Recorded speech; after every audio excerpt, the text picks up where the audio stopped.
championship. Yes! They are the Eleague Grand Champions. What a show. How about that? That ball is crushed. This is Turner Sports.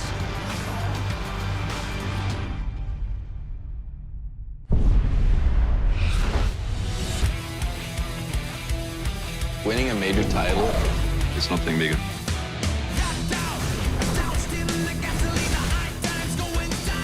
That's ridiculous. This is crazy. There goes one pop a second, and he's going to go for the third, and it's now. That is absurd. They go charging into the blender. Going to wreck the entire team.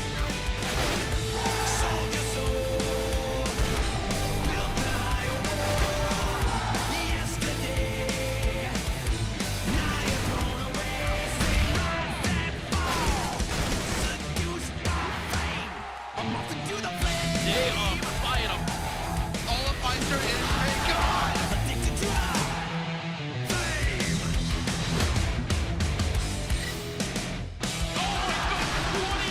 That should be impossible, and an incredible performance.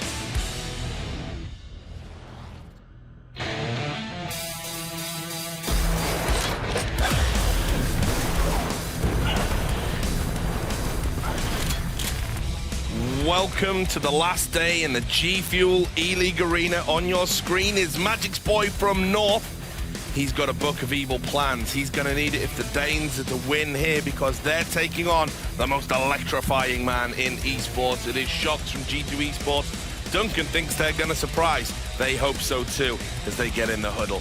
So welcome. This is the last day in the studio, as we said. It's going to be epic because hearts are going to be broken, legends are going to be made, and we're going to find out what team's going to be joining us over in the Fox Theatre. I'm your host, Richard Lewis. Joining me on the desk as always, it's Moses and Thorin. How are you doing, guys? You must be excited for today. Yeah, I mean, this is the day where it all gets figured out. So that's sick. The end of the group stage.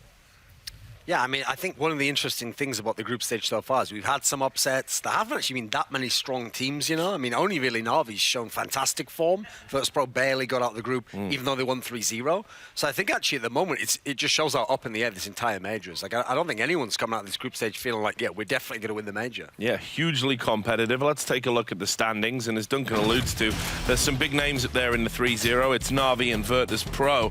Right down in the doldrums. Flipside and Hellraisers are out, but in the melange in the middle, it could really go anyway. We have no idea. I mean, we've been making these predictions, plenty of upsets, all sorts of stuff getting involved. We want you to get involved in social media as well. Let us know what you think is going to happen today. And there you can see, obviously, G2. They're going to be in the huddle, and that's going to be our first game of the day. Now, just a reminder, Duncan, about the format, just in case people aren't au fait with the Swiss system. Talk us through it. Yeah, so obviously at the outset you had to get 3 to get through, you had to lose 3 to be eliminated. So at the moment we've got teams that have played 3 games and they've either won 2 or they've lost 2. So the teams that have won 2 playing each other are going to determine who goes through. Teams that have lost 2 playing each other, half of them are going to go out of the competition. Everyone's playing a single map, but against an opponent they have not yet played. And that's a key detail there to remember, of course. Yeah. And the winners headed to the Fox Theatre, as I said. Now let's move on to the schedule. And I said there's some great games coming up for you today, starting with that North versus G2 Esports. We then move into Envious versus Fnatic in the 2-1s.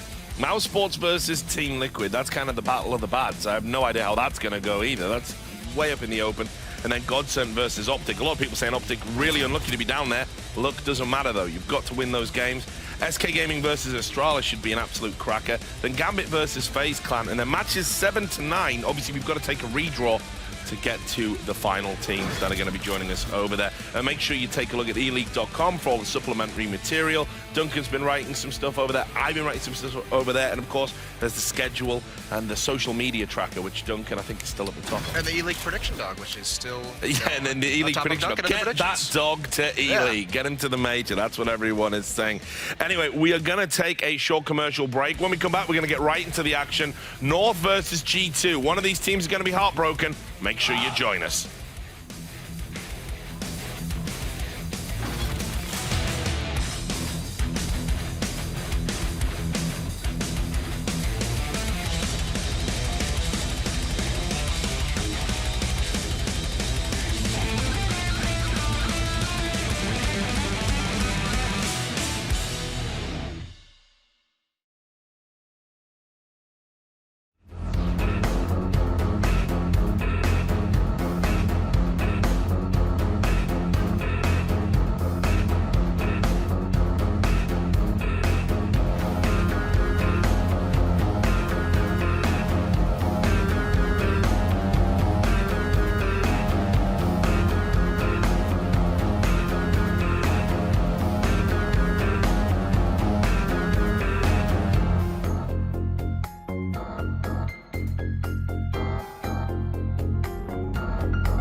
One of the major memories I have is when we played in DreamHack Winter 2014 and we did a boost against LELC. And you can spot them coming out of Squeak Door as well. He's here, he sees them down there, straight headshot, they have no idea. They've come up with something new before the major that nobody else knew about yet. Smith's looking confused and dazed, and there's gonna be a follow-up headshot on the Buster. You gotta be kidding me. People were not sure if it was allowed, it was like at the edge, it was a gray area, but it was still really impressive. We did a comeback from 12-3 to 16-14, I believe. The end is near. They pull up an ace out the sleeve and they do it for just every single round there on out. That was a lot of fun. It was a lot of drama afterwards. It was fun. Yes, so that is the major moment as presented by Dell, and I'll tell you, that was a major moment indeed. Olaf saying it's a lot of fun. I don't think the drama was fun, and the Room on Fire guys did a really awesome long documentary about it, so Moses, I'll just pick your brains quickly about that.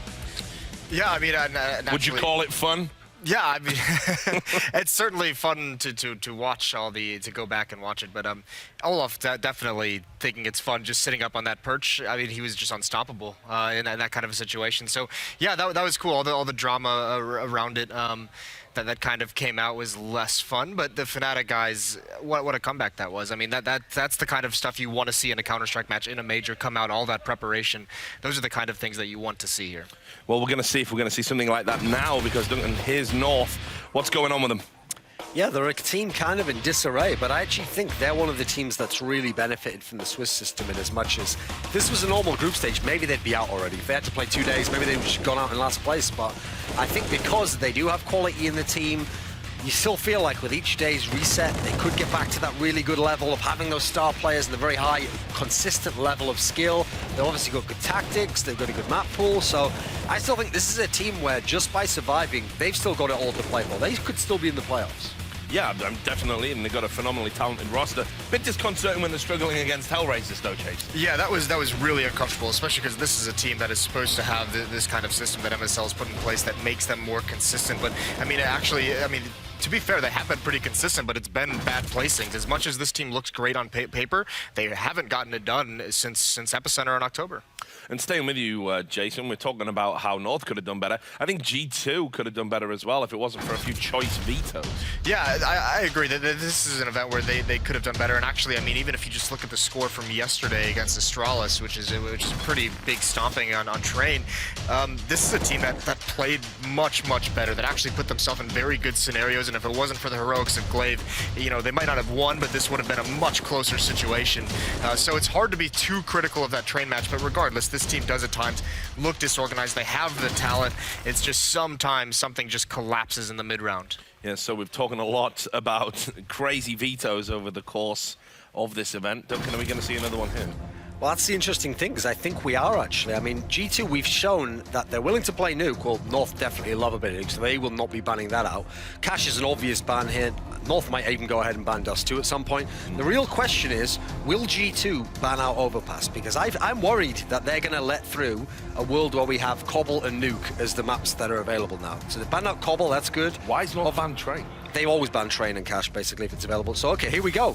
Nuke was available, and it's gone to Overpass. Right. Now, that is actually better, in as much as of the two, I'd prefer Overpass for them. I think it's still a good map for North, though. They certainly like it.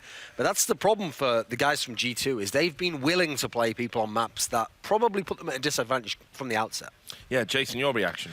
I like this Overpass pick for G2. I think this is something that can let them shine. I think they're actually sneakily pretty good on this map, and they've had some good results on it. So this is where you have guys like Shox who are going to be able to create a lot of opportunities for his teammates. Well, just before we get into our predictions, earlier today, our interviewer Chris Puckett did speak to Shox. Shox, today, the last day of groups, and you find yourselves once again in a position where you could be eliminated. You could also win 2 more games and make it all the way. What pressure are you feeling right now? A lot, of course. I mean, we all want to pass the groups at the major. It's like the main goal, I guess, and the most difficult thing to achieve. So we'll definitely have a lot of pressure, but I think they will have, I think North will have more than us, because they are the favorites here, more than us. So we will have to play our card of underdogs, I would say. Now, we've seen North struggle, especially earlier on in the tournament. Do you think they're at the same form that we saw at the end of 2016? I don't know. I just think that they put way too much pressure on their shoulders coming up to the majors, you know, saying things like they're gonna win it or like they feel really prepared, and they did a lot of interviews, and I don't think they really have the time to more focus on themselves and on their game. That's why they did some good results, like the coming up to the last year of 2016. So I don't know, but still they got really huge individual players and players like Config, who normally do a lot of work, still didn't show up here at the major. And if he show up against us, then it's gonna be way harder. Well, I know since you've joined G2, the team has never been able to make it out of groups play. We saw what happened at the last event back in Cologne. On Twitter, everyone's saying we hope to see G2 in Fox Arena. Do you guys think you'll be able to make it to the theater? I won't say anything about this. I just want to be really focused on this game, you know, and after we will be 2-2 and it will be like the game of the death, you know, so of course I want to be there, but I don't want to see myself go too much further, you know, step by step, and we'll see. Well, there we go. Well, I know a lot of people are cheering for you online. I'll be cheering for you as well. Best of luck. Right then, chaps, let's get some predictions on the go. We're about to go into the game. Pocket cheering against North. Pretty bold. Must hate him. Yeah, right. So I'll start with you then, Duncan, since you've opened your mouth. Yeah, the interesting thing is, coming into the tournament, I thought G2 was a team that had a real chance to surprise. I mean, they actually almost beat Versus Pro on Nuke. They really could be in a better position. Unfortunately, I actually do think that North is going to, despite all the problems they had earlier in the tournament, I think they're going to come through in this one. I think G2 is going to be going out. Okay. Jason? What did you predict on Twitter? Is that your Twitter prediction as well? I also predicted. I'm gonna take G2 to win this one, actually. All right, we keep that desk divided. Thanks very much, gentlemen. And now we're going to throw you over to the glutton for punishment, Anders. He's with Semler. Yes, and is it because I'm with Semler, or is it because I'm trying to figure out Danish Counter-Strike? I'm not sure which it is, but I appreciate it nonetheless, Richard. Yes, we are going to head into this one. Obviously, you have to be on the French side. I'm the one who's suffering here, Anders. I mean, you're backing Astralis, Danish team, obviously Danish Hope, and you've put all of your horses behind them, but I've got back-to-back French games here. One of them where G2 could potentially be going out of the tournament. Happened at Cologne, they went out in the group stages. Not again. You know what? I will say this, Summer. I think we can find some synergy, actually, between the French and the Danish team, because both of them have a tremendous amount of talent, and they don't seem to be doing really anything with it. Now, that could change this major, but up until this point, it's been just a bit touch and go. Now, it's going to be into the game here. It's on Overpass. It is day 4 of the group stage, so this is where everything gets decided, and a great start for Config. Going to be taking down Shox, who is a massive pistol player for G2, so that's a very fine start. And I think he spotted more people than just Shox, so they should know that there's a big push coming in, especially now. Even if Config goes down, this is a great trade for North. They're going to take this every day of the week. Config picking up one more kill, and he's down the ladder. He goes up again. Why are you doing that? He's going to be dropped by Scream, but still, great play. Two-man advantage right now, and this is a nightmare. All of the time that it's going to cost G2 to get over here towards this bomb site to get the defuse in with no kit, it's almost sealed up already. North, all they have to do is sit here and hold angles, and MSL, he's even going to commit the Molotov right into Monster. That blocks off 2 players, and that's it. MSL, he's the man making it happen right now for North. This is an impossible situation now for G2. Yeah, it really is. I mean, what are you supposed to do after this? 2 versus 4 Rubino.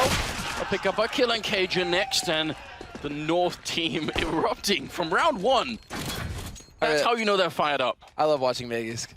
Like, we got to get him again, because he just, like, pumped his... He was just like, yeah! Like, they'd already won the major, right? I was like, okay. I have to... So I'm sure we can get that on camera at one point. I'm not sure he's realizing he's doing that. I feel like that's just in sort of, a tick of his. He just does it with his arms up in the air. What I'm concerned about, though, Anders, I mean, you brought this up yesterday, right, when we watched G2, when we casted G2, where you put a lot of attention on Shoxy. And yeah, coming into this match, it does feel like, again, Shoxy is going to be feeling like he's the one who needs to force things. The fact that he was up top mid alone, he's trying to go for those confidence plays where he's just going to take headshots, win duels, and carry his team. And we've seen that actually hurt his play more than help in the past when he gets into that mindset where it's like, I'm the hero and I have to do everything. Yeah, and I could be biased. I do have a soft spot for Shoxy, not just because of the bedroom eyes and the hair and the French accent and all the rest of it, but just that he's He's just a really likable character, and I still maintain I think he's one of the best players in the world at this game. But yeah, that said, playing the game and being a superstar, he's not the best player at doing in-game leading and doing the other role too. Like both at the same time don't seem to always work out for him. So definitely a tough position that he's in. Not as tough as Smith's though if this push comes through. Well, this is over. Smiths nearly gets it. 15 HP left on MSL. That was definitely a little bit sloppy there from MSL. Yeah, the longest spray of his life. But now you see the rotation coming through here. G2 had gambled that this was going to be a B hit. Instead, now they have to rotate up to A. Bomb is already getting planted. Default, Magus and Rubino holding mid. Everything is in place now for North to just lock down this bomb site. This is one of those rounds where you really want to see G2 just back off and just save the gear. You go down to B site. You don't have a kit. I absolutely agree. I don't mind if they look for exits, but, you know, in another 10 seconds, just back up and run. Because all these guns and all the armor is going to be super valuable next round, so I have no idea why they're pushing this. This seems... Yeah, all right, finally they let go. I thought they were actually going to commit to it. Yeah, this is the correct play. They even managed to get the UMP. Okay, fair enough. So they get MSL's UMP. They'll be able to hold on to that for the next round. This is the best case scenario here for G2. Yeah, now we actually have to applaud them because they got sort of the maximum you could out of this round. So those might seem like really small margins. So what, they have a UMP and they save some armor, but it really makes a big difference. I think they've set themselves up for potentially an upset round in the next one. And they played it sort of to the limit. They actually ran all the way into the bomb site to try and see if they could find more kills and steal the UMP. So nicely done. And North up 2-0, still very early on, so don't want to really make too many comments about what might happen later on here. I think the other thing that we're going to have to look at here is, you know, the economy for G2, because they're going to need that AWP at some point. They're going to need to have the money to really put down a proper defense, especially on overpass. So hard when you don't have the grenades. Well, this is where you just save. You want to get Body, and Body, he had a fantastic game yesterday. And actually, you have to give it to Body. Last 2 days, really. He's been one of the guys who's been stepping up for G2. You're expecting Shoxy to lead the way. You're expecting Scream. In fact, it's been Body a lot of the time getting double kills, triple kills, trying to keep G2 in the fight, right? And so it's good to see that he has that UMP because he's been hitting his shots for the past 2 days. Go so far as to say that Body's been working overtime? Boom! Thorin is so pissed that you just took his joke. Well, it's essentially a shout-out just to Thorin. He's the only one who's going to get it, but fair enough. The rest of the broadcast, we're going to do it in his voice, you know? I'm not going to try and do that. Body's working overtime. Oh, God. We are setting up for a Molotov with Cajun over at long, and MSL going to catch Smith, this time in a much better exchange for the Danish captain. And now they're going to make the rotation again. They sort of misjudge where the push is going to come from, but it is a calculated risk. Shox! Oh, and look at that. MSL thinking, are there more people down this stair? Well, lots more MSL, lots more. 3-on-3 now, and this time G2 should go for it. They're going to buy in the next round anyway. They're going to try for the boost, but Config sees it coming. Wow. What a sick route. What a sick read from Config. All day, Cajun's going to get the kill on Body easily enough there, and now Config's just making sure that they can't get onto the bomb site, although RPK will win the duel versus Cajun. This is getting very expensive for North, and G2, this is totally different. They want to get North spending as much money as possible in this round because they're going to be the ones buying regardless of what happens. They'll be buying in the next one, G2. So they decide getting somebody on North to have to force buy in the next round. That's good enough. We can back off and save the Kevlar. Yes. That means that 2 players will actually have full nades here for G2 no matter what. That's excellent here. They could even save the UMP. I wouldn't mind that. Not the MAC-10. I hope they don't save the MAC-10 into the next round. But the UMP, I wouldn't mind if someone held on to that one. And yeah, saving the Kevlar and everything else means they're going to have much better equipment, many more grenades to work with. So 3-0 right now. We're moving into the 4th round. Cajun B with the AWP. They're not going to have one on G2 just yet. Too big of a risk. This is not half bad. I mean, G2 have played the first couple of rounds reasonably in the sense that there's a pretty good chance that if they win this round, they'll be bouncing right back in the game. Mm-hmm. They really are playing some decent CS here after losing the... What? Oh, what? How? That looked like it was a money shot. Yeah, I bet if we look at it from a side, it was actually further away than it seemed. But from that angle, it looked like it was about to hit Cajun right in the forehead. This isn't football. Sorry, soccer. But look, this is the problem with those 2 words. Is no matter what you say, you're gonna piss someone off, aren't you? Exactly. It's actually a no-win situation. So, YOLO. It is football. Thank you very much. Cajun B. He dodges the header. We did have a little bit of a Nancy situation there over by connector. It looked like, but did they shoot at each other? Yeah, I think so. I think they were definitely a little bit too wired tight there. Calm down, everyone. Rubino, calm down. Take a deep breath. Do not, basically don't treat your teammates like Gambit treat Hobbit. That's the lesson that we learned yesterday. Didn't work out for Gambit. Okay, well, so initially G2 sort of tried to take some control of restrooms, then they fell back. Now North are here, but actually G2 are moving back in again. Shox with the UMP first in line, Scream in the corner. This is a sort of a mind game that we've seen a lot, because normally you wouldn't expect for there to be a second player that far up. So Shox, if he can just get a single kill, but if you can't, the flash is in, and Meg is going to open up. Now Scream in the corner, and they're checking it as well, and that's a big problem. Meg is following up with another kill. Now going down next, Smiths, he had nothing they could do from that corner. He couldn't get out, and he couldn't easily find a kill either. So Body and RPK, time to save these rifles. Again, what a fantastically horrible bait from Scream as well. I mean, just hung Shoxy out to dry and then didn't do anything afterwards. That's real painful if you're... I mean, it's one of those situations where it's like, okay, if Scream sprays 2, then it was worth baiting Shoxy, but he gets nothing. And so what are you supposed to do if you're G2 at that point? 2-man advantage for North, and they go careening onto the A site. So yet another A hit here for North. They're really making it difficult here for G2 to start getting a grasp on where MSL wants to take the offense on this first half. It's going to be a 4-0 lead for North on T side. Yeah, really, really interesting, and really unfortunate for G2, especially because they've done such a good job with saving the armor and they got all the equipment and everything. So it's a bit of a shame now. Here's what I think should have happened on this defense, right? If Shox is here and Scream is back here, but Smith is up in the bomb site, as soon as Shox goes down, I want Scream to for a flash, Smith to for a flashbang out, and then Scream can go and fight them. But obviously that wasn't what happened. Instead, Scream was just trapped in the corner, and they were already shooting through the smoke. So there was some miscommunication or something that wasn't working out too well in that particular defense, and that's obviously a bit of a shame. Hopefully we can have an improvement pretty early on. But now look at what they're doing, G2. What is the madness coming from, Semler? It's a straight AWP being bought by Shox, no armor or anything. That's what I mean. Shox might be inclined to feel like he needs to be the hero and just take over. We've seen hero ops work in the past, and if anybody's capable of making it work, it's going to be Shoxy, but still. This is a big risk here from G2. A lot of money going into this round for them. But between that combo, between Shoxy and Body still saving his M4 from the last round, RPK and Scream have also invested. Scream has helmet Kevlar, but he has a USP. At least Shoxy's being a hero in the right place. They've gone A all the time, and he knows they're going to come long. The rest is stacked at B. Shoxy picking up a kill on MSL. Such a great start. Now North should really be thinking this is a bit weird.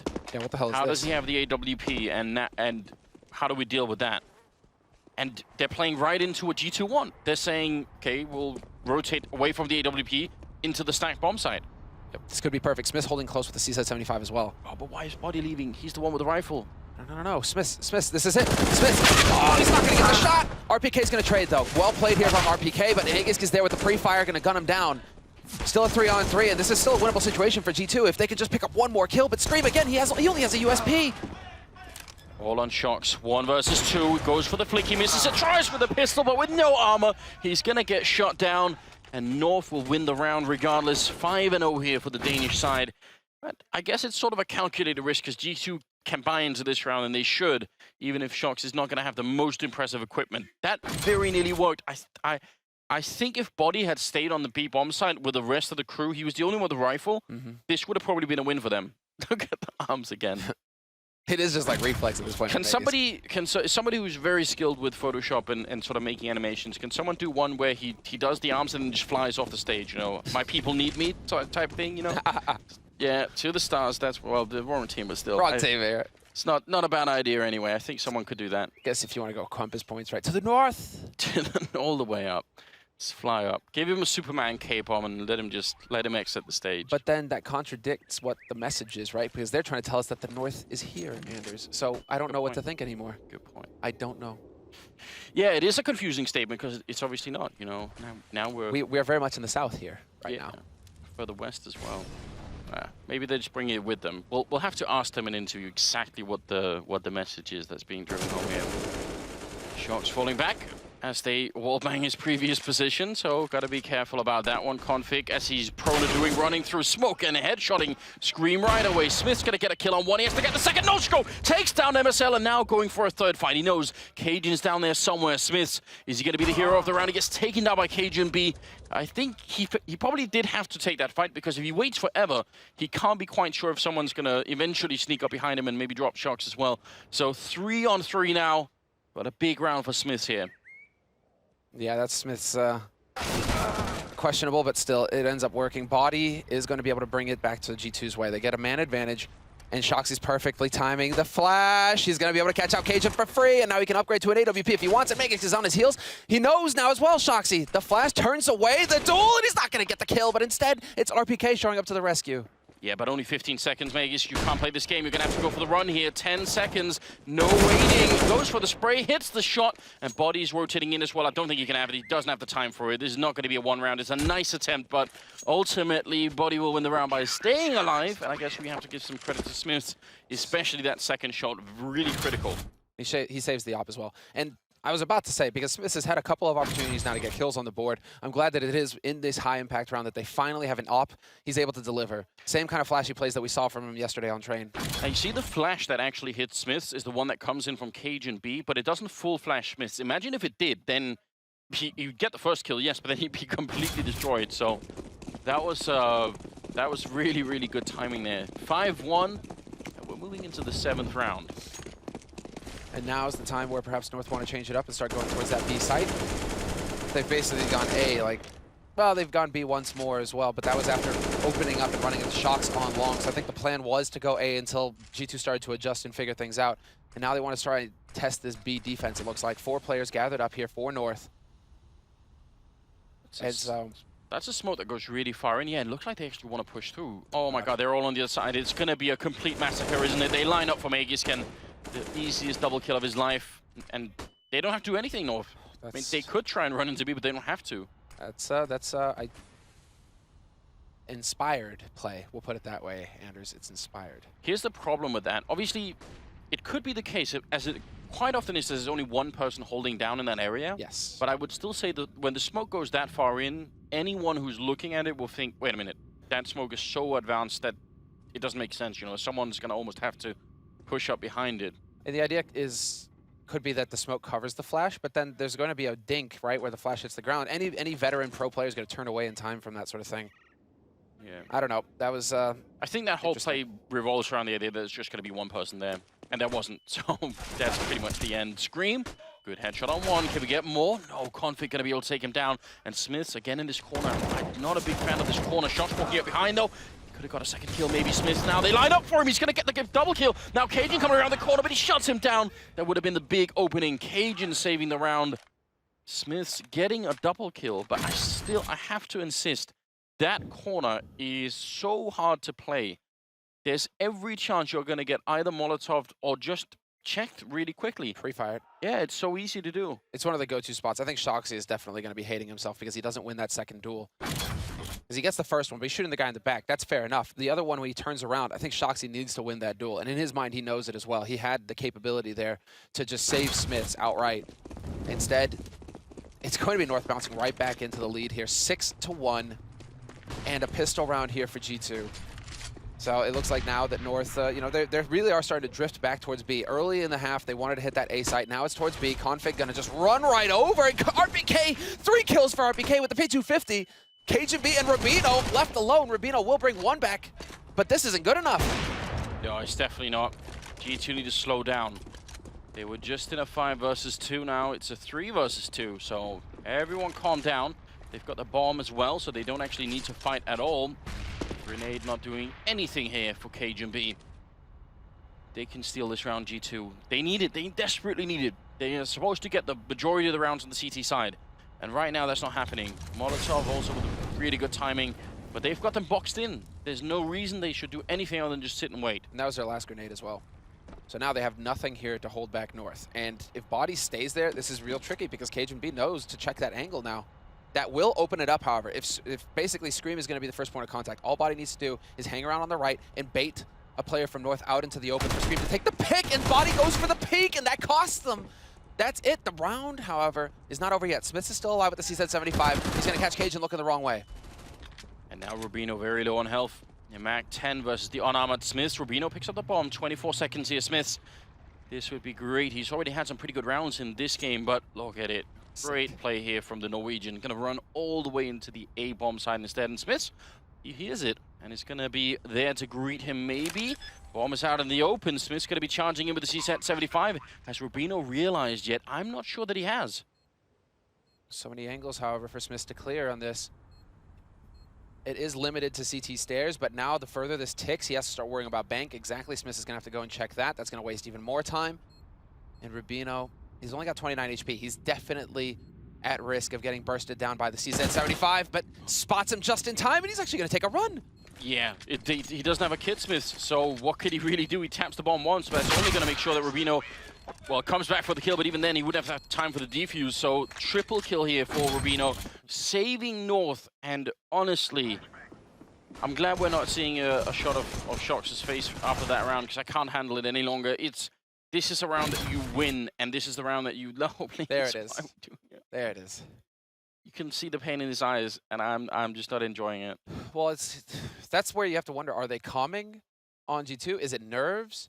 Because it felt like there was a method there to the setup that they had covering that bomb, where Scream was the line, Body was the bait, and Scream was the line, and then Body peeks anyways.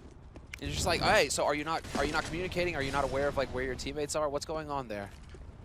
Right, so I would say that is the sign of an internal struggle on the team. Nice flashbang from Smiths. He seems to be slightly impervious to whatever meltdown is happening on G2, and he's just sort of doing his job and the best that he can right now, which is good news, I think, for the team. They just need everyone else to follow up. Smiths is the lead right now with 6-1 and 8 as a scoreline. Then it's RPK and Shox. It's not that Body and Scream really that far behind, but some of these rounds they should have won. They were so close. But where is Scream? It's the exact same thing that we saw on Train yesterday from Scream. Just absent. Completely absent. And that's they need him because when G2, back in June, a long time ago, yes, but back when they were a real threat to the top tier, it was Scream and Shox, and Scream leading the way most of the time. Now, in this tournament right now, we just haven't seen that level from Scream whatsoever. He's been completely absent. Nice shot from Body, though. Gets the headshot on Rubino. Two-man advantage on G2, but this is a hard eco. And whoa! Instantly! All right, Config, and MSL to close it out. Apart from this round, well, actually, this round was down to a 1-on-2. The 3 rounds before that were a 1-on-1, and then it was another 1-on-2. The last 5 rounds have been down to either a 1-on-1 or a 1-on-2. Just how ridiculous is that? And G2 have lost all of those rounds. Well, they've won the one where it's one of the 6th round, but apart from that, they've lost 4 out of the 5 clutches that have been. Yeah. It's insane. And they didn't necessarily win. They won that round because of the clock. Yeah, they did. And here's the other thing. I mean, so it's one thing to be this far behind, but when you keep losing all these clutches, it's nearly impossible to keep up the hope that it's going to change. You know, that I think the meltdown is in full effect here for the French side. Shox, Scream, and Smiths are currently occupying restrooms for G2. Smiths tried to make something early happen there and connect it, but instead, it's time to go back towards Long, where there was, at the beginning of the half, quite a presence for North. They were constantly taking over Long, constantly taking over mid restrooms. Now it's a little bit more delayed from the Danes. Minute 15 left on the clock, and just now they start to take over mid, and it's going to be moving towards restrooms, where Scream is currently occupying the halls. It's busy. Sorry, come back in a minute. I'm not sure if that works. And even if it did, wouldn't it be in French? Would they even understand on the Danish side? I doubt it. Shox and Scream. There we go. Helping out. Shox doing his best follow-up headshot. Great on MSL. He's going to go for a 3rd one. Does spot out Cajun B. A nice jump, but Rubino takes a kill. And now Cajun going to be going down. Shox now on the triple kill. 4 versus 2. That's art. 1 versus 4. It's surely got to be a win, Sam. I say it with confidence in G2. Well, got this round. Scream did something there. He gave Shoxy the info that there was a man at top restrooms. He died, but at least Shoxy knew where the other guy was. So he had all the information. He had the full picture there, Shoxy. And if a player like Shoxy has that kind of situation, he's obviously going to take advantage of it. He's going to be able to take control. You're saying that Scream is just functioning as a decoy. Absolutely. Absolutely. What a shot from Config, though. I don't even know that. I can't even. It just looked like it was the random recoil. What just happened? This is the good stuff here, especially that follow-up kill. A bit risky to take the jump against Cajun the first time, but it works out just fine, so a nice triple for him to give a second round to the French team. If they win the next 5 here, if they can make it 8-7, then I'm still curious about this game, but if they lose now, especially now that their money is low and been reset, I think they're going to get swept off the map, frankly. Yes, they have, but this is the best, basically the best chance that they're going to get, because they finally succeeded in breaking North's economy. And so now it's a question of, A, stopping North from getting bomb plants and maintaining their eco low so that they're constantly having to go back to these Tech 9 rounds in between rifle rounds. So we'll see. It's entirely possible here for G2. Very aggressive play coming in here from North, though. Straight into Restroom. Scream under fire already. Bursted down to half HP. But they don't fully commit to this North. They're still kind of rotating around. So this is making life a little bit more difficult here for G2. And RPK is going to be like, can somebody please come and back me up here on B? And it looks like Shoxy is there already in position from high. Yeah. No, he's rotating, sorry. Yeah, but he was. I would say I'm glad that he's rotating because that position can so easily get smoked out. Now, they only have 1 smoke on MSL, but still, it's not fun to be up there and then the smoke goes down and you lose the bomb site. Down to 53 seconds right now. And they're just sort of hanging out in T-spawn practically with the bomb, so I think they're thinking that G2 must have pushed somewhere on the map, so now they're checking every corner, trying to figure out exactly what's going on. In fact, G2 are just happy to wait. Now down to 35 seconds. This is a bit too much time off the clock, I feel like, especially when you have the Tech 9s. You can't expect to just win the fight immediately. You might have to spend some time before we get the bomb down. Now they should be able to hear them outside. 25 seconds. Shox is there with the AWP. He's got the scope and not the bomb carrier that he drops, but he gets Rubino as well, so this is all good news for Shoxy. Body even picking up a kill, and RPK will go down, but this should be an easy retake. It should be an easy retake. I'm still thinking, though, that this is a bit painful for G2 because at all costs they want to stop that bomb fight from happening to really maintain the pressure on North and their economy. It's still a situation where they're going to be able to win it fairly easily, no problem at all, with the double op and the high ground advantage there. Shoxy especially not missing any shots, but that we expect from him. But you can look at it in the game of margins, right? That G2 lost the round because they allowed for North to get that bomb plant, and so now North, they're going to have a pretty decent buy going into the next round. Whereas had they not, it might have been even a half buy situation for North. If they didn't get that bomb plant down, 4 of their players would have been in a real awkward spot, like $3,500. Let's see. 8-3. They can win this next round, they'll be treated to sort of a free round again, so there is a path back into this game for the French side. It seemed so hopeless, obviously, in the beginning, but this can actually work out for them. They just need to rally a bit of team morale, try and get a good speech going. Shoxy's known for his Friday Night Lights speech. He can definitely deliver. And now would be that time. Speaking of which, we haven't seen them going for any kind of tactical timeout yet, which is, I think, a sign of trouble. And oh no, further disaster as Shox goes down to Cajun B. I love MSL, how quickly he changes up his position as well. Just instantly there to back up Cajun in case Cajun gets rushed, right? MSL's there to get the rifle into play as well, back up his opper. Sick, just on the fly decision making there from MSL, changing up the structure of the hold outside of Monster. And MSL has got something riding on this tournament as well. I mean, apart from North in general needing to do well in this tournament, MSL did that interview saying there are no more excuses. That's a bold line from someone who's been what I love about this team now is that when the players will have time, they have access to so many resources now. They have access to everything that the football players from FC Copenhagen have. Yeah. That's sick. Like physical therapists, sports psychologists, everything, nutritionists, like they have everything. So what is this Scream? Okay, then he's woken up. 2 kills for him, and Smits will get overrun, but it's still a 2-on-2. Scream made the difference in this round. Could almost guarantee you that would have been a 3rd kill if he had just had the bullets, but he ran out in that M4A1. It's only 20 bullets instead of 30, obviously. That's a big problem. Body and RPK now going to have to go for the retake. They can't. There's no saving the rifles around like this. And RPK, great opening. Now Cajun, because of the bomb plant position, he's going to rotate all the way back here with the AWP. And they do have a Molotov, so this could really work against him if they put it down right. He's got the long angle. He gets a shot. His body's jumping behind the container. And the follow-up as well. Cajun wrecking them. Triple kill here on the Danish sniper, and that will be 12 kills overall for Cajun, 13 on config. But that's, again, I'll say it again, another 1 versus 2. G2, oh no, please don't show Shoxy. Can we get the camera on anybody but him? It's physically painful to watch him. Man, it's so fascinating to watch Cajun as well. This is, like, there is such a depth to the roster for North, and I think we finally have the first tactical pause coming in here from G2. So they're finally willing to tap out and actually say, we need to slow things down a little bit. Actually, what? No, it's a North timeout. Just letting them stew. Are you kidding me, MSL? Like, that is... cruel and unusual punishment, It's like, right? let them stew. Let them stew. Basically, you know, it's like that scene in Private Ryan, right? You know, when they're rushing the bunkers, and the Germans come flying out of the bunkers. They're on fire, and you got the American turns around, let them burn. MSL right now, he's just like, G2 are on fire, running around, screaming in agony. MSL's like, no mercy. Listen, Semler, it's only 11 in the morning. It's This too is early where- for that This is mental where my image. mind goes, man. Hey, this is painful. I worry G2 about are you. getting bodied right now, and I don't mean the player. Well, they're getting him too. It's a double AWP out of nowhere. Sometimes we call this the sort of the hero. I would call this the desperation all coming out from both players. This is full-on panic. This is yeah, anything goes. It's actually a term in Danish Counter-Strike that people use when they pug and play each other in mixed teams. They call it the tilt-orb. So you know, it's really? And Cajun is well known for doing it. But obviously he's not tilting right now. He's winning 9 on 3 right now. Now 9 for 3 is the scoreline, and they seem to be walking into a B bomb site that has nobody there except for Body.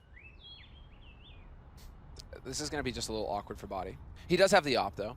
Can he hit the same shots that Shoxy just hit in the round previous, though? Where he can just manage to pick them off as they come short. Nope, never mind. Forget about it. Forget about everything I just said. That's such a shame. Config goes down. So does Magisk, actually. Good shot from RPK. He seems to be really proficient with the pistols. Just, you know, less with everything else. Scream goes down to Cajun, and now Shox and RPK are left. Oh, there was a different scenario that could have played out there, but never did. We'll never see that alternate timeline. So, because Config is checking the A bomb site, if he gets all the way in there before Body goes down, there is at least a chance that he would have called out to his teammates and said, hey, there's no one in A. Now, if they rotate from A to B, they're going to run into every member of G2 that was in the connector. But because Body goes down first, they obviously don't care anymore. Then it doesn't matter what Config does. But the timing, the missed timing between those two events sort of meant that the round was lost pretty early on. That's such a shame. It would have been fun to see Config making the call first and saying, hey, A's clear, guys. Let's just come here. Because then they would have thought it was a B stack, probably. It was a connector stack. It's just timing. CS, sometimes that's the way it goes. Right now, though, I mean, what is Shoxy going to be able to say to rally the troops at this point? Because it's 10-3, double digits for North. T-side overpass. I don't know. I'm seriously They wondering. look lost. I'm wondering if I can make it onto the stage and hug him during the halftime. Just back to back. I mean, with like the caliber of player that Shoxy is, going out back to back in majors in the groups. Never would I expect to say that about a player like Shoxy. He's too much of a monster. Standing in the fire and getting shot in the face by Config. Rubino gonna go on the full spray, gets a double kill, but runs out of bullets eventually. Magisk will be there to pick it up. No, you're absolutely right. Shock's career in this sense has just been, I mean, really upsetting because I don't think there's any doubt as to how good a player he is, but it seems to be sort of a recurring theme in the French scene. You know, how do you find the chemistry between the right 5 players? And even when it has been epic, when Envy were at the absolute top and they were really sort of just trucking everybody. Oh, they won their major, their second major, right? How long did it last for? You know, that honeymoon period was also over fairly quick. You know, they didn't sort of go for the they had a Fnatic good or long NFP runners. window, Envy, right, where they did Cologne, and where they got the finals in Cologne, and then they won in Cluj, right? Yeah. So they did have like a good run of shape for 2 majors, right, last year. Or that was a couple years ago now. But this entire last year, yeah, you're right. Like this entire last year for Envy has just been a complete and utter disaster. Just nothing working for them. Yeah, and it's odd because I mean, really no one can argue that the talent isn't there in the French scene. It just seems like the personality fit that puzzle is not working out always. Like even if you, and obviously now the rumor is that they're going to try again. I really hope that if and when it happens, that it'll be with Shox finally in a position to actually unfold. And in case you're wondering, Envy, they're coming up next, and they're playing against Fnatic. The winner of that match will go on and become a legendary team, a Legends team. That's playing the playoffs. Yeah. Down to the 15th round here. Last of the half. Rubino is somehow pushed up way further than the rest of his team. He's actually in a position where if they wait for another 20 seconds, who knows if RPK or someone would go and check that. Peak almost takes out Shox. That's very close. MSL caught with a grenade in hand. That could have been the end of him. So scary, but he does manage to dash back to safety. 50 HP left on him. 5 on Shoxy, and Rubino will eventually catch out Shoxy. Scream so exposed. He's still playing connector. Rubino is still here, but there's the flash, and RPK will be able to pick up the kill on Rubino. So some methodical play coming out here from G2. The only issue is Long is wide open, and this is going to allow for North to walk out onto the A site. Smith's nothing he can do about this. Those smokes going down. Misses the shot. MSL still alive, and Smith's doing the best he can to hang in there, but MSL will eventually find the angle to get the headshot. And we're into a 3-on-3 retake now for G2. This time, however, at least there's a kit on body. This is an absolute catastrophe, but at least they get the 2 kills there. Now it's Cajun. He stole this away from them once in a 1-on-2. Can he do it again? The jump out there. Oh, the flick. If he had hit that, it would have been miraculous. He's going to go for it again. Not connecting now. The Tech-9's out again. They're going to have to cancel the defuse, but they will get the kill on him eventually. They pick up the kit, and that should be enough time to save the round. So 11-4 in favor of North, and what a big advantage it is here. And this is in spite of Shox being the top fragger in the server. He's got 16 kills. He just doesn't have enough backup from the rest of the field right now. He's got 10 more than the other player on this team that is supposed to be the star, making the difference. And that means we're going to head into the second half right away. But before we do it, do go and download Team Stream, the free app from Bleacher Report, and follow the esports stream for all the latest Eleague and esports news. You see it right there on your screen. It works for, obviously, all the different platforms. You should definitely check it out. And if you've lost some of the, track of some of the scores and all of that during the group stage here, definitely keep up with it, because it's been a wild ride. Today is going to be good luck to Moses and Thorin with their predictions, because today is going to be a bloodbath. It's going to be there are so many close matchups that could go either way. It's going to be coming down to the finest of margins here, and every game today pretty much. Every game today is deciding if you're going home or if you're going on to the Fox Theater this weekend to play in the playoffs. Look at that. They're losing 11-4, and he's got 109 AD, 16 kills. But I feel like this is the problem, right? Shox can turn this knob, and then he goes really good on the kill front, right? But then the rest of the team falls apart, and they make silly mistakes and don't win any clutches or anything, That's where I'm always concerned about it. We have the schedule now, but I'm always concerned about Shoxy going into this mode, just because it feels like he just sacrifices the in-game lead kind of situation at that point, getting his team together, where he's just like, I'm going to do it all, and then and then he's not there to actually do his job as in-game leader, which is Scream, what's going on? Why do you have 6 kills? What do we need to do to get you into the fight, right? Like, that's what needs to actually be happening here for the team to win. But there's no happy medium, is there? There's no happy medium where Shox is getting, slightly fewer kills, but then the in-game leading still works. It just feels like, it's just not good enough. He has 6 and 12 on Scream. Man, they're going to have to make a miraculous comeback. The one thing I will say is that actually a lot of the troubles that North have had in this tournament, and even going into the tournament, have come from the CT side. And one of the reasons is that config goes missing a lot on CT side on any map. So we'll see. I think the rest are still sort of fairly good. Config is just such a big player for this team that it's a bit of a shame that he has some issues there. And I would say in general, I'm not very confident in North's CT sides. All right, we're getting back into it, guys. In case you're wondering why there was such a pause, at halftime, the teams are allowed up to 5 minutes before they go into the second half. So if you have a lot to discuss, you've got a nice long break at the half. And so it looks like, to me, it was North who were taking full advantage of that. Rugga, their coach, their manager, was standing behind them, having a long discussion with MSL there. So it seems like North trying to narrow down the options here, figure out what G2 are going to go for in this pistol. And it does look like a straight-up YOLO B here from G2. Yep.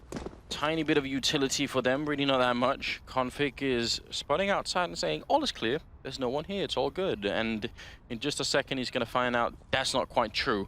RPK sneaking in, he's going to close line Config, flash this well, and he goes down. Body with the opening, a headshot on MSL. This is a great start for the French. Now they need to keep going. They have to win this pistol, then maybe they could build something. RPK, who's been terrific with pistols in this game so far, now it's a 5-on-3. And Ken Magis actually be able to win this duel. He needs his teammates, exactly. He needs Cajun to rotate in and draw some attention away so that he can maybe get that shot on body. Instead, now he's stuck having to rotate, walking right into the pincers. RPK, yet another kill for him. That's 2. And it's going to be Body getting 1, or rather 2 of his own at the end of that round. So this is just unhappy circumstances there for North, really. I think that they just have to shake off that round, because you see at the beginning Config, he's got the line on them. He's just barely off on his shots. Same thing for MSL. A guy takes a step to the right, MSL gets a headshot. We're looking at a totally different picture, right? So, I mean, just 2 situations there where the headshots didn't happen for North, and the round is just a wash. Yeah, there was something clever by G2. So, if you notice, RPK was all the way on at sort of the end of the monster tunnel before he started running, right? So he got really far in before Config realized, oh, damn, they're right around the corner. And if he had spotted them earlier, it probably would have been different. But yeah, I would say that was smart play from G2. Both of the teams have their pistols, their T-side pistols. If we actually go to a bird's eye view of Rubino, you can sort of tell what the strategy is down here at B. He's setting up for a flashbang, and the rest of the team is there. Now, I mean, obviously it's not going to work because they're going A, but that's a smart idea. I like it anyway. Actually, we have the exact same strategies coming out from both teams. Yeah. North started off their pistol, going B, running into it, just overwhelming the defense, and then straight onto long in the second round for North, looking to take advantage of their rifle. Smiths with a nice spray on Magisk. But Rubino will find him with the wallbang CZ75 kill. RPK will eventually get overrun, but not before getting 2 kills with the MAC-10, so he's happy about that. And just so long as they can save the AK, this is still a decent situation here for G2. Yeah, send Body on the run with that MAC-10. Let him find the last 2 players. In fact, it will be Body to pick up one of the kills. That's definitely great news. Cajun been spotted over here as well, doing significant damage to Body. Obviously, if he can take someone with him when the bomb goes off, that would be even better. Where's the AK? Where's Smith's AK? Gone, apparently. Pick up Smith's AK. Did it maybe it went somewhere that we didn't see? Well, he got killed on the other side of the fence, so it should have been right there on the site. How does nobody pick up the AK? That's actually the most important thing that you're looking for at the end of that round. If you're G2, that's $2,700 down the drain. How next level would it be if one of the North players picked it up and threw it over the edge? If someone had the mental fortitude to do that, that would be interesting. That's I mean, again, small details here, but it's really, you know, if you're going to win, it comes down to who makes the fewest mistakes. But G2, there's the change from the pattern. Now it's going to be that B play, and Rubino, he's not in position with the flash. No flash, in fact. This is just going to be a run and gun kind of round coming in here from G2. They maul North on this B side, run right through them. Very quick round here from G2, decisive. And more importantly, like a feel-good round. You get everybody alive, everybody survives. You can just bowl right through North. And so you're doing as much mental damage as you can to North before you go into the 19th round, where North will be able to go for the rifles. It's sort of a shame that they didn't have the flashbang ready this time in the same way, because, you know, that's what you want when you've got that setup. Yep, you're right. So 11-7, Jesus! 3 MAC-10s? Come on. You don't have rounds to goof around with right now, G2. Like, North are up at 11. Are you even trying to get into the groups or the playoffs here? I'm not sure. Config gonna spray them down. That's a quick triple. Pulls out the pistol. Flashbangs are raining in, and he's gonna fall all the way back. Now it's down to the UMP and the Galil. This is complete and utter madness coming out of the G2 team. Quad kill for Config as well, but honestly, they have so much money, so it's absolutely true they can just easily buy into this round, but that isn't the problem. SMH, Anders. SMH. I just don't even know what to say. I mean, I get it sometimes. If you got a but, like the reason why, there's a reasoning why they do this, boys. It's because, and girls, it's because they see, well, we throw this round away. It's fine because we have all the money to go ahead for a full rebuy. So, you know, if we luck out and win the round with the SMGs, that's great. But then when North are now up on 12 rounds, CT side overpass, like, do you take that risk? No, you just give yourself the best chance possible in each round. Go up to the AKs. If the scores were reversed, maybe I would consider it. I'm not even sure that I would do it, but maybe you would think, all right, you know, we can do this. Let's just throw it around like this, and maybe it will work. That, to me, is just slightly insane, in fact. Yeah, I never really managed to get behind that buy. And it really is like a French... It's a French buy, Anders, you know, because G2... But it is true, G2 and Envy are really like the teams that like to go for the SMG, the saving SMGs, or even just straight up buying SMGs in the 4th round buy versus rifles. And yeah, it's open for discussion. It's open for discussion, but that always tilts me a little bit. Look at what's happening here, though. Config could, if he goes down, even with the trade, G2 probably just outright win the round. And this is going to be a really tough position for him to be in. Shox comes in, he shoots right between his legs, and he can't get the follow-up. I want to see that in a replay. That looked like it was right between him. MSL going to be dropped as well, and G2, for all the criticism that we were just pushing their way, they're definitely going to win this round. I don't see any retake happening here. RPK aware that Rubino might be there, still going to be going down, but it won't help them at all. They're just too far away. So, this is just straight pug life coming out here from G2 though. Another B rush, you know, just like go. Well, here's the other problem, right? Okay, so you're North and you put 4 men all the way up by Birthday and the playground over on the A side of the map. Yep. Cool. Then you only have 1 guy in B, but how is he holding so far back that he has no information? And he's not even playing retake. You can't even use that because he's actually on the bomb side. He's just blind on the bomb side. My gripe is just where he was holding from, because you had him holding right here, right? You know, and so he's stuck. If he misses that shot onto Shoxy, right? Because Shoxy pushes out onto short. If he misses that shot versus Shoxy, he's in no man's land. So he's playing an off angle, sure, but you have to hit that shot versus Shoxy, because then he has no way to get behind the wall before Shoxy sprays him down with the AK. So if he's playing a situation, right, where he's holding here instead, where it's just like, take the shot, oh, back off, I missed it, back off, wait for the cavalry to arrive, it's a different situation for North. Yeah, and if he had done that, you could also, at least you could sort of make the excuse and say, well, they were playing for the retakes or whatever, right? Yeah. But yeah, he was committed to defending the bomb side and without any information about how many people were coming and when they were coming. So that was definitely sketchy. That makes it 12-8, and now we have a game in our hands again. Now it's really interesting. Absolutely. North have no money at all. G2 have a lot of money, even after buying the extra AWP, or did they steal it? I'm not sure. But regardless, they do have a lot of money. Woo! Yeah, you're not getting out of that one piece body. Oh, what is this? MSL and Magus kills as well. That was down in connector. That was all over the place. North, all of their points of contact just came through in spades. They've crushed this round. G2 are now down to Shoxy and Smith's 2 AWPs. And they don't even have the bomb. They have to go and get it. I mean, technically they have the money to throw away these orbs and just try it. So they could, if maybe North are being as reckless as they were last round, you could hope that you could sneak in the next 45 seconds of kills and go for a bomb plant. It's not impossible, but you have to have North give you this round, essentially, or give you the opening at least. That has to happen. What do you have against G2 though, Anders? Why'd you have to curse him like that, you know? You're like, we got a game on our hands. They have a chance. No, I'm so sorry. North were actually like, traitor! And just shut them all out. Shoxy, what are you gonna do, Shoxy? Bomb is dropped. 2 players there to camp it for North as well. And he's thinking with 20 seconds left, I'm gonna save the op and hold on to it for the next round. He actually has money to rebuy the op glass cannon, but now this means he can drop an AK to a teammate, so, or even 2 Galeals if he wanted to. So there are a few options here for G2 still. And somebody give Shoxy a hug. One especially after he's getting trucked by Config. Good knocked. Yes, that's actually pretty good. 19 That's kills. what Magus whispered in his ear. Yeah, it probably was, wasn't it? My sweet prince. Shh, it's all over. Shh. 13-8. I still want to know where Scream has gone. Why is he not coming back? He's got 6 kills in 21 rounds. This just gets better and better as well. MSL is ruthless with these timeouts. It's at timings where you know the G2 just want to go and keep going, right? Keep the pressure up. And MSL's like, actually, no. We're gonna slow things down a little bit here and have a chat. But this is, again, just to remind you, when you see technical timeouts, the players are not allowed to talk. This is the only time when the coach, Rugga, is able to communicate with MSL, communicate with the team, and give feedback on what he's seeing coming in from G2. I think we should actually give some credit to North, because what we've seen from them the first 3 days, this is obviously day 4, but what we've seen from the first 3 days was just chaos and indecision and panic, and, you know, they were looking like their body language was so off. They looked, you know, like they were frustrated. Now, I mean, probably also helped by the fact that they're winning, but they really seem to have mentally trying to pull themselves together for this game.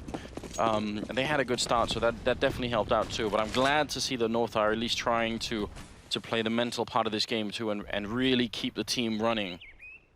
And you know what worked last round, Randers?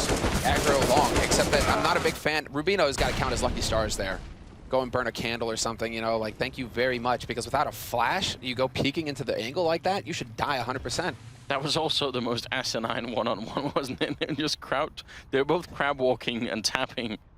long distance. Man, that's unfortunate. That's really unfortunate. That should have been a man advantage for G2, 100%. Oh, this is dangerous, Shoxy. He's looking to see if anyone is there, but you can see Config on the other side's watching for it. And Config probably knows he's been spotted, so he's going to smoke up the tunnel thinking, yeah, maybe they can't come through, but the French, they're going to make their way in anyway. MSL goes down, Config with the 1 kill, goes for a second, and Shox is there just in time for the refrag. It's still a 2-on-3, but not bad timing. Grenade lands right in the back, and more grenades raining in. There's no bomb plant. Shoxy, it's been like this all game long. It's all on you now. 1 grenade. 2 grenades. And an AWP bullet. You're dead. Get out. 14-8. No bomb plant. It's going to be the full-on force buy coming in here from G2. Whatever they can put together. Config, I mean, it's true that, you know, sometimes he's under fire on the CT side, right? Because we don't really see that explosive element coming in from him. But that just made the round. The fact that MSL dies without getting any trades, atrocious. Config comes in, however, and gets 2 kills and literally just saves that for his team at that point. Yeah, really, really good stuff. And I like the smoke as well. I mean, it's G2 ran through it, but it's still pretty good. It's good. It's a good thought because he knows he's been spotted. So there's a good chance that Shox will communicate, oh, there's someone in the corner, you know, let's go for him. And again, rinse and repeat. Not quite what they were looking for. Maggie's going to get shut down as well. Looking the wrong way. 3-on-3. And this one could well be for the game, especially if you're G2. They're not going to have the money to buy an extra round either. Rubino getting trucked here in the in the restrooms, and MSL and Config are now left. Config is down on B though. If they try and rotate back and he stays there, that's a great position. They're just so very low. That's my one concern. Oh, RPK was close enough to hear the door open. That changes everything. A split-second difference. If RPK is just a little bit further away, Config gets away with this, but instead, RPK is going to get the kill for free, and G2, they got a lifeline here. They're just barely going to be able to hang into this round. I highly doubt that MSL is going to be able to execute a 1v3 retake when he's on the other side of the map. Yeah, shouldn't even try, should he? In fact, him saving this rifle is enough that, you know, everyone else can just buy for themselves. So it'd be quite important that he does. No reason to try and pull anything. They've got such a big round lead. RPK topping the scoreboard with 21, tied with Config at the moment. Both of them doing really well. In fact, they've overtaken Shox at this point. Shoxy's kind of cooled off. But you're getting into that T side now for Shoxy, where he's really going to have to focus on the calls, the appropriate calls for his team. It has been a lot of B hits here so far for G2. A lot, but still a situation where he has to focus. He has to try and get into MSL's head and figure out. I mean, that's 3 rounds in a row where North have gone for a long push, right? That's some aggression from North. That's going to tilt G2. And excellent. MSL gets the kill. That's going to mean that one of the players has to force buy on G2. That's very good work from him. Yeah, getting the most out of the round, I would say. Not really bad at all. And the rest of North can easily buy. They have quite a bit of banks to work with. So still now at 14-9 as a scoreline. I still can't get over the fact that they had that one MAC-10 round where they had the 3 MAC-10s and they just rushed into B. I feel like that's so painful. I really wanted North to go for the long push again, but it looks like they're going to change it up. There's the flash, the timing. Is it going to work? Smith is waiting for the long push. He's prepared with the AWP, so there is that. This time around, he does not want to get caught. And they're all waiting, in fact, for points of contact here. Body is doubling up on that angle with Smith, but this is a sick boost coming in from Magisk. I'm sad we couldn't see that from his perspective. I hope we get the repeat, the replay. I'm sure that we will. Scream, man. He just doesn't see it coming, and how could he from his point of view? That's very hard to spot. Are they thinking, Shoxy's just thinking, not again. Not again. Some boost that you don't know, obviously, on Overpass, you know, because... Just saying. There are, I mean, I would say Overpass is still one of the most unexplored maps from very many different perspectives, so I wouldn't be surprised if people have come up with more things even. Magisk close in the corner. Are they going to try and flash him in? Grenade goes really wide, and now they're not going to check. Smith goes down. Next in line, Magisk with a double, and MSL will steal one of those, but this should pretty much be the round for North. It's just RPK, and even though he's been playing very well, it's a 1-on-4, and he does not have the bomb, so Not really any chance at all. He's going to get taken out by MSL. 15-9, match point for North. These are just the basics that are getting overlooked by G2. Which team doesn't check that corner when you come around the corner? When you're pushing long, when do you not actually turn right and clear that corner? And when there's 3 players there, it shouldn't just be Smiths peeking alone. Where are Body? Where's the others to back him up? Magus with a bit of a freebie there, and MSL there to save him as well. 15-9, match point, tournament on the line here, ladies and gentlemen. This is both of these teams right now. They have 2 losses to their names, 3 losses, and you go home. So North right now are battling for a chance to fight later on today and get into the playoffs. Magus gonna get 2 big kills then, taking down Smiths and Body. Shots coming in from behind and dropping Magus. You're absolutely right. It's heartbreaking to imagine that they would have to go home again. G2, that might very well happen. It's Scream now in a 1-on-4. I don't see any way out. 15 rounds for the Danish team. 1 more kill, and it's going to be 16. They'll move on here in the group stage. They're not through yet, and that's it. Config with the final kill. 16-9 as they knock G2 out of this major tournament. 22 kills on Config, 21 on Shox and RPK. They did so much work, but it wasn't quite enough. Semler, I cannot wait for this French shuffle. I want someone to come and save Shoxy here. He definitely needs it. Yeah, yes, and for some of these players, you really have to wonder what's next. You know, according to the rumors, right, this might be Smith's last tournament. And so to go out in the groups at the major to end it this way, that's just agony. Evil plans from Magus, and they actually worked. We're going to take a short break. When we come back, we will hear what the analysts have to say about this first map of the day.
So on your screen is North. They're still in it, able to beat G2 and send the French guys packing.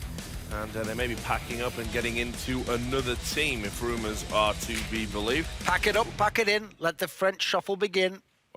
Excellent stuff.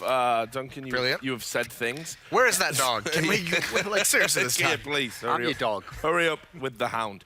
Anyway, let's start breaking this down. I mean, I'll be honest, North didn't really convince me, but this is really, for me, just about another really poor underperformance by G2.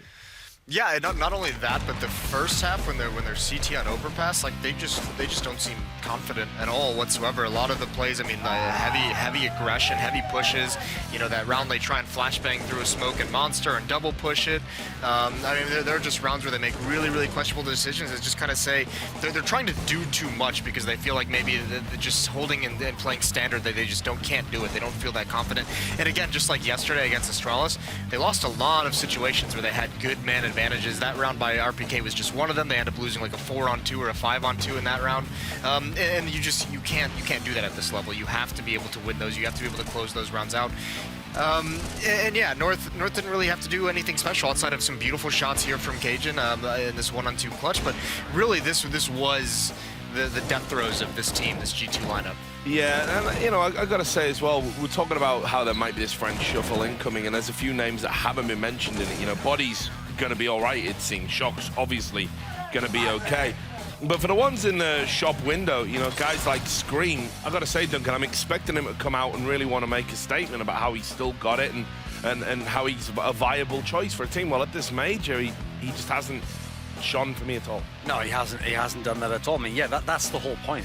Even if you don't get into the French shuffle, I mean, minimum you want to make fans at least question why you weren't, or you want other people who you might want to play with in the future to be like, oh, you know, their mistake, their loss, I'll take this guy on, we'll make a team that'll be the, we'll do what G2 did. We'll be the cast-offs and we'll overtake, you know, the hegemony, the other team that's got all the good players, you know. After this performance here, Scream looked kind of checked out, you know. Difference is, Shox knows there's a shuffle coming, but he was still fighting, he was still scrapping, he still played the way you want him to play. Yeah, absolutely. I will say the one caveat to G2's elimination is, if you look at the way it's happened, I feel like they've been a real victim of the other upsets. Because they've ended up playing Astralis and North, teams that may yet be in the playoffs, teams that may yet make a deep run, but when those teams have been upset. So they've kind of been the victim where that team plays badly and then starts to get it together. Unfortunately, they get it together against G2. So I don't feel like they necessarily had a terrible major overall. Just at the end, they were kind of flagging against teams that are on the rise. Yeah, I just see, you know, that's all true, that's all well and good, but like even like they just give themselves too many rounds that they just end up losing. Like they give themselves advantages early on in these rounds and they still just drop the ball. And regardless who you're against, you're going to lose those matches. You just can't do it at this level. I mean, and then you go to the second half and you look at what they decide to do. That fourth round where they have 3 MAC-10s, a UMP, and a Galil. Like you're down 7-12 or whatever it was, and this is the plan you have going into the fourth round. Bye. Like you can't afford to take that kind of a risk. Someone made a great point about them, like not even picking up an AK when they could as well. Like just little. It was just so reminiscent of what we saw before the French shuffle in 2015 at ESWC against Cloud9 on Cobble, where it was just like, let's just get the game over with. Let's just get out of here. So it is over for G2. They're certainly out of here. We'll monitor that situation with great interest. Not over for North. We're going to take a short commercial break, and when we come back, we're going to have the other French team, Envious, going up against Fnatic. We'll see you soon.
There's only one word that would describe winning a major for me, and that's just pure joy. Winning the major for me would be huge because it would mean that all my progress, all my playing for years would finally pay off. It would mean a lot for my team, for my teammates, for my family, parents who believed in me all this time. I'm fighting not only for me, I'm fighting for everyone. The whole legacy I have built around CSGO will just become legendary for me and will be in the history books forever. So that's what a major means, and these guys on your screen at Envious, they've got one. They know what it means because they've gone out and won one, and the team they're going up against, they've got a few as well. But for now, tell us about Envy, Jason. Yeah, I mean, yesterday we saw how good this team plays when they're on point, when they have Kenny with the AWP being effective. He can just dictate so much and influence the match in very, very impressive ways. And beyond that, I mean, this is when Envy is at their strongest and when they're scariest, is him being effective and then having kind of a safety net behind him in place. You know, and they can lure some of these attacks in his off. He gets 1 or 2 kills and then committing 4, they have the defense behind him to shore it up. So they need Kenny to be at a top 4, much like Shox on G2. Kenny is really the driving force of this Envy team. And then you just have some good players behind it. NVK has been playing very, very well. Happy seemed a little bit more involved. And Apex as well. I mean, the entries from Apex have been on point, at least yesterday in their match against Godsent. Yeah, exactly, and we're going to find out now if they're going to be able to beat this team. Fnatic, a little bit up and down, Duncan. Yeah, but I have to say, overall, I actually think they've brought a better level than you really could have expected. You know, the one thing they've been able to do is you look at the name value, and now they're kind of living up to it. Most of the names here actually are performing at a level you want to see. I mean, the real guy who's kind of having the flashback tournament has got to be Crims. He's not only back to actually having good skills, but he's got that style back again, where he really controls the game. His pacing is fantastic. His positioning is on point. When you have him in form like that, he's going to activate the star players around him. And Dennis certainly has pulled out that pistol magic we know he's so famous for. I actually think Olof's had, at times, a quiet but a resurgent tournament himself. So those pieces alone right there, that's the framework of a pretty decent team that can get some upset wins. Disco, I think, has actually struggled a little bit. I mean, obviously, he's not really relied upon in this team to be a star, but I think he just looks a little bit out of place. I mean, obviously, ironically, there's the rumor around this team that they'll be changing, and he won't be a part of that makeup. So I think for someone like him, he's just getting some experience in a major. You know, he's doing what he can. Twist, actually, I think, has been a little bit quiet. I mean, also, he's another person rumored that maybe he's going to go the other way in that shuffle. It doesn't really feel like he's lived up to his star potential, but if you get Olaf Meister and Dennis rolling and they're having good games and then Crims is stable, you're going to have chances to upset teams. Yeah, you certainly are. We'll find out that's true today, and you'll be able to find out as well by watching on Game Command, which we know lots of you have been doing. We've been getting lots of positive feedback about it. So if you haven't checked it out yet, go to live.eleague.com. You get to be your own director, follow the players you want, pay attention to the players you want. It really is awesome and cool. Anyway, let's find out where the map is, what the map is going to be, Duncan. I think there's a good chance we could end up on something like Cash here, actually. That's something I'm quite interested in. Cash, I think Dust 2 is a possibility, so I want to see as we go down the line here, because at some point, you knew the nuke ban was an obvious one here. Mirage is going to be banned out at some point by Envious, so they're going to ban Train as well. I think they're going to save the third one for Mirage at this point in time. So it's going to be between, I think, Cobble and Cash, and let's see what it ends up on. There we go. So I was hoping for Cash personally, but Cobble will be interesting certainly because Envious like it, and they've certainly played it a lot recently, but they haven't really been as dominant on it as you think of in the past. Yeah, no, it's an interesting map, actually. I'll bring Jason in for this one because at various points, both of these teams have been the #1 team on Cobble, and then they've just slowly gone down the pecking order to where it's like some middle of the pack. Yeah, okay, we'll play it based on those memories, but we like to avoid it if possible. Yeah, well, I mean, it's lended itself to both of these teams' strengths. With Envy, you think of how good they are at entry and how aggressively they attack the bomb site. They have the pure entry player in Apex. They have Kenny behind him, and they could very easily just swarm and explode onto that beat bomb site. For Fnatic, with the individual and the loose playing style, you know, the famous thing is Olaf really, really defining how to play that B platform as a terrorist, where he would just solo with the smoke, go and, you know, more often than not, find that 1 or 2 kills over in the B bomb site. That opens the entire map for everyone else to kind of make their play. So at both points during these teams' lifespans, yeah, they have been extremely good on this map. And of course, Duncan, while we're talking about major moments over the course of the tournament, Kenny S's tears from Cobblestone as well. Yeah, obviously a very unfortunate moment for one of the all-time great players because, I mean, he absolutely disappeared. And in that one, I mean, I can understand why he was so sad because, yeah, he let his team down in a moment where that was a map that actually helped define that era of the team. You know, they should have been very good on that map, and he had one of the worst games of his entire career in one of the most important moments.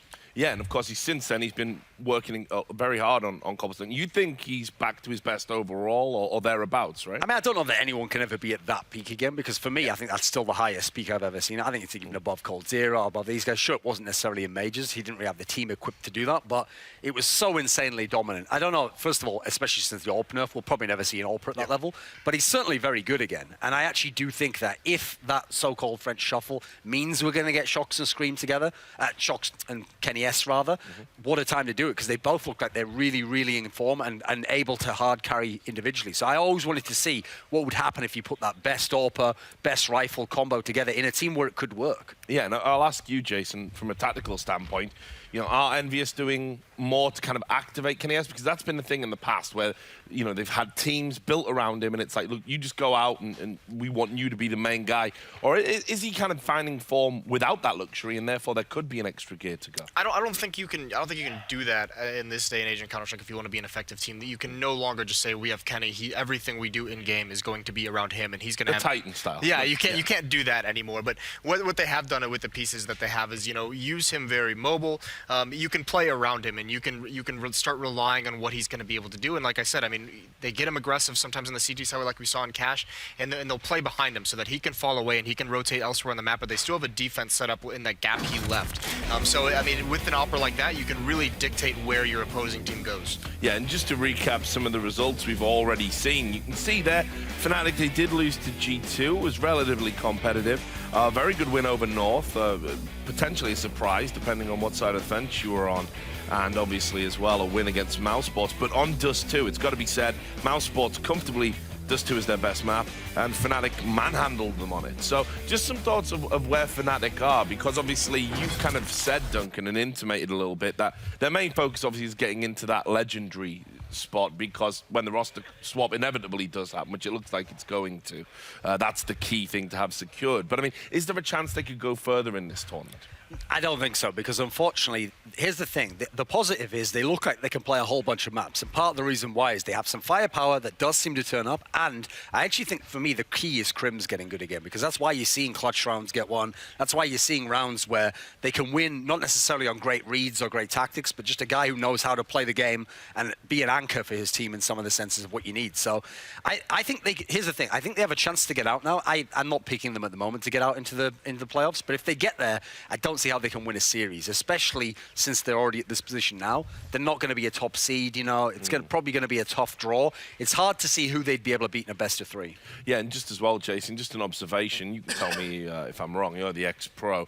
I have kind of been a little bit disappointed by Disco and Twist. These are players that have played in other teams, lesser Swedish teams, sure, and since they've had a sniff at the big time, they looked really, really good, and they're incredibly highly rated domestically. Lots of Swedish players have lots of good things to say about them, and they've been a bit underwhelming at this major for me. Now, is that linked to these rumors that are flying around? Because obviously, if rumors are to be believed, they are the two who would be heading off. Yeah, I mean, that's also just naturally. It's hard to really argue when if Fnatic's saying, you know, we want to bring back the team that won us all those majors that was so dominant. If there's any reason that you'd be disappointed in either of those players, I don't think they've done like a particularly bad job or they've had bad games. Yeah. But I think it's also the excitement or like some of the hype that is with these players. I mean, multiple Swedish players said Disco Doppelin was like their pick for this coming year to have a breakout year. Twist has been hyped that way for years now. He's always been rumored to be like the #1 pick for NIP to bring in when they were having roster changes. So I mean, there is kind of a lot of excitement that you want to see the skills of these players, and we haven't seen it. That doesn't mean they played bad. It just means, you know, they haven't kind of hit that star level. And to be fair, it's not the easiest thing to do when you're surrounded by an Olaf, a Dennis, even a Crims to a certain degree. Okay. Quickly, anything to add to that, Duncan? No. I still think actually both these players can work. My problem is I actually don't think from watching his style, I watched him a bunch in Epsilon, that Disco Doplin's really suited to being a star player in one of the bigger teams. And so my question then is always, it's like if you bring in a striker to a top-level football team. If they're not like an amazing goal scorer, probably doesn't make sense for them to be that in that team. Put them in a lesser team and have them be the star player there. You know, maybe that's the career trajectory. So maybe he's better off either taking over in an IP or being back down at that other level, but being the best player on the team. Twist is a player I actually think could work. For me, I think he needs to be in that kind of cage and B role, you know, be like the middle of the pack. When you have your good games go off, I mean, I know he can play as a hybrid style, he can be a good AWPer, so I still feel like for him, it's all still the same old story. It's about his motivation. Does he want to be in a world-class team, or does he want to play with friends and have a good time and be a lower-level pro? Because if he wants to be a top-level player, if it doesn't work out in Fnatic and they don't pick him up, I think he could be the guy who could be the AWPer for NIP. He could definitely go and do that. He has the talent, and I think he still has the respect of the other players where they would give him the try. So it's up to him, I think. Yeah, well, we'll find out where he goes today. As you can see from the footage, we are fixing a sound issue. So just while we take a closer look at that, we are going to bring you the history of the majors. History has been made. Records have been broken. This is just the start. The majors for Counter-Strike are like the majors in golf or the Grand Slams of tennis. We don't have set seasons like you see in traditional sports. They happen every couple months, and they kind of let you figure out who's the best in the world right now. It is the most important event. It is the event that if you want to witness history, that's the event you go to. Absolute magic for anyone who enjoys esports. This is going to be one for the history books. One of the big things that we always struggled with in the early years of esports was developers caring about their game being used as a competition platform. We've been attending so many small amateur events.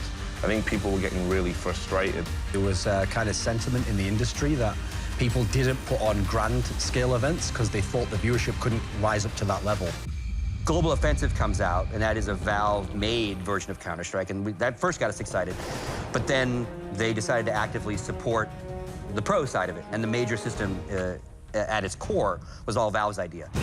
If you don't put on a really big event, it doesn't kind of signal to the teams and to the people watching like this is like the World Championship. So it is like kind of like classic thing of you have to build it if you want them to come. When the major announcement came along, it kind of legitimized everything we've been working towards. The majors was a great step up, a level that I hadn't personally seen in Counter-Strike before, so it was quite an exciting time. And I was excited because it was going to be an opportunity to kind of watch something potentially great unfold. This was the first time when I think we realized things actually started to get a bit serious. The first one was a bit rough, but it was at DreamHack, and DreamHack in general is more of like a laid-back vibe, you know? It's more like the old-school gamer roots because it's a big LAN party. When I think of DreamHack, I think of prestige, glory, biggest tournament ever. There was definitely excitement about the fact that we had not only like a world championship event, but also one of the first tournaments where probably every single good team was there all at once. I think this has gone beyond all expectations. It's funny to look back on that particular event. We had kids jumping on the stage behind us, no security, like a guy literally jumped into the middle of an interview we were doing with one of our players. It was like, what is going on here? At the time, I was skeptical, but then every single one's gotten bigger and bigger.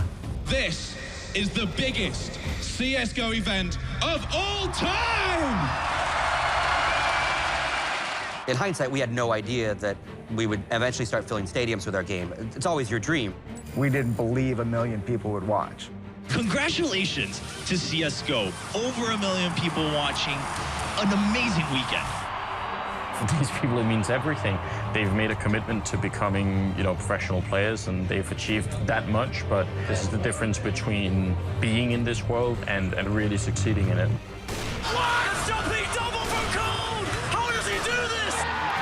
There is no more pressure for a Counter-Strike player than playing at a major. And look at that crowd, they're getting fired up. Oh, we go for the defuse. The defuse is coming in.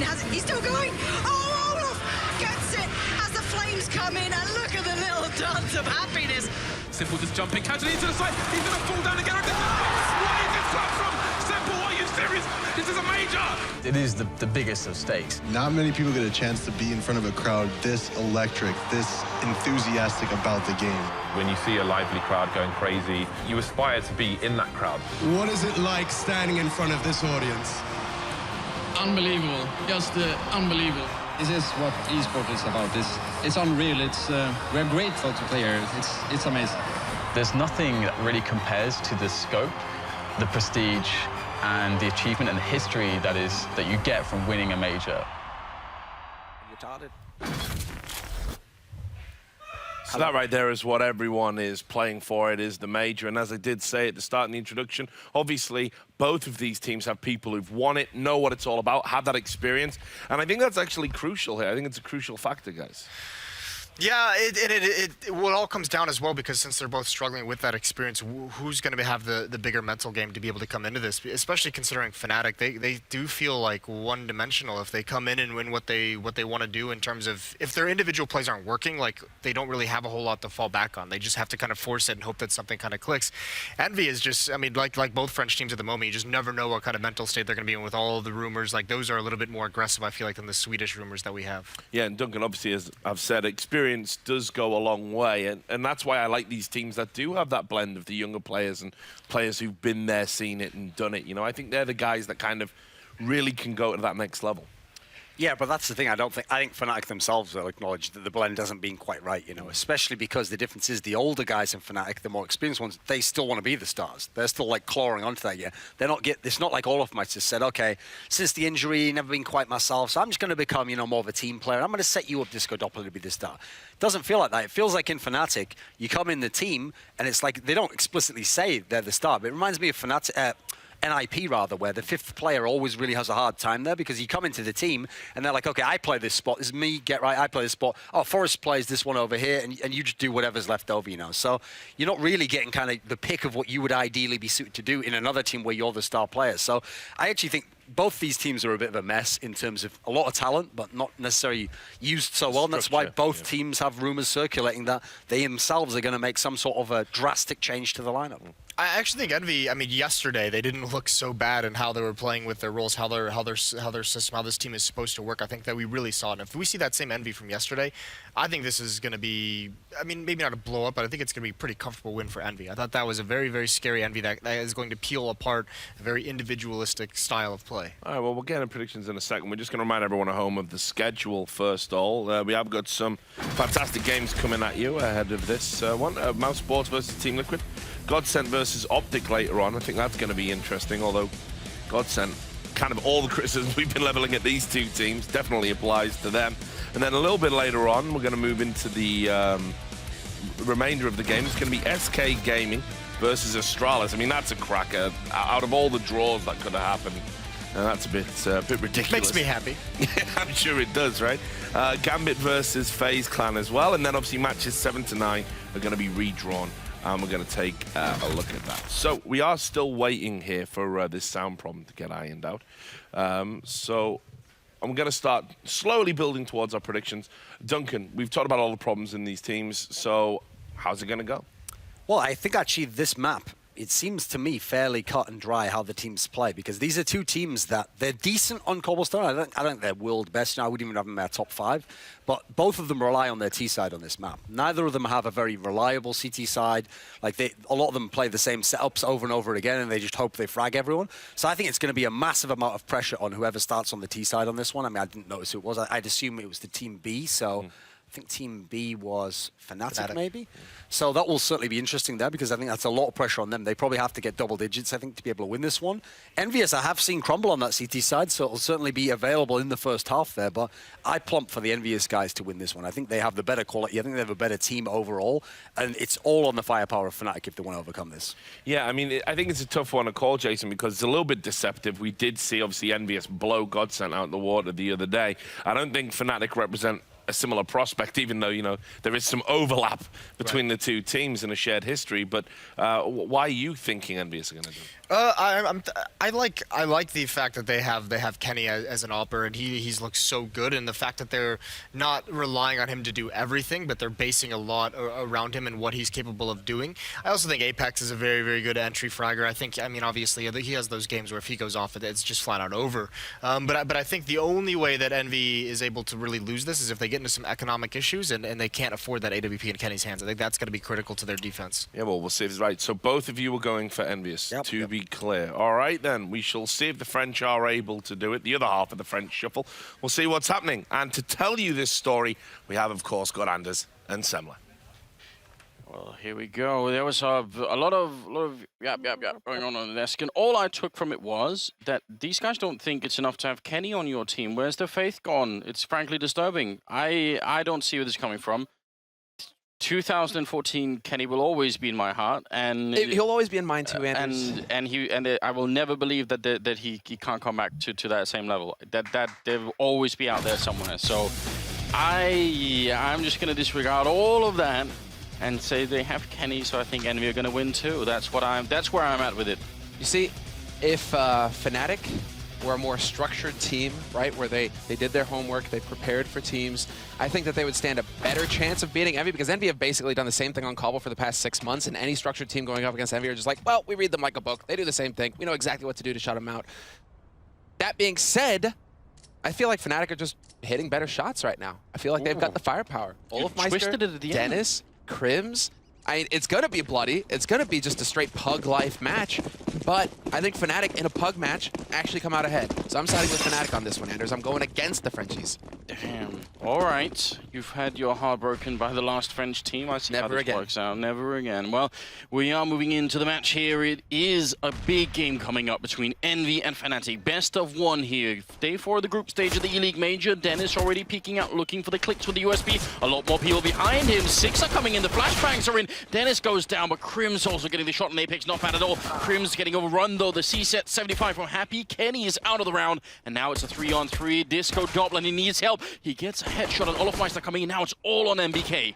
I'm amazed at the fact that there are still 3 players, well, 2 players alive initially there on the site for Fnatic, and now MBK, there's not a shred of hope for him.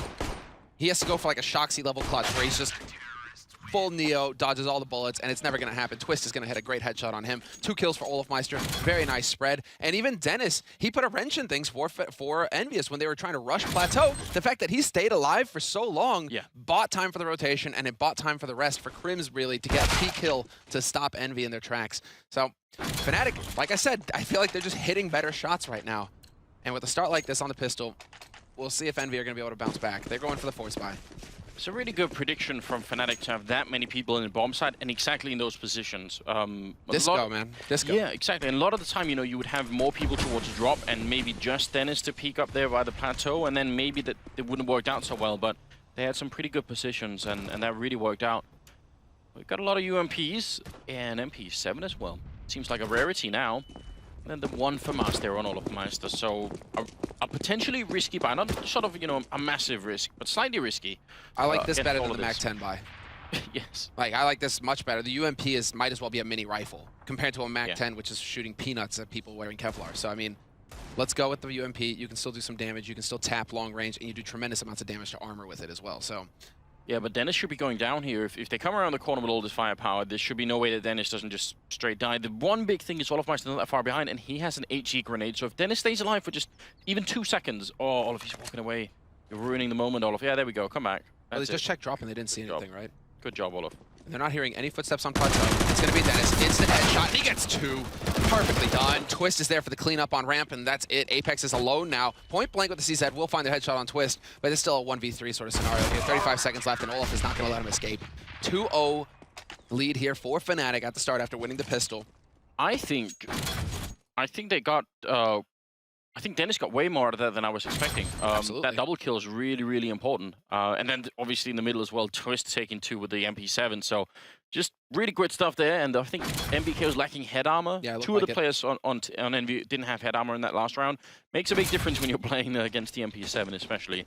So great job on Fnatic here right now, doing a good job. And, you know, just losing 2 players in the round, not a problem at all for them. That allows for Dennis to cheat the M4 this round.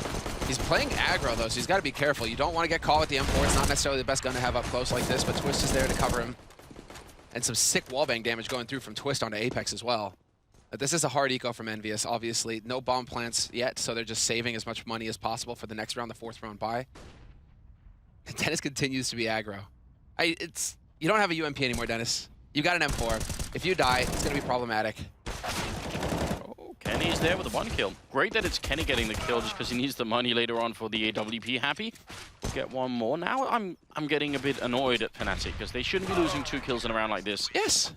This is Pug life. This is what we're going to see here, Anders. This is Pug life through and through, never changing. Both of these teams are literally just going to look for duels the entire game long. Here's the problem, Sam. Like, every time you say Pug life, there's gonna be another 10 pictures of Pugs on our Twitter account. So I'm fine with that. You've got to be careful. If I was home more often, Anders, I would totally have a Pug. You would? Or a French Bulldog, one or the other. We could go on like a play date with our Pugs. Exactly. That'd be nice. You know, running through the fields and them like... They don't really run. Exactly, like kind of just trying to keep up, right? Grunting. Yeah. Be careful with that. We're moving it into the 4th round here, and it is going to be interesting. Disco Doppler is the one who has the AWP, actually. So I'm curious to see how that's going to play out. He's down at the B bomb site, and they've got already the classic battle for catwalk control over here. Envy quite far back, Olofmeister in the corner. Happy does have a Molotov. And that, it's a very common spot to Molotov if you have it, but you don't normally do that. Oh, he's going to use it here instead. Yeah. That means Olofmeister's in a good position. It's like, the thing is, Anders, if for Happy to use that Molotov, it would involve him being like close to the front lines. And well, that's just not what Happy does. So you see, Apex goes in first. Happy not going to go ahead and commit either. There we go. Finally, they're going to make the drop. It's the split onto B. Oh boy. How does that work out? MBK with a 180 turn. Apex following up, and it's a triple kill for NBK. That, I just actually am not sure how that worked out. I wish we could see a replay of each individual fight, but obviously that's going to take a while. But just, that was so quick, and it looked like Fnatic were in the right positions, especially Olofmeister. When you're in that corner and they don't Molotov it, and they walk out and they don't check it, you know you're supposed to get a double kill. Look at this. MBK picks up the 1, but this is very quick. Yeah, that's sick. And, you know, Fnatic, I know, like, Faceit are providing the service for this event, yes, but this is an FPL. And you see, when you play FPL, you go for aggressive fights where you risk your M4. You're like, YOLO. But now, look what it's done to you. You have no money for buy. You risked it. You've spent way more money than you should have by taking aggro fights. And now you're here with pistols. You're allowing Envy to get a foothold here at the beginning of the half rather than making them fight every round, every step of the way. Nice grenade onto Olofmeister. Max damage there. Down to 16 HP. He hasn't even seen anybody yet. It's disappointing because I was looking forward to some Olof Deagle action. Still got Dennis, and he's quite good with the pistols too, so we've got a secondary option, but I do like a good 1-dig. Who doesn't, Anders? That's the question, right? Apart from not you being on the receiving end of that 1-dig. Yeah, that's frustrating. Nobody enjoys that. But I like even more the fact that Kenny's picked up the AWP so early on in the game. Oh, there it is. Olof picking up the shot on Happy. He was just about to comment on something else. Dennis will be going down. And now it's a 4-on-3. They're running onto the bomb side. They got to be careful. Twist is behind them over at Long. It seems like they are realizing that, so that's not too bad. He did get the kill, so they should be aware. Crims gets dropped, and Olof with another one. That's on 15 health. He gets those 2 kills. Now they both have AKs here for Fnatic.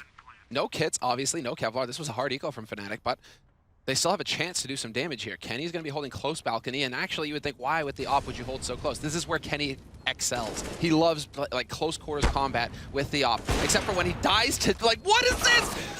Was that his own Molotov? Yes, the Molotov spills down, and he literally roasts himself down to 1 HP. Oh my god, 1G's in the chat, ladies and gentlemen. That is completely ridiculous. Summit looked at that, he's like, bam, you know, twinkle in his eye. Oh no. I feel you, Kenny. That's heartbreaking. Hard to come back from. I mean, luckily Envy can buy in this next round, but obviously that's just insane. Disco Doppler to save the round. You see the reaction from Kenny there. Very fitting. So here's the. I'm glad that Kenny has another AWP, but he's got no armor. The problem for this team, and the problem actually for Kenny, way back when the 2 best AWPers in the world were definitely Guardian and Kenny, the discussion was always, well, who's the best sort of, you know, who's the best AWPer was one of the discussion, who's the best player. And the reason people always pick Guardian as the best overall player is because even when you couldn't afford the AWP on Guardian, he picked up the AK and he would be better than Kenny was. Kenny would have a bigger drop-off with the rifle. And I think that's still to some extent true. I still worry more about them not having the money to afford the AWP for Kenny than I do with maybe other riflers. Kenny he's not like a JDM, right? Like, no, let's not go that deep, because JDM literally, it's like pistols and op. If you give him a rifle, you're in for a bad time, right? But although he has improved. But he has improved. What's crazy is to think just that Kenny was actually, I don't think anybody's ever hit that same level that Kenny was at when he was in full God tier mode. It was just unbelievable what he was doing with the AWP in-game, getting 50 kills, just like unreal level of CS from him. Dennis in the corner. He can almost be sure they don't have Molotovs to check corners. Sixer goes down. Dennis will drop next though. The best trade. Apex coming in strong with a big kill there, taking down Crims, and he's going to charge on in. There's the 1 Molotov they have, and it's such a good position. They have to fall back. Twist nearly goes down. That's actually very, very nicely done. Double ult for the retake in a 3-on-4. I would not do this on as I can get a really quick kill here. Yep. Unless you get the kill immediately as the bomb gets planted. But even then, you should be backing. I think you really should just be trying to bank and save on this. It's still early days in the half. Your economy is in tatters right now if you're Fnatic. If you can do anything to save these guns, do it. And they are, finally. Whew. They hung around for a little bit there, but Twist and Disco are backing off towards that B side, and Olafmeister now. He's just camping outside T-spawn. Still in a bit of a risky spot, but he should be able to survive. Because I don't think that Team like Envy have any reason to go out towards T-spawn. They should not even be showing themselves. Just occupy A long. You're not going to go up with the bomb. Just stay put. Don't do it, NBK. It's a temptation, isn't it? But you're right. There's no point in doing it. They have a very bad economy themselves, but because Fnatic can save 3 rifles, they can actually go for a full buy next round. Olaf and Disco have plenty of money to buy here, so yeah, good call on Fnatic, I think. It is nice to see Apex with that kind of pace, though. I love it when he's the main guy running into the bomb site and picking up kills. And at different times in his career, he's been a very effective entry fragger. But sometimes he's been on sort of fairly dysfunctional teams, and then the entry fragger is the first guy to suffer. It's the worst position to play if the team isn't working. Exactly. But when the teams are working, he's actually quite good at his job. Yeah, it's all a matter of trust, right? If he knows that NBK is going to have his back, he said it himself in the past when we had the initial change going into the major win, where, you know, oh, I have NBK, and he's always behind me. Perfect. Now, I don't care if I'm going to run in and die, because NBK is going to be there to trade frag, and that's how it's supposed to work. It's when Apex is running in alone. Well, that's an incredibly frustrating situation as an entry fragger, because you're just 9 times out of 10 going to get your head banged off, and then nothing's going to come of it. But Apex does have that crazy quality, right, of still, even in those situations, sometimes he's just on and just wrecks everybody single-handedly. And that's where Envious really shine, when they have Apex hitting that level. So we'll see. I mean, he's off to a fantastic start here. It's 4-2. Fnatic still in the lead. Kenny changing it up. He's got the angle now. Olaf still going to win the duel versus Sixer. Trying for a wallbang shot there. The grenades are out. Look at the stack that's here for Fnatic. They have 4 members on the bomb side, but Twist is not that far away, so they could very, very easily be 5 men on the B bomb side quick. So for Envy, it's not enough now to just put in grenades and then run. You need some pickoffs here. You need to find a kill, sneak in a kill somewhere. Flash goes in, and what a nice headshot coming in from NBK. That's absolutely textbook. Now they need to deal with Crims. He's in a very tight corner. Disco Dublin gonna get a kill after he goes down. Crims next line to be traded. Happy drops, and now it's a one-on-one. Kenny hits that shot on Dennis. And let's see if he could get one more. He's currently got the double kill. He's up against Twist here, 22 seconds. It's going to be a full bomb plan, no doubt about that. Now the question is, if he peeks Twist, is he going to be dropped? This is a tense battle, and he actually walks out the other way. Kenny gets out from behind the statue, and now all of the pressure is on Twist. He doesn't have a kit. I don't know if there's one on the ground somewhere. He's going to have to try and find and pick one up. Kenny creeping in. If he scopes, there's Kenny missing the shot. Twist moving closer, picks up the M4, but Kenny makes it around the corner. And now the flashbang is in again. So much time already off the clock. Kenny just playing with his mind right now. Twist has to go and find him. He misses one shot. He gets the headshot in. And, oh, he picks up a kit in transit. I think there might just be enough time for it. Who's got the time? Is such a crazy round for Twist. If there was no kit, and if he spends even another second trying to kill Kenny, that would have been a great play from the Swedish player there. I can finally breathe. Already, this is just trading back and forth. Great trades coming through from both teams, but Kenny really having to pull the rabbit out of the hat in this round. This kill here on Dennis. Oh, we don't get it. Yeah, you know, obviously, Kenny, there's like, he's one of those players that's legitimate. Like, he wears his heart on his sleeve.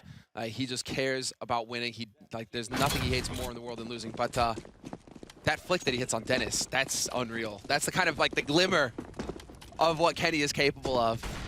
And if Kenny's gonna play like this, we're in for a fantastic match here. This is so sick already. 5-2, still early in the half, anything possible. And both of these teams just so low on economy. It could still flip either way here. Envious have another chance to put Fnatic on eco, just like Fnatic have a chance to run away with this first half here.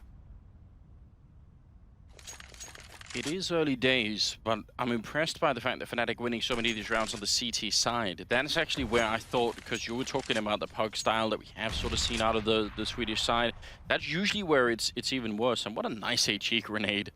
Bouncing into the ceiling and back down into the hallway there. I guess, like, for Fnatic, Fnatic is almost like a sort of like a special case, because they still have that core, that trio, right? Olaf, Dennis, and Crims, like the mind games between these guys, just, they don't need to call anything. They just know how to trade and play effectively around each other. And then you're kind of trying to fit Disco and Twist into that system. Happy leading the way into drop, looking for the opening. Goal, he's gonna lose it. Crims is there, gonna take him down handily. Olofmeister in position, gets the headshot.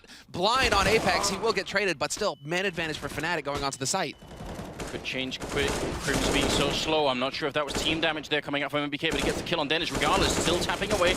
Long distance here. Kenny to pick up Disco Dublin. And suddenly it turns back in favor of Envy. They gotta be careful they don't line up. Crims will get dropped.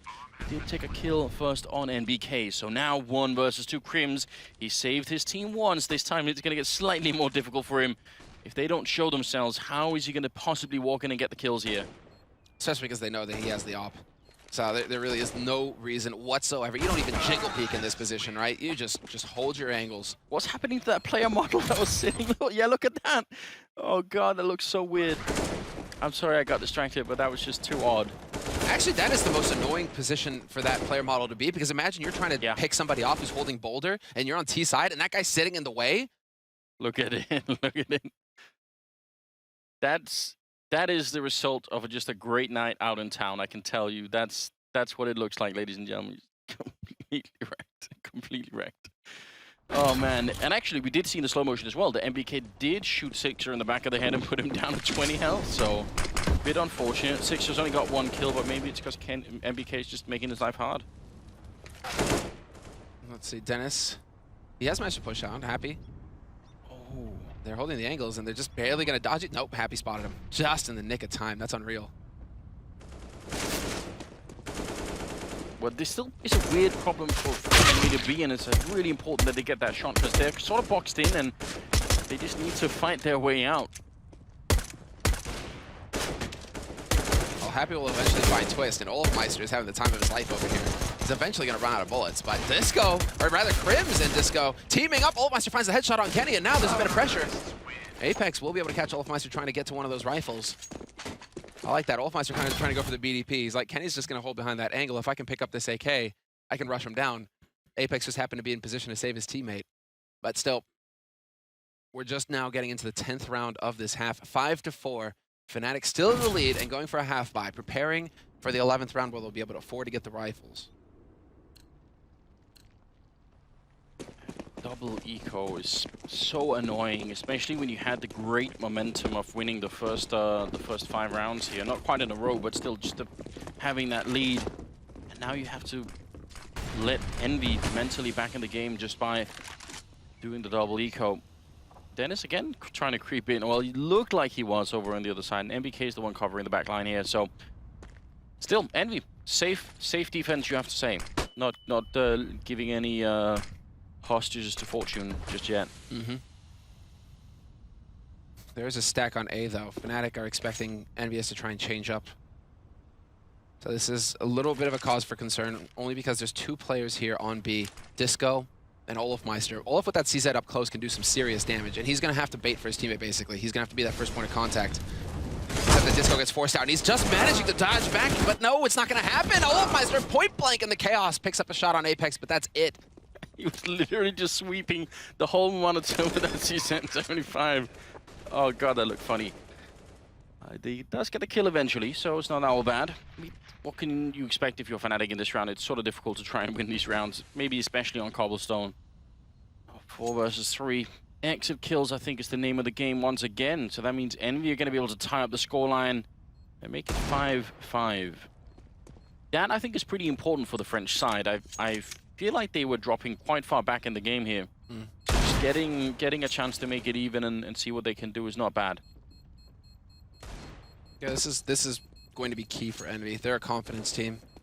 And if they aren't running on if things aren't going their way, they don't really have that in-game leader that's going to rally the troops and get them back into it. You can see them start to really stall out and get frustrated. So you're right, this is a big round.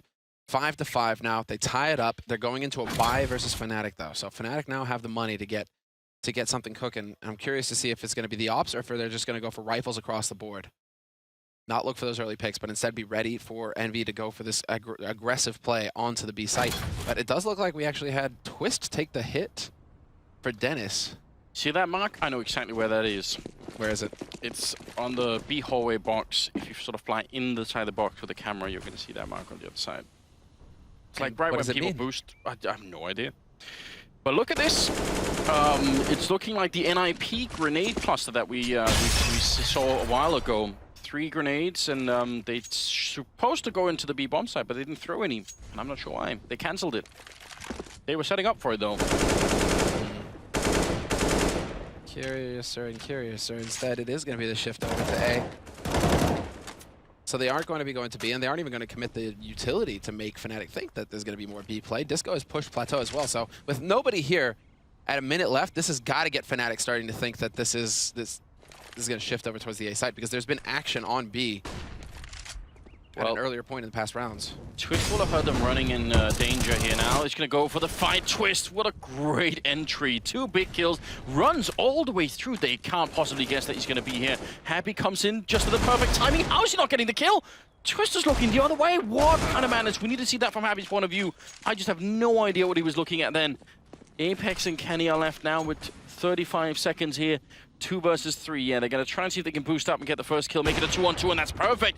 Great play coming out right now for Envy. 28 seconds, they can still do it, but if they move too slow, all of us going to be right behind them. They need to get up here and get the kill on Disco Doblin, who's all the way in the back. He does not have any grenades left either. They can definitely do this. But this is sick from Disco, because they killed the man Dennis. They killed Dennis on the site, so they're going to think that the site is clear. Are they thorough? Do they check all the angles? Kenny is coming in at the perfect spot. He's going to get the free kill on Disco, and that's it. 8 seconds left here for the plant, and Olafmeister not going to be able to deny it, because Apex is able to get on the other side of the house just in the nick of time. But look, he's going to be right in between the 2 of them. Kenny has absolutely no idea that this is happening. Ah, you don't have an AK, Olaf! Still gets it. Oh my god, that's so incredibly scary. Imagine for a moment if that miss, well, not a miss, if the discontinuation of the spray is enough to buy time for the other Envy player to make that work. What a terrifying situation. Ultimately, Fnatic win the round regardless, so here's Twist coming in. He gets the kill, so this is a very unlikely move. Happy comes in. Oh, he swaps. It's the random swap. I hate that so much. That is one of my biggest pet peeves. That might very well have been the round right there. Misclick? What? I don't know. Olaf is flipping out. He's just like, what? How does Kenny not have any damage? I mean, if Kenny has taken anywhere like up to 20 damage, that's it. It's a one-shot headshot, and Olaf is going to obliterate Apex immediately afterwards. But that definitely stopped my heart for a second there. A little bit of a beat. Skip. That was painful. Twist is holding aggro A long now. Is he going to go aggro? Is he actually going to go for the push or not? Just a straight shoulder peek. He's looking to give them a bit of a present over here. Some shrapnel. Falls back and is just going to put up the smoke there. And they spray through. That could have ended very badly for Twist, but under the circumstances, I think he'll be all right with what happened. 6-5, the scoreline favoring Fnatic. This is a very tight game right now. Neither team, I mean, Envy's economy is slightly better, but it's not exactly great. So regardless, this is a round that both teams really have to try and win. Sixer is not even on the server yet. That's a big problem. Yeah, he is struggling mightily right now. And he's actually had some really good games so far in the group stage, and he's going to go down again to Crims. Kenny, though, he's going to get the trade kill onto Twist, and that opens up A. Apex with the second kill. Olafmeister gives away his positioning, but then he still has a man there to back him up. Between Disco and Olaf, there's quite the A defense setup here. Oh, that Molotov, is it actually going to touch anyone? Not quite. It maybe does force out a little bit. Yeah, it gets the kill on Disco Doblin. Eventually, Apex for the triple. That will leave Crims running away. Envy. Great call for them to do. I mean, as soon as they get those 2 kills, even if the rest of them are sort of almost on the bomb side there, they still managed to power through. And that one Molotov was so crucial. There were actually 2 people in that position that had to move away because of it. One of them died in the meantime, and Happy picking up another kill. But right now, the hero here is Apex, well, and Kenny too. They're both at 12 kills. This is really good stuff. I mean, Olaf knows he can't jump back up into the bomb site because that Molotov is going to be there. And Disco Doblin, I guess it's the last tick, really. Most of this the AK, but still, very, very good job. That ties it up 6-6. We're going to be moving into the 13th round. Fnatic, no money at all. Broke. And this is flat-out eco time. Jumpy calling the timeout now. You can see Jumpy doing a lot of the talking right now. He's the coach for Fnatic. What I really love about Jumpy is the hand movements. It partially looks like he's at like a 90s disco rave, you know, like kind of sick. I like it though. You know, it's like this is just a little bit more than pug life. If you're actually calling a tactical timeout so that your coach can get involved and actually have a bit of a say in things. This is a hard eco scenario right now for Fnatic, so it is a bit grim. They're going to have this round to continue discussing amongst themselves as well, essentially, if they want to go full... Oh, never mind. Double eco scenario means that they want to go for the force buy. Okay, then. With Olaf, the one not really buying much. A signal that maybe they're going to try and change out the orb and maybe get one of those later on Olaf instead. They've had a couple of different people using it. I think Dennis had one, Disco Doblin had it once, so Twist obviously had a couple of rounds with it. Maybe it's Olaf's turn. Good trade though. Dennis for Apex, well worth it. Yeah, especially because Apex was the hero of the last round. Get rid of that guy. He's hitting too many shots. But there are 3 players over towards A right now for Fnatic. This is problematic. Because, well, Envious, they've timed this perfectly. Happy's going to walk right on out, get his free kill on Disco. And now, well, it's a B bomb site pretty much here for free for Envy. So, already have to start focusing on the next one. Yeah, but with that stolen AK, it's really great news for the Fnatic. They're going to be so happy about this. They even have a Molotov on Olfmeister. So, obviously, they would have to eco the next round. But now, because they have that round can be winnable suddenly. And Olaf, he's got the 2100 already saved up. Is he going to be crazy enough to go for just body armor? Yeah. I think he would be. So I mean, I think that he doesn't need head armor against the AK anyway. So why not just go for the body armor and see if you can't make a bit more out of it, or if Crims and Twist survive, you maybe drop it to them. But because Olaf is playing, well, actually both Olaf and Twist are playing quite well, so he could also just drop it for Twist maybe. Yeah, the options obviously. There we go, instant. Exactly what you expect to see from Crims. Not going to miss an opportunity like that, and Olaf, he's pretty safe. He's going to be able to hold on to that AK.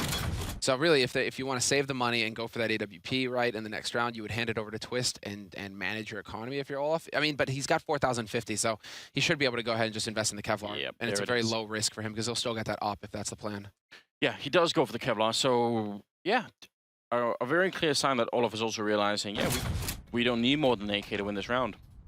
And he's not wrong. We've seen him plenty of times before. But I'm glad he realized. I'm glad that he's taken the risk here to try and do it.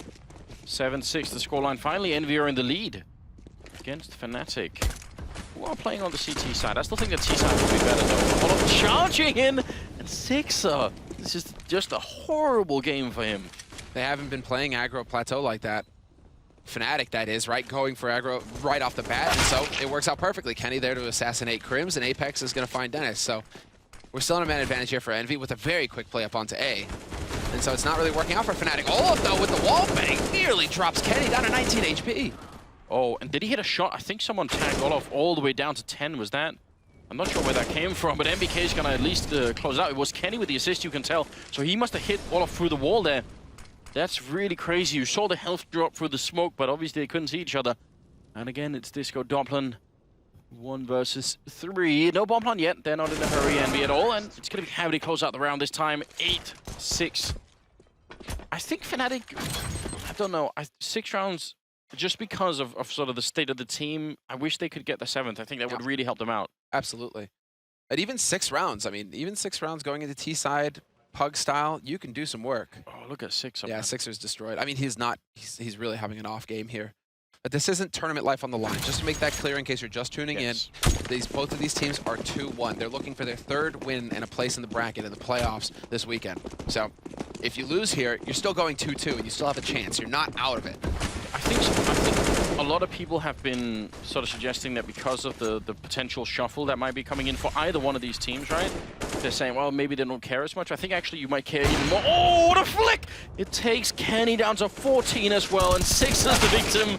I don't know why, he just is the designated victim at this point in time, and Apex comes through anyway. Crab spraying his way for the smoke and picking up 2 kills. Absolutely ridiculous now. Can he go for the 3rd? He's certainly trying.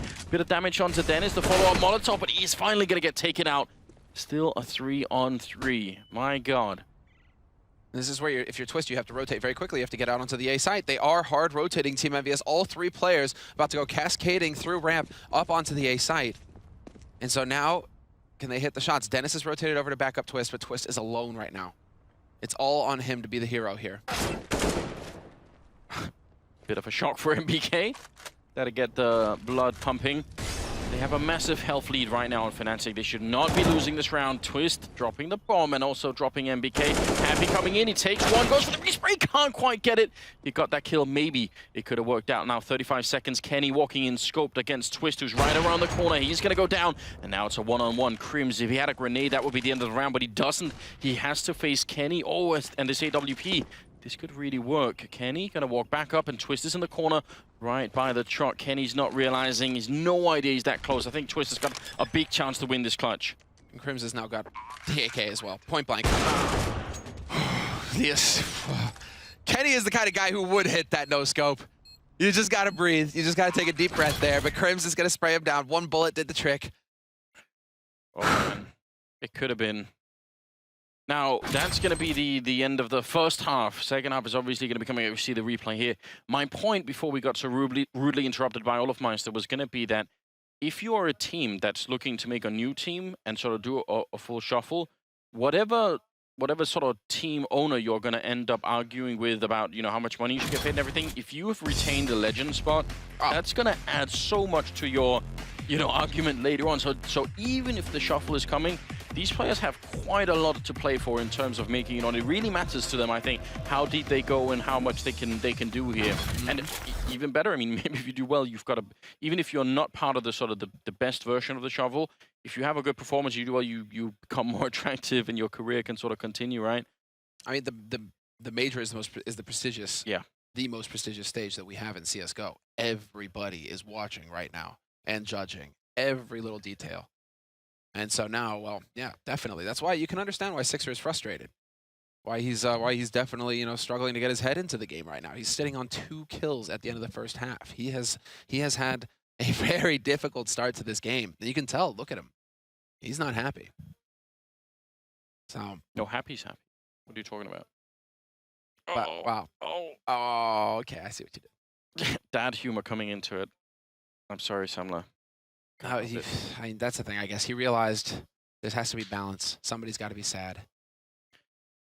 And so, there we go.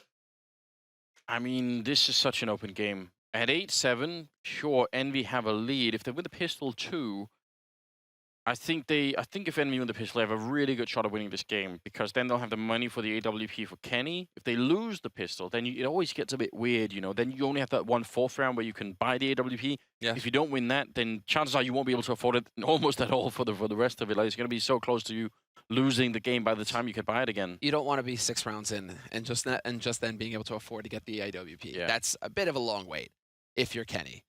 So you're really crossing your fingers hoping right now.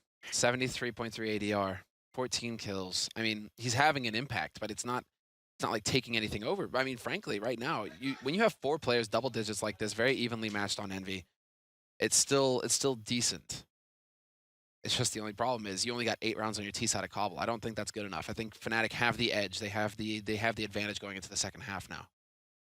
I mean, we have to look at it the other way. Maybe if Sixer comes back into this game, suddenly Envy are doing extremely well. You know, suddenly they actually have a 5th player. So maybe that could be it. I'm not trying to say that everything is Sixer's fault here, but it obviously makes a difference when you have one guy who's just having a really tough game. And throughout your career, everyone will have all those times. Twist gonna absolutely clothesline Apex with the Glock, and then they're not gonna go into B. They're running to A instead. Happy in the middle, has to get this kill quick. He picks up one. Second one would have been a miracle, but it's not happening, and now it's gonna be a real hard retake. Oh, but they aren't wasting any time. I like this a lot from Envy. Trying to keep up that pace, but Twist is gonna be ready for him. The bomb has been planted, and Dennis, Twist, everybody getting in on the action. Kenny, all he can do is hope to get up onto the side, but I think he's been spotted. This goes just waiting for him. A dominant pistol round here from Fnatic, tying it up 8-8 and getting the strong start. Kenny, you're not getting that up anytime soon, unless you rob it off a Twist. Big win for Fnatic. That ties up the scoreline. A bit of conversation on Envy. See if they can figure something great out here. They're buying armor and head armor even on everybody. Kenny gonna go Deagle Grenade instead, so not exactly a lot of save for him. Maybe he's content with just getting the M4 later on. The main concern is that this is both pistol rounds picked up for Fnatic now. So Envy as the French team have not haven't gotten an easy start at all. in either of these halves. Now it's going to be the force buy sort of scenario for Envy, stacking on B, 4 players, trusting and Happy to hold over towards A alone. I do like that. I mean, Happy, like from what you can tell watching the game, you know, he does seem to be a bit of that lone wolf kind of player. So yeah, put the 4 over here on B and just leave Happy to do his job and lurk over towards A and get you that info. Right now, he's just saying, not hearing a damn thing. I'm not seeing anybody over here at A, and it looks like he's ready to try and maybe take that peek as well to try and confirm towards T-spawn. Get the info. We're getting down to 50 seconds, and when you're at that minute mark, 50 seconds, this is where the CT side really need to actually start figuring out what's coming at them. They've got the stack in the right place. Can they actually do this? 6 turning around. It's going to be Apex to pick up the kill. Kenny line next with the Deagle. Hits the headshot on a very low. And Sixer will follow it up. A great frag coming in. Crims getting dropped mid-air. A perfect prediction from Team Envious will leave Disco Dublin. I feel like it's always Disco Dublin alone. Not exactly fun for him, is it? Well, mainly because he's the one setting up the flashes and smokes, isn't he? Happy will take him down, and wow, that's the first time we've heard Envy shout like this, at least since the beginning of the first half. A team ace, everyone helping out, Sixer included. I'm at a bit of a loss, just because that was actually painful to watch. Yeah, from Fnatic's point of view, it definitely was. From Envy's point of view, that's the big prayer that you have when you stack a bomb site like that. And they turned around for the grenades. They did all those things well. So really, really good job there. Now Fnatic are gonna buy right back into it. The Deagles, Tech9s, and everything else. And Disco Dublin gonna be out quick with the Deagle, looking for the one tap on somebody. Does dodge most of the grenade damage. Gotta be careful here in this round, and they can't just let this go. Wouldn't go and take too many aim fights either, but they'll finish off Disco Dublin at least. I like that Kenny finds that kill with the UMP. $600 in his pocket. It's gonna get him that much closer towards that AWP when he wants to buy it. Unfortunately for Disco, trying to be the hero in that round, he's not gonna find anything. Twist, however, perfectly capable of hitting the headshots with the Deag at this range, and so he's on the hunt. He might actually watch. Exactly. He's going to spot Happy, and Happy actually getting a lot more information. Notices 2 players now trying to rush him down. Crimps is going to just rush up there alone. Apex, however, is in position, dunks the HE, and gets the follow-up spray.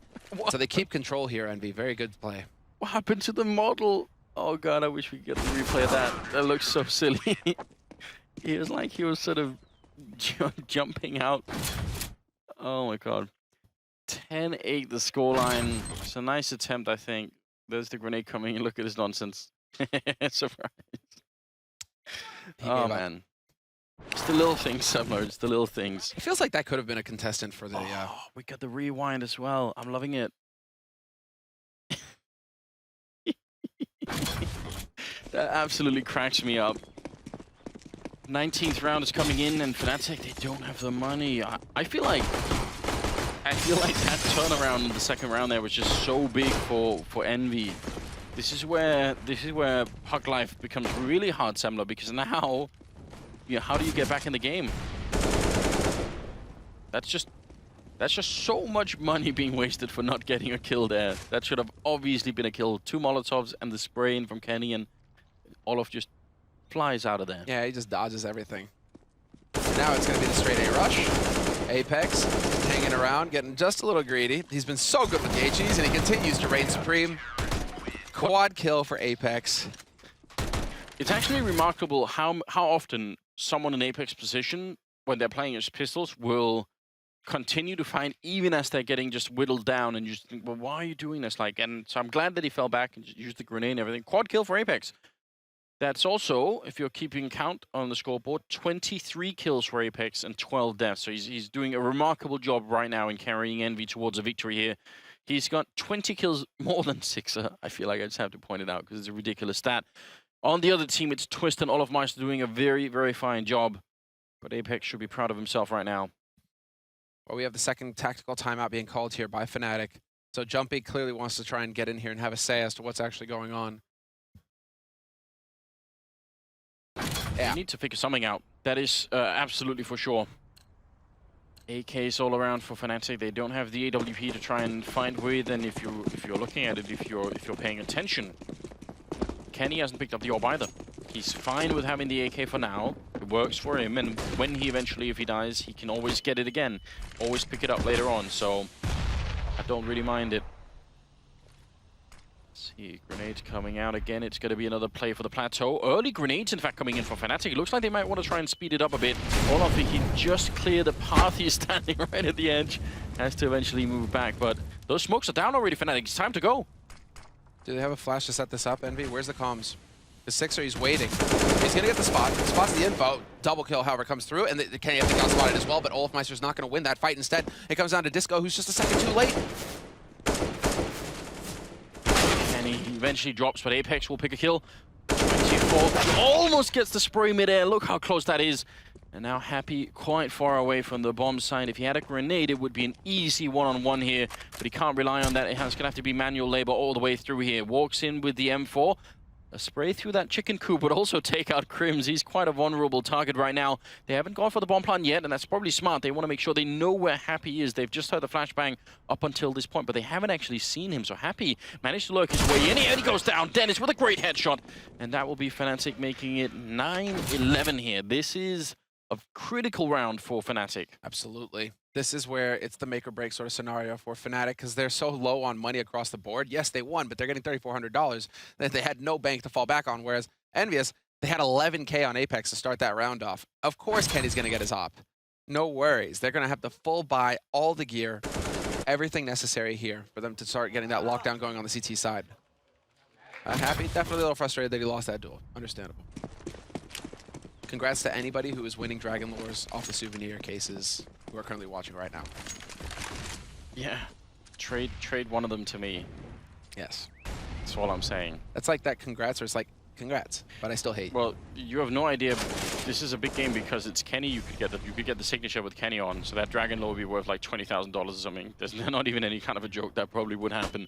Sixer in the corner. No one's grenaded him out. They're all running past. This is your chance, Sixer. He's going to pick up the one, goes for the second. A great double kill, trying for the third. There it is. All 3 kills. And Sixer making great use of this position. Finally, he's going to go down. And how are Envy still losing this round? How can it be real? Now it's on Happy. 1 versus 2. Fnatic somehow still powering through in spite of a really big triple kill there. Now Happy going to be sneaking in with the M4 in hand, and again he gets just trucked by a twist. You can say it. Wrecked. Railroaded. You're right. Oh, such a shame for Sixer, but at the same time for Sixer, the fact that he's so blind like this, there's no early warning system for Kenny. There's no early warning system for anybody alive on the site apart from I'm flashed. I don't know how many people have gone by. And so perhaps Kenny, perhaps the rest of the defense on that B site, they're just getting overwhelmed because they don't have basically Sixer. All they know is that, oh, maybe somebody's coming, but I don't know because I'm blind and deaf. So just perfect. It works out perfect for Fnatic in that round. 10-11. They're 1 round closer to tying this up, and Envious, having spent all of their money in the last round, they're going to be, well, egoing NBK. No. Do it. No. Do it, Nathan. No.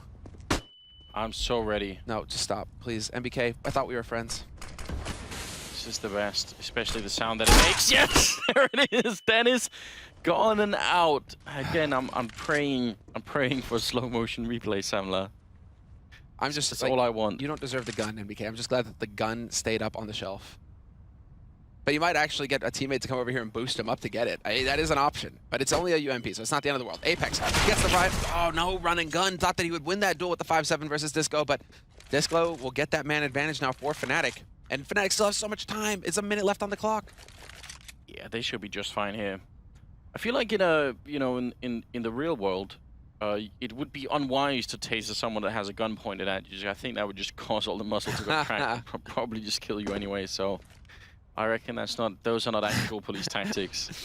All I can think though is that Dennis is like, I'ma get you. Like, like, I'ma get you next. NBK. I love everything about that. They're obviously not going to win the round, and ultimately it won't have much. It entertained me, Semler, and I think that has some small value as well. What? That was a headshot from Kenny. All right then. Twist with the triple instead, and we're tied at 11-11. This is turning into a great game right now. I actually thought when Envy won that second round, yeah, there it is. Oh, obscenity. Beautiful, isn't it? He's tasing him right in the feet as well. Right? Isn't he wearing rubber soles? Shouldn't he be insulated against that? Is this real life, Anders? Yeah. Oh, maybe he should be. 23rd round here. We'll see. That's Cobble. None of the AWPs actually on Envy have any armor, so on Cobblestone I would say it's less of a risk just because there's some of both the positions they're holding right now are hard to grenade. You know, you're gonna have to sort of show yourself and face the AWP before you can throw a grenade. So I don't mind it that much, but obviously a really big investment here for the French side. It's just fun to see Cobble again. The teams really do seem to like it. This is now the most played map in the group stage so far. Runner-up is, funnily enough, Train with 5. But we've played Cobble 6 times now. And while Fnatic have played it once, they beat North on Cobble. So you gotta, I mean, there's, you know, Fnatic do have a system on this map. This is still a very strong map for them. So we'll see, it's not over yet. Bit of a flash in. First point of contact is going to be Apex, and he will pick up a big kill there. Happy falling back with his AWP. Got to get even further back. MBK's gone down. Apex still in this corner, but there's a guy right behind him, and that's Crims. So this could get really tricky, and there's the shots coming through. Dennis will take him down. Happy, it's all on you now, and he misses the shot barely. Kenny goes down, and Sixer, this time he's going to make a run for it. So great impact round here for Fnatic. This could propel them, I mean, not all the way to a win, but we're getting close now. And it does look like we actually have a timeout coming through here. A timeout? Is it Fnatic calling the timeout? Because I can't imagine a world in which Envy actually call a timeout. Is this going to happen? Oh, Sixer. Is he going to get found? Oh, actually, they go the other way. He's quite in a clever spot. Not going to be easy to find, is he? Yeah, Crim's actually checking the classic spot up in the tower. I mean, they're making good use of all this time that they have. Does Crims realize, perhaps? Yeah, thanks. We actually get the view. Look how close they are. Right there. Crim's making noise. Now Sixer at least has the edge. Is he going to try and take the shot? He will in the last couple of seconds. It's always risky in case there's anyone else there, but Sixer is better at playing hide and seek than Crims was. That's unfortunate for Apex, man. And it is Envy going with the timeout. And it is Envious calling a timeout. So they have 30 seconds to discuss the tactics. But what's more important is, well, what's more important is just that Apex, man, just no luck. The smoke blooms, but Dennis just spots him as it blooms. And so maybe that changes everything, right? If he can stop that push, stop that that pincer onto the site, pick up 1 kill, Apex may be the hero and save the day instead. We're looking at Fnatic now in the lead. Once again, 12-11 with the economy as well. So yeah, there is something to discuss. Who is doing the majority of the talking, though? I imagine it's Apex, because he's pretty much taken over a lot of the calling role for Envy. Between him and NBK, there's always the discussion, but Apex, he's very outspoken on what needs to happen now. He certainly got some kills to back up all of that talking, so 25 on him right now. In the lead in the game. He's actually coordinating it right now, just like he's okay, I'll get back to that. Nice enough try. Maybe they could have hunted down Crims. Maybe they still can.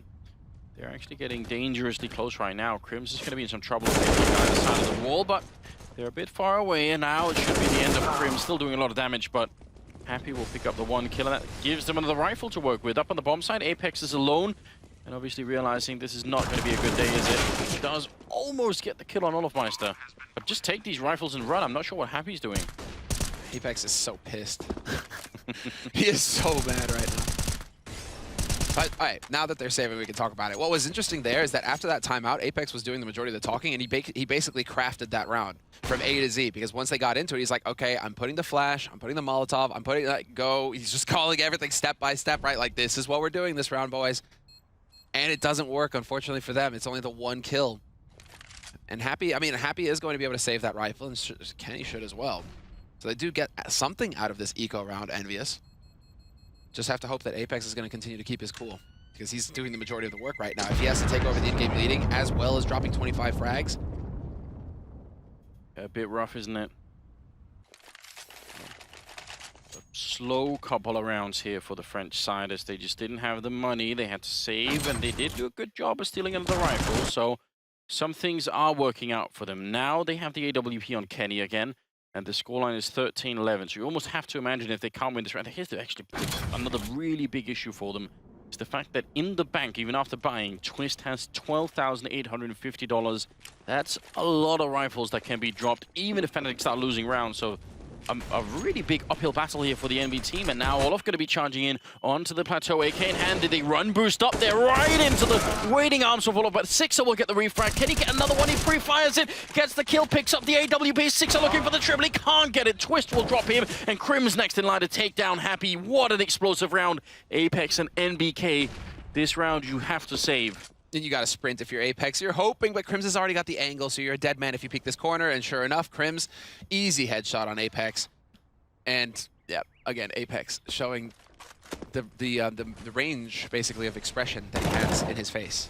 I don't know how many ways it can scrunch, but we're getting a good idea of it right now. He is annoyed, and who wouldn't be right now? It's just falling apart. You're getting picked apart, one after another. It absolutely is exciting, though, to see Fnatic play at this level of play as well. Suddenly they are back in the game here in the second half. MBK going to be walking right into Crims for another triple. Now look at this, Sam. I'm looking forward to this. So here's the cool improvised run boost that we're seeing. And Kenny soaring through the air like an eagle, and Olof is like, got him. Got him. That's the worst, isn't it? Yeah. Some heroics for Sixer, but you're right, man. That is painful. 14-11, especially when you pull it off perfectly, right? Doesn't mess up the jump, just gets right into position. Olof is just faster.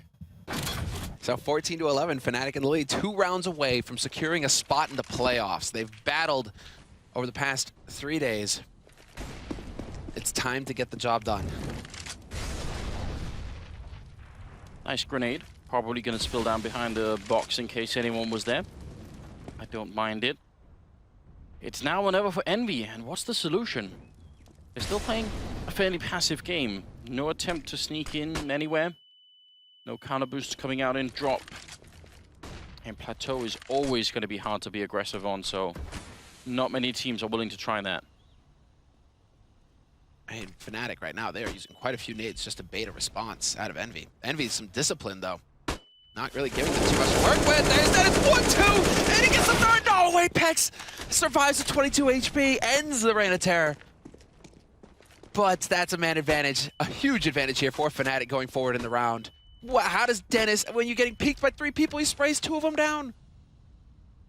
It absolutely could have been. Now, MBK realizes he has to take a risk here, and it doesn't pay off, but it's actually not a bad play for MBK, because the alternative is just sitting and waiting in a bomb site, and that really works. Now Apex, 22 health here. They're all coming around the corner. They do almost line up for him, but the firepower's just not there. Happy get a bigger run for it. This is going to be match point for Fnatic. They're about to be 15-11 with, and I mean, Twist at the top right now. 23 kills on him, Olof at 20, and then on the other team, it's not, I mean, even Sixers sort of starting to catch up to the rest of the field here, but it's just Fnatic being too good on the T side at the moment.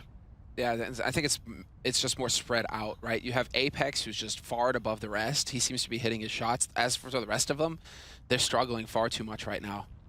And so over on Fnatic, it just feels like a bit more of an even curve. You know, everybody seems to be chipping in.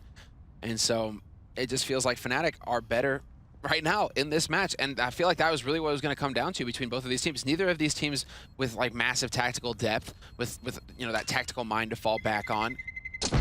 Really, I mean, Fnatic might have a slight edge there with Jumpy, but even then, it's pug life for both of these teams.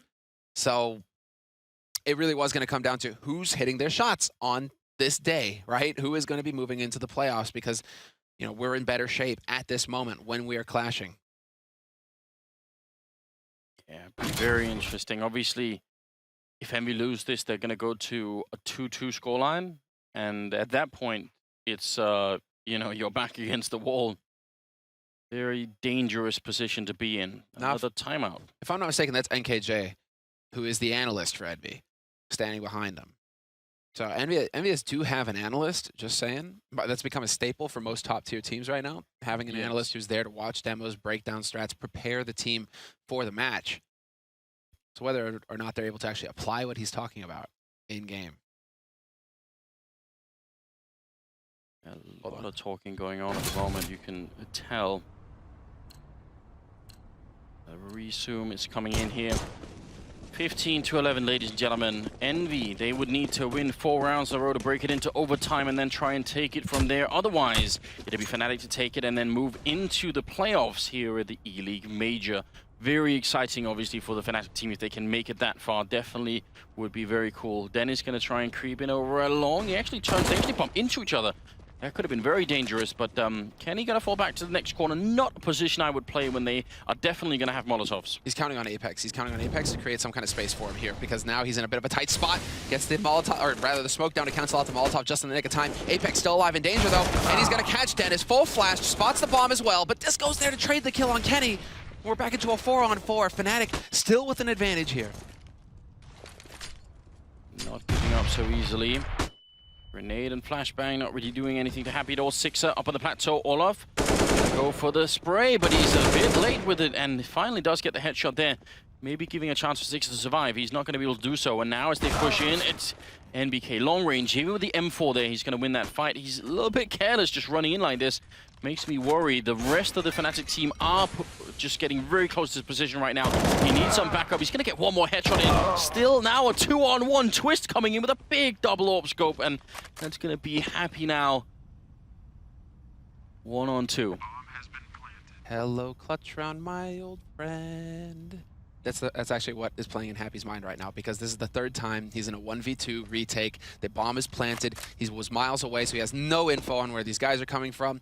It's going to take a God tier clutch, and it's just not going to happen. Disco Dopplet will put an end to it. 16-11. Fnatic with a very clean win over Envious, who never really seemed to be able to get their heads in this game or land their shots, apart from Apex. Got to give it to Apex. He did some work today.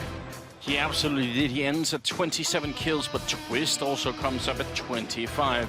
Great to see this player who has been lurking in the shadows of the Swedish scene for so long, finally getting a chance to prove himself on a much bigger stage. Very exciting. Miss Fnatic are going to be through to the quarterfinals here at the Eleague Major. That's obviously good news. We will be back with a full breakdown right after the break. Stay with us.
We just saw Fnatic take down Envy and advance out of groups. So first of all, congratulations for that, Olafmeister. But beyond that, you also have another very special achievement. By moving on out of groups, you and Crims are now the first 2 players to ever reach legend status at all 10 majors. So that is absolutely phenomenal.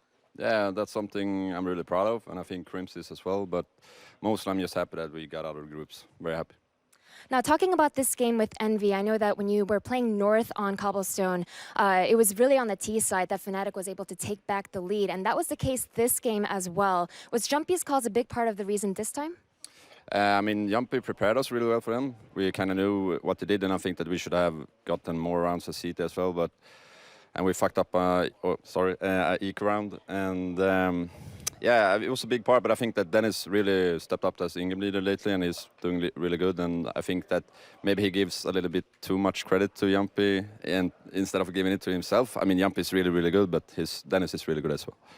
And speaking of Dennis, when he was interviewed, he said that the teams that he felt we should look out for were FaZe and Godsent. Now, when you look at the teams and the results that we've seen so far, who do you think stands out to you?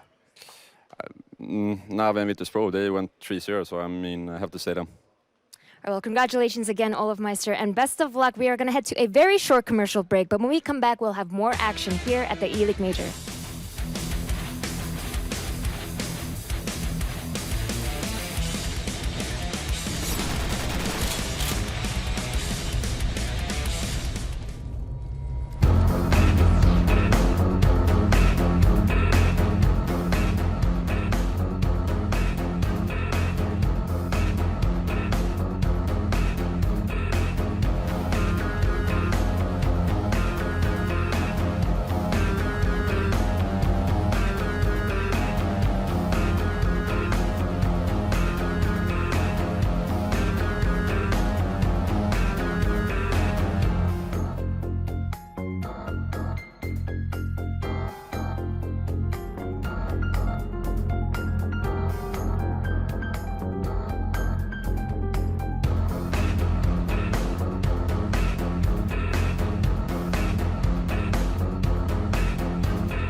Я родился в городе Харькове, страна Украина. Мы у меня дома.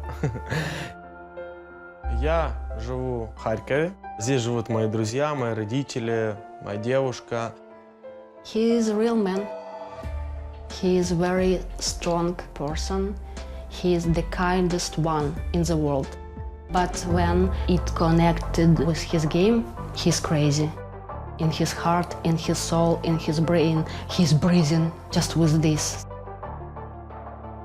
Данил всегда был, конечно, с раннего детства, он был очень эмоциональный ребенок.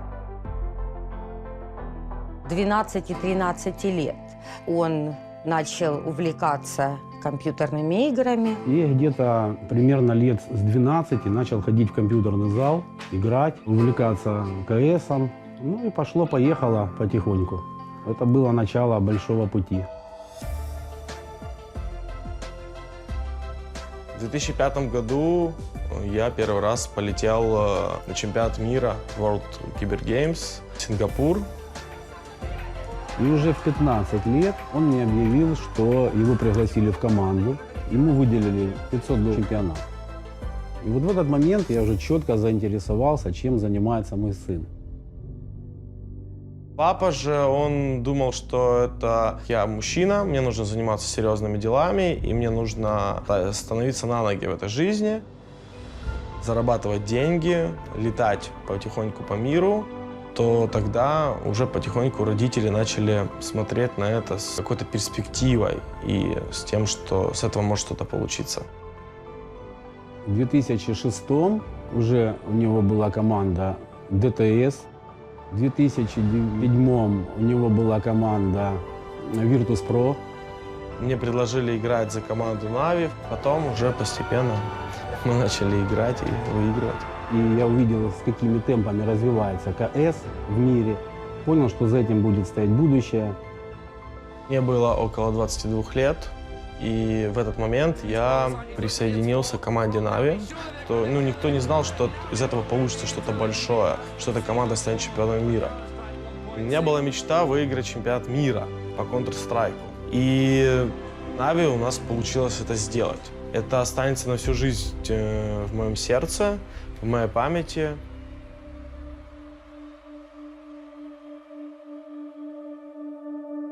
It's impossible in any kind of sport to have first places all the time. He wrote me at night the message they kicked me out. It hurt him very much. They did it behind his back. When we found out it was a vacation, we were absolutely destroyed.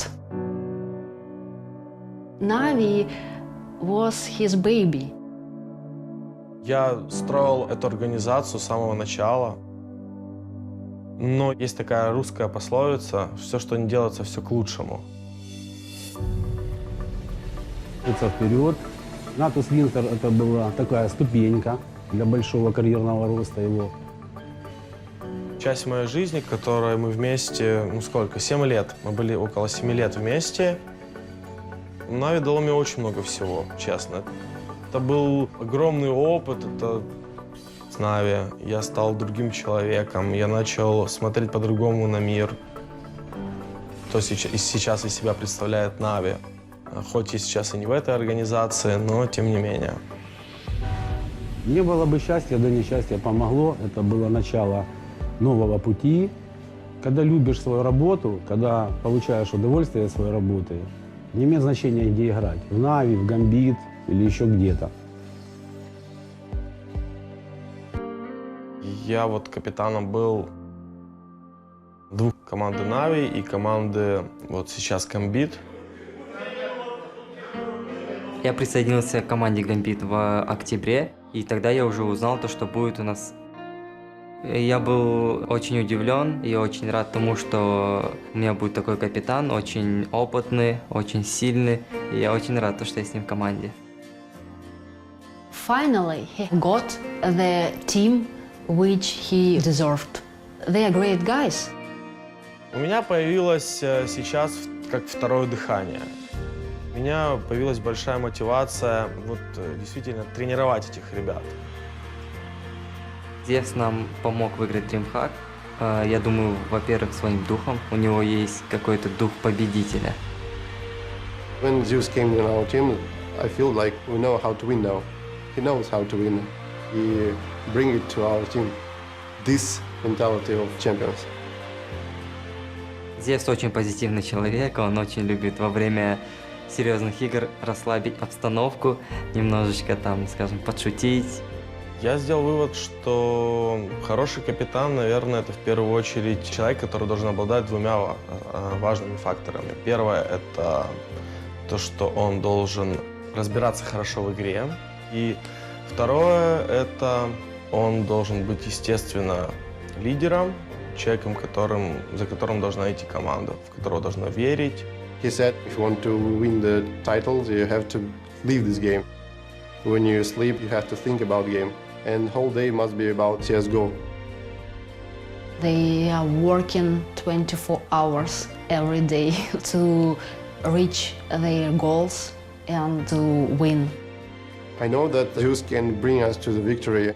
Обладает он просто очень хорошим мышлением, умом.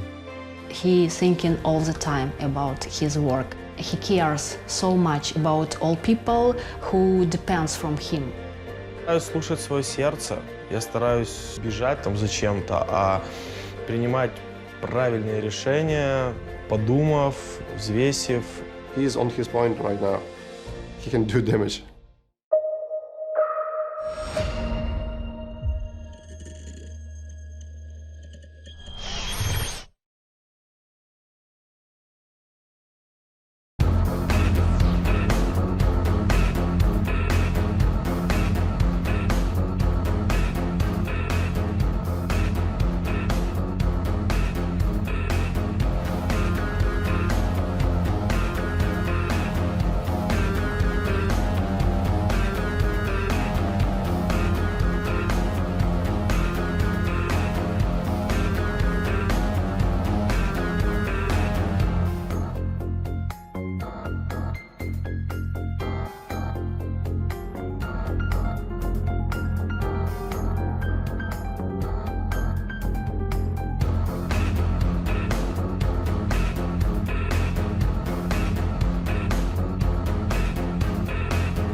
Coming up next, it is going to be Mouse Sports versus Team Liquid, but after that prolonged break, first, we are going to break down the Fnatic versus Envious game. I think it's the first time on the desk you guys have both gone by the same thing and both been wrong.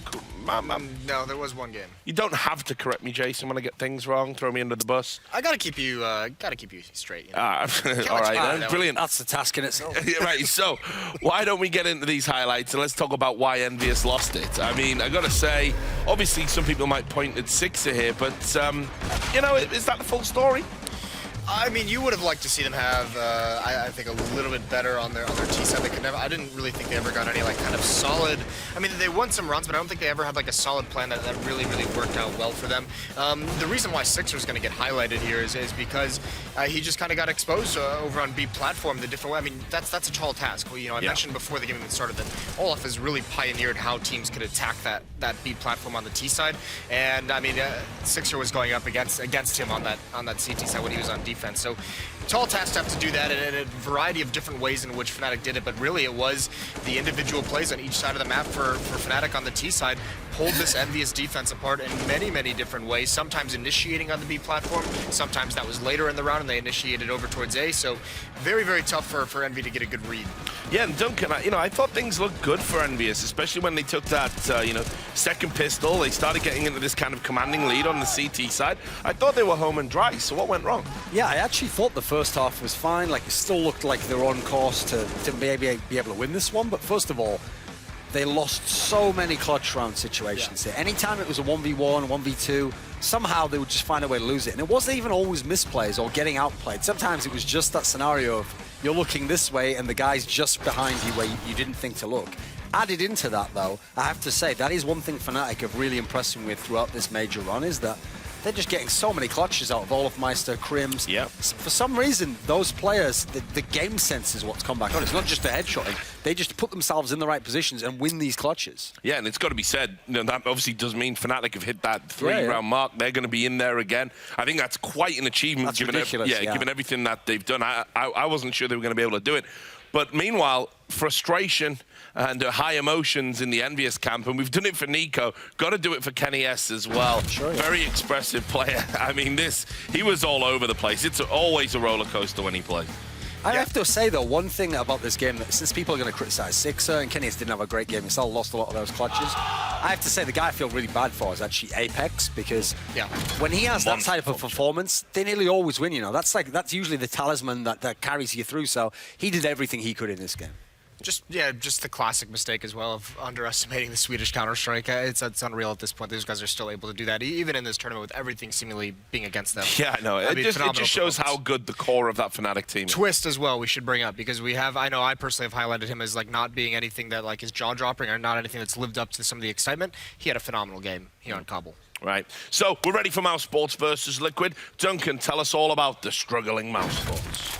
Yeah, I mean, the fact that they made it to this major is a story in itself. You looked at that qualifier, there was a bunch of games. I mean, they lost to Hellraisers, where they really could have just derailed and not even made it here. But they did get here. Nico's form has been resurgent. They're actually starting to look like a decent enough team. They still don't really look convincing, especially not when you consider they lost on Dust 2 to Fnatic. I mean, that should have been their ticket right there to potentially be in a situation where they should have been playing to get out of the group. Now they're in this elimination game, and actually, are they 1-2? Yeah, it's elimination. Yeah, I mean, they're in a situation now where I do think Team Liquid's a beatable team for them. I think in terms of raw firepower at the moment, Team Liquid aren't necessarily firing on all cylinders, so they can go head-to-head in that sense. Nico certainly can challenge Eleague to be the best player in the server. The problem is that Mouse Sports map pool is pretty shallow, and then after that, there's not a whole lot of the players that are consistently stepping up on their team.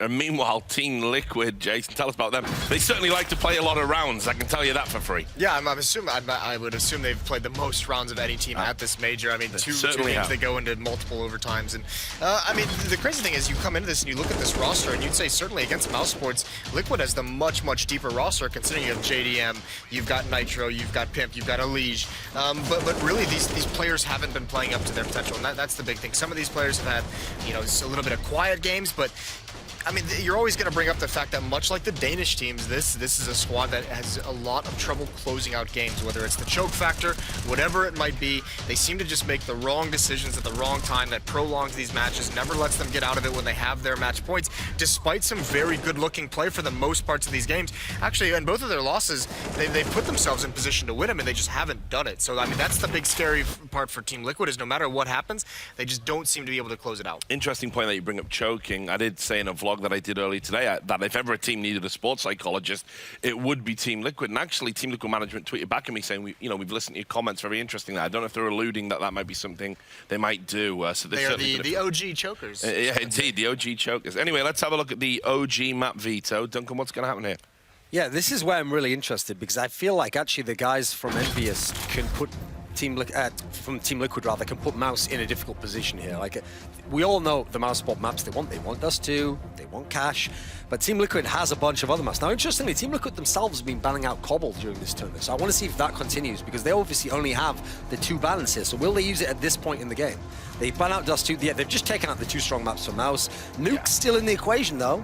Is Mouse Spots going to take that out? They're not. So Mouse Spots have been doing this, by the way. They've been letting Nuke through. They've been gambling. Now, if it goes to Nuke, that's an incredibly interesting game. So the tension here, it's going to be Nuke. So I have to say, this is not a map I'm familiar seeing Mouse Spots on. Team Liquid, I've seen them play a bunch of good games. I've seen them always at least have an idea of what they want to do on the team side. I'm favouring Team Liquid to win this one, Mitch. So you are favouring Team Liquid. Jason, reaction and your thoughts?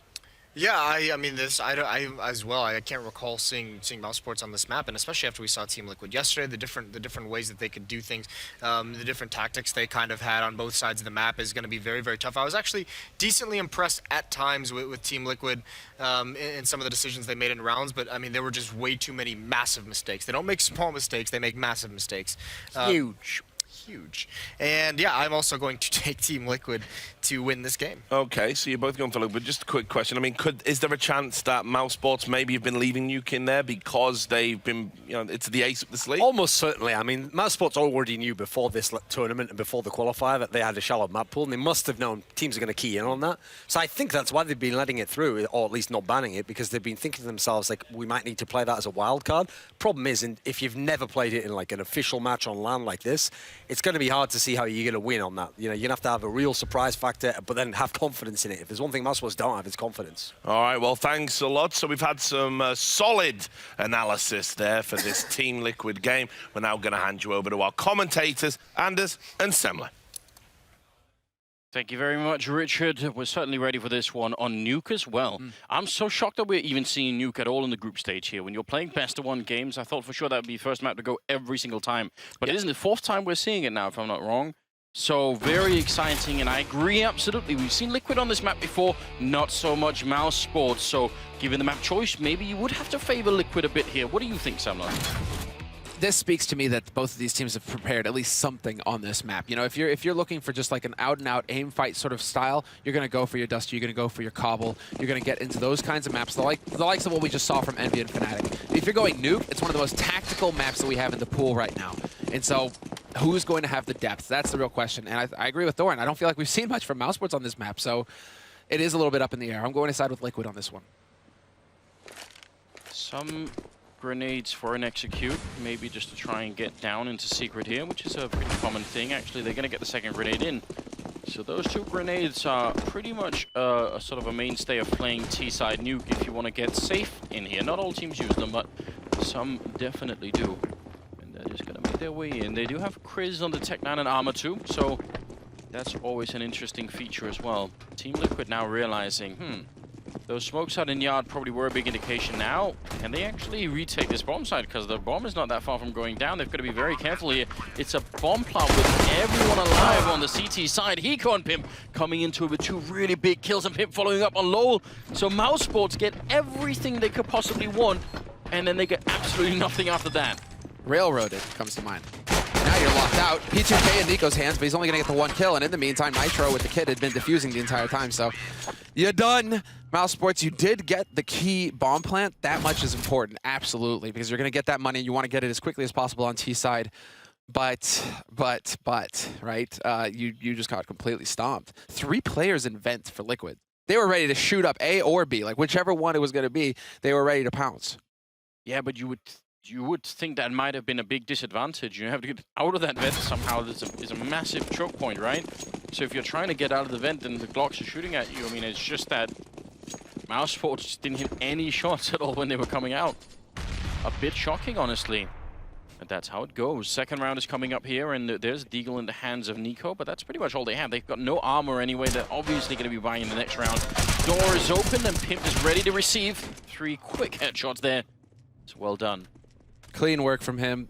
Point blank, I'm not a huge fan of, players holding point blank with the M4 versus obvious Tech 9 P250 kind of round, right? So that lucky headshot can always come in. You get wrecked, right? We saw that from Dennis actually holding outside of A long on Cobble on the last map between Envy and Fnatic, where Dennis was holding very close with the UMP, and he still manages to get 2 kills. This time, it's kind of the same thing here from Pimp. He gets 3 kills. Don't really think he should get them, but he makes it work. So 2-0 now for Liquid. Everything going according to plan here for the North American roster. I mean, with a Dane, though, Anders. I have to remind people, Pimp, Danish. Yeah, he's one of the 12 that we do have in the tournament. Still, they're actually all alive. Some of them on FaZe, obviously Astralis, and then nearly 5 on North. Good shot from JDM. Clean pick off there with the AWP out in Yard very early on, and he actually spots another player there. Gets completely destroyed by Nico. That is such a great shot. That is pretty much what we expect to see from Nico. That's the kind of level that is going to make or break Mouse Sports, really. It's all that it comes down to. If Nico can hit headshots like that, Mouse Sports have got a chance. Otherwise, I see them floundering here. Pimp is going to bring it back, though. And so Liquid have got the man advantage after that kill in A main. So Nico out in Garage, you can see, trying to hope that somebody's going to make the mistake of peeking out here for info. He wants to pounce on that kind of mistake, get the punish in. Man, his timing. Yeah, he was just looking there, but even with the UMP, Hiko is going to be able to win that fight. Lowell and Speedy. Speedy got dropped really low. I think that might have been Eleague coming out of Secret, because Speedy was playing by T-Red, so maybe that was the problem there. Either way, looking like a really safe round here for Team Liquid, which, I mean, being on the CT side, you win the pistol, you win the first buy round for the T side. It's obviously great news. This is solid. This is as good as it gets, basically, if you're starting off. You got UMPs, you can go ahead and exactly run over there. Hiko picks up the AK. Nice donation there made by Nico. And so Mousesport's now working their way down to that B site, and we'll see if they can actually get a bomb plant, but there's already the defense set up. They have not a chance. There shouldn't be a chance in the world here, because Nitro and Eleague have got that crossfire established. Eleague, easy as you please, drops the bomb carrier, and Hiko with the long flank onto Lowell. 3-0 lead now for Team Liquid, fully saving. I mean, look at that as well. When you come out of a round, you're already kind of like cutting corners with UMPs. When you can then save 2 AKs behind that, you swap your UMPs for AKs, you don't even have to spend much money in the next round. You're dropping, what, 1,000 plus on grenades, and maybe you add a kit in there too. This is great for the Liquid economy. Mousesport is back to square one. So far, Nico has 3 kills and everyone else is at 0-0-3. That can happen. It is important, however, that Mousesports keep doing some damage. Like, even in a round like this, if you're playing, it's important on every map, obviously, but on Nuke, it becomes sort of twice as important that you get kills in rounds like these. Just 1 or 2 every once in a while really goes a long way, because now you're playing against the strong economy for Liquid. They're going to make the challenge here. JDM is there on the high ground. Nitro with the crossfire. It's JDM with a quick triple of the MP7. And that's pretty much the round being shut down here. No one going down yet, and Lowell trying to make his way through. This is great news on so many levels for Team Liquid. And that's that start, and really, you know, it was brought up on the desk. We have definitely, this is the team that has played the most rounds in the tournament, flat out. They've had 2 maps go to overtime, and 1 map go the distance, 30 rounds. So when you're talking about, you know, experience on this set, playing on this stage, definitely Liquid, but they have struggled mightily to close games. I mean, if you're overtiming and going 30 rounds, that's a bit of a cause for concern. So get as many rounds in at the beginning of the half, build that confidence if you're Liquid, because I think you're going to need it later on when it comes down to closing the match. Some of those games that they lost had, you know, just unreal performances from Eleague, for instance, where he is playing on a whole new level. I think he got up to 80 frags in 2 maps or something. Nuts, like some nuts kind of performance, basically. So, yeah, if we get that kind of level here from Eleague, I think he can handily go toe-to-toe with Nico. Right now it feels like it. 4-0. But there are AKs back in the hands of the T side. JDM very safe and really far back position here. Not exposed to the yard at all. Going to be hard for them to try and find a way to get him killed, essentially. Dennis will go down. That was Eleague again sneaking up out of Secret, and they realized someone could be there. Shoulder peek coming in. Not sure if Nico's realized that there actually is someone down here. The flashbang certainly indicates that he does. Great discipline, though. Front JDM not pulling the trigger there. Not giving away the ops position. I like it. Mousesports could still be thinking that it's down in ramp. That they have to be a little bit careful about that. They actually have very little to go off of here, Mousesports. Could still be somebody in garage. Nico doesn't know. That's why he's pre-aiming these angles. He still has no idea. And I look at the clock. I mean, 30 seconds here. It's a 4 versus 5, and they're practically back in T-spawn, just running past it now with 25 seconds. Very hard to win rounds like these, because this is not going to be some well-thought-out execute. This is going to be more a question of, can we get the couple of early frags here and just fight our way through? The flashbangs are in. Pimp not flashed at all. Hiko going to be going down. Speedy next in line to drop, and it's all Liquid here as JDM picks up a couple of great kills, and Liquid will make it 5-0. It's very, very bad news for Mousesports. I'm not just talking about them losing 5 rounds in a row. That you could handle. It's the fact that they're not getting any kills at all, nearly. No kills, no bomb plants. They got a bomb plant in the pistol round. Apart from that, they haven't got anywhere near to plant a bomb, basically. So their money, you can see, they're just broke. If you're not even getting kills, you got 2 guys who are still on 0-3. Chris J, where are you? Lowell's only got 1 kill. We need these guys to start waking up if Mousesports hope to stand a chance. Tournament life is on the line for both of these teams. Need to make that clear. Both of them are 1-2. 3 losses and you're going home. Absolutely is a really rough turn of events here for the T side, but a good shot from Chris. He heard you, so he's going to pick up that kill. Eleague maybe should have gone down then. Looked like an awkward angle for him.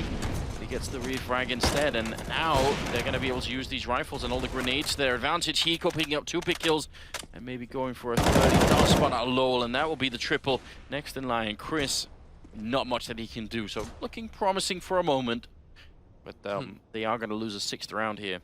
Yeah, this is, and for Liquid, if they continue to win these rounds with 3 to 4 players alive, the economy is just going to start getting out of control, where Mousesports aren't going to be able to hope to get any kind of easy anti-eco rounds anytime soon. They're just going to get slammed. So, curious to see what Mousesports have in store for us in the next round. That's the real, well, the real kicker. Because Chris J, no way in hell is he getting a bomb plant. Nitro's there holding the angle. No chance for Chris. And so, yeah, what was an attempt at an A play, or even maybe like the vents, you know, trying to make it out through the vents. There were some options there for Liquid. It just got completely shut out. I sort of wish that they would take a tactical timeout here. I realize it's fairly early on, but they do have 4 of them, so why not just take a deep breath and see if you can come up with something interesting. The one big difference here now is that they do have the AWP on Chris. If he can win a fight out in Yard, they get that Yard control, and I really feel like on this new version of Nuke, Yard control is so critical. I mean, it always has been, but more so now with the architectural changes, so I feel like they need to try and go for that Mousesports. They do have a coach here as well, an involved one. Some of these teams still not quite having the coach standing behind them. Mousesports, they have LMBT. So, I mean, at which point does he actually reach over and tap Nico's shoulder? Nicely done, Eleague. Tricky. Counter boost coming out. Very clever stuff. Interesting that they go for the smoke when Pimp is still out there. Oh, that's Nico. Never mind. I'm an idiot. He's going to be going down, but at least they have got bomb site control with Nico here now. Big question is, can they get the bomb in and actually go for the plant? Chris is the one who has it, and he's still shuffling about in lobby. They've got Nico on the bomb side, but they're so worried about losing this 4 versus 3, and you can't really blame them. This will be a big round. Chris, throw the bomb to somebody else then and get onto that site. All this time is giving space for Liquid to take the fights, and Chris almost going down with a shootout the vents, and Nitro moving ever closer. It's just him and Pimp left right now. Spray goes through, and Nico going to connect with it. Triple here for the Bosnian player. Going to leave Pimp in a 1-on-3. But that's exactly, as soon as they know where Pimp is playing from, they're just going to go and plant on the lower side. Now this has become impossible for Pimp. Nico's still alive on the A site. He's going to cost even more time. Really, wow. Thinking to save the op? I think not. Nico hits the headshot. There we go. Mousesports on the board. But you're right, man. That is agony. That's actually kind of similar to other teams that we see sometimes. Tyloo, for example. You know, the Asian teams, they seem to heavily favor holding sites and fake planting and waiting for the CTs to make a move without even planting the bomb. Interesting to see Mousesports kind of have that same approach here in this round. It worked out this time, but it's definitely dangerous to try and do that. It is a technical timeout. There is something that I think we could, just to point out how that sort of that double boost works out.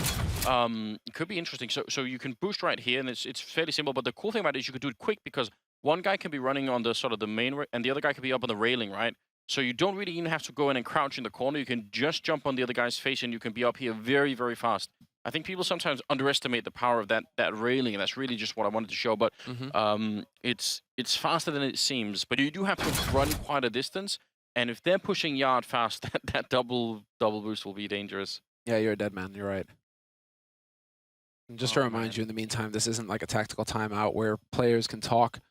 LMBT can't have any kind of input on what's going on, and we've actually seen teams kind of like stack the technical timeout. Okay, technical time, and then they take advantage of it and just add a tactical timeout so they can then actually sit there and discuss what's going on in the rounds. But it doesn't look like that's going to happen. Clock is ticking, and we're about to get into this. 6-1, Team Liquid in the lead on the CT side. Orb still on JDM, and this is where the bank for Liquid starts to be put into play. They just went for a full buy after losing everything, and even then, they have about 10,000 on Eleague, about 5,000 on JDM, and it goes a bit low after that. So there's an opening for Mousesports here. There definitely is. If they can win another round, then suddenly Liquid will be under some pressure. I like JDM's versatility. Once again, I mean, Mousesports, it seems like that's a go-to strategy for them, to open Squeak door and try and get a pick towards Garage, or a pick towards A main, one of Guardian's favorite spots, for example. JDM showing that he's willing to go ahead and take that AWP over towards ramp. He gets the leg shot on Lowell, but no kills. That's unfortunate. Eleague now instead going to be playing all the way out in yard. And he was obviously playing Secret earlier. So yeah, a big swap in the positional play coming out of Team Liquid, trying to make it harder for Mousesports to make an entry. And JDM is going to be creeping up a Secret this time with the AWPs. Made the rotation all the way back from ramp. So he's really all over the place. I love it. They're never going to expect him over here now, right? There is a timing. I mean, they're going to have to be aware that somebody could be Secret, but for it to be the op, for it to be JDM, yes, very good on Mousesports. Respecting the basics, getting that Molotov down into Secret. Now they don't have to worry about anybody camping in that angle. They can just approach it as a unit. Very nicely done. I'm looking for Eleague right now. Eleague can either fall back and try and go back to ramp and help out, or he can try and creep in behind them. Is it going to be a good enough shoulder peek? JDM sees it coming and takes out Dennis, and now Pimp is there to back him up in case they get a bit closer. So this is all textbook, and even worse still, we're down to 23 seconds. Mousesports, again, there's not going to be some great coordinated timing now. Now they just have to run and gun onto a bomb site, and that's very tricky. And what a great way to do it. LOL now blocked out of hut as well. 12 seconds. Mousesports making their way onto the bomb site finally. Speedy, if he gets shut down, the round is over. He's planning inside of the smoke. 14 health left. He's going to... No! He doesn't get it, and that's the end of the round. That's all it took. It looked like he had it. But now it's LOL and Nico just trying to live through the round. Nico going to go down after the clock, I think, and... Can't even believe it. This is an absolute catastrophe for Mousesports. Watching this makes me think that just, yeah, Mousesports don't have the depth on the map. Because that was textbook from JDM, what you just saw there. Holding the first angle, falling back to vents, taking over the second angle with the op. That's all very, you know, thoroughly played out kind of strategy, right? You see that a lot. Oh, I think they missed the timing on the timeout there from Mousesports. Ah, that's a shame. So I think they wanted to take a tactical timeout there because the game is set to pause after this. All right, fair enough. But like teams that are experienced on T side of Nuke will know how to deal with that. They'll have thought it out, right? Okay, if this is what we're running into in the lower halls, how are we methodically breaking that down as well, right? Rather than just shoulder peeking into a duel. Nitro will be falling all the way back. JDM as well. They can give up the ramp room, no problem. They're not afraid of that. Leg shot coming in. JDM with the Molotov. They're going to run right in. And look at the carnage. Eleague and JDM to clean it up. Hiko, the double kill of his own. That was just the perfect storm, wasn't it? HE, Molotov, spray from Eleague. It doesn't get prettier than that. If you're a fan of destruction, outright. This is some absolute madness that is coming out here. He gets the incendiary, and then he gets the follow-up HE, doesn't it? Isn't there an HE kill? Oh, no, it's just a Molotov kill. Just the spray that's coming through as well. So good. Right now, combined, Mousesports have 11 kills, and 7 out of those are on Nico. Speedy hasn't got anyone yet. But on the other team, we've got JDM and Eleague, both at 10s. And this is... Yeah, this is one of the worst... I think maybe the worst beating, at least in the first 10 rounds that we've seen yet in the group stage. Yeah, this They're is not one-sided. Anything done. And I mean, if you're a Liquid fan right now, you've got to be feeling ecstatic. You've got the two heavy hitters really for Liquid. Let me stop you there, Samla. If you're a Liquid fan, you know not to get ecstatic no matter what happens. So I'm just gonna have to put that in. It's true. You will be well trained to keep your cool all the way. But they're not up in 14 rounds yet, Anders. So I mean, you can be ecstatic up until that point. We'll put it that way. That's fair enough. Yeah, like JDM and Eleague right now. Those are the two guys you want hitting shots on Liquid, so good on them. I mean, Pimp and Hiko not even trailing that far behind. It does seem very unlikely that they are easily going to be able to give up this lead here. Smoke goes down. It might be a bit too soon. Pimp waiting, and they do actually push through. LOL will get the kill. Eleague will fall next, and Chris down. JDM up on the high ground. Now the Molotov into the corner. Bomb is down in the middle of the site, and JDM just keeps going. Third kill for him. And Speedy out on a big detour. Not much that he could do from out here. Not really, is there? I mean, he's only got a Glock. This is pretty much an eco from him, isn't it? So kind of hope to just catch somebody looking the wrong way, but that really shouldn't happen. 50 seconds left on the clock for him to ponder life and what he's going to do in the next round, really. You know the real shame, actually, with Mousesports, because it would be perfect. When it's E-League regular season, we get the player cams, right, up on the massive LED screens, and I'm missing my Nico cam. I am so happy that we don't have the Nico close up. Are you kidding me? No, he's like this team's version of Shox. It's so sick. I love it. It's like between him and Simple, they're two of the most, just They show so much emotion. You're a sadist, Semler. Look, Nico, he just did it again. There's the facepalm. I don't know. This is too much. I'm all for a bit of a light spanking, but this is way in the deep here. 9-1. Oh, we're moving into the 11th round. Okay, so it wasn't quite. Because I am kind of blocked by his monitor. So I thought facepalm, nope, just itching the nose. But that's good. You gotta make sure that your nose isn't itching so you can actually focus on the game. So good on you, Nico, doing what you need to actually win this. Another round here where they can't really do much, obviously. No armor and just a pistol. So this is I don't know. If they can get a couple of kills in this round, that's absolutely fine. Trying to see if they can funnel in through the hut. I doubt that's going to be very successful. Hard to get Nico out of his position. Does get one kill, and Pimp there with the double. The bomb is down, and they only get the one on Hiko at the end. Pimp with the triple in return, and that's a 10-1 scoreline. And again, we're seeing nearly nothing out of Mousesports here. You're getting a flashback. This is like the flashback to old Nuke, basically, before it got revamped, where if a team clearly just didn't know what to do on T side, this is the kind of scoreline you can expect. Like the CT, it's such a CT-sided map. When you have one team that knows how their setups are working on CT side, they know how to control the map. Mousesports are just floundering. They're desperate right now. Just arms are waving. Yeah, and part of the reason is, now that you bring up Old Nuke, is they, especially in the yard area, they are playing it like they're playing Old Nuke. They're saying, let's smoke and go down secret, and that's what people used to do. But a lot of the teams that have been successful T-side now, like Virtus Pro say, they say, we don't really care about the smokes. We're going to get yard control all the way over to hell, and then suddenly your rotations are really weird, and we have so much to work with. And it really feels like Mousesports have not quite figured that out. So, I don't know. It's not over yet. But it's going to be some really hellish rounds for them coming up here. They need to win at least three rounds in a row, maybe in the fourth here. That's a really interesting smoke from Lowell. I'd actually like to keep watching that if possible. Ah, landing mini in main, yeah. That's sick. I like it. And he actually has to, like, he sets up on one side and then strafes over to get the angle just right. That's really sick. Yeah, not bad. And then they have the Molotovs onto hut, so they're really faking that this is going to be sort of a straight A push that they're going to right in, and then instead they're running two people all the way long flank around. I like the strategy, but Hiko gets a kill regardless, and gets a second one on Speedy, shutting down this entire plan. It could have worked, but it doesn't. Jeez. My God, this is obviously very cool. So inside of the bomb site, they put this smoke up, but then the whole idea is that two people flank all the way around and try and get in and see if they can take the shot. But the fact that Hiko is still just sitting here and waiting, they also put a Molotov up sort of in front of Hiko up here. So they got all the grenades in the bomb site to pretend that it was going to be a regular A hit. And then those two people that they're supposed to sort of win the round straight away, it doesn't work. Nothing's working, Semler, in fact. No, this is actually looking like Grim Anders. Because if that looked like much more of a constructed strategy for Mousesports, like something that they've kind of tried to figure out how it works, what they can do, and they just got completely and utterly destroyed using one of their pocket strats. So now, if the YOLO play isn't working, if your actual constructed strategies aren't working, whew, what do you do when you've got Speedy 0-12, Dennis 1-12, Chris J 2-11, Lowell 3-10. And Nico, 7. So,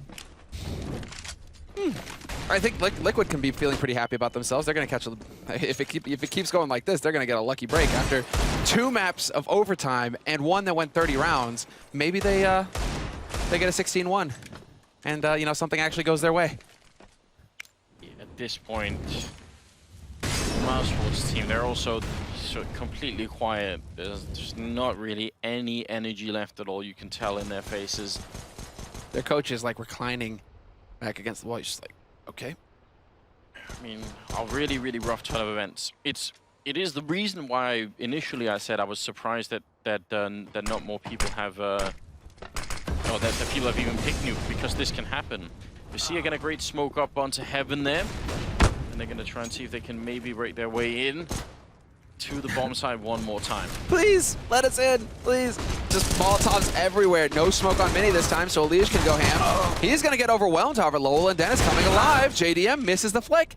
And just like that, we're in a 1-on-3. Nitro working his way up from ramp.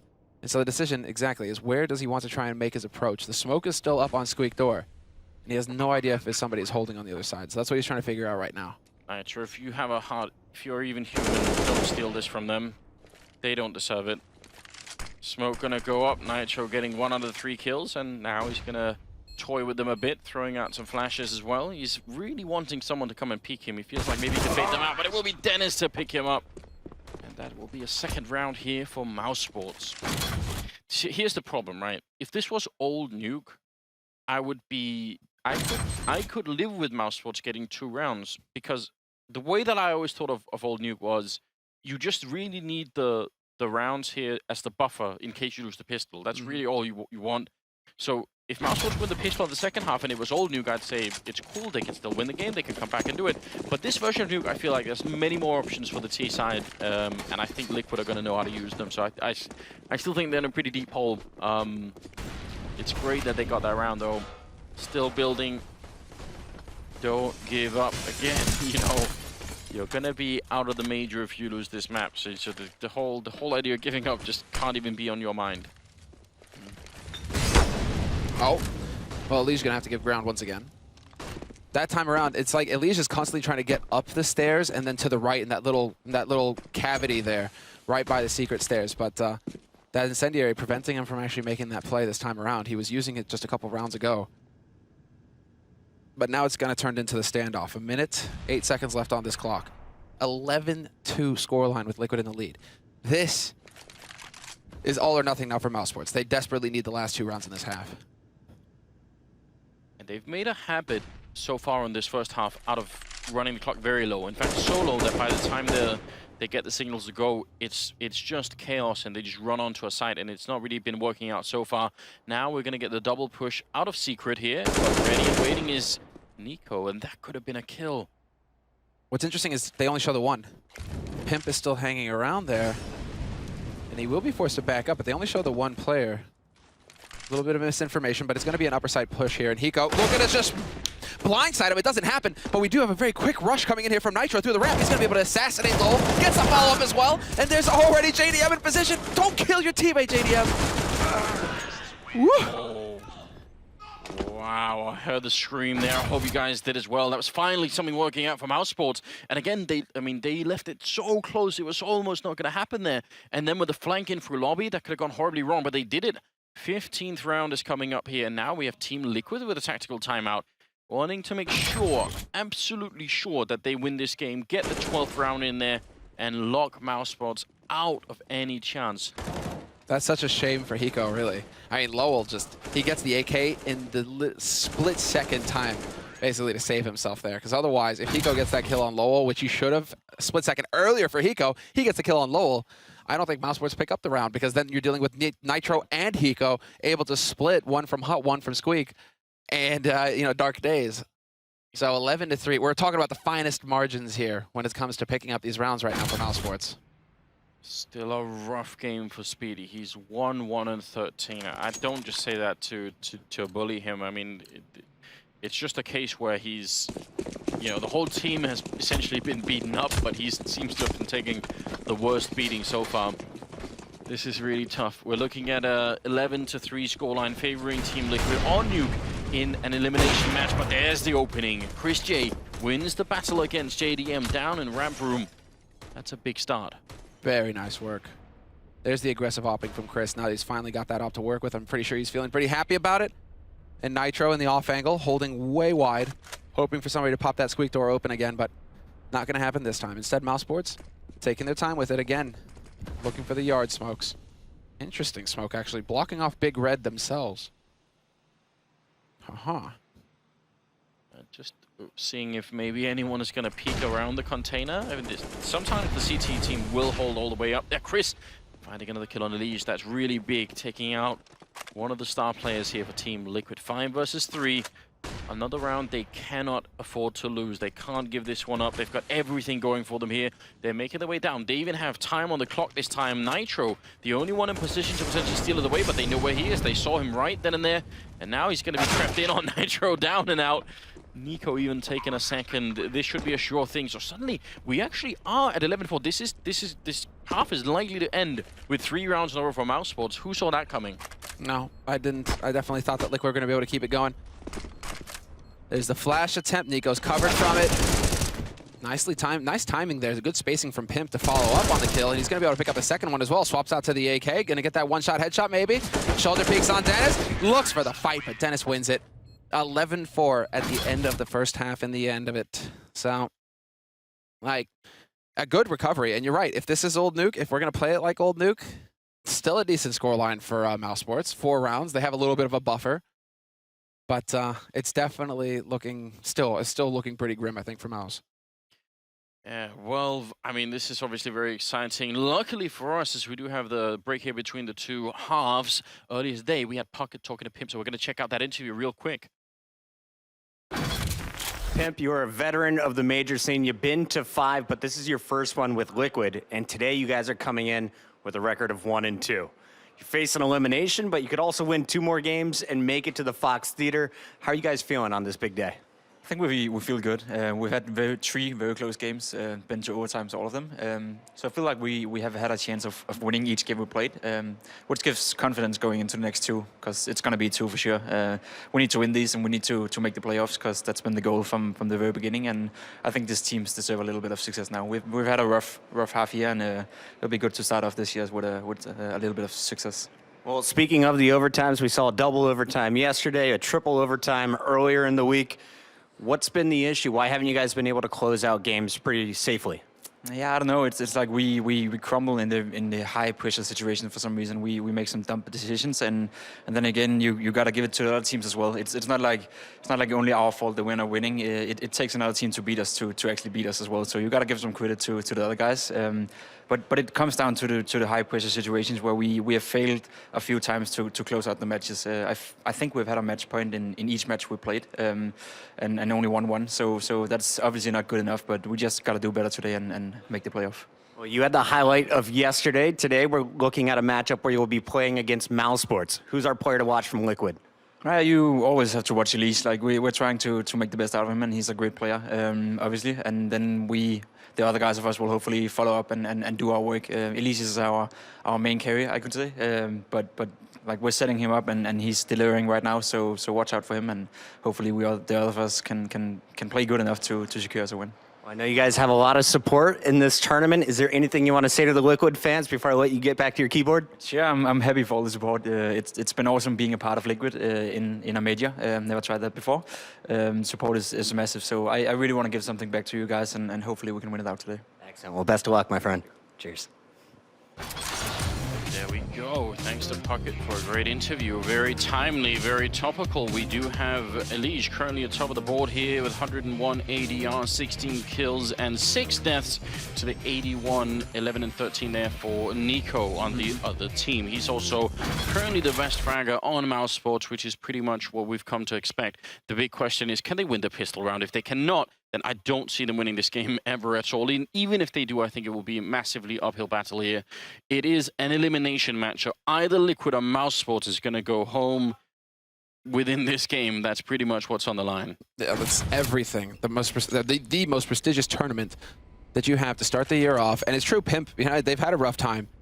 Yeah. It's like they need to make the playoffs right now, I think. Liquid, that's what everybody is expecting from them. Samla, you said surely they can win this, surely maybe could even like 16-1, and this is it. If this turns around on them, we're gonna have to get you into witness protection from all the Liquid fans that are gonna want to have a word with you. I'm just saying, there's the jinx of all time essentially. So trying to make their way through. Nico not really connecting too much. He was looking for a headshot. They're down the vent already, and they're leaving 2 people behind in case anyone tries to follow them. That's quite clever. Now the bomb is going to be going down. So another pistol here where everyone is alive when the bomb drops. Liquid did a great job retaking it. It was their time. Now it's Mouse Sports. Can they do the same? Eleague, he's got the Tech 9, he's got the armor. Hiko and Eleague picking up some great kills. A third one coming in. And now Speedy and Chris, you have to imagine this is just not going to be able to work. So Liquid, what a great way to get started. I feel like not even you, Semla, could jinx them out of this win. Yeah, well, considering you didn't give me the chance, Anders. You didn't give me the chance. I think that was intentional, actually. Did I jinx your jinx? No, I think that was intentional. You intentionally kept me from talking so that I couldn't so I couldn't get the Jinx going on Liquid. I see where your allegiances lie. I get it. So that is going to be the pistol round. Both pistol rounds picked up handily for Liquid. CT side pistol, super smooth. Everything looked excellent for them. And here on the T side pistol as well, Eleague, raid boss with the Tech 9, runs right through him, and we're into 12-4 now for Liquid. I'm so curious about this buy from Mousesports. I really am. They still have money in the bank, so as you can tell, they haven't bought any Kevlar. That suggests that they're sort of thinking maybe we lose this. Oh, what a shot from Pimp! Excuse me. Dennis will go down in return, but that was beautiful. Nice. No, but they could be in a situation here where they end up winning, where they end up going sort of 4-14. Look at this ring around the Rosie from Chris J. Is he actually going to find a kill? Yes, there we go. The headshot on Eleague, but he steps right back out into the angle. That sets it up for Nico, however, to get the flank on JDM. And how did we turn this into a chaos round? That's what I'm wondering. Mousesports have been successful so far. This is exactly what they wanted. But Nitro gets spotted, and he is at risk of going down to that Deagle if Nico can get him in his crosshairs. LOL takes down Hiko. That's such a big kill now. Nitro, what could he do here? He's got the bomb at least. He's got that going for him. No smoke, though. Grenade, which would kill either player, or even if it lands somewhere near them, just because they don't have the Kevlar vest. But this is still very interesting. He's making his way down lower, and they're quite far away, so he's gonna get a good bomb plant in. Here's the big thing. Once this bomb goes down and they hear it, they need to go fast. They can't sort of be creeping around the map. They need to really run for it because they're gonna need to spend time finding him. Oh, they're coming. The perfect grenade angle here. Don't do it. If he gets a chance to throw this grenade, it's going to be horrendous. He hears them running already. He's not even going to try for it. Just going with the UMP. That's Lowell down. And now Nico in a lot of trouble. He gets a grenade of his own. That could maybe kill him. UMP out. They're going to go for the headshot here. And it's Nitro to clutch it with a quad kill. Saving Team Liquid from a potentially disastrous round. Man, these are the rounds that Mousesports need to win. Yeah. To keep the dream alive. Exactly. You're right. It's these kinds of rounds that are make or break. And well, 13-4 now, the score for Liquid. No tactical timeout called by Mousesports either, and they continue to save. They really are believing in the Dreamanders of running it back from 14-4. Whew. We've seen crazier things happen on CT side nuke. If you get all of your gear, you get everything going, you can make magic happen. But whoa! Or you can get the flick. Not going to get the follow-up, though. At least it's there to trade, but that was a sick shot from Nico to start. I mean, it is sort of a specialty of his, isn't it? It's almost similar to what he did last round. 4-on-4. Again, the lack of armor here. You saw the aim punch there on Nico for the second battle. Just very hard to do anything about. 14-13. And what do you think, Samlo? What will happen when Liquid get to 14 rounds? I'm curious. I'm interested. That's when they won't run into the invisible force field, right? That prevents them from picking up the W. And it's just within their grasp, right? It's there. It's on a plinth. They can see it. They just can't touch it. They can't get through to it, right? Oh, man. I hardly, don't really want to even think about it. It's just too ridiculous. Speedy. Just a bit too many targets there. Good shot from Chris to take down Hiko. It'd be great if he could steal the UMP and maybe get a kill with it. Just get aiming closer to the AWP if that's possible. No! Nice shot from Pimp. Yeah, that was sick timing from Pimp. He got the read exactly right. And that sucks for Chris, because you're not getting the full kill bonus with that CZ, so he definitely wanted to get a kill out of the UMP. That would have been a big save for him, but it's not going to happen. And now we have to see what they're going to be capable of here. With the buy, Chris J's got enough to go glass cannon op. He's 5,000 right now, so he could go 4750, but whew, it's going to be rifles across the board. No scoped gun in sight. And do Team Liquid decide to go for it here? JDM, he's got that UMP, but he certainly has the money for an op. Man, Speedy is still 1-1-17. This is, I mean, so early, in the first half, I was kind of thinking, well, the whole team is getting beat up, so can you put it on just one person? Now it's actually becoming a problem and something that he needs to sort of personally get back into the game here. Rectify. I mean, between Speedy and Dennis, it's grim. It is grim. Yeah. 19th round, ladies and gentlemen. It's not like anybody else really is just going ham, though. So that's the tough thing. I mean, Chris J, he's starting to wake up. Nico as well. He's been hitting some shots with the Deegs, but we need some big, like, high-impact rounds from him. Double kills, triples. You know, the kind of stuff that we've seen from Nico in the past that he's capable of delivering. Close to the bomb site. Oh, Nico, that needed to be a kill. Loses to the... Oh, and another one comes in. Speedy getting absolutely destroyed. JDM with that UMP run and gun it now 4 versus 3, and they gotta go for the retake. There's no reason to save now. Just gotta go all in here. Otherwise, the grenades are keeping them back. I wish that he could have just run through that incendiary.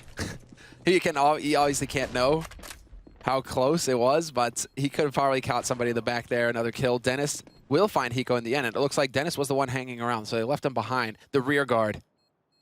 And he might be able to survive this. JDM is very low, so he needs to fight his way out. And exactly, it's fight your way out or die with the bomb, JDM, because you had nowhere else to go. So Dennis holds on to the M4. Nitro and Pimp obviously going to save their guns because the money is still not terrific on Liquid.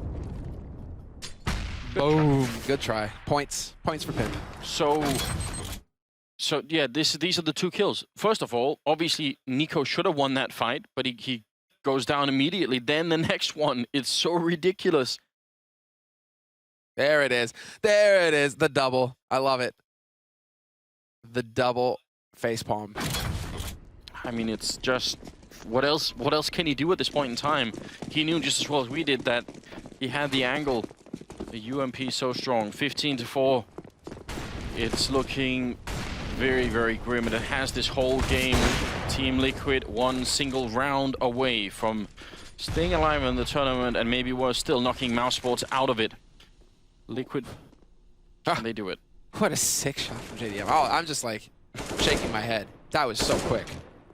That's reflexes right there. And still, Speedy survives, 16 HP. But the leg there from JDM, they're going to know this. Team Liquid, and so they're going to start pushing. It looks like Nitro's managed to sneak his way through the smoke. Speedy's in trouble. Not like this. Speedy at least get 1 kill. Ah, Nitro, no mercy, not a shred. There's the man advantage for Team Liquid, and it's up to Mousesports now, but JDM is not having any of it. He's taking down Nico.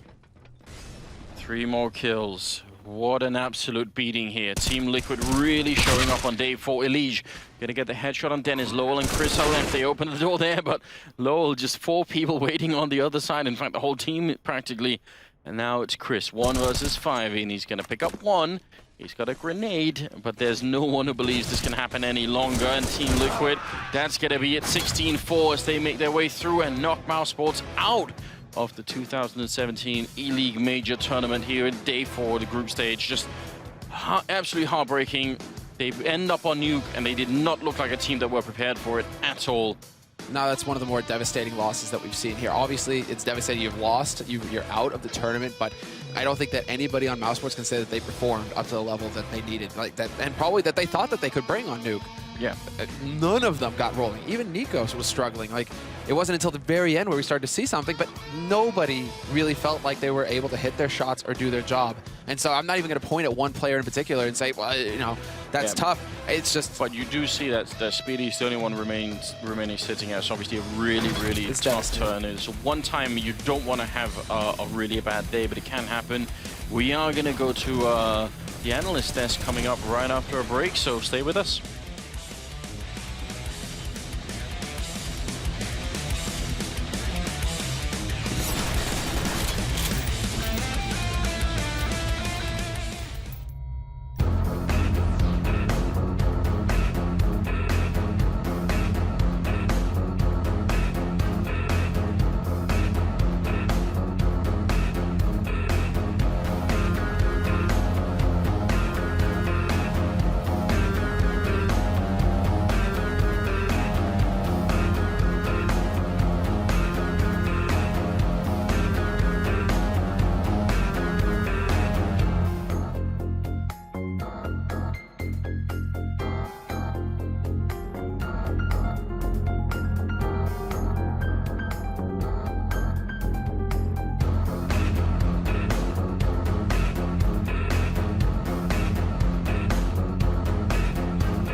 So there you have it. Team Liquid comfortable on Nuke. First time they've really looked comfortable. A testament to what's been going on within Mouse Sports. And then look at this from the end of the match. Just a very sort of strange conversation. I'll let you guys read into it. You can see. I haven't seen a more dysfunctional family than that since the Manson family.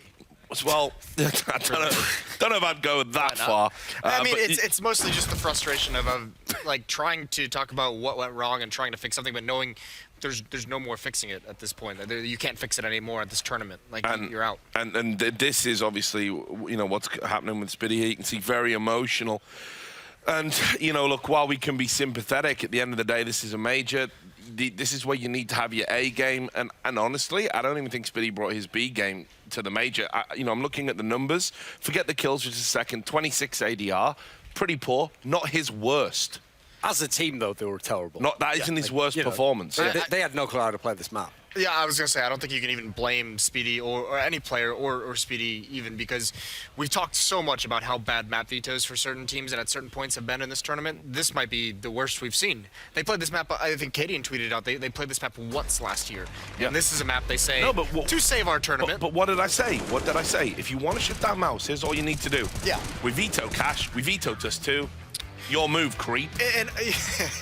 And obviously, you'd think if they're going to let Nuke through against Liquid after what we saw, how they played it against FaZe the other day, you'd say this was something that they definitely practiced, you know, during the break before the major to have in their arsenal to surprise some teams with. That's the only like kind of logical conclusion you could come to.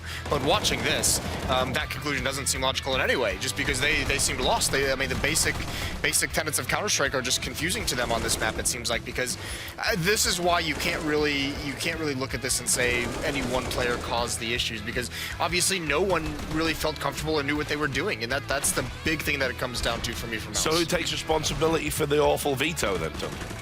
I mean, presumably whoever the in-game leader is. Like, that's actually been a problem that Mouse Sports has had for the last year or so, is no in-game leader. I mean, obviously, they couldn't go with the situation they had with Kassad because he was obviously a coach in-game leader, which Valve disallowed.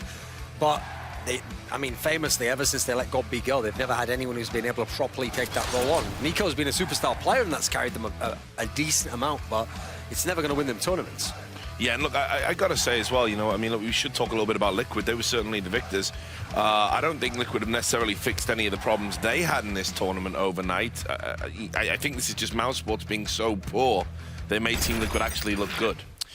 I mean, I wouldn't go that far. Obviously, I wouldn't. But that's not your shtick. Right? I'm the bad guy. No, but I mean, Razor Ramon. For real, this Team Liquid team has a lot of talent on it. I mean, we've seen that against FaZe. We've seen that in some of their close matches. We've seen that in the way they're able to come back against Envy. While there are definitely question marks, definitely some underperformances, there's no doubt that this team has talent. And if it's put to use and they can start closing out games, this is a team that, I mean, depending on what the draw is, there's still a decent chance for them to make it out of this group.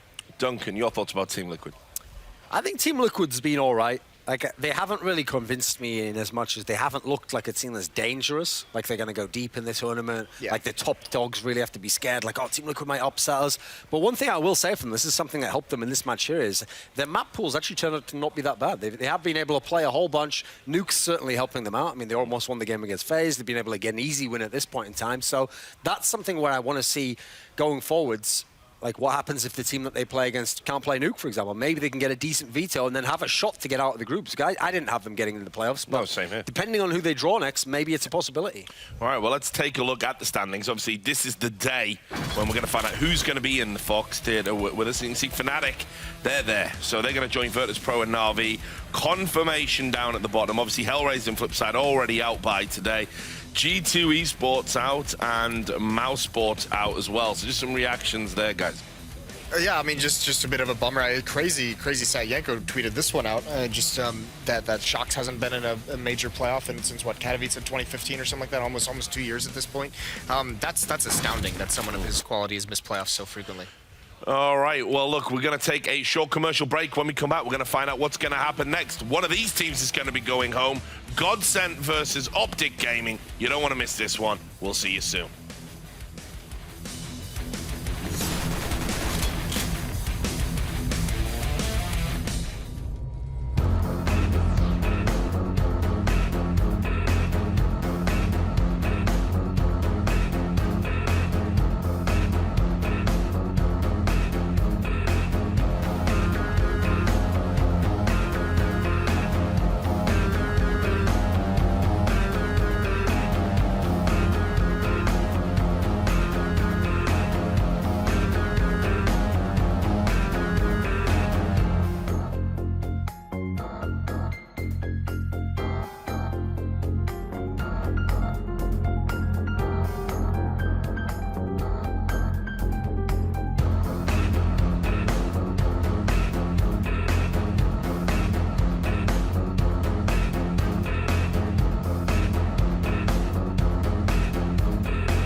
The major is special because it is the biggest event of the year. It has the most popularity, the most notoriety. It means the most to all of the players. You know, I'm excited. I'm sure everyone else is excited to watch it. It brings together the whole community in a way that no other tournament does. You may win another tournament, you may win a few tournaments, but if you win the major, everyone's going to remember your name. Fans come out more to majors than any other event. The prize money is usually the biggest out of any tournament. Winning a major is the biggest thing you can possibly do. So on your screen, you can see it's Godsent, and they've not been having a great time of things lately. Duncan, tell us about it. Yeah, the problem this team's had is ever since Fnatic broke up and they got back JW, they got back Flusher, they originally got back Crims, they were a team that couldn't even qualify for LANs. If they went to LANs, they were going out in the group stage. They really, really struggled to get anything done. Crims went back the other way, he went back over to Fnatic, they got Lekro back into the team, and it's been a very, very gradual process, but they have started to become a decent team. They've become a team that could actually get wins, that could actually have upset potential, and qualifying for this major was a big, big step within that. In doing so, I mean, I didn't give them much chance here. I thought they would flounder entirely, but the opening game was one of the all-time great upsets at the major because this team, Godsent, actually managed to smash Astralis, consensus #1 pick by a lot of people to win the major outright on Astralis' best map. So that was a great start. You thought, wow, if they can do that, maybe that's the whole storyline people wanted to play into. You know, maybe the break, maybe the bootcamp, maybe they figured something out. They got something going there. Now, unfortunately, that Cinderella story's kind of ended a bit. You know, like they've been all right in some of the other games, but as you saw by the game yesterday, I mean, JW was emotionally distraught, you know, even though he's not out of the tournament yet. So it feels like they're really teetering on the brink right now. Yeah, well, the team that is trying to make Godsent home sent is, of course, Optic Gaming. Jason, tell us about them. I mean, you want to talk about teetering on the brink. This match they had last night against Flipside on Train, a map that they're supposed to be one of their better ones, was very, very worrying. Very slow start. Also, the first time we saw Tarek really get involved in this major, I mentioned that after 2 days he had been the worst rated player at the event, just wasn't putting any production in. But overall, this team, this tournament, this is the first time we've really seen how much they rely on Rush, because it seems like he's the only player match in and match out is putting up the numbers. Outside of that, you have some rounds here and there by other guys, but you're not seeing that deep impact in this roster that we saw at the E-League Season 2 finals when they won, at ECS when they got second place to Astralis. So this is where you really have to hope that they're going to step something up, that they're going to be able to bring it in this match. They cannot afford another slow start the way they got last night. They will not recover against this Godsent team if they can't get out to a strong start. Yeah, and this is the difference between going from being an up-and-comer to being the real deal. You've got to stay there and maintain that level. To tell us about that, earlier today, Chris Puckett actually spoke to Team Optic Gaming's in-game leader, Stanislaw. I'm here with Stanislaw. Stan, this is the last day of group play and a lot of pressure for you guys. You're currently sitting at 1-2. What's the tournament been like for you up to this point? It's been tough. We got kind of unlucky with the Virtus Pro and Astralis matches, but you know, we're still learning a lot. It's a major, so we have to beat the best teams to make it far. So we're not too disappointed about that, but we're the kind of team that starts very slow. I don't know why. So we're confident going into today. Like we know we can beat Godsent. So how do you turn things around? You've had slow starts to your games up to this point. In the final day of the group stages, how do you make sure that you're able to get off to a hot start and able to finish strong? We just have to keep doing what we're doing. Like I said before, we just start very slow. So hopefully we can just, like we said, start hot in the match. And because normally when we get a strong lead, we can close it out pretty easily. And it's the close matches that really seem to get us. But yeah, we just have to stay calm like we have been, and I'm sure we'll come out on top. Looking at all the teams that are left in the tournament, of course, you'll be playing Godsent first. If you get to that next round, who are you hoping to play against? I don't know, it's going to be a team that we haven't played yet in a tournament, obviously Swiss format. So, yeah, honestly, I don't know. Well, you're representing Optic Gaming here in the final day. Of course, this is your second major. All kinds of Optic fans have been cheering you guys on all week long. Anything you want to say to them before your match? Just keep on supporting us. You know, we may not say it enough, but we really appreciate the support. It really helps us bounce back from tough losses, and yeah, just hashtag green wall. There we go. It's the green wall. Best of luck, Stan. Thanks. Cheers. Wonderful cameo from Yanko there. Now, Duncan, talk us through the veto. Yeah, here's what's interesting. Optic is a team that like Train. I mean, they're a team that want to play it. So will they let this through against Godsend? Because we know what happened when Godsend played against Astralis. That's when they got the huge upset win. Godsend take Cobblestone straight out of the equation. It's a map that actually they haven't been playing that recently, and it is a classic one for the Optic guys.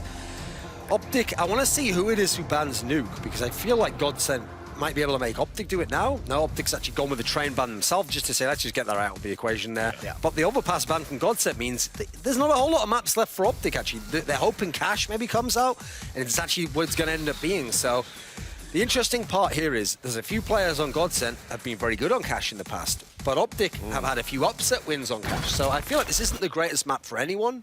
And usually when that happens, I kind of revert to just who I think the better team is. So I'm going to say Optic is favoured on this one. All right, well, Jason, your reaction?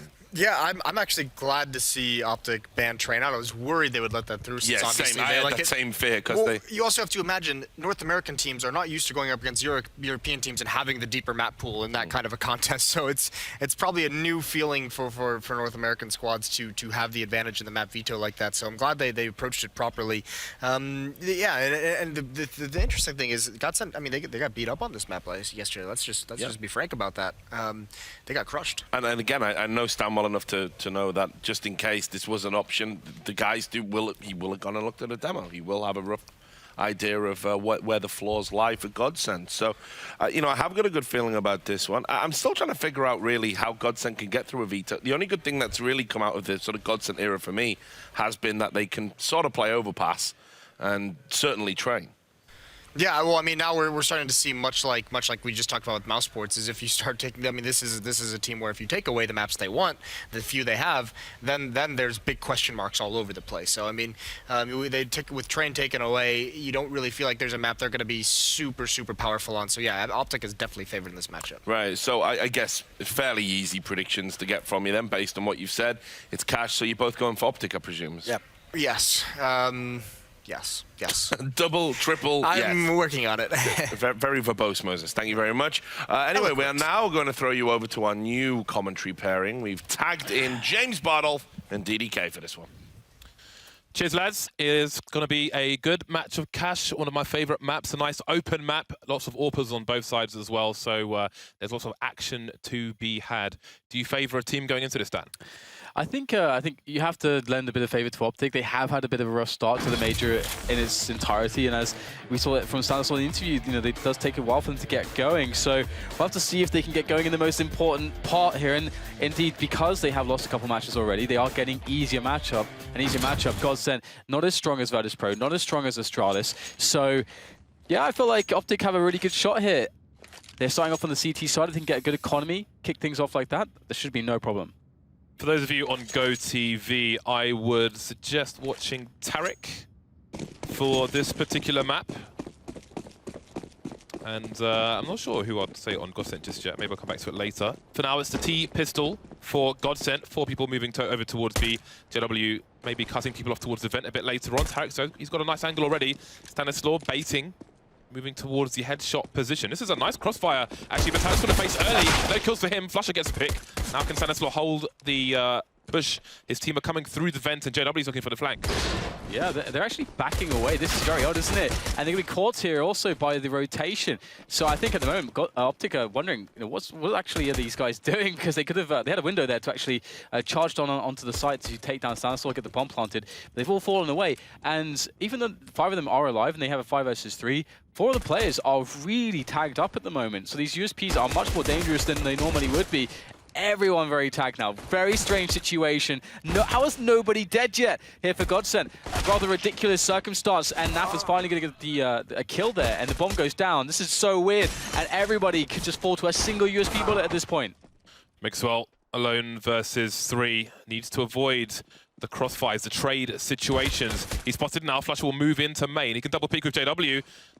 Mixwell doesn't know where all 3 players are, or maybe he does, and he's resetting the situation. He has the range advantage here as well. Lekro planting the bomb. So Mixwell has some time. It's close enough to the site, but again, almost all these players need 1 bullet. Flusher may need more than 1. Mixwell with 40 HP. So many angles. JW on the high ground. And a happy Godsend take the pistol round. They are sitting just to our left. Strong start from them. Yeah, that was really strange. It's quite interesting they decided to go for the double back there. Really interesting stuff. It did work out in the end. And Optic, they don't get that start that they really wanted to. And again, I do think it's really interesting what we heard from Stanislaw in the interview. That he said that it's the close games that they really struggle with when it's a bit bit of a back and forth. With JW lurking in T Warehouse, I think part of the reason they pulled out of B is all the people running into mid, trying to capitalize on the players being out of position. Anyway, Tarek with the deagle over towards B bomb site. Not going to get an opening kill.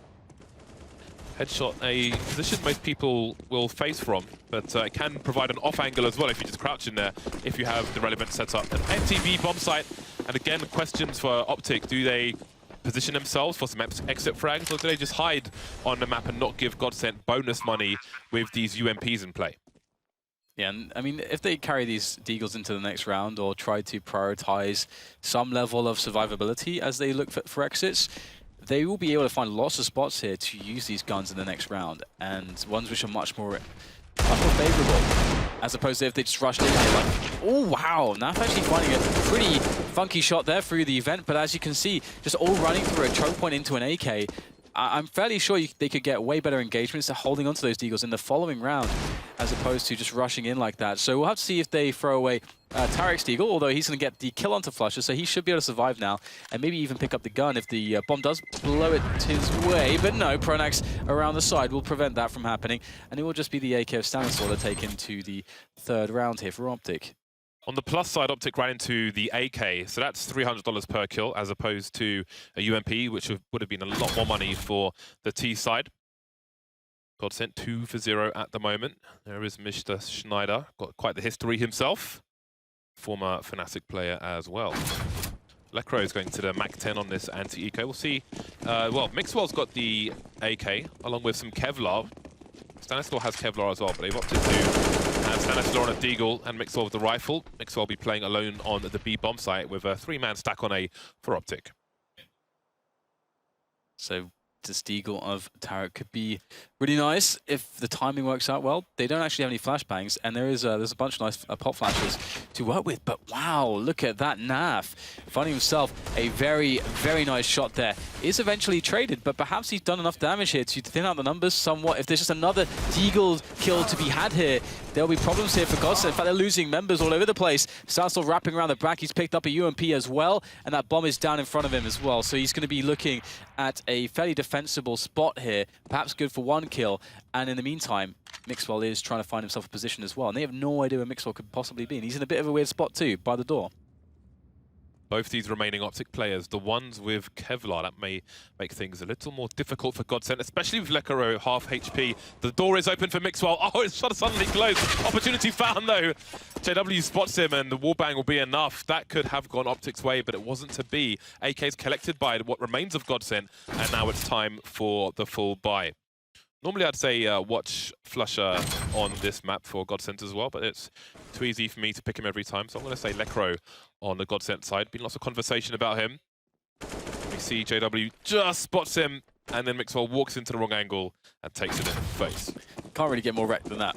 Door shut in your face, then shot through the door, into the face. Great stuff. Godsent off to a fantastic start, and this is the side that they're going to have, in my opinion, more ability to really run the momentum. Of course, being able to dictate the pace and the aggression on that terrorist side. And Optic just having to defend it. And no AWP for them just yet. Their economy's been taxed in these opening rounds. First proper buy we're going to see from them. Oh, that nades! Look at the damage that! Chunky damage. That's actually a very big difference maker if they are to run in now. Because these M4s, they're not going to be a one-shot kill if a player has full health and with those helmets. But that's 4 players now that will die from a headshot of one of these rifles of the Optic players. So that does actually have a really big impact. And Godsent now, they're going to be less inclined to try to go for picks. You can see now they've come back into middle, looking for that mid-take, and then they can progress around from there. Yes, they don't have much information as to the situation in mid at the moment. They can see the vent has been broken. Could be a CT in there, but Stanislaw's been the lone player on short this entire time, holding an off angle of his own. And these angles, you've got to be careful of people in connector holding off angles as well. So from that position, maybe he would be to catch somebody off guard. Speaking of which, JW, perfect timing for him. As soon as Stanislaw abandons shot, Mixwell gets picked off. And they may think a split is on. You see Tarek rotating. Now Nafla goes down on B. It's an open B bomb site. Yeah, big problems here. I don't know how they could even stop this. No one's in position, and losing players towards the A site too. Just an overall disaster. Flusher sits in the Z connector. And, oh, who is this? But Stanislaw walking haphazardly in front of him, the intrepid explorer. Mr. Stanislaw. And that's going to be another round for Godsend. And a round where they did lose a lot of advantages early on. I mean, they lost so much in the way of hit points early on, which can actually have a big impact, but they really recovered very well from that and punished Optic from just having absolutely no information or presence on middle whatsoever. Flusher looks like the leader of some kind of Swedish gangster crew with his beard. We'll see if he can lead his crew to a 5th round against an ecoing Optic. Naf and Stanislaw with some Kevlar. Everybody's bought a pistol, mostly P250s. The honest P250. Seems to have reasonable moving accuracy. P250 when you're in close quarters. Can get you into a nice situation. Slow start from Godsend. Schneider will give the information to his team. There's been a rotation out of mid, a reactionary rotation. No one in B now for Optic. What will they do? Will they choose to stack the A sites? Mixwell moving to have a look at mid. Mid-range though, not ideal with these P250s. Damage fall off kind of sucks in comparison to a 5.7. There they go. Like flies into whatever those grills are in Butcher Place. What are they called? No idea. Fly's getting wrecked. Let's leave it at that. Rush is the only man standing here with that P250, and well, not much damage for him to be able to do from this position. It's going to be tough here for Optic to mount that comeback because Godsend they've been building so much in the way of bank, especially with a round like this. If they are able to not lose anybody else, they're going to be sitting on a fairly nice buffer of money to work with in the following rounds. But when we start to see the Orc coming into play for Optic, it's just that situation where, because they're already down so much, and if they do lose the round, they have to eco again, I wonder if they'll be confident to try to take an aggression against Godsend. Because so far, Godsend have been able to just more or less execute the kind of early round as they want to, without any disruption. And that's a trend that can start to happen if a team starts to feel like, oh, we have to play safe, because we're already behind loads of rounds, and we already have a pretty poor economy. You know, we don't want to take any risks. But sometimes those are the spots where you have to take the risks. So I'm curious where Optic will be there. Going back to flies, the scientists in production said it's called a bug zapper. That's very technical. 5-0, Optic with $5,000 to $7,000. Rush dropping an AWP for Tarek, who buys another one. Mixwell, rather, buying the second one. So double AWP setup. In case of double AWPs, I would be looking at Mixwell and Tarek. Quite like Mixwell's AWPing on the Optic side. Let's see Mixwell heading towards the middle area. Tarek towards B. He's deploying a smoke grenade though, which is rare when you're AWPing the B bomb site. Staying on the high ground for now. Playing it safe perhaps in case of early aggression. You see Flush is making his way towards A, so these AWPs may end up being on the retake. Nafly taken down early. That's bad. I was going to say as well that this is a quick rush into a bomb site with smoke grenades is one of the weaknesses of Optic setup with double AWPs. It's hard to retake as well with AWPs. Now we can see Rush is just pinned on the bomb site, nowhere to turn, and taken down by Flusher, handily so as well. And now Mixwell has to go close with these AWPs as well as Tarek, so we will start to see how awkward this is. And I wonder if this is to some extent a counterplay from Godsend after watching some demos that Optic have a tendency to just double AWP straight away, because this is a perfect way to deal with that. Look at how easily they just ran into the bomb site, the awkwardness that came in when you're trying to rotate with those AWPs, and there's been no resistance almost from Optic in this round. Mixwell spotted. Will he be hunted? There's a reasonable amount of money on the Godsend side to make it worthwhile. Lovely protection crossfire though with Stanislaw under the boost. 2 players left for Godsend, and maybe their hunting journey will come to an end. Flusher being teased. Stanislaw, will he go for the repeat? Seems to be tempted, but don't think that would be wise. 6-0 for Godsend. Great score if you're Swedish. Yeah, it really is. And unless you're a traitor, unless you're an enemy of the state. What if you have dual citizenship? What if you are from both places, James? I don't know, roll a dice then. Oh, we got a tactical timeout coming in from Optic Gaming. It's something that they do need indeed. Because right now, Godsend are... It's just the way that they're winning the rounds. They're winning the rounds so smoothly, so easily, without any effort, it would appear. And Optic, so far, they haven't been able to make any of their plays actually work. They're sort of at the mercy of Godsend. And Godsend, it's early days. They haven't even thrown, half of their playbook at Optic just yet. There's so much to go to. So it becomes quite troublesome. I wonder if, it looks like we're going to see just a single AWP here onto Optic. I like this. It's definitely more versatile. Unfortunately for them, Naf's going to be stuck on a UMP. Otherwise, though, they have pretty much full utility, so not the worst situation in the world. Let's see what their adjustment looks like. Mixwell heading towards the A site on this occasion. With the limitations of their buy, I do wonder if we'll see some aggression. He's going for the off angle into the A main area. Meanwhile, JW on the boost. Two players in mid, although one of them is in the vent, that's Tarek. So JW may not find anything for a while. He's going to bide his time. Oh, there's a push straight into the B bomb site through the smoke. Nafla in trouble. Flash of his own, but what can he do? Facing two people at the same time. Tarek from out of nowhere going to take two down. Lekro almost getting falling as well. Nafla is still alive on the site on headshot, and now he's got the cavalry coming in. Rush to pick off Lekro rather. Leaving JW alone. That could be a nice nade, but Rush has got the health to survive. Switching out to the M4. As time ticks on, the CTs will be in a better crossfire situation. They will hear that reload as well. They will know where he is. He's trying to isolate the CTs to give himself a reasonable advantage. Nice angle held on the high ground, and life gets more difficult for JW. There it is, finally finished off. They were slowly but surely closing on the JW there. There were some small opportunities, but that is definitely a very low percentage situation. Wow, look at that spray down from Tarek. Doesn't get much better than that. Landing up there in that tiny slither of an angle. And now Optic, they claim their first round. And with that round, due to the fact that in the previous rounds, Godsend have been losing players, hasn't been such a walkover that they've been surviving with 4 or 5 every round.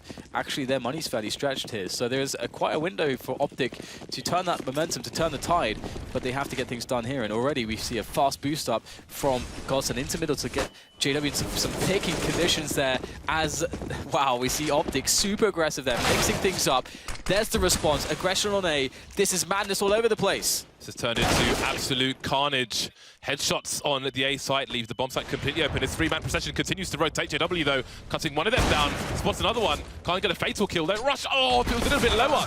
Then down JW goes with his Glock, leaving it in a 2 versus 2 bomb. Not on the site. There are smokes, but they're disappearing. And they need to cross once again. Rush with an angle. And down goes Pronax. Bomb in an exposed position now, but I don't know where Lekro is. Where is Lekro?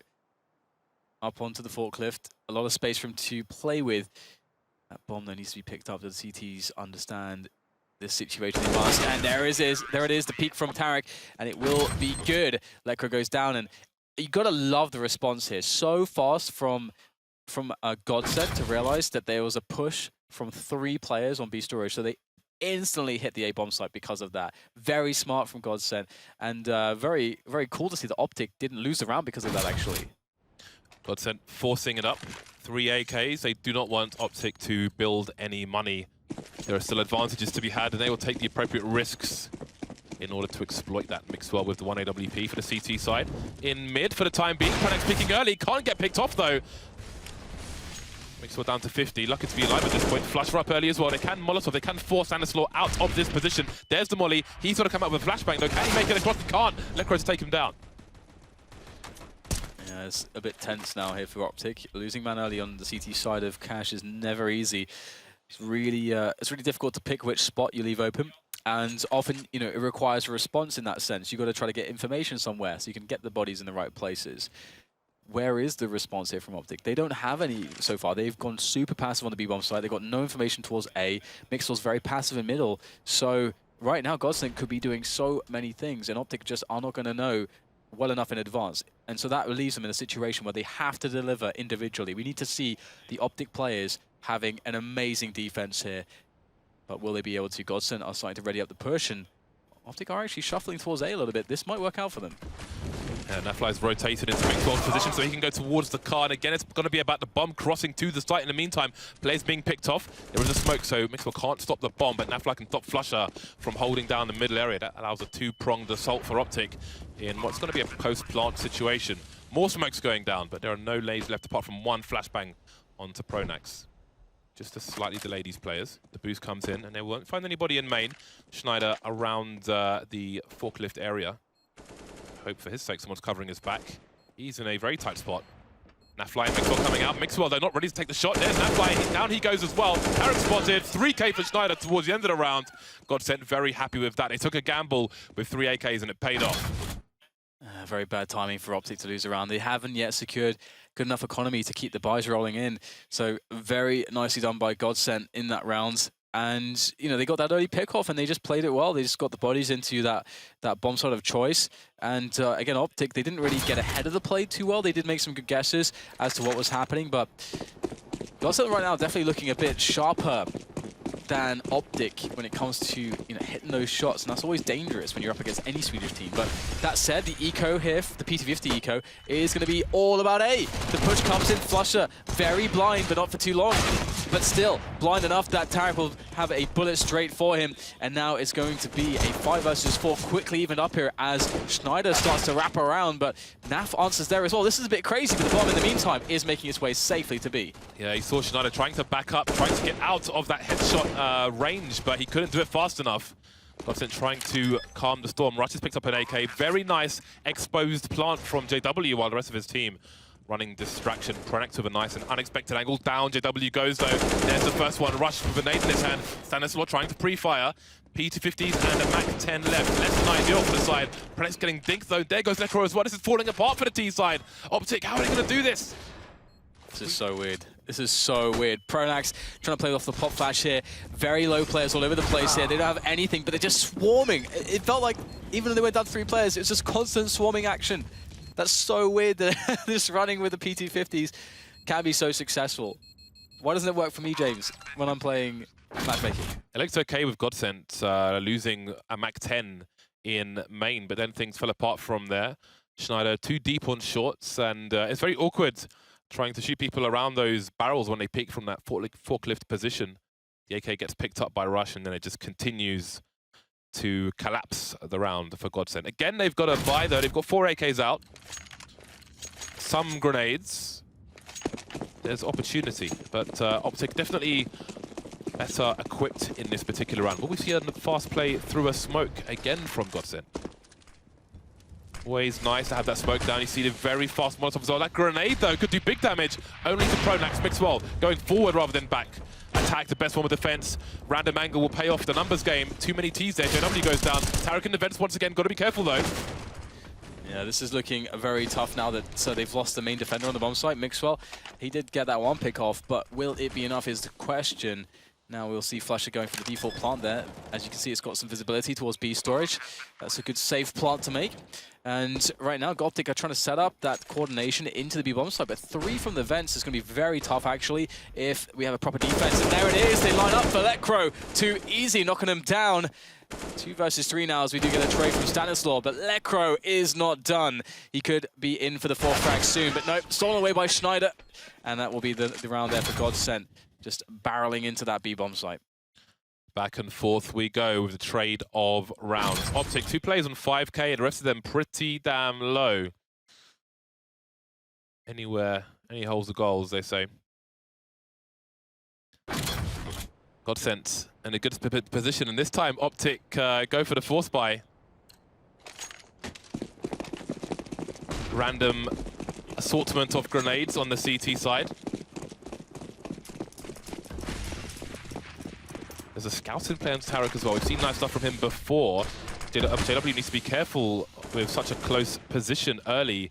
One flash through that smoke and they may be in trouble. There's a gap almost all the time in the top left of that smoke. She's looking for anybody around the quad position. CTs will know it well as well. So, and this hold for Optic, that's not a good start for Rush. Yeah, running like headless chicken around there, trying to find some kind of angle to work with, but systematic destruction of the A defense here and from Godsent. And it's only so far Stanislaw to make a frag. And that's it. Godsent looking strong at the moment. Very strong indeed. And what an important match this is for both of these teams. Can't forget this is an elimination match. And it's hard not to feel a little bit bad for Optic having to run into Virtus Pro and then Astralis, and then now being in a best of one situation against the likes of Godsent, a Swedish team that can upset pretty much anybody on any given day on a map like Cash. Yeah, this is a horrible start to the match. Forced onto the eco on this occasion. Stanislaw with a P250. Other than that, nothing really to talk about on the Optic side. Schneider's got to back off once again, getting his bell rung up close. Going to be holding the AWP from range instead. Nice adjustment by Godsent. Flusher seeking and clearing with the MAC-10. And nothing round for Optic. They have 2 more opportunities to claw back some rounds in this half. Definitely don't want to go into the second half of 3 rounds from their CT side. That would absolutely suck. They've got the rifles coming out now. Some grenades as well, some flashes, some smokes, but it's not ideal. And again, we may see some pop flash aggression from them. One thing for Optic though is that out of all the a lot of the teams that we have at the major, I do feel like they're one of the more composed teams, or one of the teams that are capable of making those comebacks and not really letting the scoreline scoreline like this really get into their heads and affect their performance too much. So hoping that they bounce back for their sake. Oh, nice little pop flash play. Perfect timing. They've got the bomb as well. That's a big pickup. A really big pickup. That changes absolutely everything. They do a forward smoke here. They set up a defense in this position to try to defend the bomb. And they have a rotation coming in as well. They've got 3 players to defend this perimeter, if you will. How do Godsent respond? Yeah, I mean, Godsent have had to have been expecting some aggression, or they should have, based on the situation for Optic in these last 2 rounds. So that is a really bad spot for Godsent. One that's easily avoidable as well. You can look at the way Flipside start their T sides and their approach towards main for an easy example, especially when they have an AWP. See, well, they're just holding this angle, top of the stairs, and somebody close on the box. In case of any pop flashes. Rush still alive for now. Leko getting picked off. This is really bad for Godsent. Yeah, Flusher not really able to get too much damage done there. Just 1 player, that's not enough. Can see that Schneider was still trying to hold things together towards the B side of the map, but I mean, it's so clear that the objective for Optic is just to hold that position in A main, that they can live and die by it in this round, and it's worked for them so far.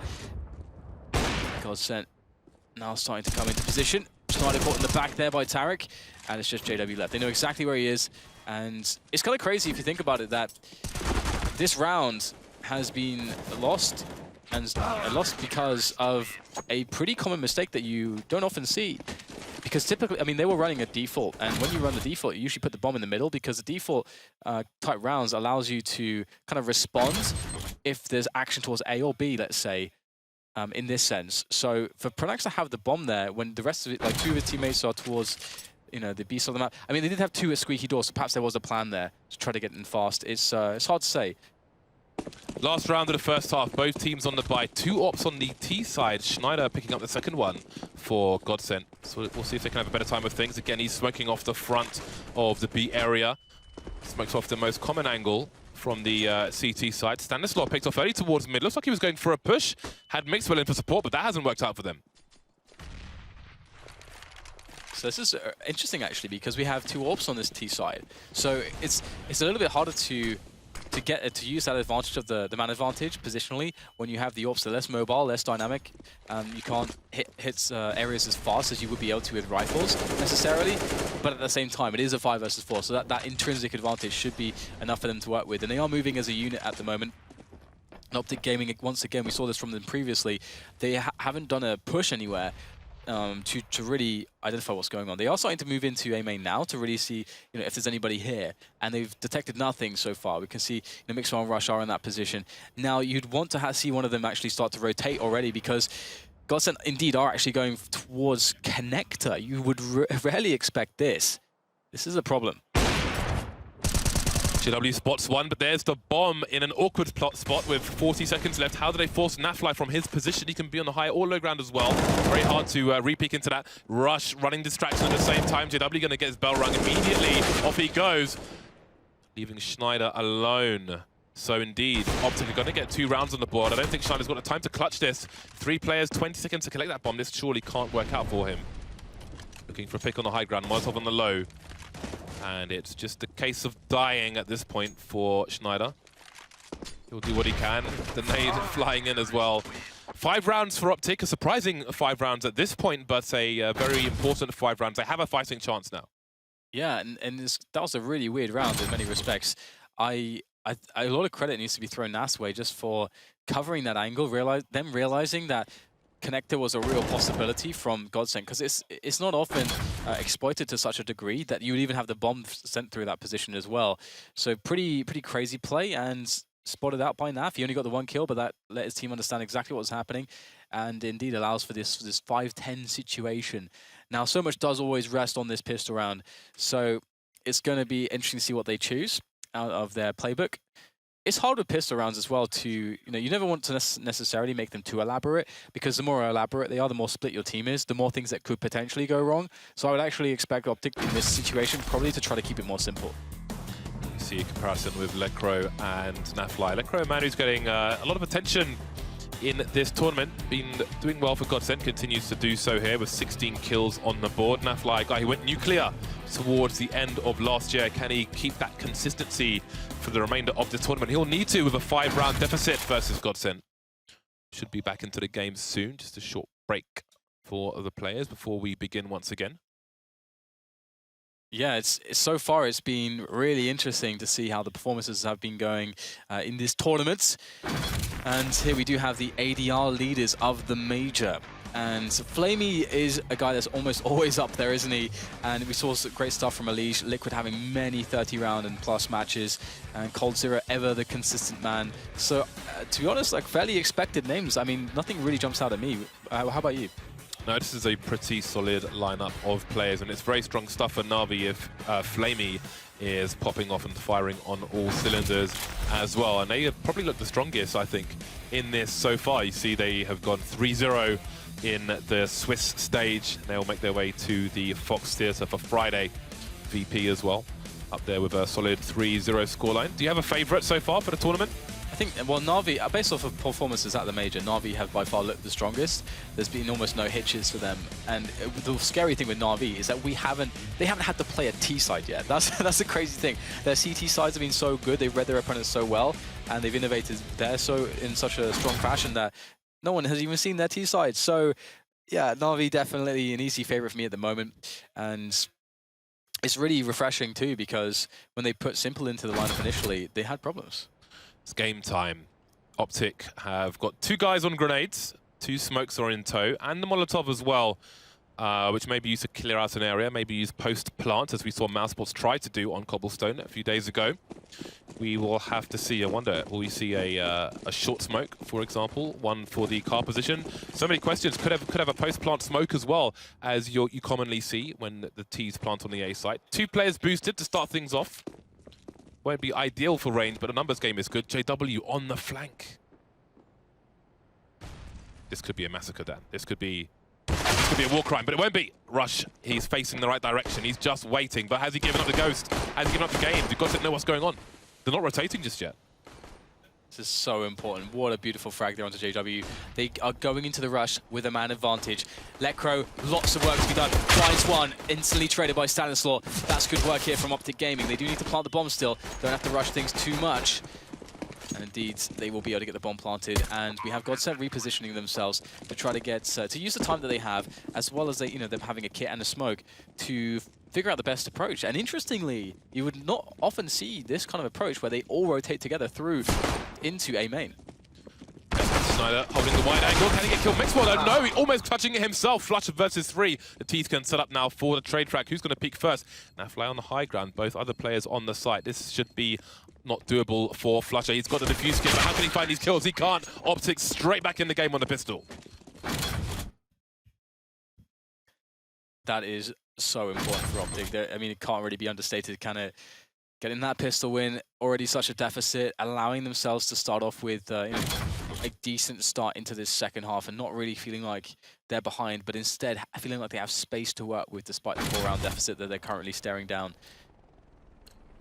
Now, Optic tend to be quite the disciplined team, and that's so incredibly crucial in getting all the edges in a round like this. When you're up against pistols with Kevlar, you want to be in a spot where you lose max from one person. That is really one of the best case scenario that you can expect when you're against top tier teams. And initially you can see their approach. Started off passively, iron out any potential aggression. Then after maybe 20, 30 seconds more, we'll start to see them combining together, using the grenades to get onto a bomb site. Godsent really don't want Optic coming back into this game. Even JW's forced. If this is not successful, there won't be any early AWP unless he can get that knife going. You can see he is just peeking, just waiting to see when the players come in. A grenade onto Pronax, a grenade onto Flusher. They're in separate areas though. There will be no combination. See Flusher there facing mid as he normally does. Quite interesting to watch him play that position as well. Likes to hold the off angles and then peek a bit later on when you're in your comfort zone. Optic with 45 seconds on the clock, haven't done anything just yet. Looking to head towards a B split. Already the Godsent are starting to drift towards B, so they starting to read this. They have the bodies in place, but the key thing here from Optic is that they have the grenades for these players. But Schneider, oh my god, Schneider, that could have been so dangerous, but he is going to be dealt with, and that is very, very good news for Optic. They haven't lost anybody just yet. Starting to use those Molotovs as well to deny more positioning. And I don't even know how, but they actually have 5 players alive right now. That could have been everything. Ended up being nothing, however.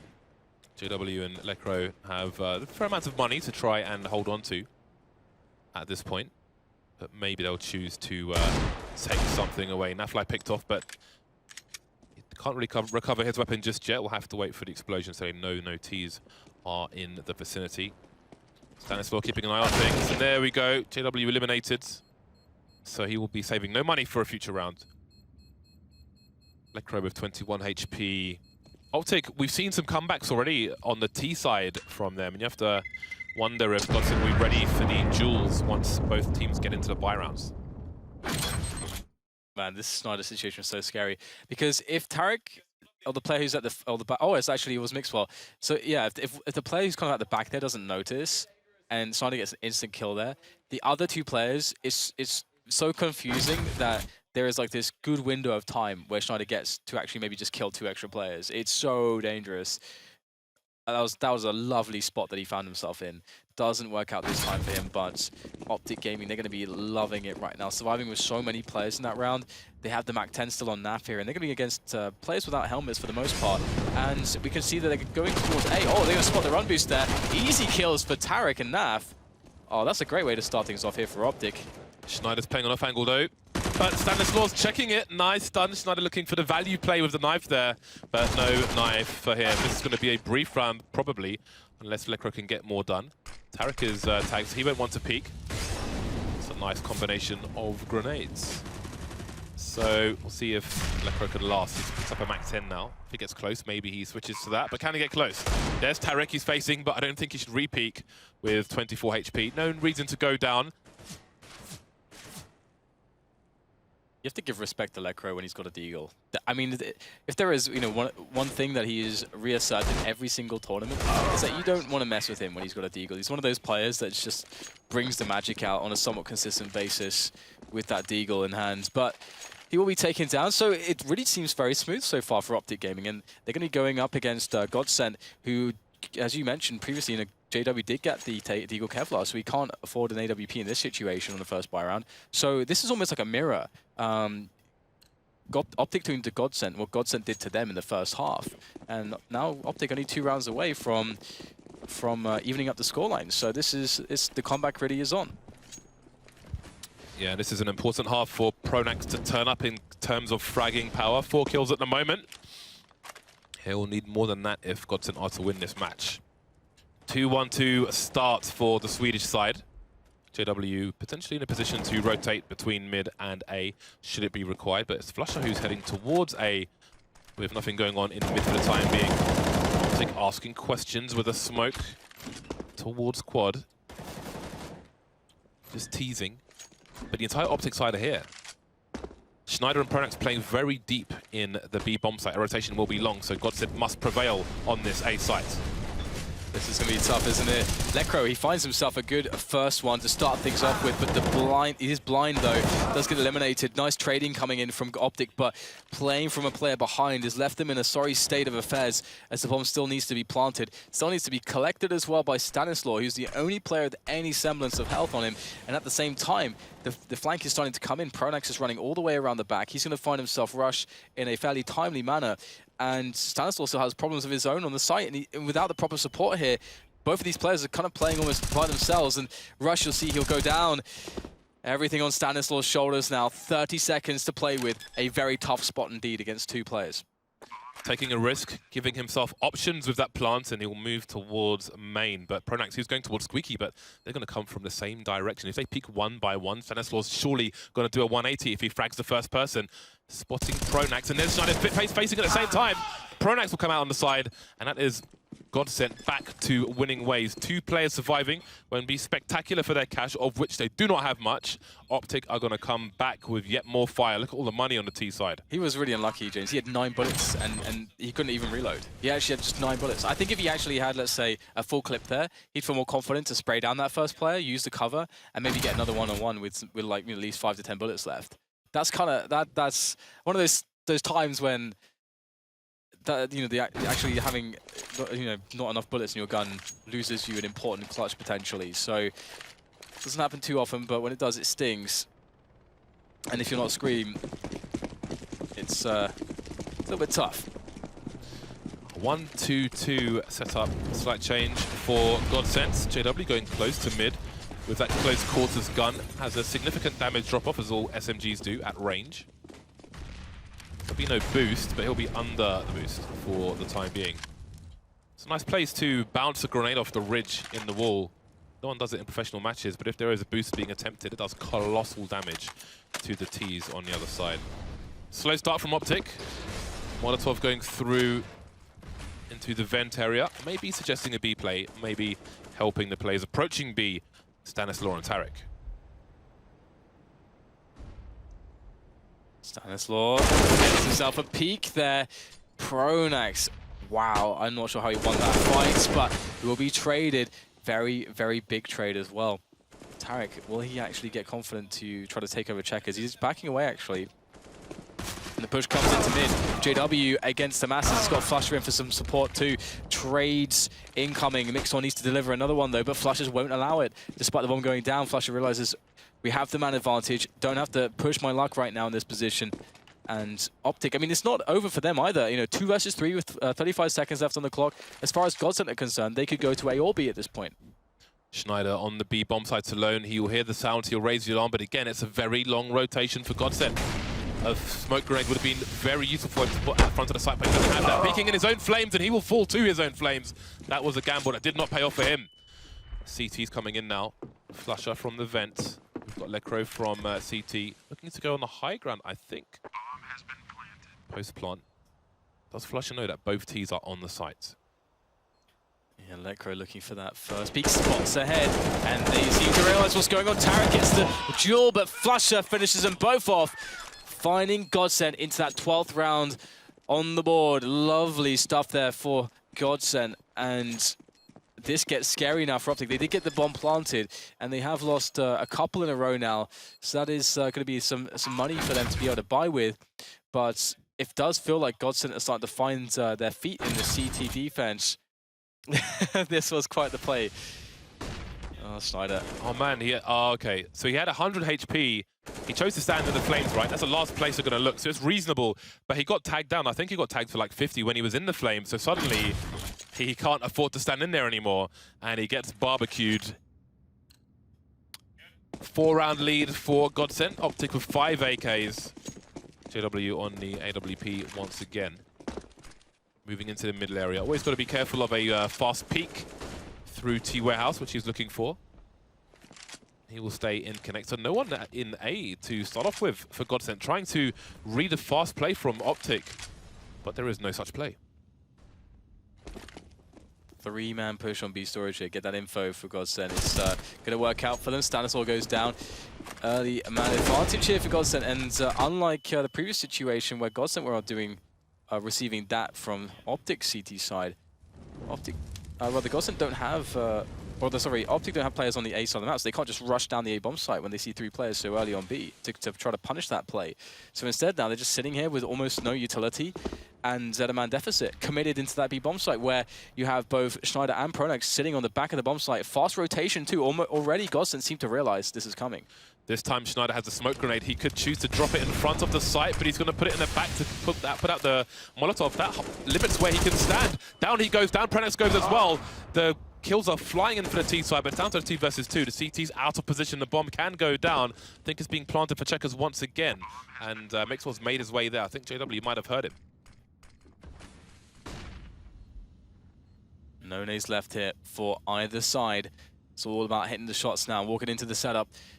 JW and Lekra, can they predict where people are standing? Oh, it looks like Mixwell already gets himself the spot on the barrel. In comes quickly Naf to try to go for the trade. He can't get there in time though, and JW beats him to the punch. Defuse in here for Godsend. That brings him to 13. Optic are 3 away from being eliminated, and it looked so good for them at the early stages of the second half. I was not expecting that to happen. Yeah, I think if you're playing any B bomb site almost, and you're in the site, if you put a smoke at the front, it really makes it hard for the T's to push, and it can buy time for your team, but with the Molotov behind him, chose to put that out instead, but I think it makes it more awkward for the CTs in that situation. How Godsend got back and took that round, I have no idea, but indeed, getting a lot closer. Optic still have a buy, however, that plant definitely helps. Mixwell down to the UMP, Tarek down to a Galil. Pronax on a UMP of his own. But it is Godsend with the cushion at the moment. And indeed, Pronax is starting to catch up. 9 kills on the board for him now. Fast play from Optic into mid, maybe looking for a quick B split. Not going to work out so far, though. 3 super fast kills for Godsend. Just that 3-man setup once again in towards the B storage area, working out well. But Rush with the triple kill, he's left on a mere 23 points of health. The bomb is down behind him. He's got more players to deal with. 2 men in fast there from Godsend to clean things up.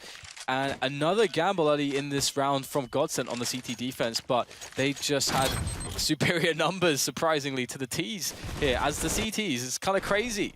Just all this B storage action. Rush did his best to try to save it, but he just couldn't handle the odds. Now it is just 2 more for Godsend. They're so close. Tactical timeout from Optic Gaming. They are averaging $3,200. Rush is one different. He's got $4,000. Godsend at 14 points. Now the question raises, do they choose to force or do they play against match points? And it seems it is the former. Tarek's picked up a scout once again. Stanislaw, Tech 9, loads of nades. Mixwell's got enough to buy the Galil. You can see the buy here. It is a jumble sale buy. They've taken the family furniture while the parents are on holiday and they've sold it for loose change. Optic, what can they do? They don't have much in the way of grenades. It's going to be straight up into that B site, perhaps. Tarek leading the way. There has been so much aggression there that maybe he could get a quick pick off, but back into a default setup here, more or less, from the Godsend side. 1 man in Checkers, 1 man on the site. And there is the classic smoke grenade from the CTs to try to deny some forward positioning, allow them more space to work with in the Checkers area as well. And Optic, they bide their time. But in this time, will Godsend push the other side of the map to start to realize what's up? I don't think they will, so Optic might have to drop onto this defense on B. Pronax, is that flash going to be good enough? He spots lots of information. He falls down by the team. Now there are 4 outside the B bomb site. Can they rotate fast enough? Schneider holding an angle. He's got to crouch to see through the vent at that point, and they're rotating away. Schneider hears it though. Playing close now. That's a lovely angle, but you can hear people when they land on that. You can wallbang him from that if you know those sounds. It is a very specific sound in that area. But it seems Optic have no idea. But here we go, Mixwell on the boost. It's the last place he's going to check, though. You see Schneider holding the angle, has the shadow advantage as well. Mixwell goes down for 3. In the meantime, Tarek headshots JW towards short. 3 versus 3. Absolute madness here. Schneider's trying to push the issue.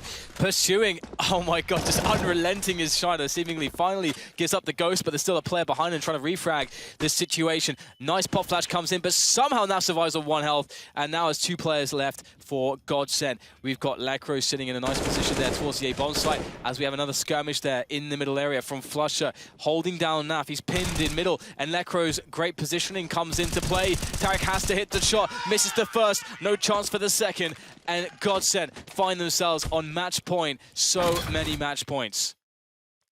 All the match points in the world. The force buy didn't work out, but they still have enough money for a reasonable buy, all things considered. We're going to see some more AKs. There we go, Rush getting taken down early, and then a patient play from Lekro to finish Tarek off after the jump. Godsend with all the match points in the world. A much better performance from them on cash this time around.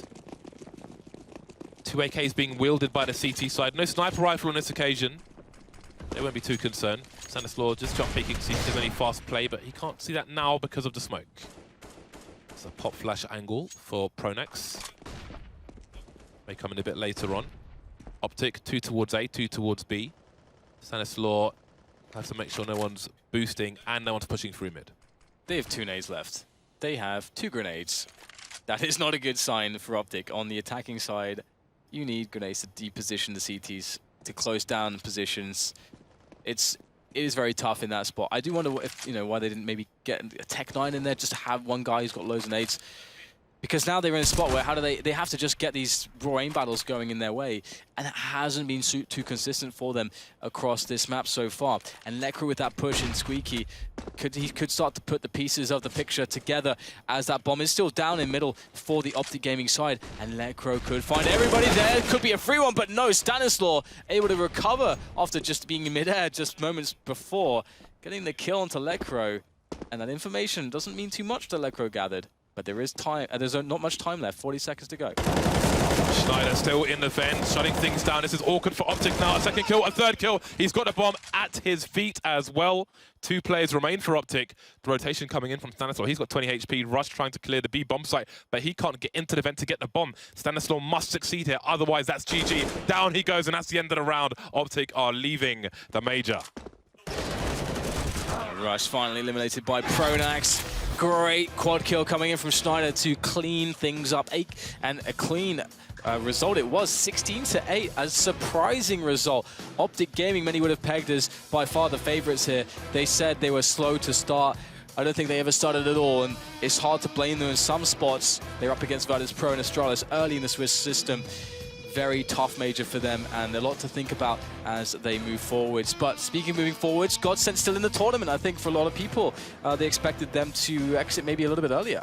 Yeah, and that's a great confidence boost. They've had a traumatic time, I would say, in the last few weeks and months, let alone these few days, but they are very victorious today versus Optic, and they do move on. Thoughts of the desk after the break.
So welcome back. Strange days indeed, as the Doors said. Turns out Optic Gaming are done. I'm flabbergasted. I had no idea that Godsent would be able to kind of produce this type of performance against top-tier opposition, especially based on what we saw from them in the last outing. And let's just start by talking about one of the good things for Godsent is this emergence of Lekro at the major. Crazy stuff. Yeah, he certainly looks individually like a little bit of an X factor for this team. He was great in the game against Astralis, which they won. He was a little bit absent in their previous game against Envy, and in this game again, he was very, very strong. So there seems to be a correlation between him doing well and this team surprising with what is probably an upset. And yeah, Godsent. I mean, we all know this can happen. I mean, we didn't learn from earlier in the day when I said the classic mistake is underestimating the Swedish teams with so much experience. We knew they would come in and probably not be nervous in any sense, but still, it is surprising to see they put Optic on the back foot like right away. This was another slow start for Optic, which I said they couldn't get away with, and it was punished heavily by Godsent. Yeah, Duncan. Anything to add? I mean, I actually think this is an example of where you probably have to reconsider the earlier games for Optic, because they were decent enough in this game, but Godsent obviously had that nice little cushion, were able to win. So yeah, it's easy enough to say, oh, you played Astralis, you played, who was the other one that played? Virtus Pro? Yep. So it's easy enough to go, right, yeah, oh, you did have to play favorites.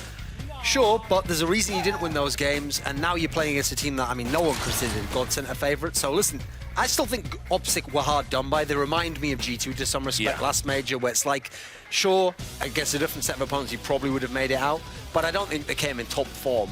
And I think, yeah, you have to kind of own it. Like, you weren't as good as you could be. You weren't at your peak form in this game. Yeah, definitely, especially when you consider, we're talking about them losing to Astralis as if it was a foregone conclusion. They made their name by beating Astralis, so they've got that capability. Yeah. I mean, if you look at their event in isolation of the VP and Astralis games, I thought they played really, really well. And if you just end their tournament with those two games, you would still say, yes, they might not be moving on, but they played it very strong. They showed very, very well. But then you look at them against Flipside, against Godsent, and you're just like, well, they came and they didn't show up. They were flat. They didn't really put anything into the game, it seemed like. I mean, they didn't really have any advantages in this game, certainly, and against Flipside, they almost get knocked out. So, yeah, I mean, that's the key playing as well, up and down. Yeah, as you mentioned, actually, I'd forgotten about the Flipside game.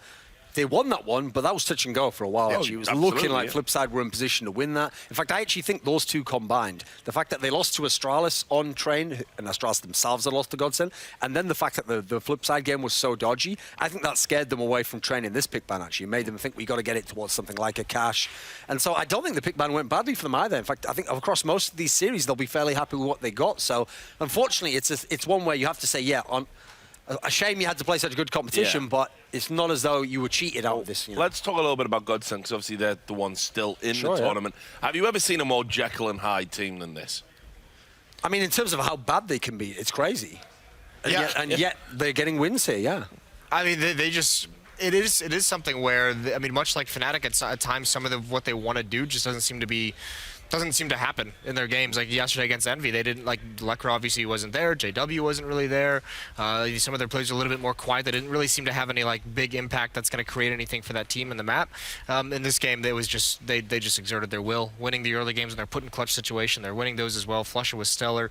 Forcing some of the aggression, catching the Optic players off guard, which is why you saw some rounds where there was some what looks like an easy kill that was missed by the Optic guys. So very active on the map was Godsent, and it showed today. Yeah, so let's recap the scores that we've had earlier today. And you can see North versus G2 Esports was at the start, and North were quite comfortable in that one, 16-9, starting to find their rhythm. Then we went into Envious versus Fnatic. We were a little bit surprised on the desk. Fnatic won that one comfortably, then promptly went and did an interview saying, we feel we can beat anybody. So very confident indeed. Mouse Sports versus Team Liquid down there to eliminate Mouse Sports was 16-4. And then Godsent versus Optic that you've just seen. Godsent knock Optic Gaming out of the tournament. So some crazy games. Coming up next, though, it's the reigning major champions, SK Gaming, going up against the favorites for the major, Astralis. This should be good. We'll see you after the break.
Do you play Counter-Strike?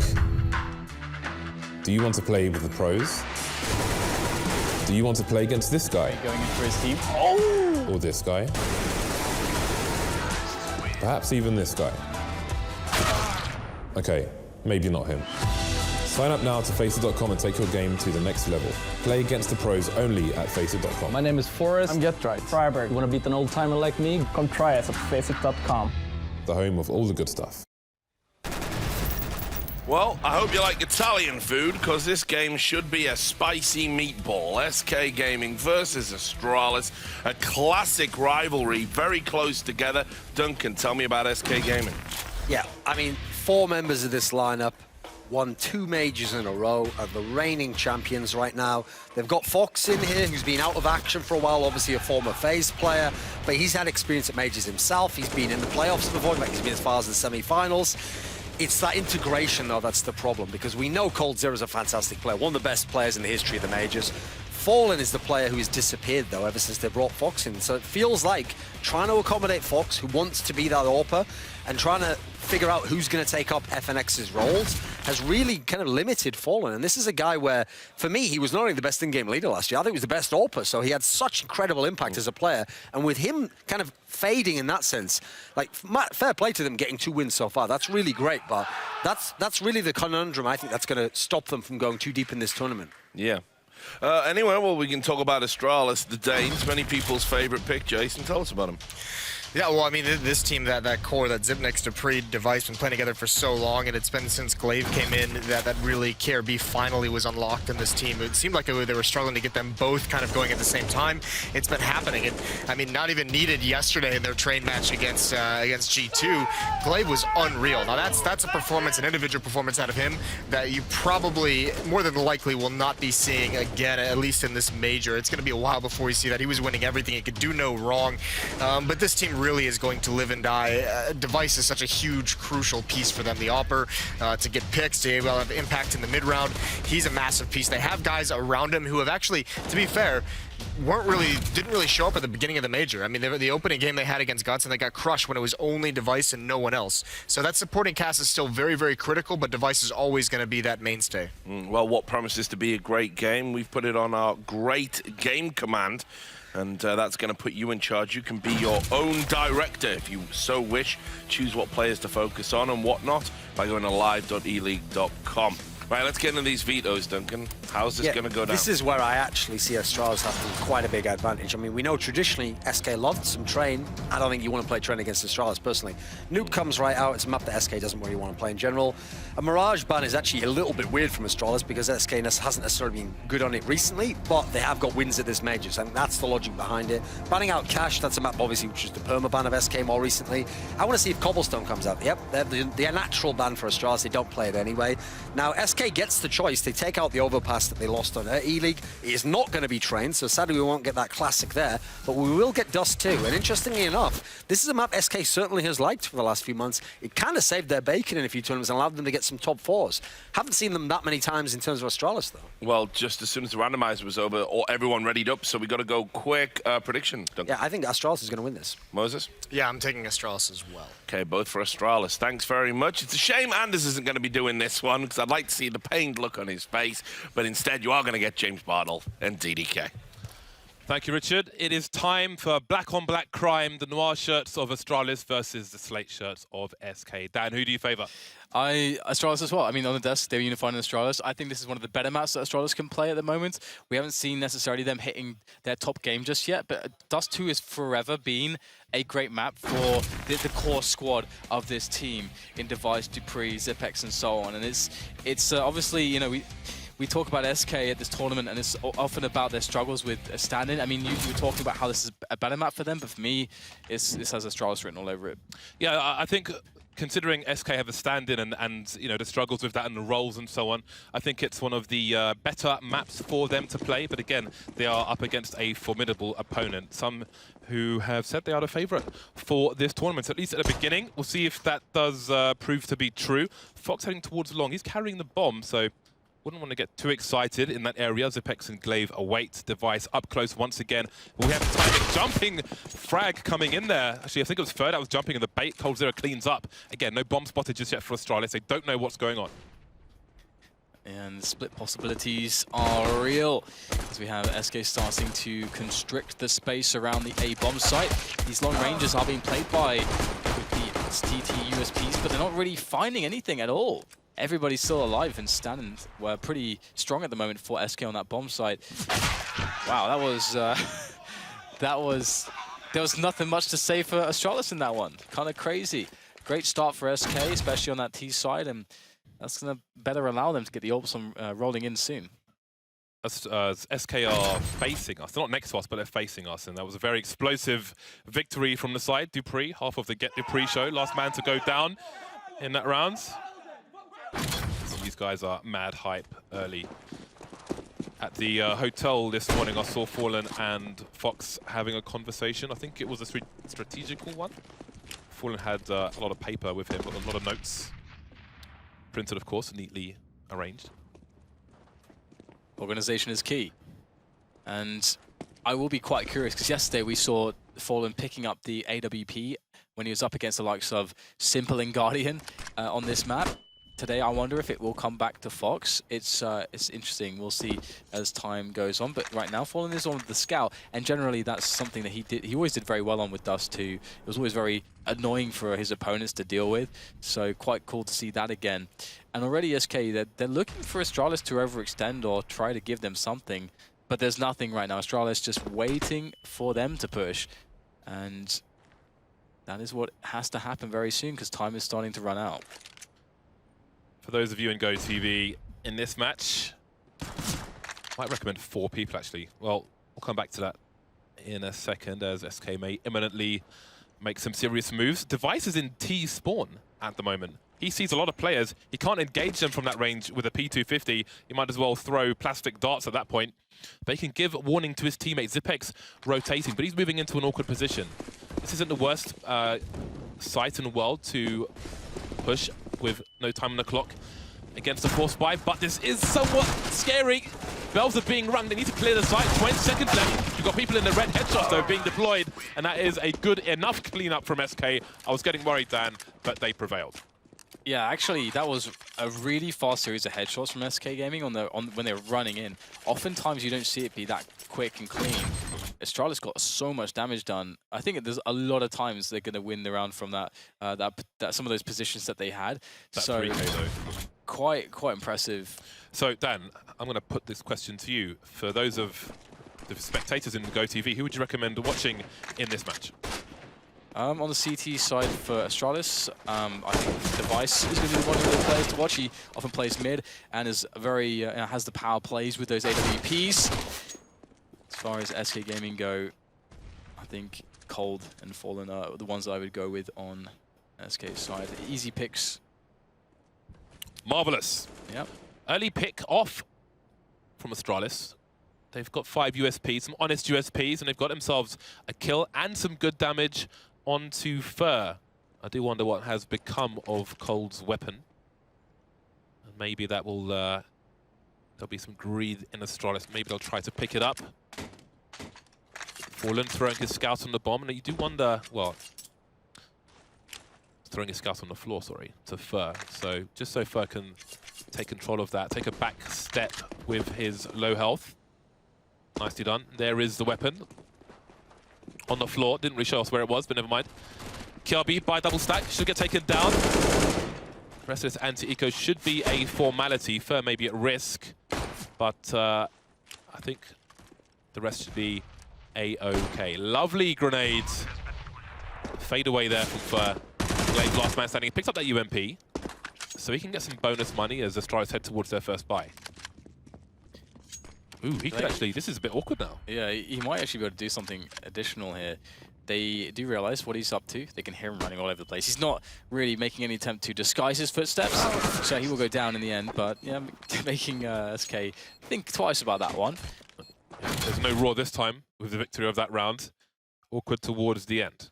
Yeah, and actually, On the question of people players to watch and so on, one of my favorite players to watch for learning the game, just generally, is actually Zipex. He's up there because Zipex plays very intelligently, and he's a support player for Astralis as well. So you get to see one of the most efficient support players and how he makes decisions, and there's no flash about his play, and that's why it can be very good to learn from.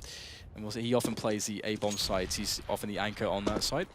But here we can see Device. We might see moving around a lot early round with the AWP. This time he's going to be by the double doors of the A-long area. And given his presence away, they're taking a shot. And you can see that SK are definitely giving some respect to that, not peeking the angle. But it does seem like they want to go for a long take here. And Device is, meanwhile, moved elsewhere. He's gone over towards middle, so... Yeah, he's announced the AWP towards long, and he has rotated. A man who has said recently he watched the demos of all the top AWPers, tried to identify his own style. We'll see how that plays out later into this round. SK being very careful at the moment. Slow rounds from the Brazilian side, with the Portuguese stand-in around the minute mark. And Glaive still on his own towards long, but there's only presence from SK towards the long area, so how do they make their way to the site? Counter flashes from Glaive, but they're not too late. Takeover, lovely, he's going to get wrecked with a headshot there, and there might be some flash support from his CTs as well. Wall of smoke on long will isolate Glaive, but how do SK get onto the site? There are 43 seconds left. Device is not where they may have thought he was. How do they get the bomb down? Yeah, and the big problem here is that Astralis, they started to control catwalk with the B players. Then SK have to basically walk straight into the A site, and they have only that one avenue of attack, and they don't have the ability to split the defense away, so that can be very annoying. However, Astralis don't really have presence on the bomb site because his Device is in a really awkward spot with the AWP. He has to make some very tough choices because that smoke is fantastic. He's actually trying to peer out the smoke there. That's such a strong smoke from the T side of SK Gaming, but they have to plant the bomb. There's 8 seconds to go. 7 seconds, it will go down with a few seconds to spare here as Fallen opens up the proceedings there with a kill onto Device as Astralis make their way in. Fallen can fall back now as well because it's planted for the platform area on long, but his teammates need help. This is a bit awkward for Cold Zero, stuck on the site. That's a lovely boost coming in from the CTs, and there he goes. He finally goes down. There are no grenades for Astralis to get into a safe position to defuse this bomb. It's going to be a gamble. Fallen doesn't have the right angle. He needs to get on the platform to stop this defuse from coming in. And now he's got teammates holding angles. Down goes Zipex, but the defuse is coming in, and there's a headshot from Dupree. Fallen, he was on the ramp. He needed to be on the platform with where the bomb was planted, and it doesn't work out for SK. Astralis get their first round on the board. Yeah, in a very timely fashion, only 5 rounds in, and we're seeing Astralis answer back. And indeed, this was quite problematic. The great flash work coming in to help Glaive do more damage from that position. And he's in a spot where he's going to die. He's absolutely going to die there. So it's just about how much damage he can get out of it. And it was seemingly enough in the end. Dupree, just lovely confidence there, just taking those really awkward engagements, just stepping forwards and taking his time. And Dupree can be quite an explosive player. It would be great to see him have a good game here today against SK. And speaking of SK, they call a timeout. Very early to call a timeout, but there is one. Yeah, I don't know if the communication was there, because again, if you plant between those two boxes, it's the platform beside the pit. That's where you defend the bomb from. As you saw that angle of the bomb being diffused, the corner of the wall obscures the vision for Fallen. Unfortunately for him, but fortunately for Astralis. They get their first round on the board. The SK situation will be less than ideal. Fallen goes from the AWP to the UMP. And Taco appears to be reduced to the Tech 9, the notorious Tech 9. Maybe the most notorious weapon in the game at present in the current states. It's any gun that makes me mad when I'm playing. Makes me mad. Okay, well, SK looking to try to get some map control here on A-Long once again. Perhaps they've identified that A-Long could be one of the ways that they anchor their T rounds. If you get that map control away from the CTs, force Astralis to play the catwalk. That said, they are going to abandon the idea and move forward on to catwalk. You can see Device is just sitting there. There's not much of a challenge from initially. He gets a couple of shots off, not connecting though, and that is going to be very well received, I think, by SK Gaming, not losing a single man. And with that catwalk control, they can now go for any kind of set piece onto the A or the B bomb side, as they choose to do right now. It's on Astralis to respond here with something, to get some info. Glaive moving close to blue. that can allow him to hear sounds on the short area, but he's rotating now. And indeed, you see the bomb towards the B area. SK, we saw some nice fake attempts from them on the previous Dust 2. We'll see if they can be more successful with them on this occasion. Got the flash and the cat drop from Fur. Device maybe expecting it. Doesn't have the right angle, but Zipex is ready for it. Gets the upgrade as well. Lovely headshot from Zipex. That's perfect, but here comes the push into B. Dupree there at the back of the side. He's got support coming in as well in a very fast way from Kirby. Very tough to get on this bomb side. Fallen able to just slightly make life easier. They're taking down Dupree, but there's more players where that came from. It's simply taking far too long. Kirby in position, finds himself a double, and then there's 4 men at once to deal with for Cole. That's not happening this time, and that's going to be a round on the board for Astralis. A round where 2 players will survive. And now SK, it does feel as though they are certainly going to be on the back foot because they are going to be on the eco, and Astralis are going to start to really build that momentum together. Yeah, Astralis, SK, they are using the clock to their advantage, but hasn't worked out in these recent rounds. Again, if something goes wrong, then you're in a sticky situation. Device off to a good start, gets tagged, but it won't be too much concern. They've got lots of range to play with, although Fallen, we've seen some nasty things with this scout before. But Astralis may be expecting this. And of course, Device is tagged as well. We'll see, looks like SK may be looking for that close quarters engagement, try to finish Device off, though Kyobi's there for support. He's playing the blind spot position, although you can see him once you start to go through the doors, and then he would be at close quarters. Zipex baiting Device has rotated entirely. And that bomb is well and truly in a very bad position at this point. Sitting in the doors, it is in the smoke, but the CTs do know that it's still there.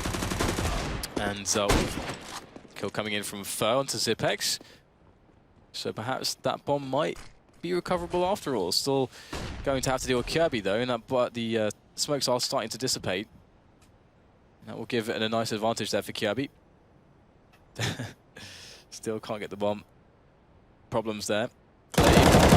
Very responsibly watching over the longhouse. It's going to spot one of the 2 remaining players now.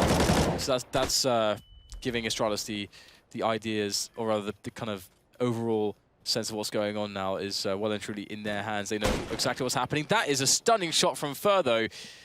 More damage can be done here. That's really important. Getting those extra kills out in this kind of a situation is really going to help them in the long run, perhaps. Yes, it was not a full investment by them. We get a repeat of Device's shot there. Does get tagged first by Fox, but then the frag is delivered. 3-3. Score is tied up. Fox will be on the UMP on this occasion. No snipers for SK in this round. Device has been playing mid, he's been playing towards long. He has a nice spawn for long for this particular round, so may keep SK guessing as to his position. No, it's a short boost instead. And again, this is something that he demonstrated really well against, I think it was G2 previously, where he was studying the teams. He knew the flash always came before they pushed the lower tunnel, so he just stood on short facing the wall.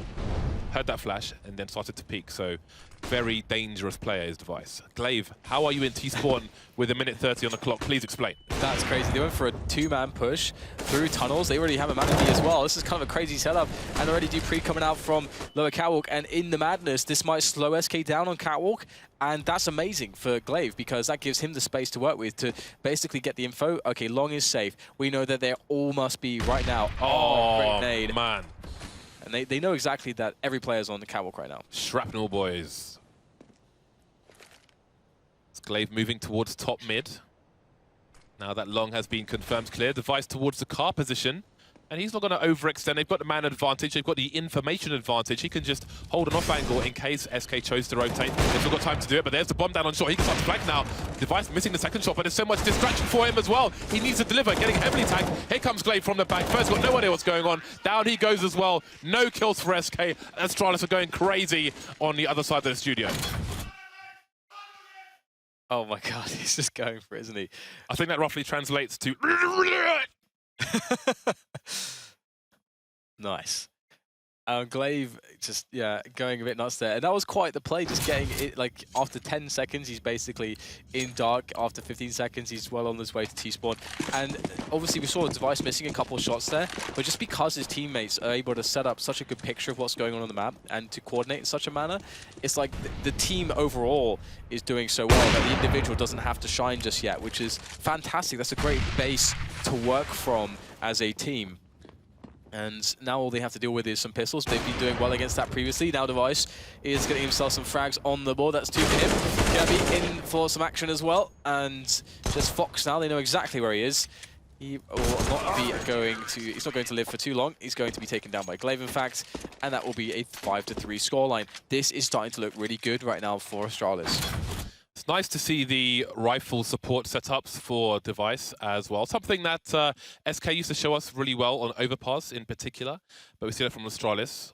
I think SK will realize the bait situations that have been happening around the middle area. But again, Device keeps rotating, he keeps surprising the opposition. He's been long, mid, and in the short boost area. Very forward spawn from Fallen.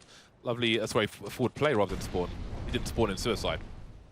That does allow him to see anybody making a short play as well. And he knows Device is capable of doing this. But again, Device has been everywhere except for B.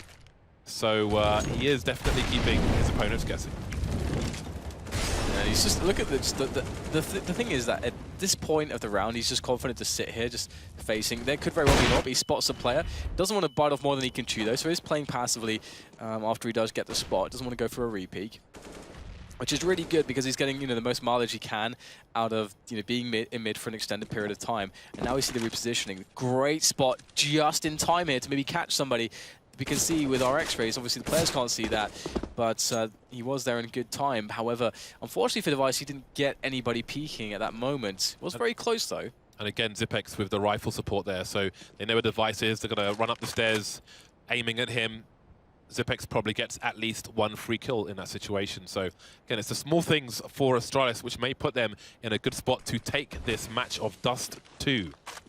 No one down per side yet. 40 seconds remain in this. Again, SK playing the clock, but Zipex is playing SK's smokes. He sees a retreat, but oh dear, he's going to run an angle. Still get some good damage in, but where are SK going? That's a question. Yeah, it's actually really good information because that even though he dies there, doesn't get a frag, he's got some good timing to get the info for the rotation. Glaive able to take down one player. You can see that the bomb is down. They are being slowed down right now. There's 15 seconds to plant the bomb. They just about get the frag onto Glaive in time. Will be a short plant as Device and Kirby sprint to find themselves onto a retake position, and it will be a split choice. Instead of both going from the same angle, we get an A-split, A-long and Catwalk. Kirby, it's going to be a tough one to win this battle against Taco, but if he can do it, it's on. And that's a flash going over the top there. Spray comes in. Both 1 versus 1s are lost here by Astralis, and SK get themselves back in here at a very timely moment because things were starting to drift away from them. And I mean, look at the money on Astralis. Imagine if they won that round. They would be swimming in the cash. That was a nice play from Taco in the X-ray. You could see he was in the corner next to the stairs, and he was just facing the wall before the first flash came over the wall. Obviously, people could just peek, but he was expecting that, made the right read. Managed to avoid a lot of the second one as well. Lovely tag. Dupree taking it straight in the chest. Not a good start for him. But he manages to get the Molotov down in time. Sometimes if you know you've tagged one player who crosses, if your teammates have a spawn, they'll try and charge into the B-bomb site. No such luck on this occasion. Good thing for Device that he's moving away with Fallen holding angles now. Sometimes the CT uppers will hold the inverse angle. Rather than looking at short, they'll be on the CT side looking at people coming out of lower tunnel. So lots to be careful of for SK, and that might be part of what slows them down at the beginning of these rounds. And one thing too is that Device has conditioned SK to some extent to understand that he's not afraid of Fallen. He's not going to necessarily run away from mid straight away, because we've seen rounds where he's just stayed out there for ages, and even in that round he showed some presence, fired off a shot, and Fallen has been very focused on a possible repeat from Device there, but Device repositioned ages ago, so that does actually slow down the push from SK quite significantly. You can see that only just now they're getting into catwalk positions at around 45 seconds, and typically you expect like a 1:15 timing or a 1:10 timing. So SK with a slow pace to this round, so they have to be very decisive and very well coordinated when they finally do go for that attack, because if it goes wrong, they won't have any time to recover it. Glaive well and truly on his own. Device is on A, but he's got one flash. If Glaive needs a flash, he's got one opportunity from Device. There's Glaive's self-flash, but Device is holding the angle with the AWP. And there's the first shot. Lovely stuff from him. Glaive prevails as well. There's a bomb in the pit. How do you do this? It's gone wrong. 17 seconds. How do you win this round, SK? 4 CTs remaining again. The bomb's still in the pit, and it's being swarmed by counter-terrorist forces. And that is one of the pitfalls of playing the clock to your advantage. When things go wrong, you end up in a situation like this. Oh my god, what is that? Love that from Zipex. Oh my god, they're going to get Cold Zero as well. Not quite. That is just some cheeky business right there. Love it. 6-4 then. Astralis doing a great job in this round.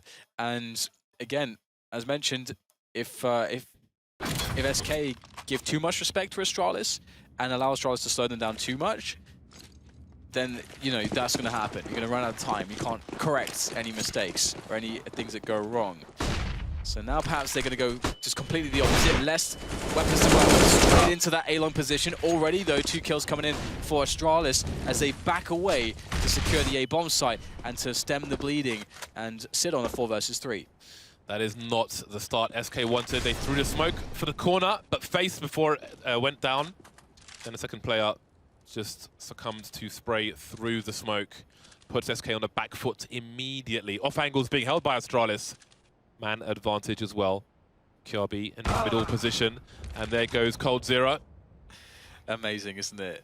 So amazing how well they know these angles. And that's something that also, you know, Device, in watching all those demos, he's going to be very aware of all these spots. But Fox finds a very fast headshot at such range. That might have given SK a chance back into this round. They've got a minute as well to play with. First got no smoke. Fox has a smoke. But he's just biding his time in long for the time being. So we'll see if chooses to try and make it over. He's the one carrying the bomb, so tough times. I think the smoke's been deployed from long, but Zipex is close. Down goes from the spray. Ooh. That leaves Fox alone to clutch it. 1 versus 3. He was just in long. It's somewhat of a safe plant. Smoke's still alive for now, but I think he was spotted over the top of it. Meanwhile, Dupree's rotating to the long position. This is so tough for Fox because he actually has to take a massive gamble here. And there you go. One is offered up. Zipex will fall. And now Fox has chances. Can they stop Fox from getting those 1 versus 1s he needs? Flash to the sky. Fox has found a safe position, but they close in. Misses the no-scope. He had to hit that one, but he won't. Dupree gets the defuse, and the round is saved by Astralis. And you gotta hand it to Fox in that round. He did give some opportunities. This shot here from Fox is just stunning. It was so fast. Boom! That is that first bullet as well. Because that's crazy, the speed right there, and that almost gave them a way to win the round. I thought the CTs were going to boost to look over. That would take out most of the places Fox could have been hiding, but there we go. They did the job, and they put SK back in poor money once again, around 2,000 to 3,000, falling on to spend some money on the scout. See what he can get done. Device looks like he's going to peak on this occasion. Oh. That timing is unbelievable. Unfortunate for Fallen. Yeah, Device confident here to try to take some of these battles. Fallen's looking for it though. He knows Device or somebody's lurking close by. Kirby though is going to take down Cold. Oh, Zipex as well. Drops Fallen, and it's just a flurry of headshots from Astralis onto the SK Gaming players. But once again, Fox finds a headshot of his own. Once SK have their backs against the wall, Fox is able to get something done, but wow, actually, Taco can plant the bomb here. Maybe. Yeah, he should have time to plant the bomb. Ooh, that Molotov takes the place down, but he's still got the bad plant position. Bad plant because it's very hard for the T's to defend if they're not on the A side. 1 versus 3. He's got 2 flashes, but he can't afford to get them out because the numbers game is in favor of the CTs. Doesn't know how close they are, and Astralis will retain. 3 players surviving. That's good. Device has got his AWP as well. All good in the hood if you are from Astralis' hood. And one of the cool things for Astralis as well is just starting on the CT side, because again, historically they've been such a good, so good at winning the CT sides and just having good games from this position, and it gives them a nice start into the series. It's always much more difficult, obviously, if you're having to come back when you're going into that second half, and if you already know what you have to do moving into the offensive side, it's very nice. And we're going to get a nice little boost here quickly from Device, or rather from Zipex for Device at that AWP. Here he goes, fast for a shot perhaps. Is there any flashes? That's dirty, man. That's Dirt McGirt. This smoke helps him as well. He can just face top mid. We just are waiting with bated breath. Fallen, he knows these players are prepared for each other. That might make for a great match. Kirby having a look towards the middle area. Doesn't see anything. No advantages, well, opportunities to get an advantage. And everything resets. Everybody repositions. Fallen looking for Device, but all he may find is dust. Oh, his Device, is he going back to the well? He is the shoulder pick, but Fallen was waiting for it. Finally, he picks him off. Yeah, I mean, Fallen's been waiting for that pick onto Device for so long. It's kind of amazing, like the meta game going on here, just the battle of the minds between the two AWPers. But we have a response here. We actually have to push into upper dock. It's not going to go so well. Taco takes down Dupree. There's still a push here in Kirby. He's got to commit. I mean, he can't just... Is he going to run away? Looks like he might just run away, cut his losses. Perhaps that's a good idea right now because we have the push, the split coming into the B-bomb site. This is going to be tough here. Kirby has almost no assistance here. Clave in the back, but he goes down fast. Perhaps he bought some time, but still Kirby has too many angles to worry about. Now it's down to Zipex, and Cold takes him down. Headshot in midair, and that's going to be a round for SK. They're bringing some rounds back here. It might be a respectable scoreline for them after all. Indeed, SK getting really pumped for that one. All 6 players in that area really feeling every single round they get here. 3-round deficit for the Brazilian side. We'll see if they can continue to catch up. Timeout from Astralis. They do not want SK to enjoy any momentum. They're having a conversation as well, as you can see. 13 kills for Zipex at the moment. I wanted to say it'll be worth watching Zipex as well. He's often the man, he's the dependable man for Astralis, the man they put in the bad situations where you must deliver and you don't always have your team with you for help. Put him in the tough spots, and he's really good at his role. Definitely one to watch, especially again, as you mentioned, Dan, if you want to learn about the game, he's not a flashy player, he's the player who delivers. Yeah, he always thinks about how do I make what's the most correct decision here. Very good at analyzing the game there in that sense. Nice tag onto Dupree again. Dupree, it always sucks to be that guy. Always sucks to be that B player, just get tagged every round. But Fallen's very consistent with that. So that's something you just have to expect and to live with. And this round we see more of a default setup here from Astralis. The 2 members of Astralis on the B-bomb sites. They've got 1 in CT, that's Zipex actually, who usually sits on the A-bomb side. And Device is there instead at this point. And he doesn't have, oh sorry, he does have the AWP, but not many grenades at this point, just a smoke grenade. Classic shot, smoke off perhaps. There's not much in the way of defense on that A-bomb site just yet. Astralis are better geared at this point with these positions to deal with a B push, B split, than they are a full-out A aggression.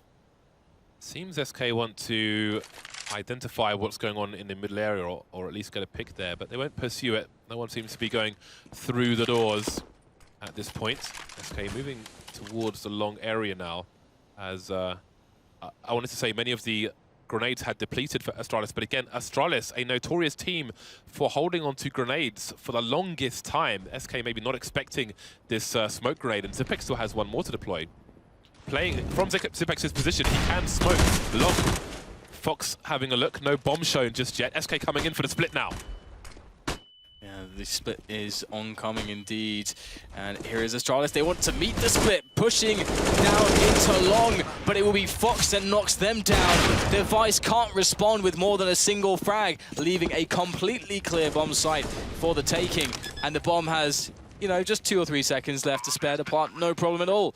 Kirby coming in now to try to get something done, but the best case already here for them is just to save these guns. They have absolutely no money, which is... It's taken a while to get there, but finally SK have reached that point, and they will claim a 6th round. So it's actually funny because SK in this tournament so far, every single match, no matter how it's gone for them, has always looked like a struggle to me. It just always looks like a struggle. And it's interesting because it reminds me a little bit of when NIP actually won a major. It's one of the weirdest majors ever for me because NIP never looked like they could win, but they end up winning the major. So maybe that could be a similar story for SK if they start to find a bit more form and just get it over the line each time. But we'll see whether they can do that here against Astralis. Astralis still with a good lead, but as far as things go right now, on the money, SK certainly have the edge. Last round of the first half is upon us. So we'll see if SK can get the last one. And leave it to a one-round gap, or if Astralis can slightly extend. Lots of grenades for the T side, nice weapons as well. We see it's a bit of a mess on the Astralis side. This time Dupree doesn't get shot in the bum on his way to the B bomb site, so that is a plus for him. A plus he sorely needs. His device is only down to a Deagle. You see Cold Zero trying to find out where the device is. The flash is dead, and first up close, early frag for SK. Great counterplay. Oh man, oh wow, Cold Zero. Just and the dinking coming in through the door. I mean, that's two brilliant counterplays already from SK, just understanding exactly what's going on and dealing with it remarkably well. Glaive last man standing, they know where he is. So from that, it becomes unlikely that he gets much more work done in this position. Spotted there, and he's probably not long for this one. Indeed, that is the case. Extra frag in the dying moments of the end of the first half, as we have an 8-7 scoreline. Astralis, they managed to win the half, but very slimly, and it is actually quite interesting because they did lose the pistol round as well.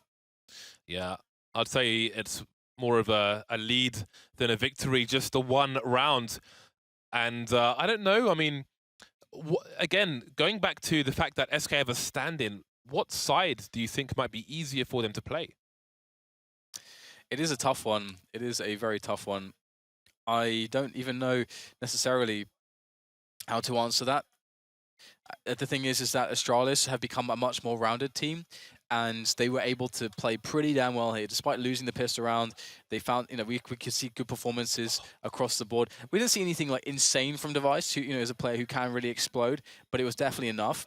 And as a unit, they were playing very well, and Glaive has lent the team a lot of strength moving into their T sides, and they've had a lot of time with him too. So generally speaking, I think it's hard for me not to just generally favor Astralis on all the sides. And if they win the pistol, I think it's going to be really tough for SK to get going. I think SK are a team who, if they continue to progress, are going to get better during the tournament. Again, I feel like when they played Mirage, we saw some turmoil.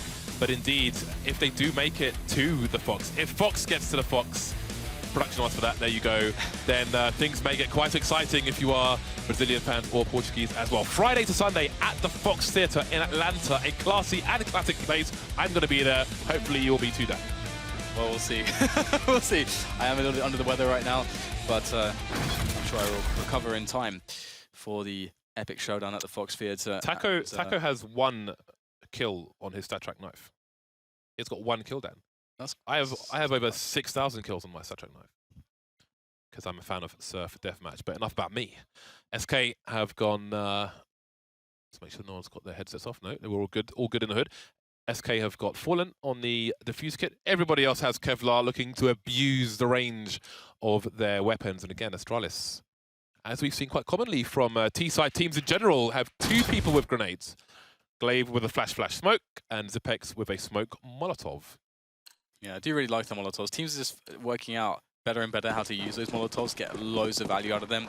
Do you remember when they first came out? There was a petition by pro players to get them out of the game. Yeah. You can find it on HLTV. Do a Google search.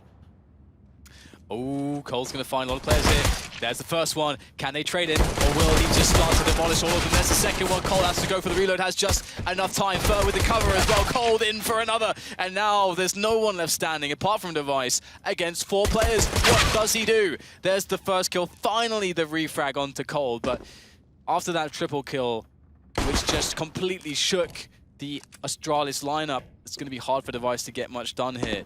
The bomb is still lost as well. Hard, but not impossible. He has some time on the clock.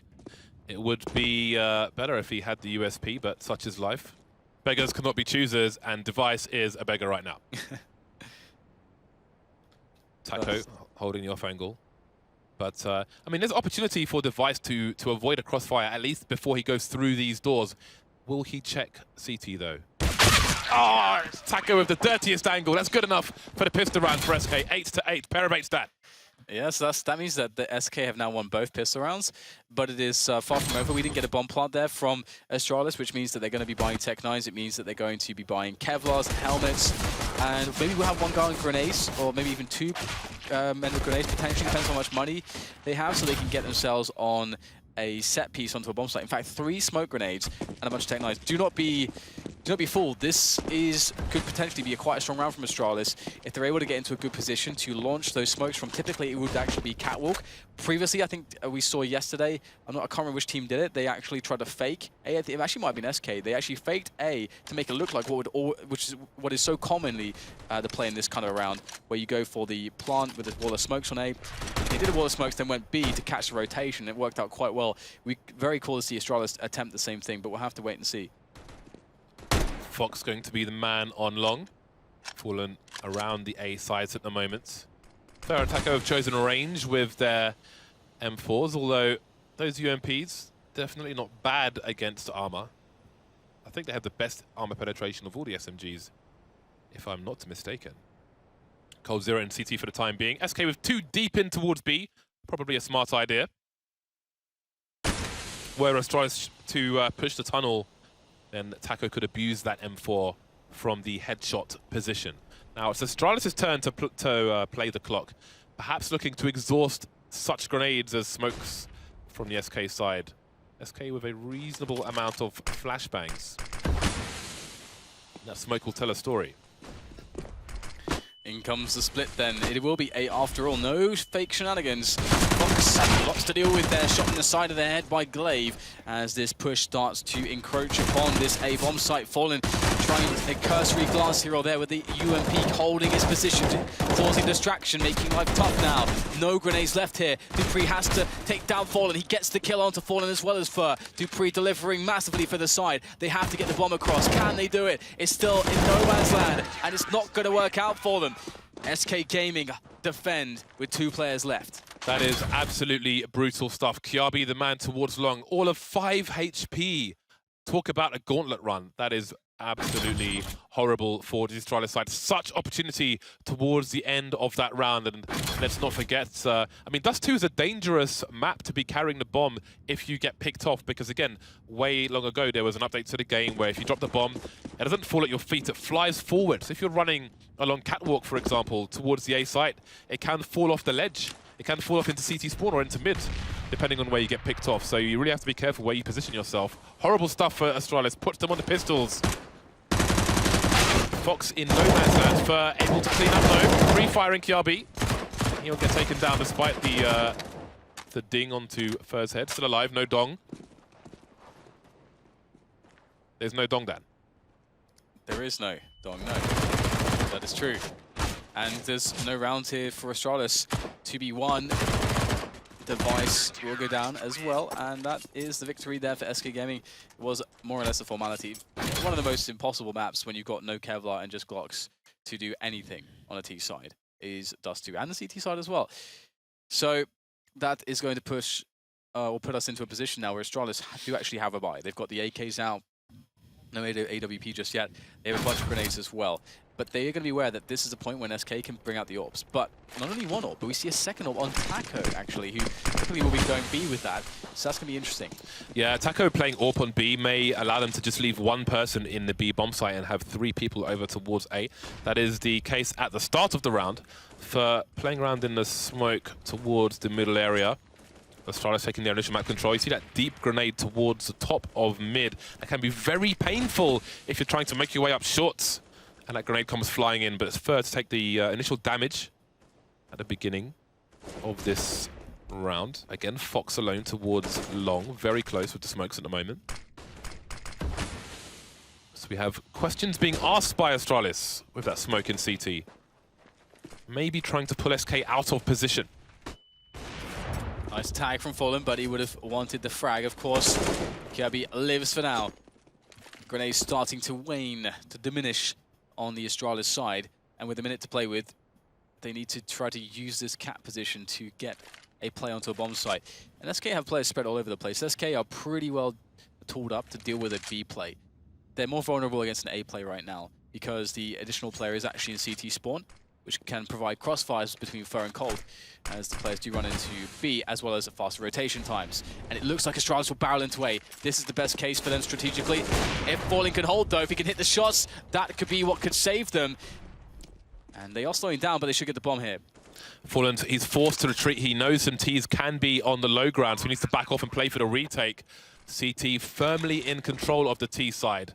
Taco holding angles, but look at Glaive's position. He's got a crossfire with Device. How on earth do you get back into this? Glaive going for the cheeky repeak, and he'll get taken down. That gives SK a man advantage. Now Fox is able to cross. Things are getting really awkward for the Astralis side. Fox shoulder picking. Did he see both players up on short? Looking for someone on the low ground as well. Dupree is repositioning. Things getting awkward for both sides. There goes Dupree taken down, and this retake is on. Device out of position in CT spawn. How has this happened that? Yeah, it all begins with that the repeaking from Glaive, doesn't it? I mean, obviously that's a one-on-one that is going to be won a lot of the times by the AWPer, and I don't know why he picked like that. What did he have to gain from that? Yeah, I mean, sometimes you get a bit carried away. Sometimes there can be a lapse of focus. It was interesting. You were talking about the setup of the CT side. I was wondering what Astralis were thinking of it, because prior to that push, all they knew was Fallen was on shorts. They pushed, they chased him. There was no aggression from the A side, and as they saw him jump around a corner. So I wonder if they identified what was likely the setup of SK based on that engagement. Yeah, absolutely. I think that's the thing, because they indeed made a very good call. Like the A bomb site, instant take. SK Gaming realized, we can't hold this. Let's just fall back and then go for a coordinated retake. Shouldn't have been so easy, the retake, though, but it was. And speaking of easy, Device in there. Does he steal away the AWP? He does, actually. Go for the repeat with the AWP. Cold Zero by the barrels. Is in trouble, but he's able to survive. That said, Taco will take down Zipex, putting it into a 3 versus 4 situation. And the bomb is in T spawn. We have a flank coming in from Longhouse as well, from Fox. So, oh God, I saw him dying there in my mind's eye, but looks like Fox will survive. Might be about damage now for Dupree. Blind at the moment. Got an AWP, and the AWP will swiftly be taken away. SK with a very nice lead.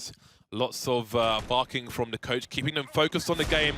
Never over till it's over. That is absolutely disgusting. Yeah, it's pretty insane to see that happen. Considering you have an AWPer like the caliber of Fallen on that pixel angle, it's a shot. That's like such a common position. You're so practiced in that spot. Just quick little pre-fire with the Deagle, no problem from Device. 12-8 indeed as we get the tactical from Astralis. SK are actually starting to run away with this now. This is actually kind of insane. We will get the buy from Astralis. We'll have the AWP onto Device. But what is the go-to plan for them? There's lots of stuff on Dust 2 that you can do, actually. It's one of the classic maps, one of the staples. It is the quintessential Counter-Strike map. It is the Counter-Strike map. So there's a reason why it's been played for so long. Indeed. And it's good to see on the Astralis side that everybody's focused, everyone's calm. We've seen a lot of mental stress from other teams when they've been in unfavorable situations, but Astralis seem very focused, don't seem too disturbed by what has happened of late, and that's great. We'll see if they can get back into this. They've got a good buy, 4 AKs and AWP onto none other than Device. Fur playing from outside the B wall at the moment with a grenade in his hands, just in case anything crazy goes on. Cold Zero in CT spawn, and Fallen and Fox are both focusing on long for the time being with nobody around A. Yeah, both teams here looking to become legends renewed in this match, and which will be the team to do it right now. SK with that double AWP setup, it's been working quite well for them so far. Just waiting whilst Astralis get the information, and it would be quite interesting to see whether Astralis try to push the double doors a little bit to get the info into CT spawn, because that is something we haven't seen too much from them, and it's one of the staples of information gathering on this map. It does come with its own risks, but you can mitigate the risks with the proper use of utility. However, it is the default on a slower pace. We've got the catwalk take, and now this is the decision. This is decision time for Astralis. Go for the mid play, and actually looks like they just want straight B split. They haven't really gathered much info. They're going for the straight B split, and this is a good positional setup here from SK to deal with it. Fox is starting to push long, I think. Nice angle being held by Fur. Not going to go for engagement just yet. Just going to keep this info on his team. The B split not going to work out, not through mid at the very least. And again, we've got Taco with that AWP, allowing his teammate to run distraction. He'll come in for the trade. Lovely stuff. That disables Astralis. It leaves Zipex alone with 17 seconds left. About damage, he's blind and surely they're taken down. Taco going to repeat from the side. He will go down, but SK, it's another round in the bag. Yeah, the crazy thing is how safe Taco played that. I really like that right at the end there from Taco, how he just, really tried to bait it out, didn't give anything away. But this position from Third, that has just won the round right there. So that's patient crazy as well, so patient. He saw them much earlier than that, had confidence in his position and capitalized on it. Crushed the push from Astralis. But again, Fox and Fallen were just standing along the entire time. They could hear people moving around short. Didn't make them nervous. They knew what they wanted to do, and they did it. And now we see a fast boost from Fur onto the short position, with Astralis focusing on long. Yeah, trying to speed up the pace. They have to do that against SK at this point. But the problem is the flashes coming in are perfect for Fox. Push from short there, as we see Fur just bringing the heat, but he is going to be the one that will be the recipient of the damage taken down by Astralis as he moves forwards now. As Astralis, moves forwards now into the middle position, looking to get a fast run into that B bomb site. Taco's still there though. He's not got the most comfortable position with the AWP. Oh, nice one from Taco. Able to get the no-scope into action, taking down Device, but there's a chance here for Glaive. But the bomb is down. That is so crucial there for SK Gaming. They can just sit in this position now. It's all on Glaive. He's got to push this one down. He's got to be ruthless, and he's got to kill 2 players essentially at once in this very open space. This is so hard. Front page of National Enquirer, that bomb is very exposed at the moment. Glaive, how do you avoid getting traded in this situation? As time ticks, you have to wonder if his 6 is safe as well. Seems to see he's got to go for the peak though. Fox ends up cooling on his own, running out of bullets, does Glaive. Fallen trades, and they're going bananas. They're going crazy over here on the Brazilian desks. One Portuguese desk, of course. 2 rounds away from victory are SK. Again, with the struggles they had on Mirage. I mean, this has to be surprising. Oh yeah, I mean, absolutely. But it is Dust 2, and the thing is that Astralis are playing quite a basic game at the moment. Again, in some of these big buys, they try to play a pick-based style, and SK are playing very passively, and SK are forcing them to go aggressive. And so what that calls upon Astralis is an advanced tactical display, and they don't quite leave themselves with enough time to do it when they're playing their very slow rounds. So I think that's one of the adjustments they need to make, just to speed up the default just a little bit by, you know, like 10-20 seconds. It might make the difference for them, but right now we see that could be the case here. We've got faster action towards the double doors. You can see Fur, is it going to spread? I think Fur is safe in that position for now. And he does have the potential to be the bait for, or rather, the Cole could be the bait for him, but no, he's just going to be gathering information. And typically, it's important to pop flash that position and take out a player behind the doors, because otherwise he just hears everything from that spot. You can hear so much. You can hear Dark, you can hear the catwalk area, and there we go. In the face. More CTs to be eliminated, though, by the Astralis side. They're trailing at the moment. 1 minute on the clock. That smoke will make Taco somewhat nervous. On your own with an AWP, you do not want T-side bursting on you through a smoke. No rotation from SK, though, and maybe the idea of that smoke is to pull a rotation, to put 2 people on B, as what looks like an A push comes in from Astralis. All right, so it's on Fallen here. He's got the AWP, got a great position. Cold as well, just there to try to provide extra distraction, jumping from the boost position. Fallen spots nothing so far. Takes another cursory glance towards long, wondering when is the push going to commence. They have to do something now. There's 20 seconds to go. They've got to get the bomb down immediately. Colt takes the first player down as Fallen is now in a lot of trouble. 3 players quickly on his position. He misses the first shot. That brings it all on to Cold. And now he's got one with the rifle, switching out for the USP there. This is a really tough spot. Go for the reload. Can't have time for it, though. Device drops him. And now it's on Taco in a 1 versus 3 from B with an AWP, no less. Excellent play from Device, and surely Taco has to be considering a save. He's got $250 in the bank. The money is higgledy-piggledy across the team, so who knows if they'll buy the next one, but it's definitely a plus to save this. Having a look towards CT. Not sure really if he wants to face in this situation, though, although I guess he wants to do damage. Astralis have no money either, so if he is to get a pick-off, then he can maim the economy going forward, putting Astralis on a weaker buy. If you're trying to save and you want to make your way towards tunnels, it's better to run behind the Xbox in the B-bomb site. You're a bit less exposed than if you run in front of it. Significantly raises your chances of being tagged. 5-round lead for SK. Winner of this match goes to the playoffs. Loser plays again later on. We can't really count out Astralis just yet. They are in a spot where they've got a big buy, and SK's money is by no means in a safe place. So if Astralis can get the ball rolling here, then they can absolutely bring this one back. And SK know that. They respect Astralis. They know that they are definitely a championship caliber team, just as they are. So they are taking their time, a timeout, in fact, from SK. as they try to interrupt the momentum, or any potential momentum that Astralis might maybe building with that victory, and getting on the same page here to make sure that they absolutely take this one straight away, that there's no silly business, because we've seen that too many times, even so far in the Swiss system group stages, where it takes a little bit too long for one team to actually take it over the line. Things start again. Fox on the FAMAS. Won't be the worst thing in the world, playing in a long position, once he gets there, of course. Glaive with a very fast, almost a Cloud9-esque run, all the way down middle. Von Gehr's era, Cloud9. Freakazoid used to be sent there. Go and kill was the order. We'll see if Astralis can do that. They've got a numbers game in their advantage. Fur gets the first kill. He needs some help, but he can't get it. Taco goes down immediately as well. That's an open B bomb site. Yeah, brilliant stuff there, but Fallen comes into the fray, able to pick off Zipex before he can make his way to the window. 3 versus 3 then. Will they go for an aggressive peek here, the T's, to try to get something done, or sit on their positions inside of the site? There is an ample amount of utility here for the SK Gaming side.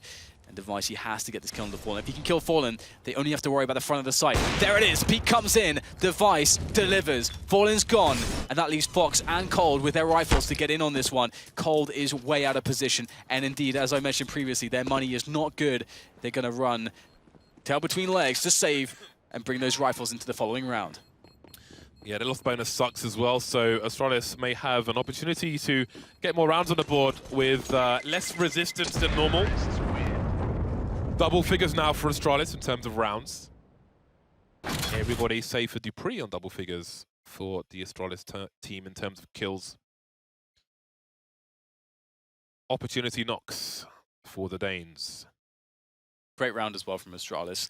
The very fast mid timings can be very devastating and really catch a team. If a team is reading you on a certain pace and you bring that out, it can really mess them up. And that's exactly what happened. Perfect moment as well, because it just reset SK Gaming. So here we go, Kirby now straight into long. This is nice to see from Astralis. Fast control of one position on the map instead of just waiting for your opponents. They take action immediately. And what this can do as well is potentially force a response into dark. And they have a player looking out for that. Dupree sitting up in upper dark, waiting for the CTs to make a push and then to capitalize. If that happens, that gives the B bomb side as an option, as well as the A bomb side with long control. And here comes that push, slowly but surely creeping. But there is a push from lower tunnel as well. Dupree might be in a very sticky situation. We've got a jump coming in. Got to get his bell rung once and twice. Taco taking him down. Meanwhile, Astralis starting to push the long area. Cold Zero's position could be spectacular if he can wait long enough. Fox running distraction in the meantime. Cold is biding his time. Can he stop the plant? No plant just yet. There's the bomb though. And now he's a problem. 3 on 3. He needs to reload. He's on fire though, and he may get taken down. He's exposed, but no one does get the kill. Finally, Kiabi, Taco up close. He can't get anything done either. For last man on short. Does he want to hold on to what he has? Doesn't have any Kevlar. Against 3 players, it might be wise. But he's rotating towards CT. He's got a kit. Maybe he wants hero play. There's Glaive on the high ground. Fer will get taken down. I was really scared there for Astralis that Dupree was going to potentially cost them the round. I mean, that was, and this is a spot as well with Dupree. Like, if he's a player that once he gets going, obviously, you know, like a lot of players, like some players, they're getting the frags adds a bit more confidence than other players. And Dupree can be such a crazy entry style player that if he gets going in that sense, it gives a lot of options for Astralis for him to just go absolutely ham on the entries in later rounds, and then, you know, losing that situation instead of just taking down 2 players for free, which he should have done because he pulled out a grenade or something. Very scary stuff, but very, very scary push here on a long, very insane pace from Astralis. Looks like they found something that works, James, because they are not letting up at all on SK Gaming now. Yeah, Fallen stuck on the corner, blind, behind the smoke, taken down. Everybody falling. The dominoes are all over the floor. Taco wins the duel just about, but this is a sticky situation. However, SK see what they choose to do. 1 person per site. Astralis have changed their approach after the engagement towards long. They know Taco is the B player. They may realize he's heavily tagged. They will look to exploit him. Oh, Glaive running up bullets! That's a bit awkward. Down to 10 HP. But still, it's a 4 versus 1 as they move into the B bomb site. Yeah, that was a little bit weird. Not noticing the bullets in his gun. Taco will go down though. He's way too low on health. Can't win those battles, and oh, if there's any hope, it's gone now. And it's quite interesting to see that the very fast pace has worked out for Astralis in this way. It is kind of gambly in some senses, but we'll see whether that actually is punished at any point by SK Gaming. And what Astralis choose to do in the next round, because they know that there'll be one weapon saved here, but that SK Gaming won't really be able to buy. As we can see, their money's decimated. They'll be in the 4th loss bonus, which will be $2,900 for SK Gaming. So they still can't do very much, which allows Astralis to kind of slow things down a little bit. And they could even run the same play as they did before. Take A long, have Dupree lurking around the upper dark area, looking for the response, and see if they can't bait a reaction to then give them a clean opening into the round, into a bomb site. I think at this point, 14-13 is a very likely score. So again, when they win rounds, both sides are very, very vocal. But again, you have to ask questions about pressure, tension, as we get to the dying rounds of this match, at least in normal time. Around $3,000 per person on SK. This will allow them to buy bits and bobs. They will be at maximum loss bonus afterwards, $3,400. So some pistols will be purchased, and I'm sure we'll see lots of AWPs in the next round. 2 on Astralis for this. Kiabi, second one, getting tagged early. But again, it's Cold Zero. He's going to be the focus, or will he? I mean, there are Deagles on the map, as far as SK are concerned. Oh, wow. Just for the cross. That is when you've got cash to splash that. Yeah, that's actually kind of nuts, isn't it? Obviously, they can't really afford to lose rounds, so money doesn't actually, at a certain point, doesn't matter. So it's kind of, I like the, it's incredibly rare to see that kind of stuff. So yeah, on really round cool. 27. Yeah. I mean, normally it's last round of a half, but that is not something you see every day. Yeah, very cool. And you can see that Astralis are playing this one quite differently, and it's interesting because the anti-eco or anti-force buy type approaches, there are a couple which are very standard, and they are very strong, even if opponents expect them. But against the caliber of SK, you can see that Astralis really are making an effort to mix things up, because this is not the normal anti-eco type play that you would expect to see out of a team. Either it's like a very fast B push with the right grenades, or it's, you barrel into that A long area, you push A with grenades again, and those are very strong with the with the bulk of your team. Very strong pushes that work quite well. But here they're going to be walking through mid and actually going for a B split. This looks almost like a gun versus gun round, and Forward comes in for the back here. Oh dear, Zipix caught off, but they'll still get the frags. It's all okay. I think the smoke is messed up in the CT spawn area. Cold has an opportunity. There are more smokes down though. He's still alive with them 4. Doesn't really matter beyond this round, depending on his money. There he goes, leaving Fox alone. He will soon be cleared up. Glaive being very patient with those final bullets. Astralis hype for that one. So here comes the buy from SK. Maximum loss bonus, 6k plus on almost every single player. Can they get back into the winning column, or are Astralis about to tie up the game? Oh, it's crunch time. Oh, Dan. Oh. We are back in Oceanic Counter-Strike. It's back in the Faceit League a few years ago. 3 AWPs was the norm almost on Dust 2 when possible for one side. And here we see it again. Fox, Fallen, Taco, AWP. This weirdly worked out for them before, so who's to criticize them this time? I mean, this is just something special, isn't it? That they could make this work previously. Does it work against Astralis? They're going aggressive as well. Cold with the rifle there, spotted perhaps by Glaive. So you have to be very careful here. Cold could even try to boost, or could earlier on in the round, could have tried to boost Fallen for a very sneaky angle there, over into lower dark, but they play it a little bit more safe, and they just peek out for info. Nothing found though early on, and SK don't have many grenades because of their choice of a triple AWP setup. So this, if Astralis just take a bomb site quickly, how do you retake it with 3 AWPs? That is the question. Break glass in case of emergency and buy 3 AWPs. That is the command. Fur once again playing outside the B bomb site. This time he's gone back to his position, hiding behind the planks of wood. Taco with an off angle of the AWP in the B bomb site. No cash left, as you can see. I thought I like to burn money there. Fallen on the short position of the AWP, Fox on long. The numbers game going towards B. It'll be fortunate for SK that they have an M4 there. Fur up close now as he pre-makes his way through the smoke. There's the first AWP frag. There's a second one. And there are more targets. Kiabi getting taken down. There's a Molotov to Taco's position. He'll finally get traded. Yeah, 2 versus 3. This is actually kind of doable here, but the bomb has to go down. Oh, Xyp9x tagged as he runs past the doors, I think, by an AWP. So this is getting really awkward right now. In fact, because they're so close to the plant, they may try to just dive this, but they don't. This does give a slight moment, a respite from the offense to just chill out and get some positioning here. That's a nice Molotov, did a lot of damage. Device, he's got to win this battle.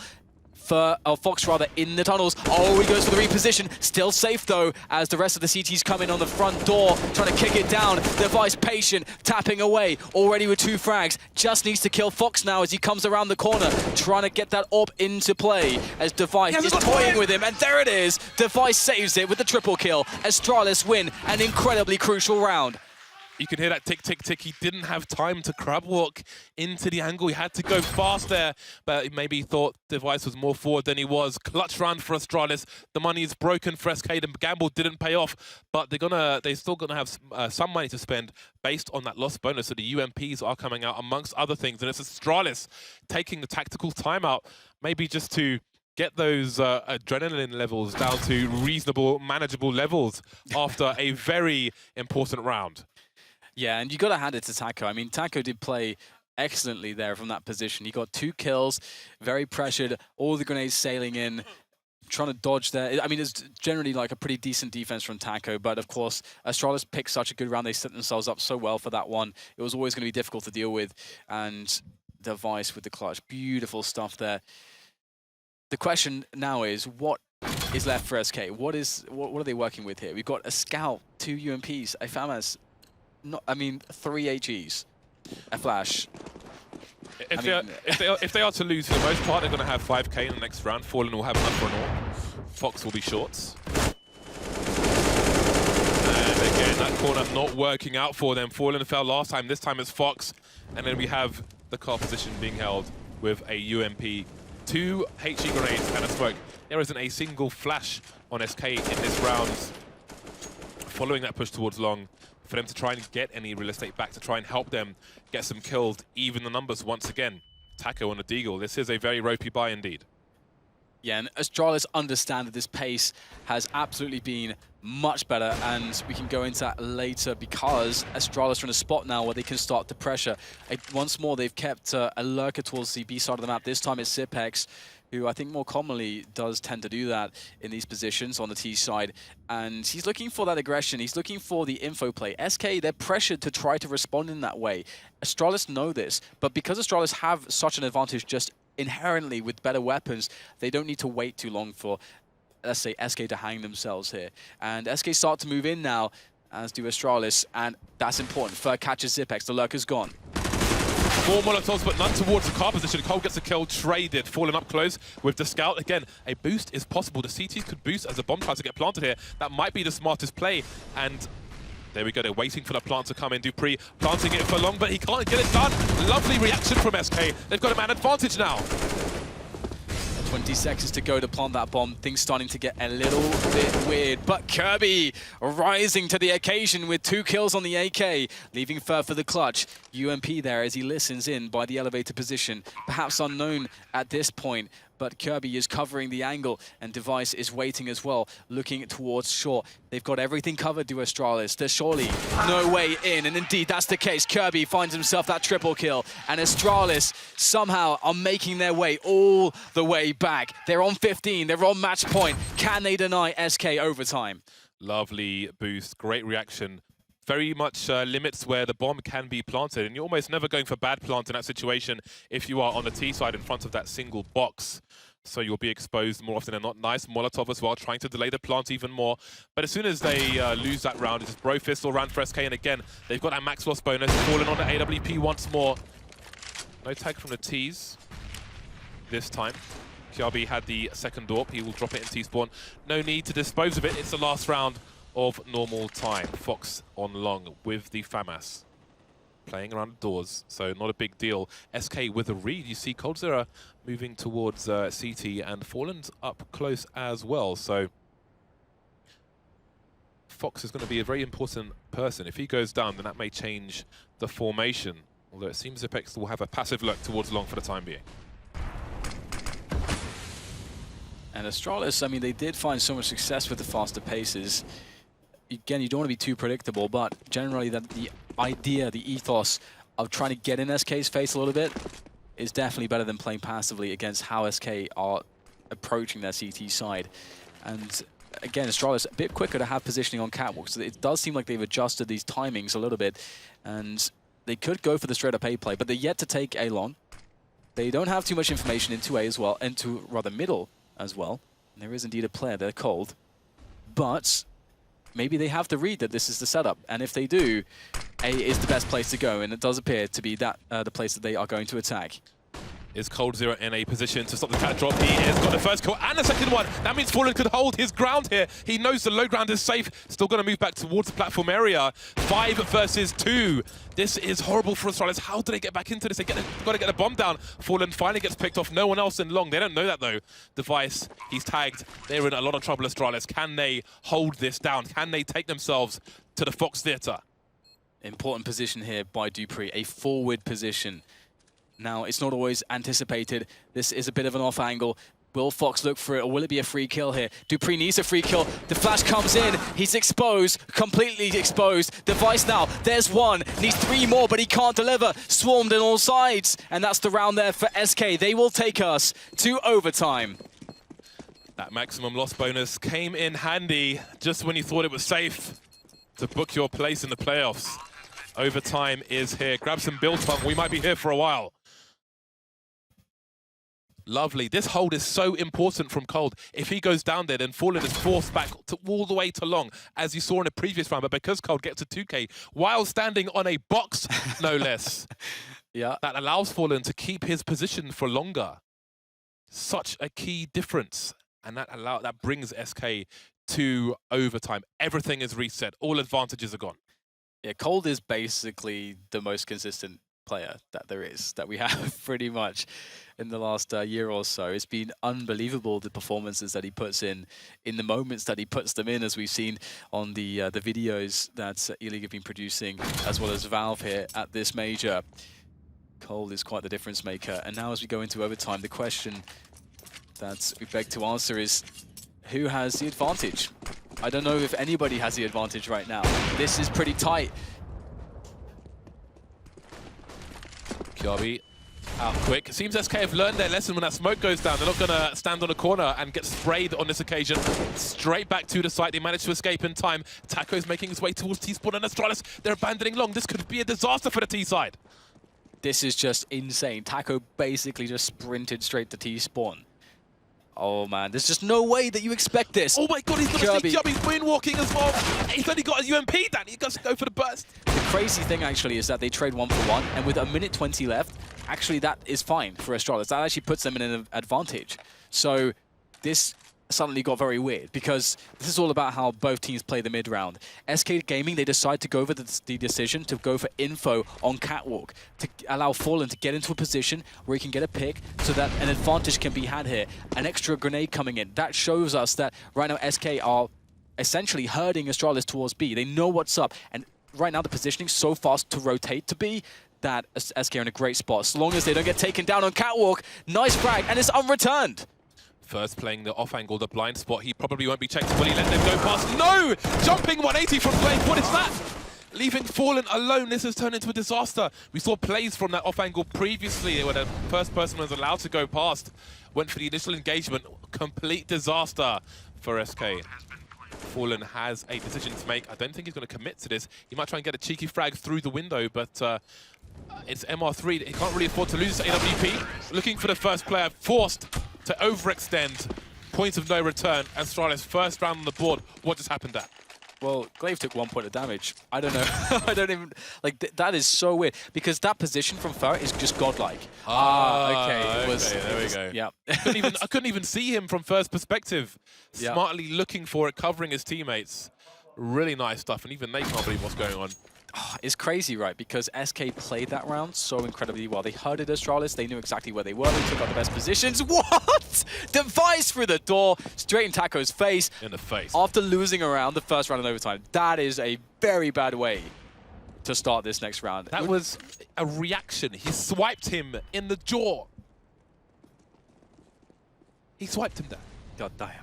We've got a two-man push in a short position. SK trying to get some advantages back. Flash is coming in from the T side. Hard to prevent this though. Two-man spray down for Fur, costing Fox at the same time. And the advantage is retained by Astralis. Fallen being disintegrated as well. Smoke towards CT spawn, but there we go. Dupree picked off. Now it's Device alone. They've seen the smoke deployed. They know it wasn't by Dupree. Zipex has been taken down as well. Do they know where Device is though? This is really interesting. Just so many 1 versus 1s there for Astralis, in which they lost more or less all of them. Thanks to the likes of Fur and Cold, and now Device, he can find himself an additional 1 versus 1. Perhaps he can break the trend in this round and actually win one for his team. And if he does, he gets the bomb down, and another 1 versus 1. This is perfect. Fur has no idea. He's not looking in the right spot. Easy frag for Device. It's on now. This clutch is on for Device. He gets the bomb down, and Cold sprints towards the A site. It's the bad plants as well. Fully exposes you to pretty much everywhere. What position will Device take? Maybe it's the wrong one. Cold was closer to short, decided to go towards long. Device having a look. Cold Zero out. He's tagged, and there it is. He's fragged. That's 2 for 2 for Astralis. They are going crazy over there. Far too much sugar in those drinks, Dan. The quad kill for Device in that round. He just came up massive for the team. Look at this. See ya later. Taco is so dead right there. You can't get more dead than that, James. People don't do that, Dan. They hold angles and they shoot, trying to anticipate you going into it. They don't swipe you in the face when you're trying to just go towards B and mind your own business. Fox in the 3rd round, down to the 5-7. That's what failure costs you in overtime. Oh my god, this is such a bad situation. If you're an SK fan, you definitely have your hearts in your hands right now, because SK are not in a good position. They've got nothing. They've got pots and pans. They are really screwed at the moment. It would take a bit of a blunder for Astralis to lose this, or something absolutely phenomenal, which from SK, in which they are completely capable of course. We'll have to see what their decision is. They're on the CT side no less as well, but so it gets even harder to try to create something. Now, Astralis quick onto Catwalk, and SK, they just bide their time. They are just waiting right now. They're hoping, they're praying that it's actually going to be a B play. They're much better set up for that. SK, the team that we've seen the comebacks from time and time again, especially in majors, but could it be Astralis? If they take this round, that's 3 match points going into the 2nd half. That's nothing but pressure for SK. Oh, Astralis are actually going towards B here. And again, SK are much better set up for this. They have a fast rotation of 2 players towards middle to actually get to B. So that means that Astralis have to be instant with their kills. That's a good kill. Glaive straight away in middle, but they have to do that to Fur as well. Fur jumping in from the top there on the crate. Taco delivering with the UMP. Traders in there. Device has to do it all over again. How does he get the bomb down in this situation? Fox is still in T spawn. There are 22 seconds left. He needs to get towards B. Fallen, does he wait for his teammate? Does he go for the push? Device fakes it. He's going to bait Fallen out. Can he get the kill though? 20 HP, and that's giving time for Fox to rotate through. Oh, Device is never going to expect this. Through the window he goes, but he can't get the kill. The one desperate round for SK. Can't believe they did that. What a hero play from the top of the box. The blind spot falling down. The 2nd frag so key, and the UMP follows up. I'm even surprised that Device was not able to actually get the kill onto Fallen. He was so close, almost just getting the clip through the edge of the rock there, or the wall, to just take down Fallen, but he does fall back and doesn't get that frag. So close this game. Astralis still with the lead though, and SK, you know, that's the kind of round that, you know, maybe you've had a few rounds of failure, but to win a round where all the odds are against you, you're up into the situation where maybe your opponent goes 3-0 in the 1st half of overtime, and you got UMPs, that's a big morale boost. That is a big morale boost for SK. 1 round lead for Astralis. That is SK avoiding Death's Door for the time being. 1 round, that cushion, that small, uncomfortable cushion on a very solid wooden chair. 2 players in the B site for Astralis. No one in mid for the time being. Again, Device has been all over the place, and SK will have to respect him. Have to try and identify where Device might be. He's rattled off some shots early in this round, Device, but can always be moving. SK investigating the short area. There are a few quirky angles that can be held around that short position, so they have to respect that smoke for the time being. Device playing the barrel position is one of them, so they have evidence already. 1 minute on the clock. SK, they've liked to run the clock down on these T sides. seem to have a focus on B, and look at the position of the Astralis team. If SK are to start moving soon, it's going to be a long rotation from Astralis. Nice off angle there for Kjabi, but will it be good enough? SK getting closer. Yeah, B is absolutely the correct choice here. The rotation, as you said, is so far away that SK have guessed correctly as to how to attack this round. And Astralis still sitting on A, not moving a muscle, and the split comes in. Only one player. Oh, they line up for dupreeh! Gets only 2, though. That is, however, consolation, considering how quickly Kjabi did go down. But it's going to be really hard for them to get back into this one. 3 versus 3, and they are so far away. That is a huge frag. coldzera had nowhere to go, and that gives opportunity for Astralis to go for the retake. Otherwise, I thought it was pretty much a save in that position. Zepek's taken down now, and maybe they will change their minds once again. Glaive's approaching the tunnel, though, and Device is getting closer. He's tagged, he's picked up an M4. Seems they might go for this. Facing lovely flashbang from his teammate, but that clock is ticking no further. He's got a few seconds to hold on. The 180 comes in, Device doesn't have the HP, and we are tied up once again. That was so close. That was so incredibly close. I mean, we saw Device there. He just couldn't fight. He had no idea where Fer was. He just had no idea where he was. And that is, by the way, also a sick shot from Mr. Fallen. Would you expect anything less? Oh, wow. If Device just has an idea that that Fer is at least to the left, then he gets that kill. The problem for Astralis when they're deciding on that retake is if they go for it and they die, they may have a ropey buy in the last round of this half, as we saw SK in the last round of their CT half. And that may be when you're against match point, who knows? Someone is about to make match point in this round. AWP on both sides again. Device and Glaive towards long for the time being. Zepek's in the boost position. Again, you can be wallbanged if you're on the floor, if you're boosted, can quickly be dispatched of through those boxes. Again, SK just trying to identify the setup. Answer the where is Device question as well. It's a very dangerous question to answer. Standard map control procedure, taking the short area. Astralis are kind of doing what SK did as well, basically just leaving SK to their devices, or the T side to their devices, and allowing them to more or less do whatever they want, playing passively, not trying just to avoid giving up an early frag. And they're going for the B split. And this is, again, this is the better setup here for Astralis to deal with this. They have the man in the CT spawn on the boxes, which is actually Zepex. And here they go. Zepex can see so much. Look at this. That's one frag. They know where he's there now. And that's going to just slow things down. That's going to distract them. There's 2 players on the site. How do they get into B? The bomb's lost now as well. This is so problematic. A flurry of kills. How on earth did that happen? 4 kills simultaneously there from the SK Gaming side. But dupreeh, he's still got the bomb, and there's still a chance for him to win the round for Astralis. SK have no grenades. They've got no flashes. dupreeh, he's making a lot of noise, and he doesn't realize how close they are. He's scared in case they're coming from the tunnel area. Fallen goes in first. He won't realize coldzera's coming in from the same place, but there he goes. He's fired some shots, and he's going to win the round. Match point SK. Worst case scenario for Astralis. What is their money going to look like? Oh, man, this is bad. This is real bad, Dan. They are going nuts in the SK camp. Oh my god, look at this. 4 kills in 1 second. Oh man, the energy there is just incredible on the SK Gaming side of the studio. Double or triple up from SK to begin this with, and Astralis are the ones with the terrible buy. And just... This is barely a buy, Dan. This is a salvage operation. It's kind of crazy, isn't it? Because, you know, when Astralis were in that position, they were all about to get 3-0 in the first half. They're like, yeah, they've got that really terrible buy. It feels so good.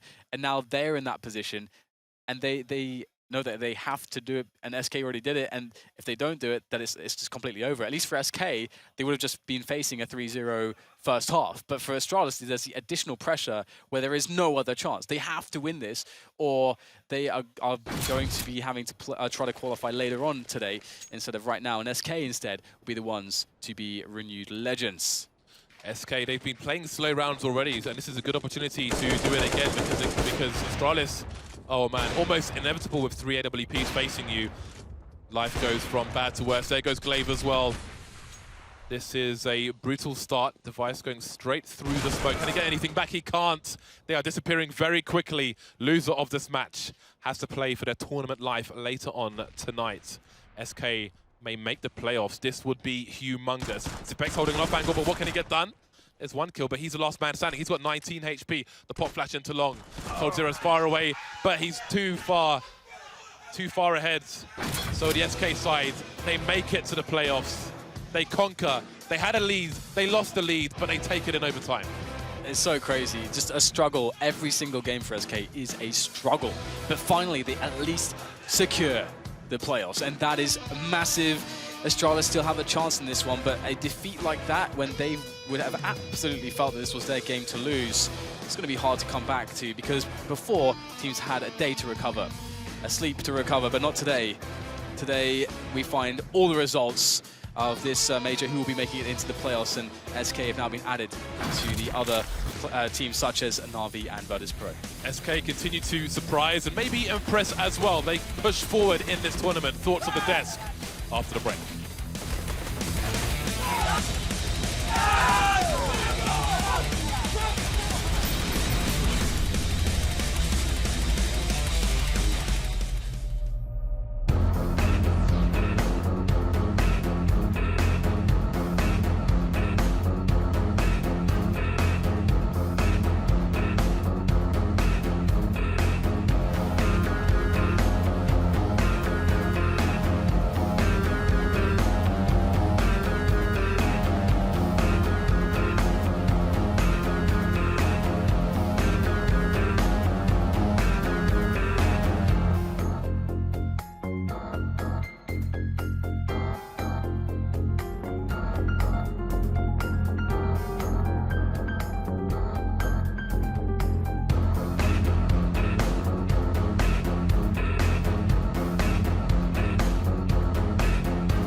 Well, that'll get the blood pumping, won't it? Another crazy win for SK Gaming, who seem to make the impossible happen on a regular basis. We're going to break it down on the desk, but first, we're going to hear from the in-game leader, Fallen, who's over in the chicken coop with Sue.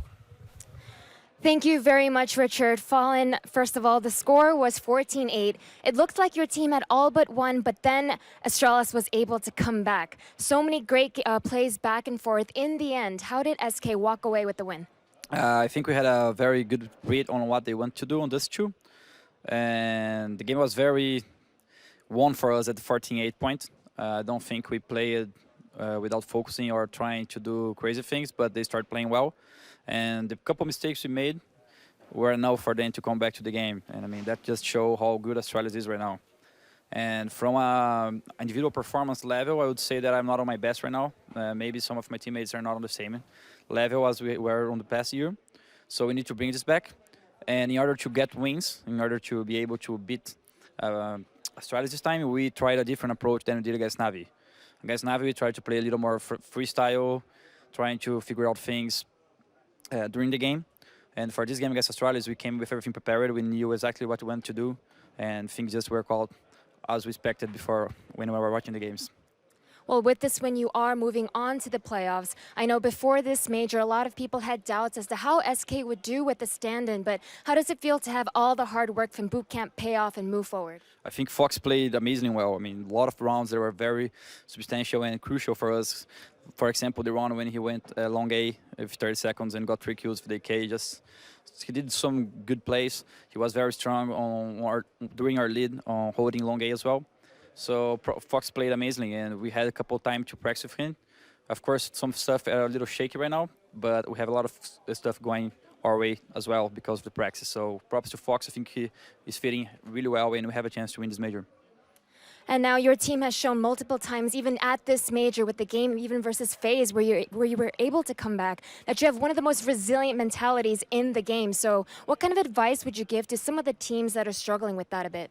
So first, when you start losing, you have to let what went away. Like you lose some round, just forget it. I mean, you can't get disappointed more. You need to focus on the next one. So for us, when we're trying to finish a match or try to come back, let's focus on the next one. So if something happened wrongly, if someone made a mistake or something like that, just forget about it. You can talk about it after a game. So now is the time for us to go and really check what we made wrong so we can avoid to doing the next time. But during the game, resilience, keep focusing and focus on winning the next round. Well, congratulations, Vaughn. That was an amazing game. I'm sure the analysts have a lot to say about that one. Yeah, we definitely do, Sue. Probably haven't got enough time because, honestly, there's so much to talk about, and we knew it was going to be a great game. Obviously, we went for Astralis on the desk. Sure, yeah. Let's start just by talking about another insane sort of SK gaming performance.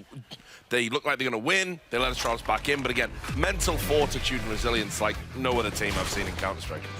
Yeah, and I mean, even with Fallen saying, I mean, that comes down to leadership. So even with Fallen saying his individual level not there, I mean, we talked about all 2016. He's very obviously the best in-game leader we have.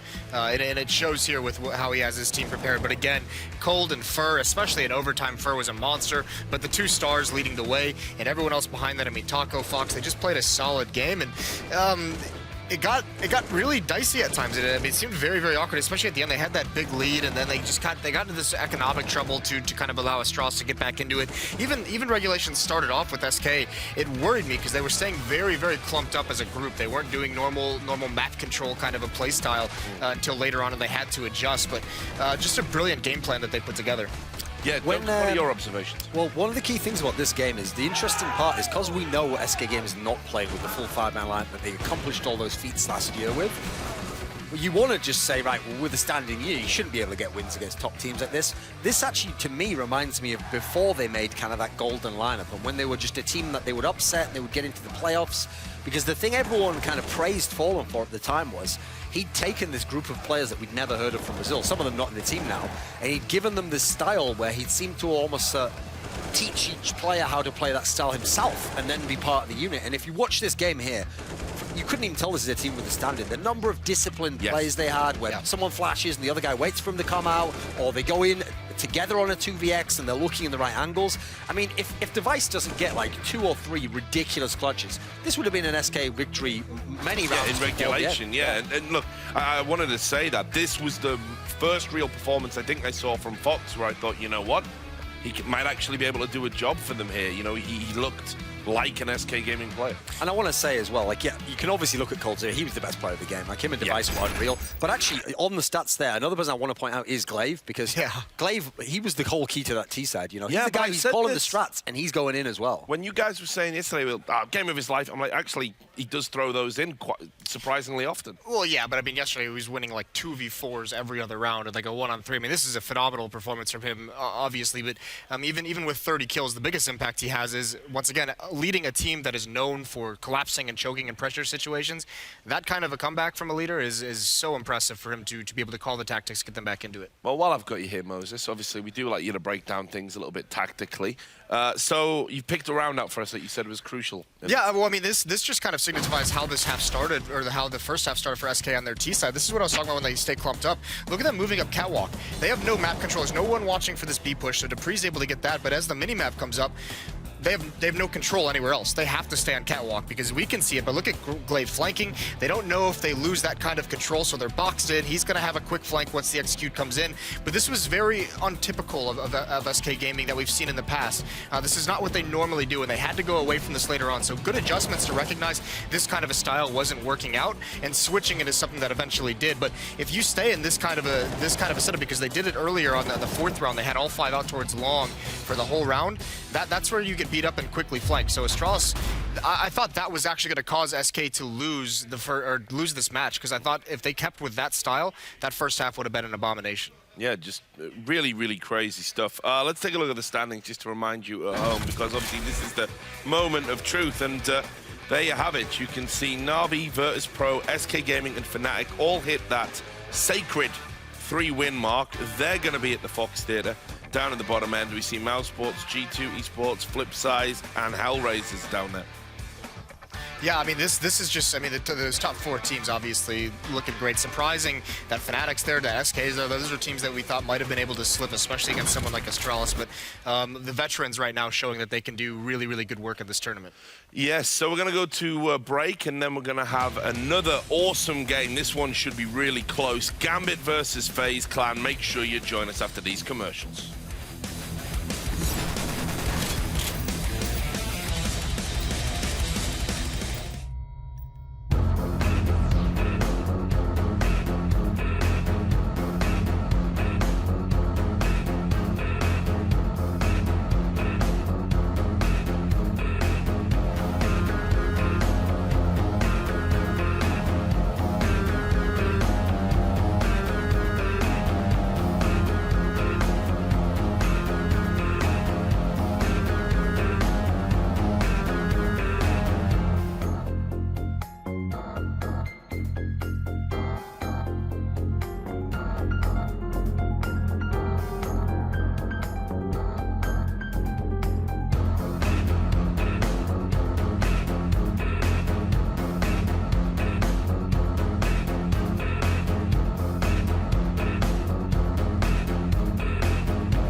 For every pro player, it's just about winning a major. It's the highest peak we can achieve, and you have to sacrifice time with your closest family, girlfriends, wives, and everything. We just want to make our fans, our family, our countries proud. Winning a major to me would mean my lifelong dream has been completed.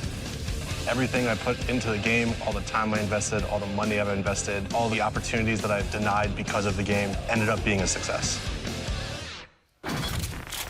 Yes, majors, it turns out, are pretty important. We've got 2 great teams going head-to-head to see if they can make it into the legendary spots, starting with Gambit, Duncan. Yeah, this is a team where, I mean, someone like Dosia, he's been in a bunch of playoffs before. Even obviously in the last one, he was one of the guys who was in that Gambit team that kind of came in surprise fashion and made it into the major spot, admittedly in a group where there was a standing situation with Astralis, etc., etc. But they're looking to repeat, and actually his team now, I think, a much better team than they had back then, and so very legitimate chance to get up there. And I think at this tournament, the problem with DreamHack Winter when they won that tournament a couple of months ago was in general, it was a Tier 2, Tier 3 LAN, and unfortunately, the better teams went out early, so you never really got to see the high-pressure semi-final, final win that would have legitimized Gambit as a really legit team, you know. But I think so far, sure, it's been best of ones, it's Swiss system. They've looked good even in wins and losses, you know. Even in the losses, they've shown us something. They've shown us a routine, some sort of consistency from the players. It feels like this is a team where whether they make it through this match or not, they're going to be here. They're going to be sticking around. They're going to be a top 10 team, it feels like. Yeah, and they've got to go up against FaZe, who've had to kind of run the gamut of emotions while they've been here at the Major, Jason. Yeah, they've let a couple slip away. I mean, when you think about it, it almost feels like they almost shouldn't even be in this kind of a situation. But, you know, the consistent star for these guys is Rain. He's been so very good, very versatile, very good in clutches, such a strong player. And he's really kind of that one guy on this team that's going to lead the way, and then everyone else is a little bit of the supporting cast. And the big thing for me is, you know, outside of Kerrigan's leadership, the other person that he seems to have really fixed and kind of figure out how to fit into this team is Alu, who when he first joined this team, I didn't think was anything really that impressive.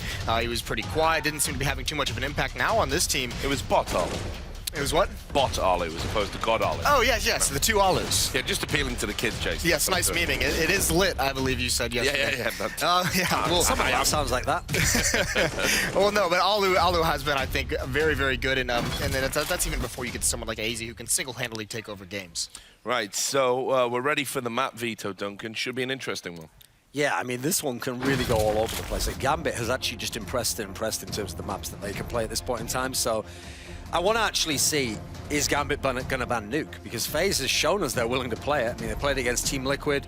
Cobblestone ban here. I mean, FaZe, Carrigan himself said earlier on he didn't understand why North actually allowed Gambit to play Cobblestone, so that was always going to be out of the equation.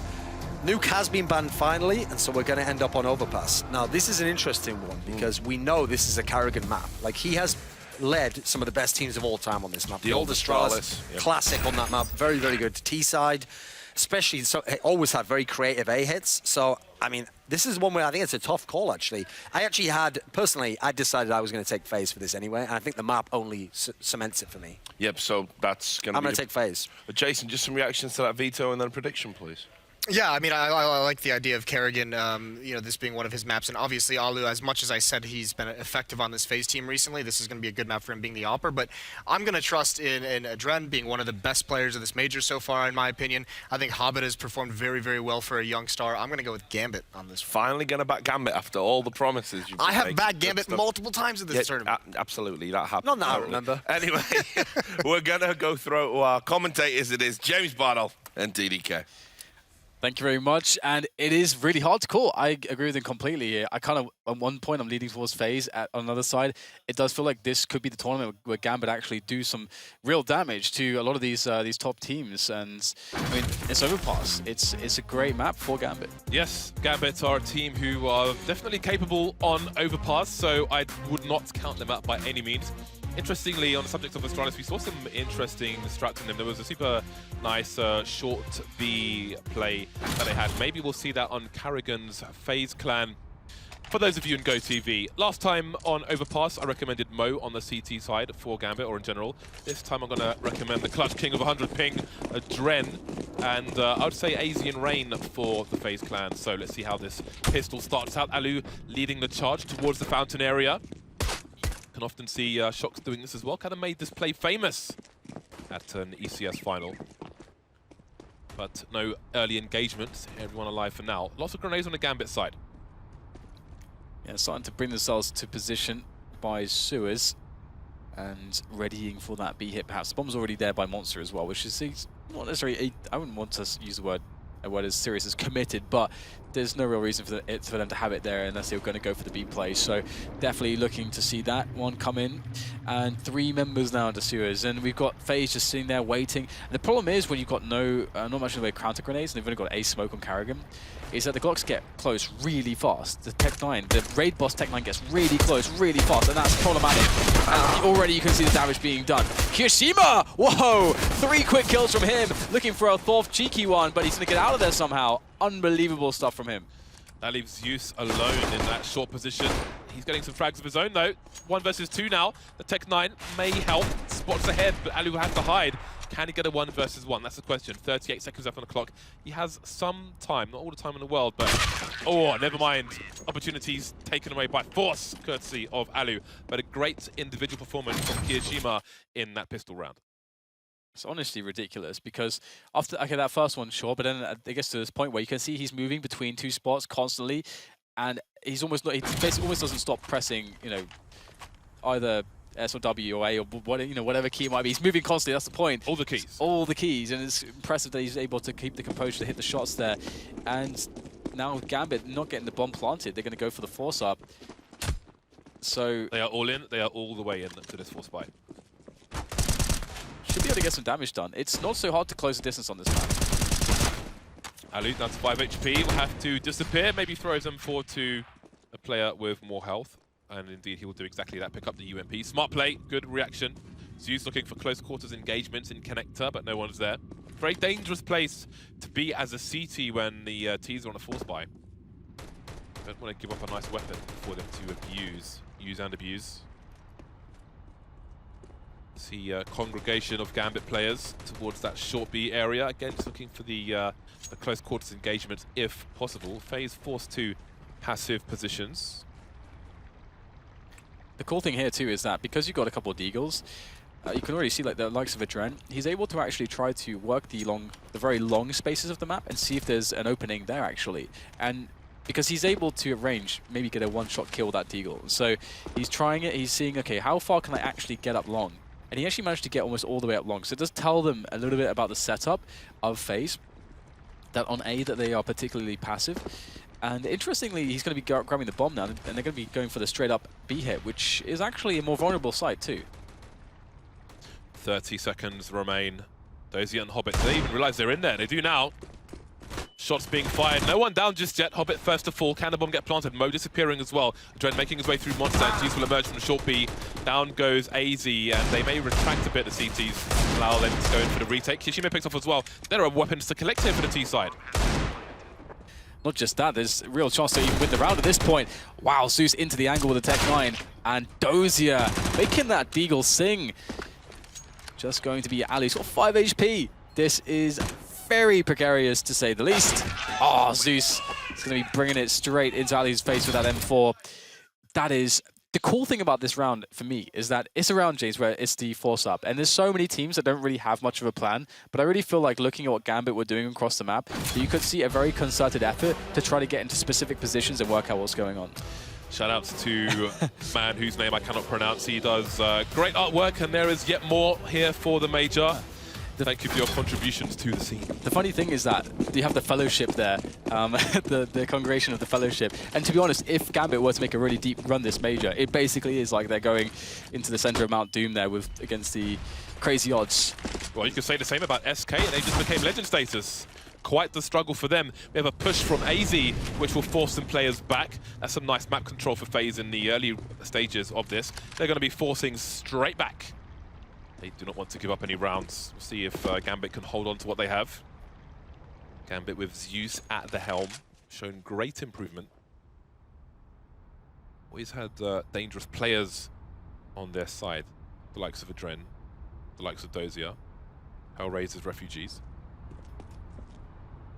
I love this. This is such a nice way to play the eco anti-force buy. You just try to get that contact play in, and it's working pretty well, but these players of FaZe, they're pretty good with pistols, and the 5-7 is going to wreak havoc onto the lineup. And Zeus has 1 HP. They do get the bomb planted, but there is opportunity here for FaZe. Zeus could be killed by Alu's flashbang. That is the situation for him. He's got to be very careful. Bullets whizzing past his head. That flashbang's gone, but now there are bullets from the CTs to be careful of. Hiding by the pillar. Is he meant to take the initial engagement? He could be a trade frag. Oh, can he? Down he goes. Karraker disappearing as well. More problems for the T side. Adrena Clutch King. One more to find in Alu. He's got 9 HP. Got the angle, but he can't get the kill. He misses completely. Alu wrecks him. And he's got time to defuse the bomb as well. The fourth buy works. I have no idea how Adren doesn't hit a single bullet there. He just needed 1 bullet to connect. Could connect anywhere on Alu's body. He even had the drop on him. He could have killed him with his shoe, Dan. And nothing, just nothing. That's crazy. That's absolutely nuts that Ali picks that one up. What an upsetting round there for Gambit. And here it is. Ali gets himself the M4, just going for the run and gun. Wow. Yeah, that's quite the shock. Yep. He is like, what on earth just happened? What's good, though, about rounds like this, as far as a spectator is concerned, is constant force buys. Gambit, though, going for the half buy on this occasion, leaving 1,000+ in the bank. But they've got Tech 9 stand, and they also have armor, and that sounds good to me. Yeah, and just keeping the pressure up is always quite fun. It always sucks when it feels like you're absolutely taken out of the rounds because you have to go for all the ecos and so on. And again, Gambit have a pretty good approach here, and it's interesting. It's important to note the players that have the Deagles, because the Deagles serve such a different function to the rest of the pistols. Tech 9s are good for running and taking positions quickly whilst pushing spots where the CTs are defending and closing the distance. The Eagles are much better at getting picks, the long-range frags. They're not very good at running in, so each weapon serves a different purpose, and the Deaglers can get the information for the team. Previously, when they had this setup, they spent much more time on the A side of the map. Here, they're pretty much just going towards B, it would seem, at the moment. So perhaps the Deagles might not, or the Deagle of Edren might not pay too much into the favor of Gambit after all. Zeus and Dozier biding their time in the short B position, waiting for those smokes to disappear. You see smoke being deployed for the balcony, trying to thin the numbers out of the CT side. There's a flash onto Zeus as well. Can the team get close? There's Hobbit having too much stun. The trade is there. Down goes AZ as well. Man advantage for the Gambit. This force, it's not even a force stand, but it might work out for them. Crazy damage done. It's going to be requiring quite the clutch here from Alu and Rain to save this, but that's a good start. Rain will demolish Mo with an HE grenade there, so flashbang over for Rain to try to get some space going for him and Alu. Alu might be the one to start things off to allow Rain some distraction to move into position. Distraction, maybe a frag as well. Alu getting a good opportunity there. Finishes off Dozier, a 2-on-1 there to get another kill, but it's a Dren. He's already got 2 kills. The Deagle. Rain has 1 HP. The Deagle actually becomes not the optimal gun for this position, but still, just one shot has to connect here from a Dren. And redemption for a Dren in this round. That should have been the outcome in the previous one, but this time it's going to work out just fine. 2-2. Will face Force as well. Perhaps quite likely. Give me the Force. Give me the Force. There it is. Yes! The battle of the Force buys. Eventually one team will have to give it up. Yes, this is good. This is good news for all concerned. Maybe not all concerned. AZ on a Scout. Scout's on overpass. Not the easiest weapon to use necessarily. So curious to see if he can get anything done with that. Might be based on spawn. He's got a forward spawn, and he's going to peek towards the fountain area, and he may have some company. Got a smoke down as well. We'll try to look over it, but the flash will deny him. Oh, they've broken the balloons as well. That's just rude. It was someone's birthday. Birthday party's well and truly over. Tag onto Dozier. It was close to his head as well, but top of the chest perhaps isn't going to be fatal. And AZ with that Scout, again, as you mentioned, it's not necessarily the easiest weapon to use, generally speaking, but it can be highly impactful on this map. That angle AZ was holding back in the day, Edward would jump peek that every single round, but no one ever punished him. Back to you there. Maybe he's a bit late there in that sense. But it looks like he gets a tag, I think, onto Zeus. So they've got to be really careful here, because the Scout, I mean, again, the Scout's job is really not necessarily even to get frags, but to just soften them up. Because by the time they get to the bomb site, the pistols suddenly become incredibly powerful if everyone has 30 HP, which is soon seemingly becoming the case. We've got Dozier and Zeus on low health, and now they're kind of rotating towards B bomb site. It's been working fairly well for them in the past rounds, and they don't want to take any risks anymore, because, again, 2 players so weak, you just need to just get it in now. Get your advantage in there with the 5 superior weapons. 32 seconds left to breach B against a force buy. Potentially scary stuff. Alu in an off angle. Kiyashima getting things started. Nasty surprise at CZ. It could happen again, Dan. They've got 1 frag back, but they've got 20 seconds to plant the bomb. And Mo, he's a high health player. Where is he at the moment? Hobbit taken down as well. Another disaster, and nothing but disasters here. This is so hilarious. FaZe actually had such a sick setup. 3 players standing in position. They basically had the most optimal setup you could ever hope to guess to have. It was just having 3 guys standing on the ramp there by the pillar to receive that rush. So, and FaZe are a team that have incredibly good pistol players overall. So, Well, I would presume the Gambit would force again. I mean, they have one player with $4,200, so that means that one guy could even get an AK. So it could be the best force that they could have had up until this point. And you can see that a pause is coming in, because perhaps they're thinking, maybe surely it should end at this point. Maybe we should stop force buying at this point, because if we do save one round, they can actually have a decent buy, I think. No, stop talking sense, Dan. We need force buys. I want to see force buys. Let me see the force in the chat. I can't see the chat, but do it anyway. To be fair, I actually think that they should force buy, because if they do save, the best money that a couple players are going to have is like $3,900. So I don't know. It's an interesting one. I know. Force buy. Yeah, force buy would be fun. Let's see if they go for it. Gambit's tactical timeout at present, just to confirm that for those of you in GoTV, it only says match pause, but it is indeed a tactical timeout for Gambit. James, how often have you seen this? How likely is this to happen? The force buy? No, that we've had 5 rounds and not a single team has won a consecutive round. It's awesome. It's really enjoyable when this happens for everybody who doesn't support the teams involved. It's good. It's and so rare. There we go. Mo has forced. Dozy has forced. Zeus has forced. Adren has forced. Nice. Hobbits. Come on. Force. Marvelous. Force buys for days. I don't want to see success. I want to see repeated failure. Rain and Alu pushing forward towards the fountain position. Looking for some early information, perhaps looking over the smoke, though ideally you want a scoped weapon with which to do that. Otherwise, your vision is more obscured. Early grenades down. Gambit have time on their side, and they like to use it. Maybe not the best idea when there are anti-eco rounds involved. But it's time to force. And this time, Mo is the guy just scouting out the long area. And interestingly, this time, FaZe have a better setup towards A early on into the round. And the last round, of course, it was B. So FaZe seem to be doing fairly well, just kind of guessing what's up, because they haven't been peeking.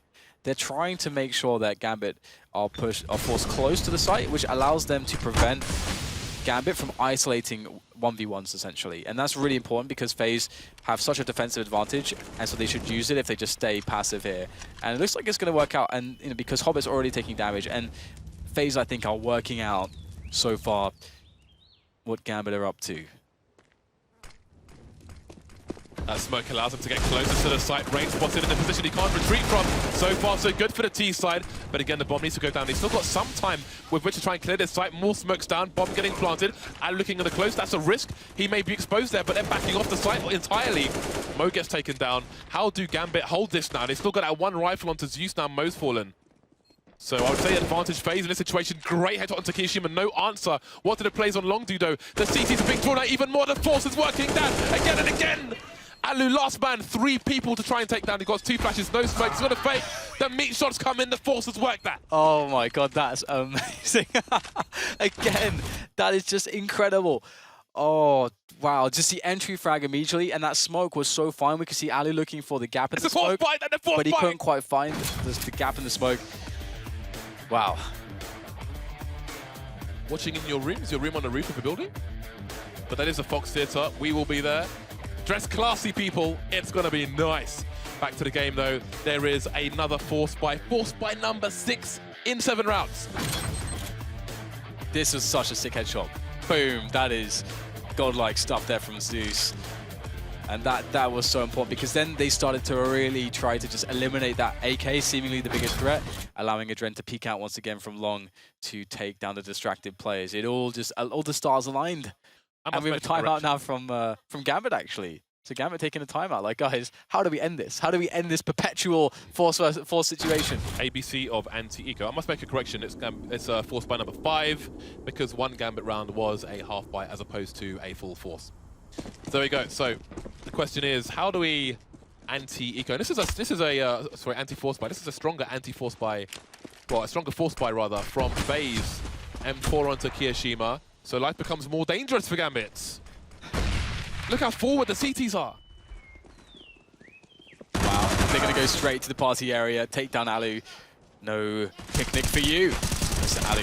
As additional kills come in, we have the pressure from FaZe as they take it all the way down to long here, and it looks like perhaps Gambit have done it. Perhaps they will win be the first to win a consecutive round. Someone give them a medal. This was like a next level of a force buy. We got 2 rifles on FaZe. It's like, I've never seen this level of force buys before. What's the end boss of the force buys? Is it not possible? Who knows, maybe an M249. M249, yes. AZ going for the pot shots, trying to do what little he can, but it's Gambit to get the first consecutive round in this match. Davai, hop. Wow, impressive start to this match. Carrigan's got no kills in all this madness. Oh wow, yeah, that's very true. Very true indeed. And Gambit, is the cool thing now is that for them, FaZe's economy is utterly ruined. Utterly ruined. So they should be able to get a good chunk of momentum here. They just have to play very disciplined and make sure they're not complacent. And look at this rush down from FaZe. They're going to go straight in towards the fountain. Perhaps. Do they have a flashbang? They have 1 flash to get through the smoke, potentially. There it is. Flash through the smoke. In they go. Will they catch these members of the Gambit by surprise? Or is this firing squad going to be shooting off on all cylinders? That might be the case here. Just Carrigan left. He's found himself an AK and a frag. But the round will be claimed by Gambit. Good attempt, though. 2 kills, almost a third. With a flashbang and a bunch of couple PT50s. Not bad. But the round is Gambit's. Yeah, it's valiant efforts. Almost like that scene from Last Samurai, all running into the guns of the white people. 2-round lead for Gambit. Money still ropey for FaZe. Ecos to come. FaZe have bought 4 smoke grenades, so it seems they have more nastiness, more nonsense up their sleeves. Let's see which of the smokes this is. It is the normal one. All right then, FaZe. They've got some pistols and a lot of smoke grenades. I think they may be trying to lead Gambit into making a mistake by ruining their timing. Because yes, they've thrown some smokes, but they've left themselves with 2 more. Good positioning here from Gambit. One of the mistakes that an anti-eco team or team on the anti-eco can make is to go into the underpass area, the middle area, connector area, where there's just close quarters, which is very favorable for pistols, and that's where basically the team was set up here for FaZe. But now Dozier, once they're on the run, he's going to just chase him down. Dozier, unrelenting aggression, finding himself a couple kills, and almost everybody's gone now, just AZ. So Gambit, indeed, they are getting on the board with some good numbers here. Should be the 6th round any second. Adren already on 14 kills, actually. He's been standout, and you know, Jason did say on the desk that Adren is one of the standouts of the tournament so far. Adren used to beast with 100 ping in professional matches. 100 ping! He used to play from Kazakhstan, that! His packets were carried by animals to the server. Clutch King with 100 ping. He's on land. He's a beast. He is a beast. I think he's one of those strong players that didn't always get the limelight because the teams he was on in the past never really achieved what maybe he has the potential to. But I think with Zeus at the helm of Gambit, maybe that time is now. It's such a fun team, actually, with Zeus into this lineup. I mean, it really was the missing piece for them, as we can see so far, at least. Again, their story is still being written. This major will be a very interesting test for them. So far, they've been doing well. Alu, great position here, aggressive position here. Catches Dozier and falls back safely. Great early pick-off there for the FaZe clan. And this is cool because now we get to see, okay, Gambit, you've lost a man. How do you play from a slight disadvantage? Because classically, the CTs are going to say, we have the advantage, let's play very passively and not give up a position where we could maybe go 4 versus 4. That's a lovely non-standard angle being held there by Alu as well, especially with the smoke down. Normally you look over the smoke towards those stairs where this T's emerge from, but you don't often see an AWP holding that angle. Shadow, shadow, shadow. Oh, there we go. Alu taking Mo down. Mo peeking in the shadow, actually. If he was a little more forward, the shadow would have exposed his position. Either way, it's Alu to get his 2nd kill of the round. This kind of gets a bit weird now because Gambit, having lost another player before really taking any map control or getting really any pressure or kills, they're kind of doubling down here on the picking game. And Alu could just kill one of these other players, and then the round's basically. I mean, the round is close to over unless, of course, one of these two players here towards the toilets gets a pick off because there's no time as well. That's also a big factor here. Probably has to get some crazy damage done. as he moves forwards, and Reigns is waiting. Shot is attempted, but it is woefully missed by Hobbit, and Zeus cannot refrag. So the picking attempt easily shut down by Mr. Alu, the Finnish AWP god.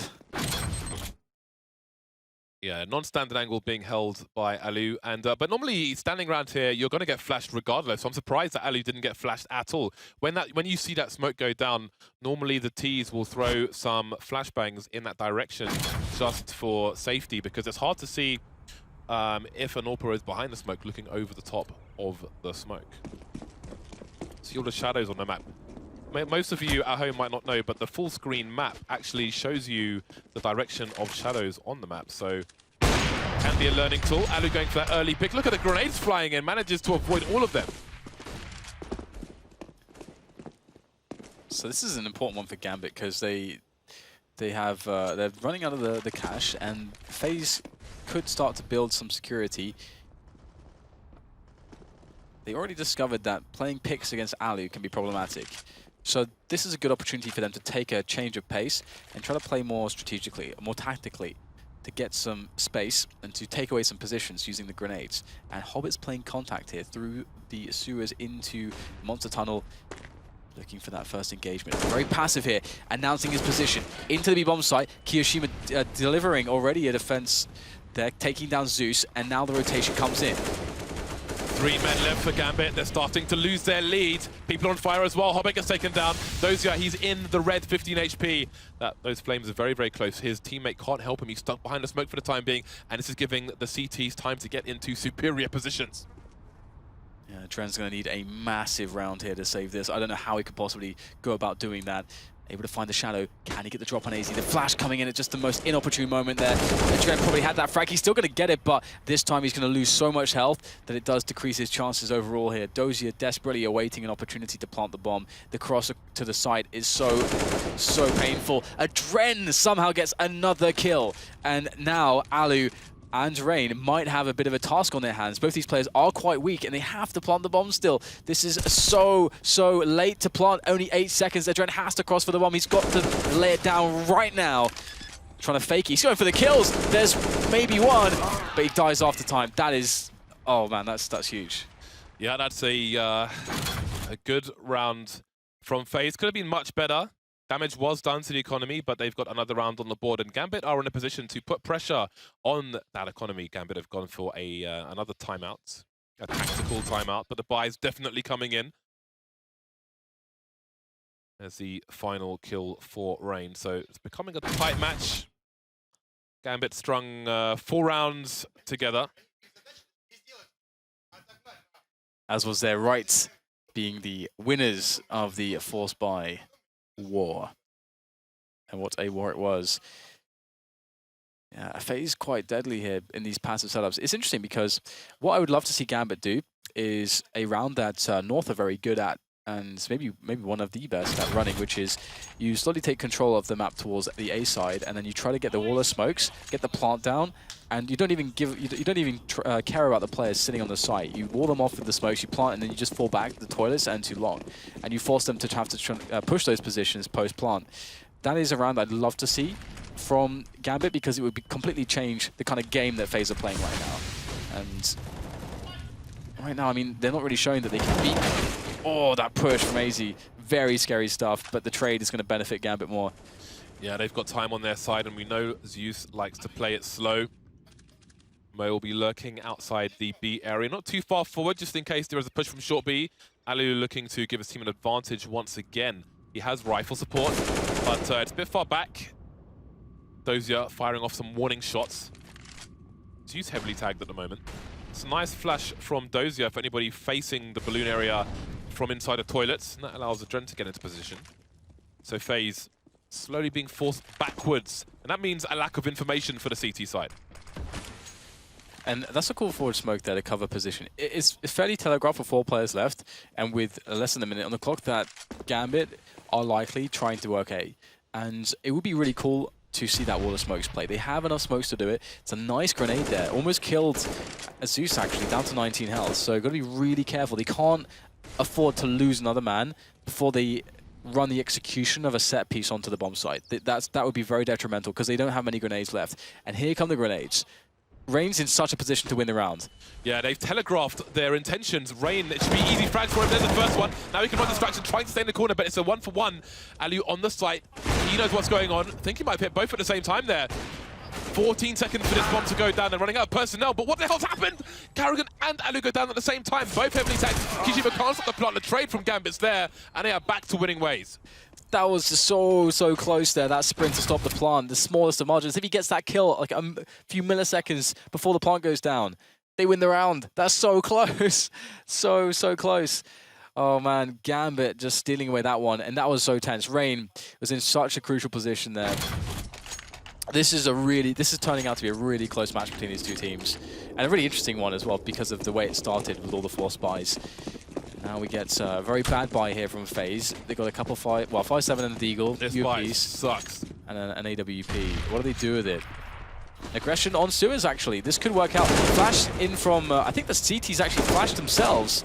And that's going to allow Hobbit to get an easy kill.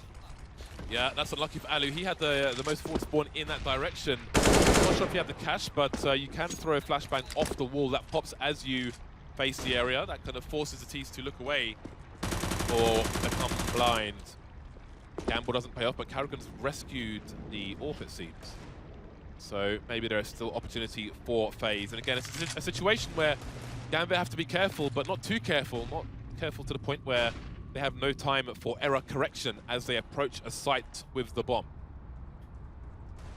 Yeah, and it's cool to see that they're working towards A at the moment, and towards long as well. Especially if you have that man advantage, it's very hard for the CTs to isolate you in a 1 versus 1 or something, and that's really how Gambit lose this situation, is if they lose a couple one-on-ones. They just need to avoid that, and if they always just trade positively, right, and set up for that, there's no problem. But this AWP is very powerful. Look, it's untradeable. Karrigan is currently untradeable. Where is that trade? The smoke comes down. Karrigan is absolutely insane. Pushes past the smoke here. Going for the big play. Can't quite connect the shot there. Oh, I think he even hit that one. But in comes a teammate from the back. And Karrigan with the big plays. That is so clutch. And that completely shut down Gambit. And look at what they're left with. If he doesn't hit one of these shots, he's dead. He's just so dead. All right, so we have around $1,400 to $2,000 on the Gambit players. FaZe can now win this half. They've got double ops. Great round from Karrigan to really lift the spirits as well. Looking good actually for FaZe right now. Initial Molotov towards the short B position to stop the push of Gambit, and they're charging straight. Well, they were charging, but they've been taken down. Karrigan missing a next shot there. Almost a no-scope coming in there, but he gets a kill regardless. Another one. Can he find the ace? Going for the no-scopes. AZ will take the 4th one. This guy. It's been a while since we've seen this kind of stuff from Karrigan with an AWP. He's lost it, James. He's finally snapped. He just wants to kill everyone, and that is what he's doing. I mean, we can see on the outside a cool, calm demeanor. Looks like everything's the same from the outside. But inside, he has gone absolutely mental. This is great stuff from Karrigan. 7-7, last round of the first half. Gambit don't have much going on. Pistols, grenades here and there. Karrigan's having a blast now, but he's dropped the AWP in hand is used for the moment. Mo has gone down. He's the man you wanted to give it to. So we'll see what Gambit can do with this. Karrigan and Mo dispatched off. Alu holding an angle on long. Not an easy shot to land there when someone makes a pass to Boulder, and Dozier's on his way there. Dozier has one-tapped him on the long area. Again, it's an awkward position for AWPers. And Alu has taken it to the face. It is a long journey, though, to collect that weapon as well, and it would be a gamble. They do not know what lies around the corner, but there we go. Hobbit's on a... No, he's not going to change his mind. We'll see what Gambit choose to do. Rain once again becomes very crucial as essentially the anchor of the A-bomb site at this point. Playing more or less by himself. He does have Kiyoshima rotating in now. but he's gonna, if they have a good split timing, it's gonna be really nice. And there's nothing in the way of counter grenades to stop Gambit. Gambit have so many advantages. The numbers advantage they've got. Oh, they got the grenade advantage as well. But in goes Kiyoshima, somehow kills Dozier. Deagle comes out just in the nick of time, and there's no one left on the A-bomb side. It's clean. AZ has to come in for a 1 versus 3. Last round, no choice but to run into a horrible situation. Zeus admiring the smoke, but down he will go. Now, crossfire potential. What is AZ looking for? He's looking for something. There's no smoke. He needs to find these kills. Adren spotted out in the open. And there is the last round for Gambit. They take a slight lead going into the second half. It's their turn to defend now. Adren with 22 kills, double the next person on his team. Clutch King with 100 ping, showing why he's the boss. Yeah, he's looking great so far. It's really impressive to see such a performance from him. And generally speaking, Gambit have shown a decent degree of versatility on this map so far, and they've also shown enough individual level to actually match up in FaZe in the right spots, which is important against FaZe. And you can see right there, Kiyoshima, the best performing player, I believe, in the score, but indeed for the side of FaZe versus just the mammoth performance of Adren. This guy is gargantuan so far in his Counter-Strike abilities. Right then, who will take momentum in this second half? James, what are you most scared of? Don't know. You know what? There was a time where I don't appreciate the clothing here. I mean, those are definitely not my legs, but I was scared of sharks. But you know what? I've got over that. I'm going shark diving after the major. If I die, then you can have my keyboards. If I don't die, you can't. You can buy your own. Can I have your company? That's a reasonable question, actually. I don't know. You'd mess it up. I'll inherit your company. I'll give my company to someone else. Gambit have Zeus on the defuse kit and 2 flashbangs.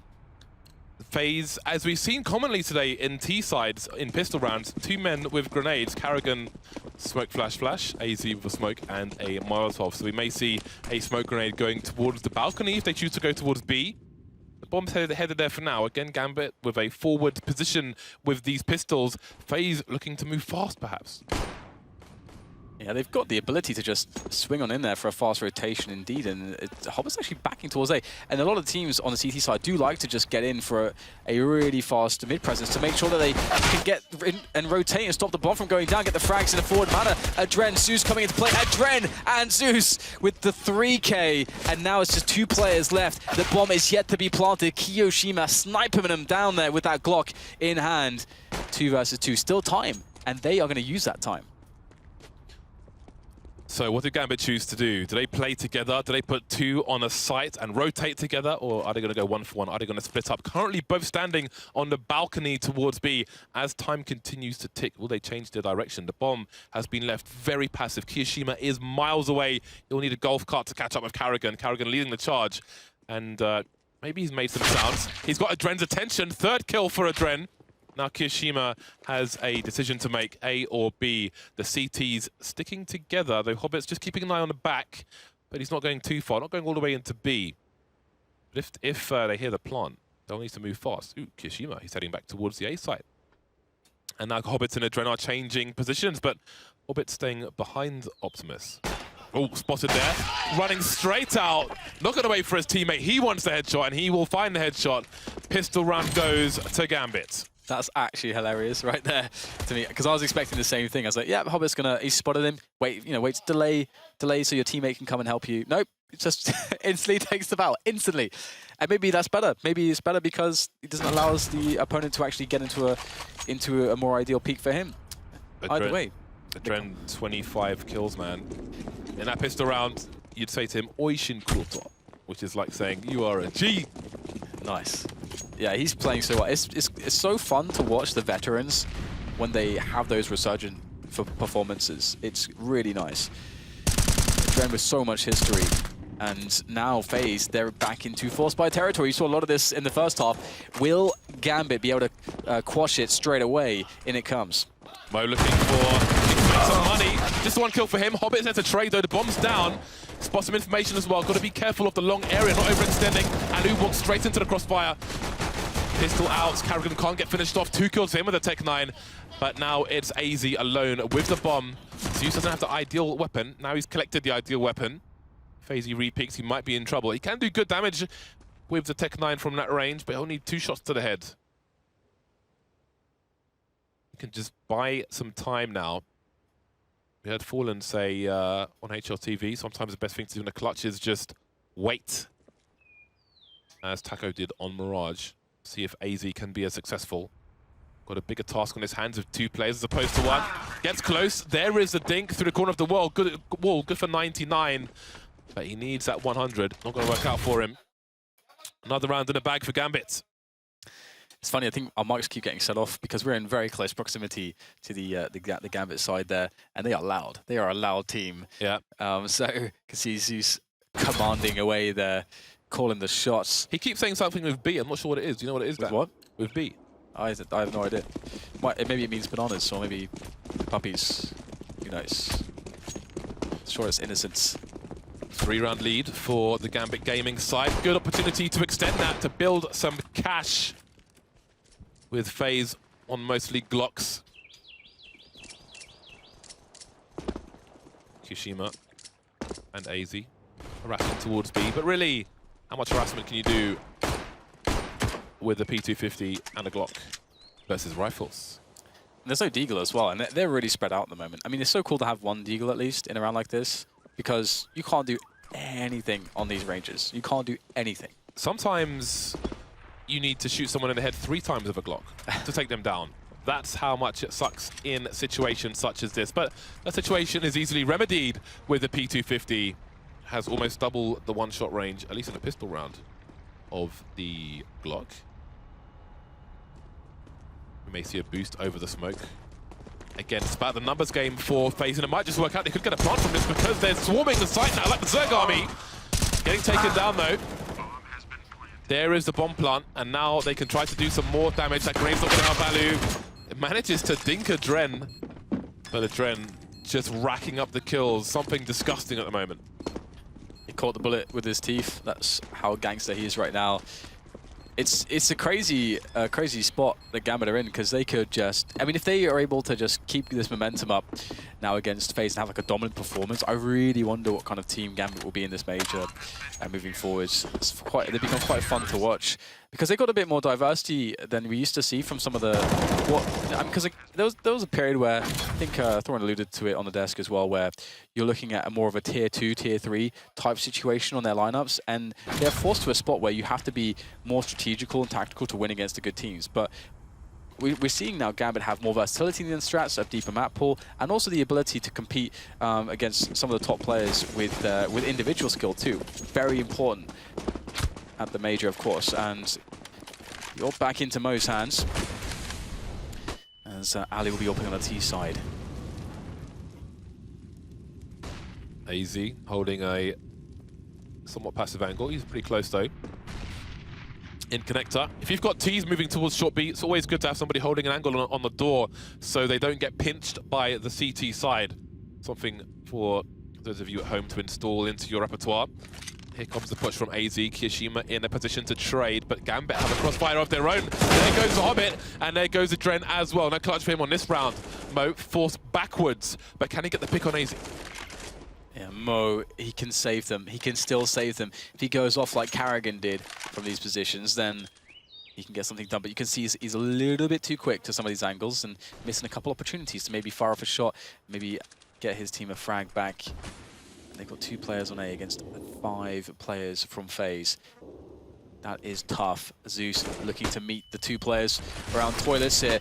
All the A's coming in. What can Zeus get done? Absolutely nothing. Mo shut down. And it should be an easy round now for FaZe. What can Dozier do against 5 here? The bomb is being planted as well.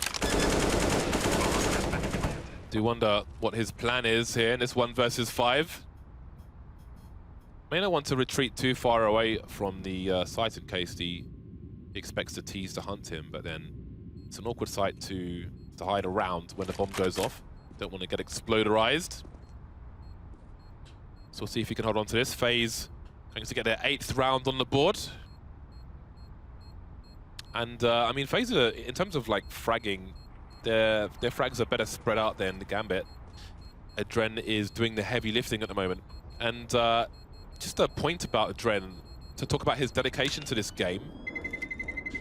When he was playing league matches in Europe and lived in Kazakhstan, the local time was like 5 o'clock in the morning. Yeah, that's actually a very understated thing, I think, generally speaking. That's also like the thing when you were a much younger player as well, and you had to deal with much worse internet connections, generally worse conditions. Generally, the conditions for when you would play, that's actually a really good point. We would always be playing much later hours, always. Let's not forget the 100 ping. 100 ping at 5 o'clock in the morning. Well, the other thing too is like 100 ping these days, it's not the same because the anti-lag and the lag compensation that's on the netcode these days allows for you to have it be very playable. Back then, if you had anything more than like 30 ms, you were at a significant disadvantage because there was no anti-lag netcode or lag compensation really. There was just almost nothing. So the accessibility in that sense has improved massively, as has the connection, as have the connections. There we go. It was somewhat inevitable that we got here, and the Hobbit has the biggest head on that poster. It's a Gandalf the Creamy instead of Gandalf the grey there. Gambit have used their last timeout in this match. Adren with the Mag 7, not something you see every day. We'll see where he'll be playing with that. He's going to be in a connector area, reasonable. Double nades coming in, anticipation from FaZe, but they won't be anticipating those meat shots. Surely they're coming in from Adren. Let's keep an eye on him. Oh, that's a warning shot. There he goes. Zeus opening the door to opportunity, and a gun upgrade. That's not good. That grenade was a little bit savage. Straight from Dozier. I think he's like, Adren, you deserve to die now. Let me handle things. Let me handle it. And he might be able to. He's got a great position. This is not an off angle you expect when there's only one player that you could presume is on the site. Oh, but Ali was looking for it, but still Dozier gets it. Dozier with the spray down, finds himself a quick 2. And that's just Rain left now for FaZe. Now, can Rain win this one? Oh, he spotted Hobbit, but still the headshot comes in. I have no idea. I thought Rain was winning that 1v1 every time, but Hobbit is looking good. He ran into the Hobbit chain gun. Chain gun was swiftly deployed. That resets the loss bonus for FaZe as well. That's a bad spot to be in, considering Gambit are already on 12 rounds. Dozier with a nice clutch. Dozier play we haven't even mentioned either. Yeah, that's true. That's really sick to get 2 frags out of that spot when the first player is actually already basically pre-firing you. That is nice from Dozier. FaZe forced down to 2 pistols and the 3 AK-47s. They've got some grenades. They're going for a fast play. They may catch the CTs off guard here. That smoke will help Dozier though, but the flashbang won't. He's completely blind. When they push for the top, they can find the frags first. Lovely shot by Rain. Instantly traded though by Adren. Yeah, this is great positional work here from Gambit at the moment. They've got everybody down on the site just as it's being planted, and still FaZe have to try to get off the site. Alu might not be able to do so. The smokes are going away. Has to be taking these fights, and he's not going to win this one. Mo will be victorious. AZ coming in to answer back, and Carrigan as well. A deadly duo to be sure. Bring FaZe over the line for the next round. 12-9 scoreline. Still an advantage here for Gambit, but the economy for both teams has been racked so far in. Although that said, Gambit is the worse off there. Yeah, that's a round that FaZe had to win. They took a gamble charging into the B-bomb site. It paid off. Could have gone either way with the smokes on the sites, but again, the flashbangs were absolutely on point. 3-round lead, though, for Gambit. They're going to spend some money as their loss bonus builds and they move towards their next full buy. An opportunity for FaZe to get to double figures. Once again, you see those smokes going down, but it's Mo with the sniper rifle towards long. A gap in the smoke for Hobbit. We'll see if anybody falls into his trap. Yeah, there's actually a lot of players coming here, and FaZe, they might be expecting this, but if one of these Gambit players could just get that fast first kill, that could make all the difference. There it could be. No, Dozier misses his opportunity. Actually does finally find a kill, but he does go down in the end. The trade. Will FaZe commit in towards the A side of things? Mo in play now with that scout. That will surely divert FaZe. There's no way they want to go into a scout. You can't possibly risk it. They're going to fall back towards the B side of the map. A smart choice. And Mo realizes that's a decision, getting himself up towards B as well. So this is still not over here. This is very, very winnable for Gambit from this position. We saw how well they did in the first half with the force buys as well. Hobbit's going to keep an eye on the connector toilets area. In the meantime, his team are going to be further back. Adren's got a forward position on somewhat of an off angle in short, so there's more trouble to come the way of FaZe, but they're moving in pairs, they're moving in situations where they can trade. And they're exposed early though, but he can't get the kill Adren, and that is an important advantage. Zeus coming over to CZ. Has he got enough bullets? He has! 2 kills for him. Everything changes. 30 seconds, they need to get this bomb down fast. There goes Kiyoshima as well. Harosh, yes, Harosh he likes what he sees. Let's go. Davai, hop. That's one of the new things I know in a Russian is Harosh Davai. That was very Harosh, James. That was all the Davai. That was brilliant stuff from Gambit Gaming with just pistols and the positional play. Fantastic. They knew exactly what FaZe were doing. Of course, you know, Mo, he got himself in a great position. You know, all it comes down to then is just hitting those shots. And Gambit are in the mind that, okay, they're able to do that after understanding, you know, what is going on in the map. And so FaZe now, they're in a weird position where they've got limited cash, and by the time they get a good buy, that might be the only good buy they can possibly have before Gambit win the match. Here we go. Bit of reaction there. Look at that. That's nothing but testosterone, baby. Zeus is a real man. 4-round lead for Gambit. FaZe back to the pistols. $2,000 to $3,000 for the most part. Rain's a bit poorer. Such opportunity for Gambit. With victory, they go to the playoffs. With defeat, there are more matches to play today. Both these teams currently at 2-1. Tense stuff. I'm loving what we're seeing from Gambit so far, though. But let's see if FaZe can bring something back into play here. They've got the one-shot weapon, the Deagle. They're getting close with those Deagles, looking for some sneaky stuff. But Gambit playing quite passively. 3 players on A, and fast rotation potential from Zeus. And a lot of grenades to work with too. They should be fine to deal with this. Unless FaZe bring out some very crazy shots.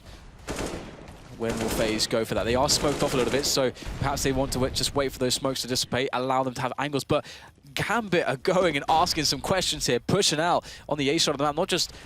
Not just happy to sit back and wait for the attack. They're going to bring the attack straight to FaZe. Is it a mistake, perhaps? 1 player going down, 2 players going down for the Gambit side. And all of a sudden, FaZe could be in for a potential in this round. Yeah, but it's getting more difficult now. The bombs dropped temporarily, collected, but Rain's got 9 HP. And Alu's just been sitting in long this entire time. If he was a bit deeper, then maybe it could have been worse for Gambit, but it continues to improve. Now it's Alu left. PT50, no Kevlar, 2 players heavily tagged. A pre-fire from Dozier. He's got to be careful though. Repositioning, but going for the 1 versus 1. That's not... Oh my god! Running out of bullets. Use fate HP. Mo will clean things up. Damage done.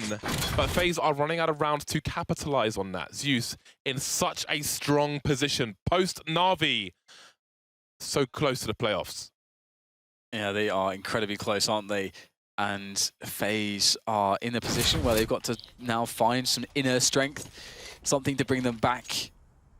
What is it going to be, though? There's a lot of strategies that obviously are very standard but very good on this map. We talked about the wall of smokes on A previously. A has seemingly been kind of problematic for FaZe to just approach. You do have to invest a certain amount of utility to get to the position where you can execute a set piece with smokes. So we'll have to see if FaZe will opt to do that, or if they'll try to play it safe and just go for, or just roll the dice a little bit on a fast B play out of sewers, because there's no sewers presence. It's pretty much up for grabs. It's just Zeus harassing only temporarily from the balcony there.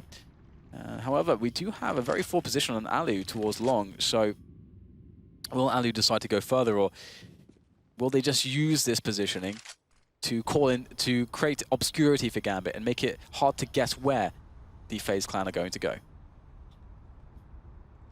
One of these Ts will have to rotate and collect the bomb at some point. Karrigan's going to do that now with just over a minute on the clock. It is about time to collect the bomb. Often left in spawn-ish areas on different maps, such as Mirage, for example. Does allow you to rotate either way if you have a lurker. Dozier passive towards B. The numbers game for Gambit is on the A site, but will they stay there with the clock continuing to tick? Kishima's going for a bit of an investigation towards B, but it's a time for a rotation. As with the forward position stuck and taken down. Hobbit's got a lot to do now. Grenades coming in, but FaZe have to push one of these sites. Kishima's made his way through to B. He's picked off Dozier. Here comes the rotation for FaZe. Oh, this is so interesting. I think Gambit didn't think FaZe could play a really slow round, and Adren pushed out way too early. And it's worked. This really slow pace has worked. It forced a mistake out of Gambit, and now we just have a save. Gambit going to give up the round here, keep their weapons. They know it's way too long a rotation, way too many positions to be cleared. They can't realistically do it. So just going to hang on to what they have, and they have no money in the bank, so it makes a lot of sense. But Alu's in position. And you have to credit FaZe too. The way they set this round up, they had the ability to assault A, and Kiyoshima had Suez on lockdown. He could always allow a rotation back to B for FaZe. So FaZe set this round up in a great way. That's very promising for them in the future of this overpass match. Lovely frag by Alu. These frags are worth their weight in gold for FaZe at this point of the tournament. Shima getting picked off before surviving is fabulous for the FaZe clan. A round in the bag, that brings them to double figures. You can see Alu very focused as per usual. The bro fist comes out. Gambit, one weapon less than they were expecting to bring into this situation. And maybe they would have bought around 3. Some money's being spent. We'll see what it... there we go. It is a full force buy around what they have. They've got 4 rounds to build loss bonus, so they'll take a calculated risk. FaZe, what is their response? Well, there's the response, James. Oh my god, the Deagle comes in from Dozier, drops Kiyoshima immediately.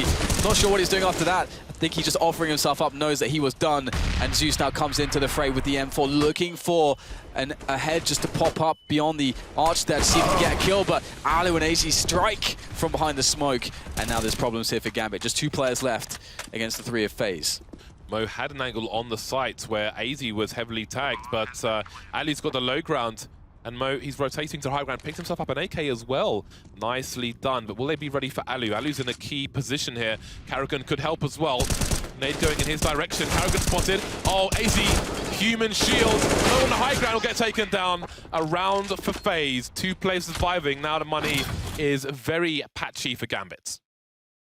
That was really close as well. You can see them lining up for Hobbit just momentarily. If Mo was a little bit quicker, he gets the trade there in a 1 versus 1. Very, very tight stuff here. You can see it right here. Hobbit, if Mo was a bit faster to kill Alu or to trade that, maybe he could potentially win the round. But it all comes down to those small margins. And Gambit now, their margin is closing in on them. Margin for success, that is. I love margins. Or going farther away from them, even. So we have FaZe closing in on them. Kiyoshima there with the Mac 10, playing the information game with that, and also finding some careless opponents. However, Dozier, a little bit angry here, able to take him down, and there's no initial support there, so it will be a frag there for them. But Karrigan and Co are on the bomb site, so they don't care. Dozier, opportunity to make some money in this eco round with this Mac 10. Why not? Adren moving in as well, so we'll see if they can get anything done. But it looks reasonable for FaZe. Karrigan is around a T-spawn area. They're all rotating like a clock in reverse. Flanks on flanks. Karrigan could get taken off guard, so again, that could be an AK stolen or some money made. But he's all the way towards Monster now, so perhaps that opportunity has passed. We'll see if Gambit can make anything extra of this. They'll get $2,400 for the loss of this round, so they could have a buy in the following round. It may lack helmets and not be spectacular in terms of grenades. FaZe closing the gap once more. FaZe, no stranger to tight games in this major. Oh yeah, absolutely. I think most teams, we've seen so many tight games in this major so far. I really did like this selection of round from FaZe on the anti-eco, just charging in monsters as really one of the strongest ones you can run. The other one being the play up A-long with everybody. But 14 to 12, only 2 rounds away. Gambit's money's a little bit weird. I mean, it's not perfect. They can definitely buy and they should, but it's kind of reluctant because you know you're going to be not perfect on all the nades. And you can see actually that Zeus is going to opt to get a mag 7 so that he can have 4 grenades, because look at Dozier, he's got 0 grenades. Zeus started with a P250, which makes me think maybe there was some indecision as to what they should do. But here we go. They've gone for it. Mo's managed to eke out the AWP. That could be important. Should be important. A man with his skill set over towards toilets. FaZe of a slow start. Need to identify what Gambit are doing, although they should expect to buy in this situation.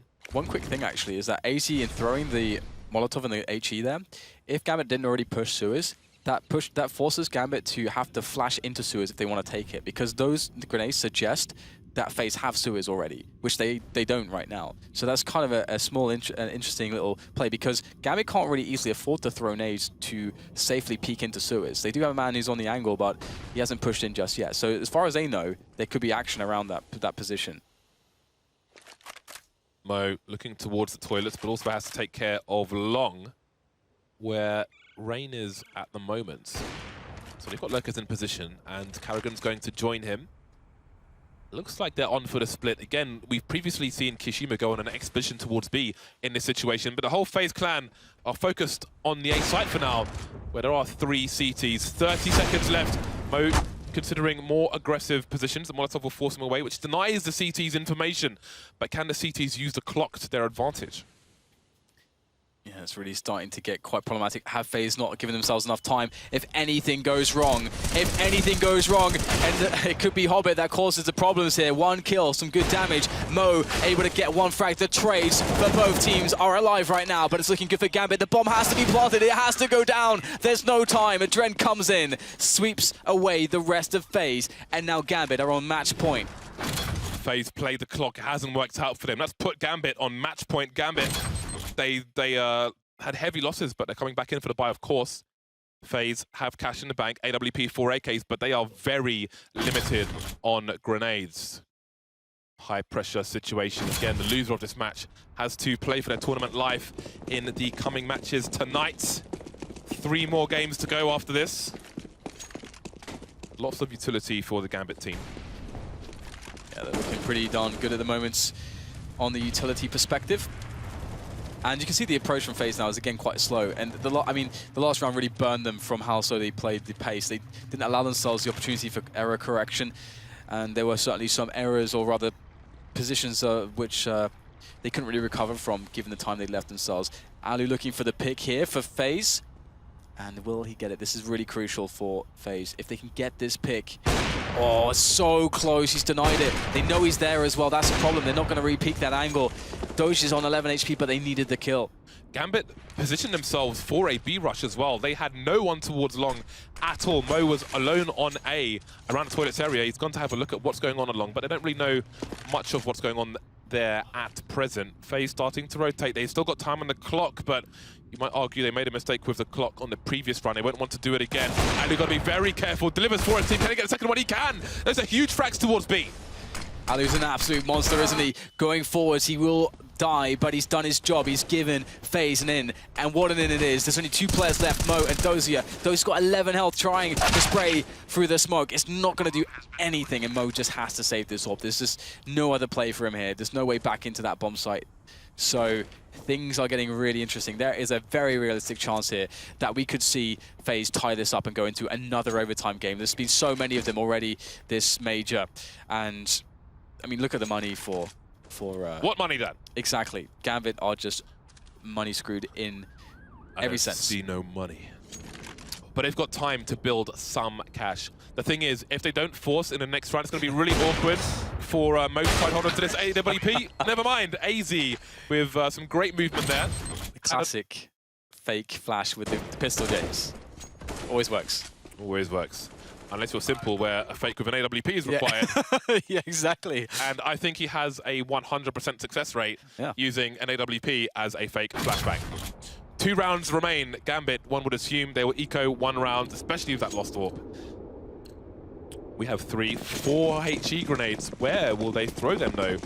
Seems they have a read that it's going to be a fast B play. It's not going to be. Kishima, the only man headed there. FaZe maybe taking it slow, anticipating some sort of nonsense from Gambit. This is super smart because, again, $300 for the HE, $300 for a P250. They've got all they wanted to invest here was $300 4 times. So that's an opportunity cost where they could have bought the P250s. But what they're saying here is that we know that the anti-ecos that FaZe have run previously have actually been often through that monster tunnel. That is a very likely one. Obviously, it's not what you're going to see every time, but just that potential likelihood, the 4 grenades could get like a bunch of kills because of the kind of terrain that you're dealing with over there. They're unlucky that that's not the case. They're so unlucky. They haven't thrown any. So it's true. What if there's some mad rotation for grenade clutch? All right, James. Okay. Oh, that's a pretty decent one. That's one. There's 3 more to go, Dan. Nice, nice, nice. There are 3 more to go. And they can jump peek over the APC. So... Oh, boy. Oh, my... Please. God. Someone's going to peek, and then everyone is going to die. Here they come. There's another one. Can he do any more damage? No, just the 1 kill with the grenades. Rain is maimed. See what else can be done. Mo has a shadow advantage, but that's the only advantage he has. Used potential for a knife kill, potentially. I don't know if Kishima's heard him. He has. Down goes Use. Oh, good damage done, though. I don't know what the money's like for the T's. It's irrelevant damage, for the most part. Numerous players over 6k. Carrigan has the AWP as well, so all good for FaZe. But they cannot fail. Are we going to overtime, Dan? It's very, very possible. I gotta say though, I love teams who go for just the grenades like that. It's just so fun. It's just so fun, and it's well, we'll see if they can actually manage to make this gun round work for them. Gambit, it is match point, but if they lose it, of course, indeed, it will be overtime. And if that's the case, it's hard to predict what will happen from there. Gambit were ahead for so long, and they were doing so well.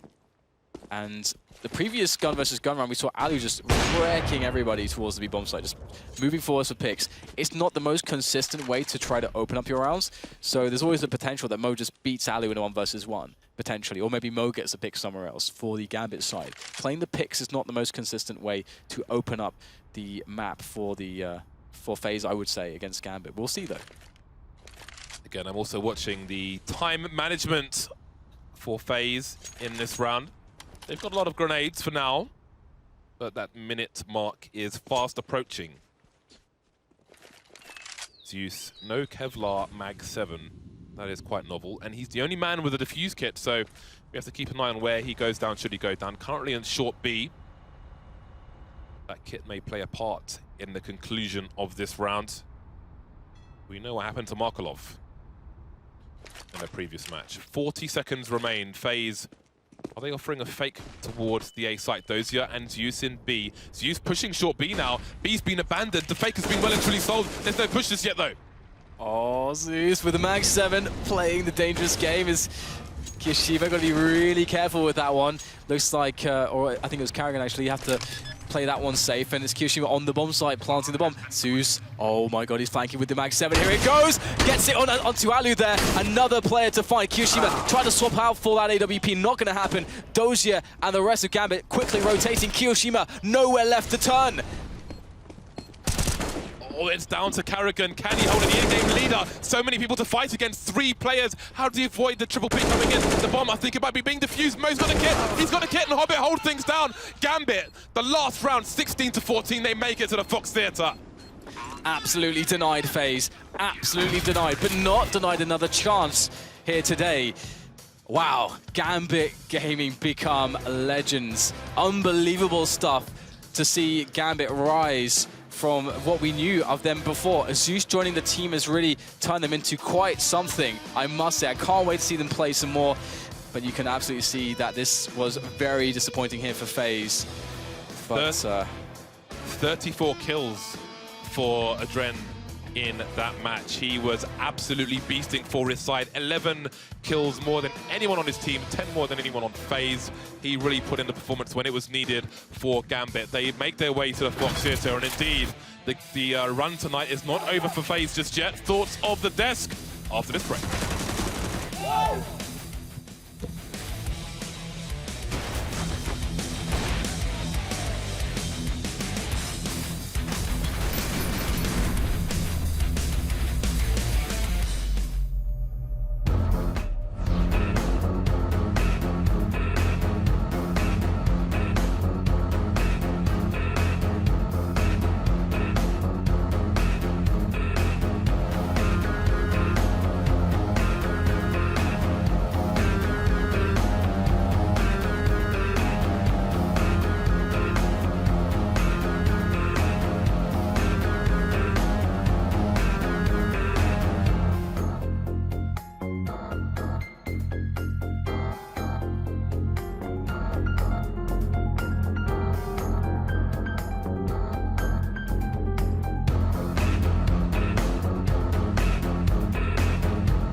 Yes, not a great day for predictions. But some of us. But a great day for Gambit. So anyway, we're going to break it down for you in just a moment. But first, we are going to go over to Sue, who has got Adrian for an interview. Thank you very much, Richard. First of all, Adrian, congratulations on making it to the playoffs. In this game, you had a really strong second half, but the score actually started to get very close. At any point, were you worried at all? We didn't feel any worries about the game in the end, but we feel some pressure is going out. I mean, we knew exactly what they're gonna do, but we didn't know what to do exactly. So there was like 2 or 3 calls in each round, so we didn't know what to decide. So yeah, but we managed to win. It's good for us. And now with this win, you are making it to the playoffs. Gambit has shown so much improvement after winning DreamHack Winter. What do you think the biggest reason for this is? The hard work, of course. We played a lot and we just fixed our mistakes. We're still trying to fix during the tournament. So I'm just proud about my team. So it's good. Now, Adrian, at the last major, you lost in the quarterfinals. This time under Zeus, are you confident you can go further? We feel confident, but we'll see. I can't say much about that, so we'll see. All right, well, congratulations. With that, it'll be Gambit that moves on to the playoffs. Thanks very much, Sue. So let's start just by talking about Adrian's performances, because I've got to say, since Zeus has turned up, he just seems to be rejuvenated. He's playing at a level I haven't seen him play at for quite some time. And I speculate that this is because he doesn't have to walk into Dozier quite so much. Reasonable. Well, I mean, this is also. I mean, I remember Duncan through 2016. You said a few times that Adren was like quietly a very stable, a very solid, consistent player who had some star numbers from time to time. Wasn't. I mean, but obviously he doesn't have all the pieces around him as he does now. And it's ever since Zeus, has came up. Also, you have to talk about Hobbit as well. We see this a lot. A lot of stars can put up good numbers, not be consistent, can't carry their teams to victory on their own. And when they get a second star player, where you have Hobbit, where you have Mo with an increased play level so far in Gambit, that's when that initial star player can really get unlocked, because each other playing well makes the game so much easier. And just while we're breaking this down, just to let you know, obviously the remaining matches are being redrawn. That's going on right now. We are drawing those matches, and we're going to give you updates just as soon as we have them. But Duncan, again, obviously Gambit Gaming, you did plump for FaZe. It was a really close game, but and I know you're fairly pleased, if you like, to be wrong here because of the way Gambit have... I mean, the reason why Gambit won this game was Adren. He was the whole it was a close game all the way through. There were never more than about 5, maybe 6 rounds at times ahead, and that was when he was, like 28 kills in 17 rounds or whatever. It was unbelievable stuff. So you have to figure, if he doesn't come as crazy as that, I don't know if they win this game. I think FaZe, you kind of feel bad for that. And yet, listen, they got away with a miracle when they were playing against Team Liquid, but they've had some games here, the SK one obviously, where they've played fantastic in both of them. They've been on the maps they wanted to play boys. At, and they've been unable to. It's all set up. It's all set up for the best storyline of the year. Here it is. Sudden Team Liquid fans. Team Liquid Jason O'Toole versus Astralis. Yes, so this is actually happening live. This is how we rig the draw, by the way, everyone at home who says we do that. We do it in front of all the players. It's the best way to rig things. And you can see that looks like it was indeed, if my eyes didn't deceive me, that Team Liquid Astralis. Yes. Yes, and of course that's just been redrew because you can't play the same team twice. So again, let's get a look at that just for confirmation. North versus Godsend. That's going to be, that's going to be dicey, because both teams have shown that they're that they've underperformed and they've overperformed at different periods of this tournament. So that's going to be very interesting. I think that match. Here's the thing to realize there is that, remember, Cash and Trainer maps that we've seen Godsend win, and those will 100% be banned by North now. Yeah, absolutely. It'll be work certainly cut out for them. I think probably heading towards something like an overpass there. Yeah, and you can see FaZe Clan and Team Envious. Order isn't set. I don't think this shuffling means anything Kiyashima against right Envious. Yeah, indeed. In the playoffs. The problem comes back to haunt Envious. So this is also the order. Just had it through on my headphones. That is going to be the confirmed order. So. Well, and also with Godsend and Envy both in, and they're rumored to be shuffles. I mean, Envy, if they lose this, then none of the French players will have legend status for that new team that's rumored to be forming after the major. Yeah, that's crazy. Crazy thoughts. So lots going on. Kenny SCA smiling. You might not be. It ain't easy, so there's a lot of smokes going on there. Oh, yep, that's the reaction we want, 6. So there it is. There's the emotion.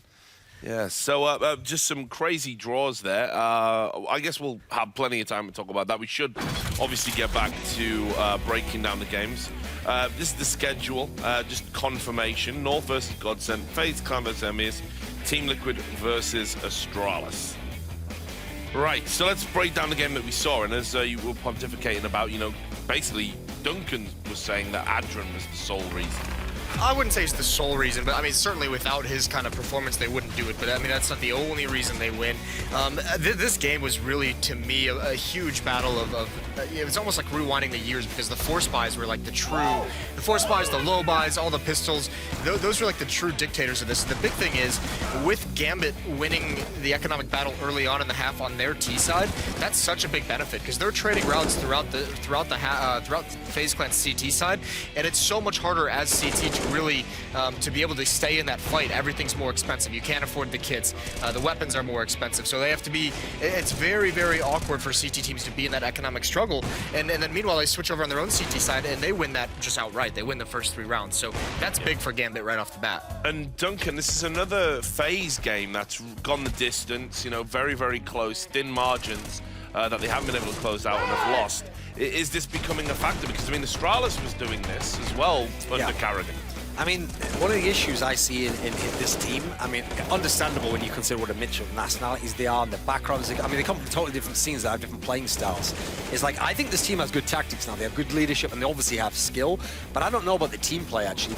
A lot of individualistic plays win them these rounds. Like, the tactics get them in a position to win, then they trust their individuals to win out the rounds. Whereas, in a sense, Gambit's a good counter in that respect, because actually, look how many clutch runs Gambit's won in this tournament. Yeah. I mean, they have players where you put them in a 2v3, they have a good chance to win them.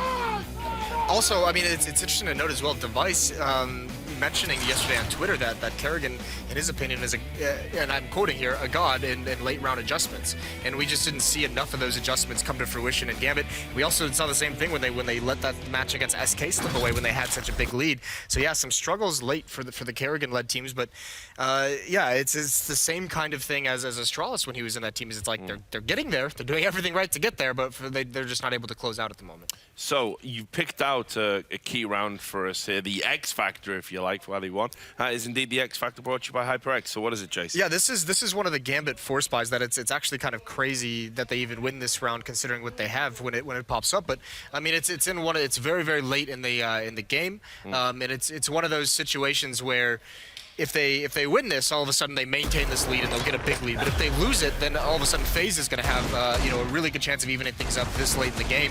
But look at all this damage that it's done early. 1 Deagle kill, which is pretty fortunate for Doja, the scout tag, and everyone from FaZe is still so far away.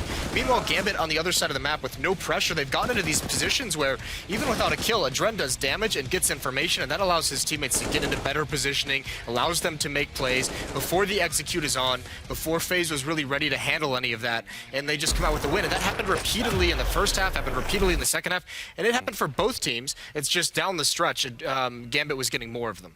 So, Duncan, any final thoughts from you about this game? I mean, I think we have to say, like, both in-game leaders did a really good job. I think with the time they've had with the new squads they've got, they've both shown themselves to be pretty effective as in-game leaders, but what a great storyline for Zeus, obviously, being kicked from Na'Vi, being in a situation where no one really knew, would he continue playing, When you come back onto this team isn't a shoe-in to necessarily even be in this position. So to make it back to the playoffs and to be in a legend spot, I think that's a pretty cool storyline. And, of course, the storyline has to be completed by them playing each other. I mean, that's what we want, Na'Vi.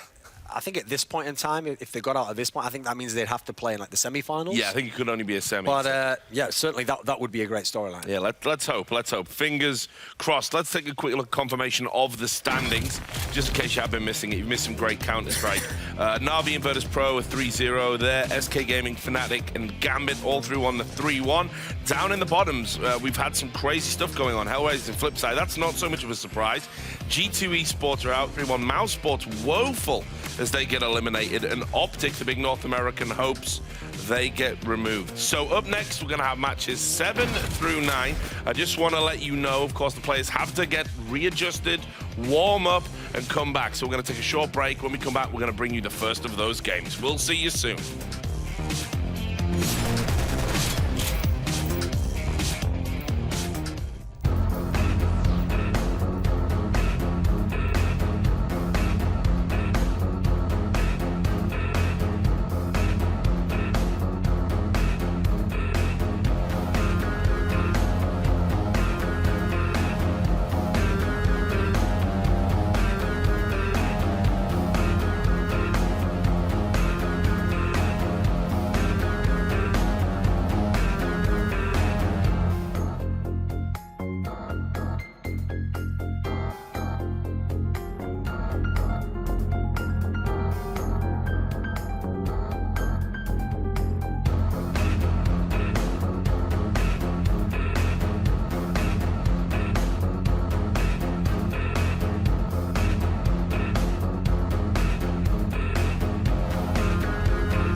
The major is unique compared to other tournaments because everybody sacrificed, everybody boot camps, and everybody is here to win. It's the biggest tournament in the world. Massive prize pools, massive viewers. There's so much hype going into a major, and as a player, you're just never relaxing. You're always thinking about how you're going to play at the major. You put a lot of pressure on yourself, you put a lot of pressure on your teammates. I would say that's why it's special. Everyone gives everything they've got. It's the highest level of competition you can have in CSGO. That's why everyone loves the majors. Yeah, so welcome back. You can see there the players are indeed setting up. They're getting ready. It's going to be North and Godsent next. We've had the games drawn, confirmation of the rundown. You can see as well the schedule. Just to fully confirm it, North are going to play Godsent. FaZe Clan will then take on Envious, and the final game of the day will be Team Liquid versus Astralis in the 9th match of the day. And also just to remind you as well, if you want to keep up with all the latest Eleague news, scheduling for live shows, and behind-the-scenes information, you can now head over to eleague.com and sign up to our official newsletter. And so while you go and do that, we're going to also hit you with something awesome. It is indeed the history of this awesome game that is Counter-Strike.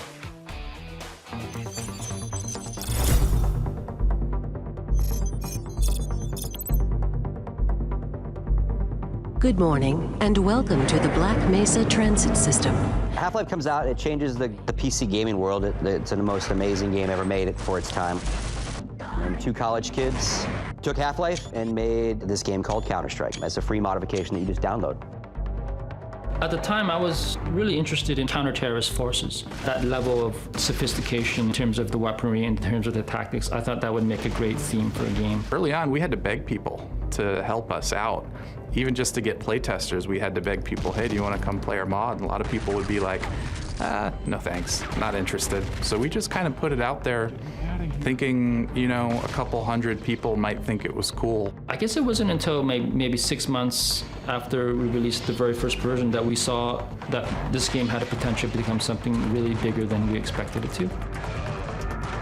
The fact that it was this cool new shooter that was multiplayer, I think that's what really interested me in the game. It was not about shooting people to me, it was about strategy and outsmarting your opponents. Counter-Strike was different than anything else. You had to buy your weapons, only a couple bullets killed you.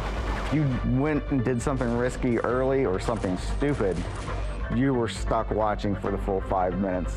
This wasn't a game for the faint of heart. This wasn't a game for people who wanted to respawn as soon as they died. Your actions in Counter-Strike matter.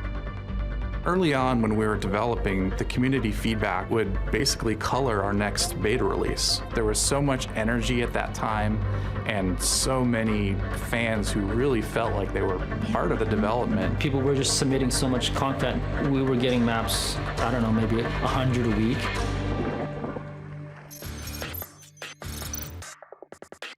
As we released a couple of betas, we had been talking to Valve that whole time because they had noticed the player numbers for Counter-Strike were pretty high. Counter-Strike came out and immediately was at 8,000 simultaneous peak players. A week later, it was at 12,000. A month later, it was at 16. And we saw that there was something happening here. And so we immediately said, you know, we've got to find a way to work with these guys. It was really cool to be talking to Valve at that time because we kind of idolized these guys. We loved Half-Life. We were fans of Valve. Valve came on board around Beta 5. When they came on, that was the point where it really just took off. Counter-Strike started out as the side event at the CPL tournament while Quake was the big game. In 2001, Counter-Strike took over the venue. The key for Counter-Strike for me is very early on it became like kind of a global game. You know, it was one of the first esport that wasn't just like a few countries are really into it or just one region's into it. It's like nearly the whole world to some degree was interested in Counter-Strike. So it was only actually changes within the community that changed how the game was played and how you conceive of what is Counter-Strike, which is this 5v5 defusal game that eventually later had a lower round timer, only uses these certain maps. Like when we first had the first tournaments, no one knew what the good maps were, so we used to play almost all the maps. Like even into 1.6, Valve always understood the community were a big part of Counter-Strike, and that was really the one thing that they never really changed. So when Counter-Strike first became a Valve property, one of the immediate tasks was to figure out what was going on with updates. Having Steam to automatically do your updates for you is almost life-changing at this point. Whereas actually back then, when the patch comes out, that's depressing because now I know I'm not going to be playing for 2 days because not only do I have to download it, which will take me many hours, but the download speed's going to go a lot slower because there was no Steam. So as a result, everyone in the world is now trying to download that one patch from that one server. You know, that was really the genesis of the idea for Steam, was to figure out how could we automatically update all these folks. Source blows my mind that people have almost kind of omitted it from Counter-Strike history. It did have some issues at launch, I don't think there's any doubt about that, which did turn a lot of the people off, because obviously if you've got an existing game that's been out for years and it's great and everything works perfectly fine because it's been tweaked, and then you've got something new and it doesn't quite work, obviously you're going to stick to the one that you know and stick to the one that you feel is complete. I thought the game was great. I had lots of fun. I met like really cool people who I'm still friends with to this day through playing Source. CSGO, it felt like the last hope for Counter-Strike in many ways. And what was a very pleasant surprise was actually within 6 to 12 months of the initial release, the game was improving very quickly in fact, much quicker than normally you would expect.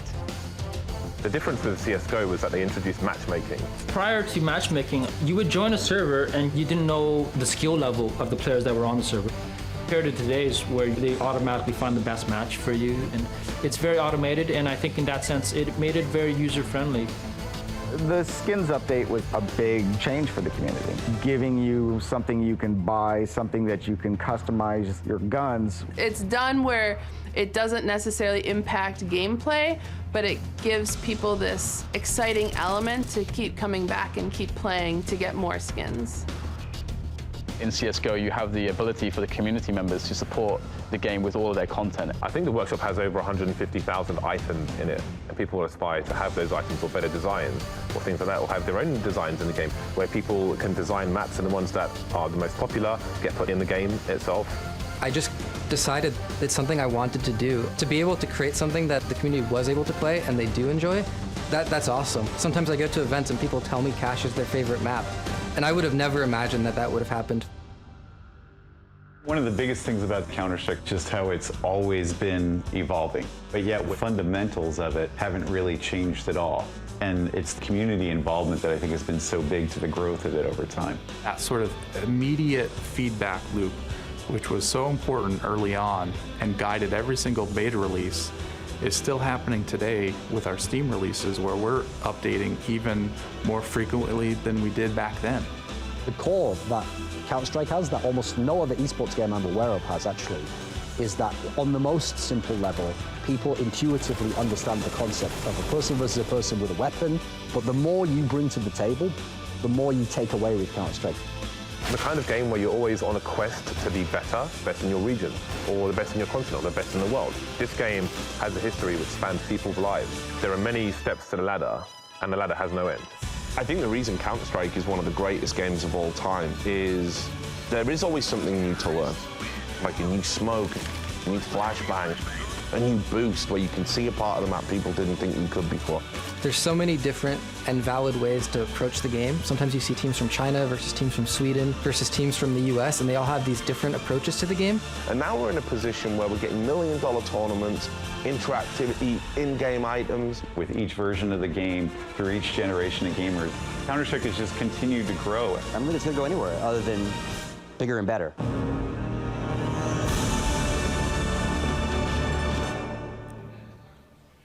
So that's the history of the great game, some of it anyway. And this is where I get to pick your brains, Jason, about the good old days, what it was like. Good old days. Yeah, because I mean, you were competing, what, how many years ago? 2002 is when I started getting competitive. Yeah, so I mean, that's a long time ago now. That's not too shabby. So what was it like back then? Well, apart from you having hair, of course. Yeah, apart from me having hair. You know, it was one of those things where if you don't win an event, you don't eat at the next one. Where, you know, you're playing for $300 to be able to travel to the next game. It's the difference between, you know, Wendy's and Applebee's for dinner. Well, and, yeah, the hair was nice. Yeah, you were looking pretty sweet. Hair definitely is nice. I remember mine as well. But, you know, what about you, Doug? What do you remember remember about the good old days? Not really see. following There you go. history that much, to be honest. Definitely was a stud in my prime. On the Were you juice, though? obviously there. Yeah, massively. Angry, as always. Hulking up for the guys. Hulking up. They didn't tell me they were going to do one of them. Looks like you're getting ready to take on some Reddit, Reddit activity. Yeah, but look, I was a pretty fly guy. Pretty cool. Those were the good old days of gaming. Fly? You are really appealing to the younger generation these days. I'm just trying. So what about you, Duncan? What do you remember about the good old days? Oh, my favourite thing about the old days is actually my favourite thing now, which is basically the majors. And back then, the big thing is, this is one of the reasons why I get mad. Is that actually Duncan? When people talk about oversaturation now, people don't know. That's really Duncan. Let's just not have any segments, actually. The third time, ask me a question, don't let me answer it. So, reasonable. Right, well, there you go. I think that's what we think about the good old history. So, we're getting emotional on the desk. Definitely not. Let's look at the emotions of Counter-Strike. It's obviously been running high at the majors. All the games have really mattered today. We did say it was going to be high levels of pressure. We put together this compilation. And you can just see here, like, you know, some of the older guys. It's really interesting, I think, to see somehow the older players seem to be the ones that get the more wound up, you know, because they're the ones who've been there before. They're the ones who should be able to marshal those emotions, but they've been going crazy here. And they also come from the era, I mean, speaking of the old days of where, you know, there wasn't this much prize money, there wasn't these large salaries, so for a large portion of it, you're playing for your own pride. I mean, that's the big thing of being able to go home after an event and be able to brag that you won it. That was kind of the winning prize for the most part. So still obviously needing and having that passion, and then there's that whatever that was, Richard. I don't even know what I was doing there. It's been a long few days, I think, but certainly no more so for the players. And this is the particularly grueling part, because obviously for every day we've had, they played one game, you go home, you do that hard reset. What difference is it going to make, Duncan, today for the sort of having to play the 2 games? Because we even saw that tweet from Eleague. Eleague didn't even know he was going to have to play again today. I mean, I don't think it's actually a bad thing. Like, actually, this is one of the few flaws, I think, with the Swiss system, is I don't particularly like the fact that you never really get to play more than once. I mean, you don't actually anyway in the GSL system, but I know from the old days when people used to play those tournaments, like you have at IEM Oakland, where you play all these best-of-1 games. Most players like that, actually. They want to warm up, they want to get going, they want to have played a map twice in a day, so they figured things out there. That hard reset is good in terms of if you're the really, really good teams. The other team's going to get reset who's not as good, but it doesn't let you really get fully warmed up and hot and going. There's a reason why some teams, like Virtus.pro is a good example, are famous for losing the first map of the best-of-3, but winning the best-of-3. They can recover from that. If you just play a load of best-of-1s, you can go out the tournament and still be a good team. Yeah, so just confirmation of the schedules. We're talking about those redraws, just in case you have just joined the broadcast and missed them. We've got them here for you. This is going to be the schedule. So we're going to start with North versus Godsent. Then it's going to be FaZe Clan versus Envious, so Kiyoshima revisiting his old employers there. And then Team Liquid versus Astralis will be the last game of the day. Everything to play for. The losers go home. That's it. They will not be in the Fox Theatre. Now we're going to talk about the teams that have already started to get there. And we're going to start with Virtus.pro, because Virtus.pro, they are at the Fox Theatre. They came, they did 3-0. But it wasn't the full story, guys. Let's talk a little bit about it, because these aren't convincing and overwhelming victories. No, and certainly not. I mean, even by the scoreline, you think that, and even just from watching them, the eye test. I mean, Optic is a team they'd played, I think it was at New York, where they also had a very close match that they won 16-14 on Cobblestone. But a lot of these games, they were actually, got behind early. They didn't really look like they were going to be in it. They didn't really seem like, this is what Duncan's alluding to as well, starting a little bit slow in some of these matches, usually in series, but it took some Herculean efforts individually, some big clutch rounds to be able to come back in them. And I mean, that's a testament, because especially this match and their second match, they were outplayed, in my opinion. I mentioned that on the desk after the matches, and they still managed to just win and overcome them. So, I mean, that is a very gritty team, very difficult to beat. And I think the one that surprised me, Duncan, is because I know how good Virtus.pro are on Nuke. They played G2. Really close game, actually. Came down to a few key rounds. Well, I mean, G2 have shown they can play Nuke. It's just that the difference is 3 months ago, Virtus.pro were untouchable, especially because their terrorist side was absolutely unbelievable. I mean, no one knew the executes the way they did. Most people still survived off double-digit CT rounds, so this was a very thrilling game, it has to be said, but I think they showed through their quality. The thing is, all this talk about, like, you know, they haven't looked as good in these games or people have outplayed them, none of that matters. Like, there's many, many tournaments in history where a team was one of the all-time great teams. No one remembers what you did in the group stage, as long as you get out of the group stage. I mean, conversely, a great example of this would be the Astralis core. They have won so many group stage games, it's unbelievable, you know. They might have dominated like 30 tournaments in the group stage, but they didn't win the tournament, so no one really cares at the end, you know. I think for great teams, the whole point of why you can get out, even when you don't play as well, is you have reserves, you know. You can kind of somehow grind it out when you're at the 7 out of 10 level. The difference is, some of these other teams, an Optic, yeah, they could beat you if they're playing really, really well, but if they show up a bit flat, they go out of the tournament. That's the big difference between your Fnatic and the Virtus Pros. Yeah, and then they also had to take on Gambit, who we've saw. They're there now, very, very good team. This was actually their most comprehensive victory, and it was no surprise, I think, that it was on Train. Virtus Pros still have that very much in their wheelhouse. Yeah, and also just a classic map in terms of the players that you imagine are going to go big. I mean, Snacks, this is a map that almost feels made for him a time with the kind of mobility, the movement you can have. But also, I mean, the big thing was one of the oldest players we have, one of the biggest veterans, Taz. This is a stellar map for him, and it's an important map for him to do good on. So they did it very, very well. I thought this was going to be a bigger test for them, and I think it was still, if I remember this match correctly, closer than the score would suggest at 16-9. But still, Virtus Pro was able to just get it done. And this is, again, it's like every other sport where, yeah, much like Duncan just said again, you forget the group stage about the playoffs, but it's all about getting to those playoffs. And that's when it matters what happens. It's like a whole different ball game when you get into the bracket play. Yeah, Duncan, I think what's been interesting is that it's Snacks and Taz kind of level pegging in terms of performance overall.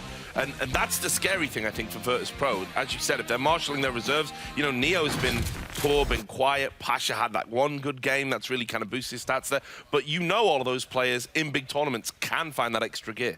That's the thing, though. The one caveat is, great, you got out of the group stage, you got out with 3 wins, you're going to have a really good seed, but you can't be playing like that in the actual playoffs because you will lose the series, because you can't expect Taz to be the second best player of Virtus Pro. At no point in time when they've won huge tournaments has that been the case. It's got to be. Bialy is an incredibly skilled player. Neo has to have his all-around game. Pasha actually showed some glimpses here, but if he's going to pick up the AWP again, he's got to have an impact. You can't be an AWP who's down there 4th, 5th in the rankings. So I feel like for Virtus Pro, it's great for them that they have even more time than everyone else. They have a few days to relax, recover, maybe practice against some of the other teams that get through, because they need to get to that next level if they're going to win the major. Yeah, so the other team, and while we're talking about teams that did have dominant early stages in tournaments, is Na'Vi. They went 3-0, and this was unbelievable level of performance. They only gave up 12 rounds, I think it was, 13 rounds across 3 maps. So just crazy levels of performance there. I'll start with you here, Jason. I mean, are Na'Vi back? Yes, but I mean, there's still two big questions that need to be answered, because for the most part, we've only seen them on Cobble and Dust 2, obviously, but they've started CT side on both their Cobble games, and I mean, they really haven't been tested on, I believe, on the Dust 2 game as well. We really haven't seen them on the T side. So the first question is, what are their T sides going to look like? The second question is, if their CT side is this good, will it actually matter how good their T sides are? Because they have been looking phenomenal, and it seems like this break, in my opinion, has really, really helped them figure out how to make this team work. They've been very, very good at counter flashing. They've been very good with utility and rotations, and they've definitely fixed something, and they're clicking very, very well right now. Yeah, and I suppose in retrospect, the Mouse Sports game isn't much of an accolade, because we saw Mouse Sports really capitulate in that Team Liquid game. But the one game they had where it was a little bit more competitive was against Envious, Duncan. For Na'Vi? Yeah. Well, I mean, reasonably competitive. Yeah, I mean, more Still competitive than the team only yeah. getting 3 rounds. No, but this is the interesting thing, because actually this is one aspect of Na'Vi I never really understood with the tough times they went through in the last few tournaments, which was, since the one thing you should have been able to rely upon was Flamey, was Simple, sometimes Guardian, that should give you a level of intimidation factor. Like, teams should play you and know, I have to worry about that guy. If he starts getting going, this is going to be a real tough game. And they didn't have that in the past, actually. At this tournament, they have these two things going for them. The 2 stars are absolutely rolling. Really, really great performance. And then they haven't shown any of their strong maps. Like Cobblestone and Dust 2, if they win this tournament, I don't think they're going to be their main maps. That's not what I expect them to be picking. I think they're going to be still picking Train, Mirage, and they haven't had to show that whatsoever. So if they can have 3 or 4 maps, that's the kind of blueprint to win series, especially if you've got superstar players, and go maybe to the final. And this one was the real surprise for me because we set it up that it could be a classic. I definitely had Na'Vi winning it, but I didn't expect Na'Vi to blow SK Gaming out the water 16-3. Well, I mean, it helps if you want to start talking about the stars of this team. Simple had a good game. Flamey had an unreal game. I believe this is the map where Flamey actually had over a 2.0 rating in it. Just an outstanding performance. His ADR was off the charts. And yeah, I mean, you expected this to be a fight, especially considering we just saw SK on this map earlier today take out Astralis. I don't think this is a bad map for them. Fallen explained it away a little bit in 2 different approaches and styles to the game, but this was all Na'Vi. And again, on the CT side, historically, when they've done good on this map, it has been Guardian, and he's someone that if Flamey and Simple are going to be playing like this, all of a sudden you have Guardian, who's previously been in the conversation as the best AWPer, the best player in the world. You have him sitting as your 3rd option. That becomes a very scary and a very deep team. And look at the ADR from Flamey. That is unreal through 3 maps. Yeah, as I said, I think he's benefited the most from that boot camp they went on. And much like Virtus Pro, and I guess the scary thing is, you know, you haven't really seen a lot from Seized or Guardian. Edwards already punching above his weight, I suppose, to some degree. But again, there's extra gears there. Well, I mean, that's the good thing, I think, because if you look at the last 6-7 months, Guardian just hasn't been there. I mean, he was there for the final of ESL 1 New York. That was about it. The rest of the tournament, he wasn't. Flamey, Simple carried them to that point. So for me, Guardian, in a way, Cass kind of settled into just being the AWPer. He's not the star player of this team, but if you can survive without him being, you get past all those kind of cliched discussions of when is Guardian going to become the star again? How are they going to make him work without stars? That doesn't matter right now. So I think that's a really, really good sign going forwards for him. Obviously, he has to still have an impact, play that role. But if you can survive without Guardian playing as a superstar and maybe win the tournament, that's something Na'Vi's never had before. So the next team that we're going to take a look at were Fnatic, and I'm a little bit surprised that they're there at all. They came here with a big cloud around what was going on in terms of the roster. They were playing some decent teams that I felt were capable of beating them. And let's start by talking about the G2 Esports game, Jason. This was one that, again, I was a little bit surprised. Yeah, well, I mean, this was kind of like, being the first game, everyone, obviously after such a long break, which we're not used to, wondering what exactly Fnatic's going to come to this tournament with. You know, the interviews they talked in had mentioned the fact that they were focusing a little bit more on individual, which is worrying because it almost seemed like they were not practicing and just playing for individual style. But, I mean, this is where you could kind of see that they were going to be challenging at times, but you also saw it wasn't all quite there yet, and they do end up dropping that match. But you could see in some of those players, you have to trust some of that experienced Swedish power, magic, whatever you want to call it. Yeah, so at that point, you think you've got a handle on Fnatic's level. So everyone was saying, well, North will win this game. Yeah. And that didn't happen, Duncan, did it? Well, no, but also North haven't played very well themselves. And if you look at the kind of matchup of the 2 teams, one of the things Fnatic did a great job of is having a good, solid T-side on Cobblestone and winning clutch rounds. And so if you add that into the equation, I mean, you look at the guys from North, one of the things they failed at miserably, actually, is being in like 2v3 situations, 3v6 situations. That's what they've fallen apart. They have not been able to compete. So Envious had the same problem, but I think North had the same kind of problem against Fnatic themselves. And so this is not the Fnatic of Pronex. This is very much more in line with that version that they had when they had the run to the final of Eleague Season 1, and that was very much based around individual talent, and that's really what got them over the hump in most of these games. Yeah, and then next up, they take on Mouse Sports. I thought this was a crazy one, really, because Mouse Sports got the best map. I thought it was a poor veto by Fnatic, but I think we've seen enough about Mouse Sports to know they're a train wreck at the moment, and Fnatic were able to win. Yeah, they came in, Mouse Sports came into this tournament with a very poor level, and also this is one of those matches that also starts to remind you of what Krim's used to be like, how strong he was. I thought he had a very good game here, defending this B bomb site, and that's where his strength lies, is kind of being that anchor for his team. A little bit more of a passive playstyle, but when it's effective, it's very effective. So him being able to do things like that, he won a big clutch that also got them on the right foot. It looked like Mouse Sports was going to be running away from it, but that's where you saw the star power. The guys coming out of nowhere, winning some of these clutches, and then just kind of start to take the game over. And it's just so difficult when Fnatic hits this level with the players they have. It's unrelenting, and eventually you just crumble under the pressure. Yeah, and Duncan, you were saying that a lot Olofmeister was sort of having a mini resurgence, if you like, kind of looking a bit better here. Just how good has he been? Because obviously, I don't think we're ever going to see him at the level he was at. I don't think that's an unreasonable thing to Not with say. this incarnation of Fnatic. No. I don't think it's set up for that to happen, but I do think the key difference for me was it's not even like he was hitting the absolute peak of his fragging or anything. He was having good games, but because he was playing in a manner where he himself looked confident, that allowed him to make plays. And the thing about Olofmeister is, this is the problem Fnatic had 2 months ago, is that he has been the playmaker of the Fnatic iterations for like a year and a half, and everything used to run around him. So if he's looking lost within the system and he can't make plays, he can't open up sites, he can't win 1v2 type scenarios, then it means that the kind of the identity of Fnatic is a bit at sea. So the final map that they played was against Envious, and I think if I remember rightly, we all went for Envious to win this one.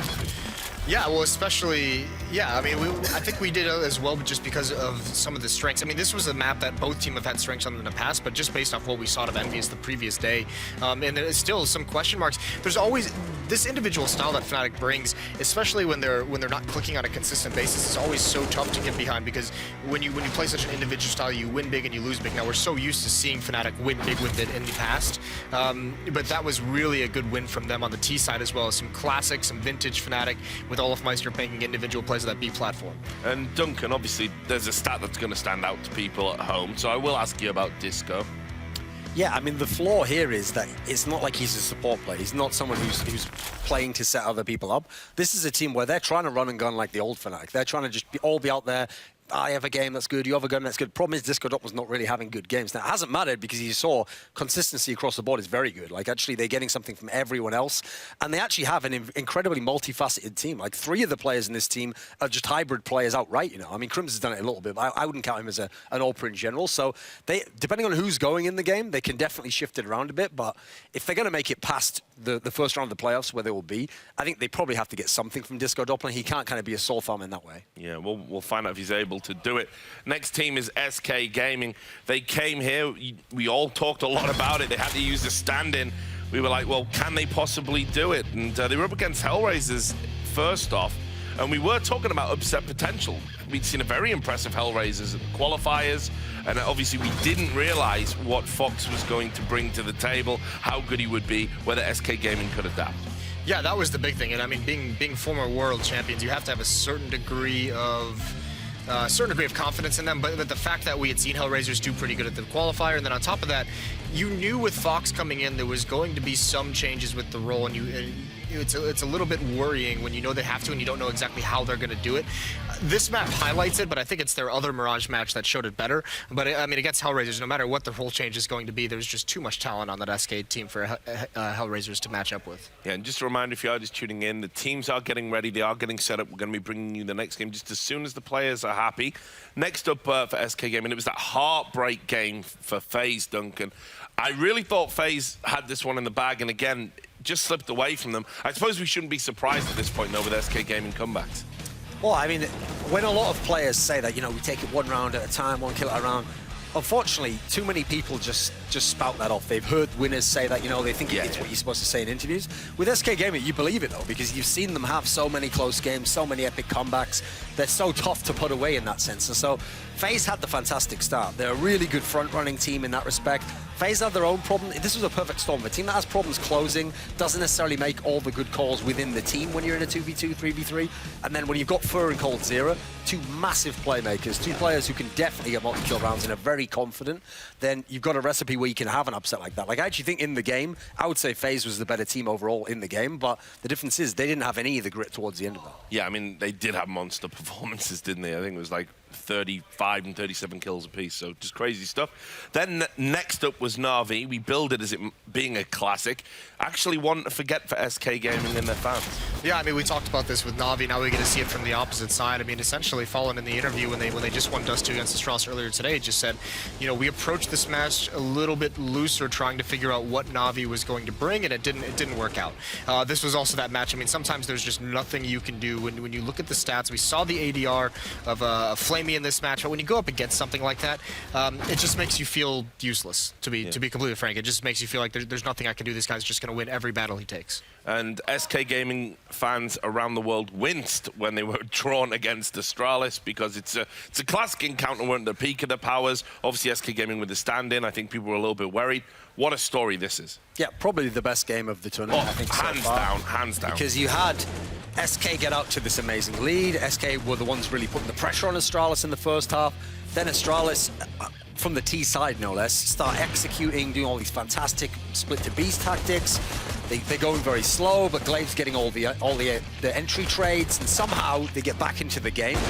And then, again, it was the Cold Zero and first show. They were really the guys who carried them through this win. I mean, what's funny is Fallen really hasn't had to show up in any of these games, but somehow Fur has stepped right back into that star role, and somehow the new duo that they've got in the team has allowed them to win all these amazing games. Yeah, and you can see here just overall performances. You know, we've talked a lot about, obviously, Taco, and this is the thing, ADR, it is a stat that I think is a better metric of judging performance, but obviously, Taco did have some vital clutches. I mean, he made that 1v1 in the game against FaZe, obviously had that moment with the AWP there, just as Astralis got rolling, so it doesn't tell the whole story, but actually the interesting thing there is, you know, Fox has been a middle-of-the-pack player for them. Yeah, I mean, this team is obviously going to have to lean on Cold and Fur going into the quarterfinals, going into the bracket play, and this is the tough part about Taco. When you have to make these adjustments for a stand-in like this, as they've chosen to do, you can either choose to just plug them in and see what happens, or make adjustments. Fallen's the one giving up a lot of his comfort over to Fox, and then Taco, as a kind of more of a supportive, a little bit more of a role player, those are the guys that are impacted the most by it, because your stars can always create something.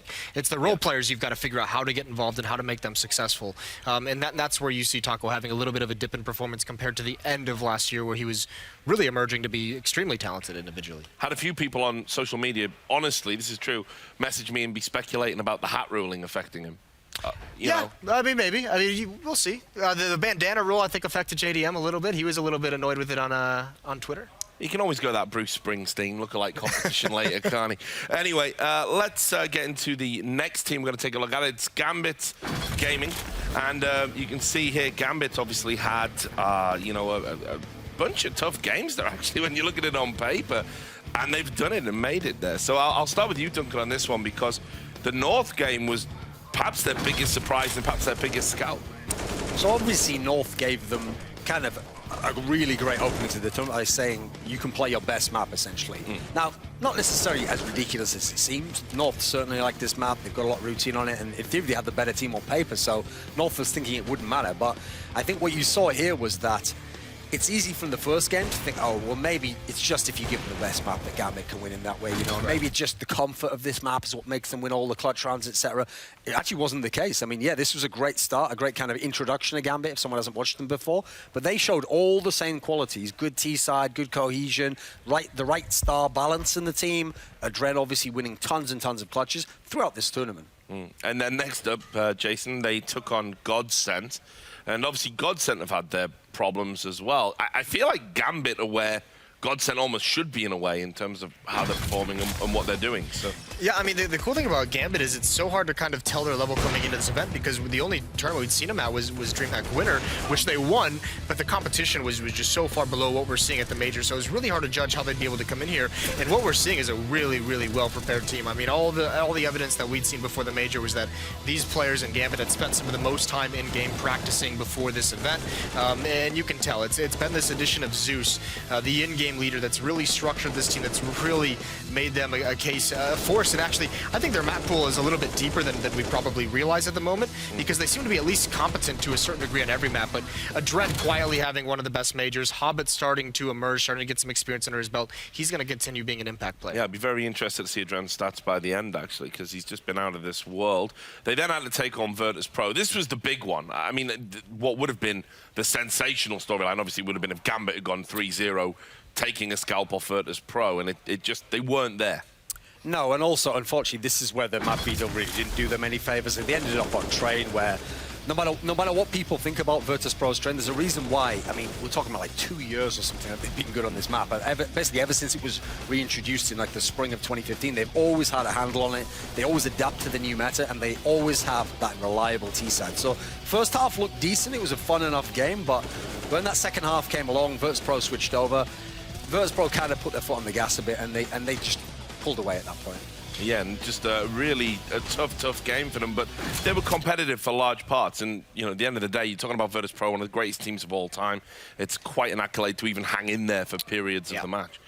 So then, obviously, the game we just saw, this was another cracking game. We've had some amazing ones today. Was the game against FaZe. And again, very back and forth, very close, but Gambit just had that cutting edge that FaZe didn't. Yeah, and it's actually cool, and it's good that actually Gambit has this kind of a match, you know, in the group stages, get this experience under their belt, because they really had to grind this one out. This was back and forth. It seemed like, I mean, there was no momentum game. There were so many force buy wins in this, and these are the kind of games that really test the mental strength of your team. And this might even just be like the most impressive win because of how close it was. A little bit of a comeback there from FaZe at the end.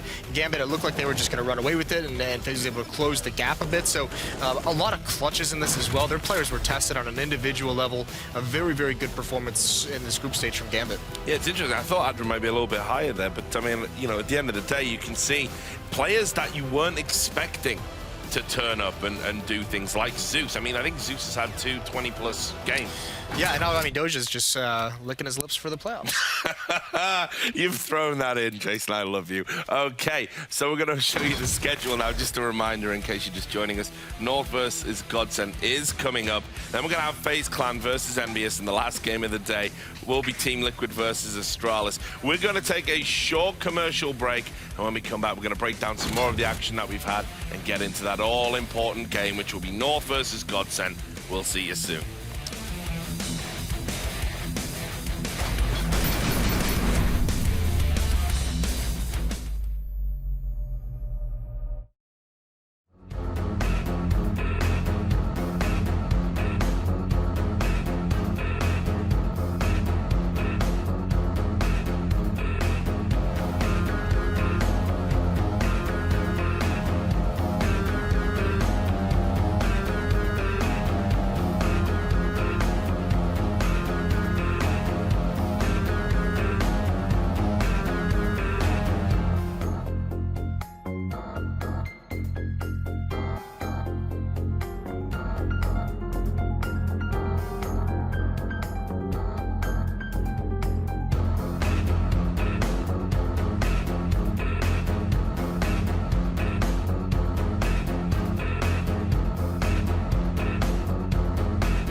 Alrighty then, it is time. These are the final matches with North versus Godsend.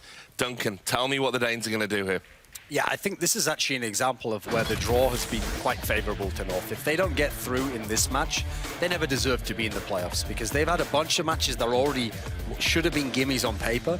But this is one where, I mean, who else did they want? They obviously, certain opponents they couldn't have gotten anyway. And so as a team, they're a team where you start off, you say wide map pool, all these options as to where to go. They always ban the same 2 maps. It just so happens 2 of the best maps for the opponent that they've drawn.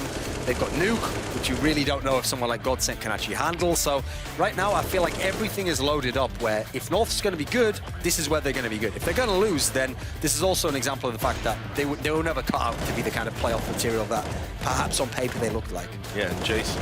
Yeah, I mean, we just need to see them play the way they have in the second 2 matches, because those opening matches that they had, maybe it was a little bit of the young guys getting their legs under them. I know some inexperience there, but they can't afford to do that. I mean, this Godsent team will go right at their throats, and they will not let them get back in the game. Yeah, so tell us about that Godsent team since did you bring them up? Yeah, I mean, all the veteran players, obviously. I mean, the 3 main players. There's so many major trophies on this team, but really the revelation, I mean, outside of Flusha and JW, who are phenomenal players who have done good at times in this major, Vecro is the one that they're going to need, because in their wins, in their win over Astralis, in the other win that we saw earlier today, he was phenomenal. I mean, he was a fantastic player, and the impact he can have to open up rounds, just one more option for them.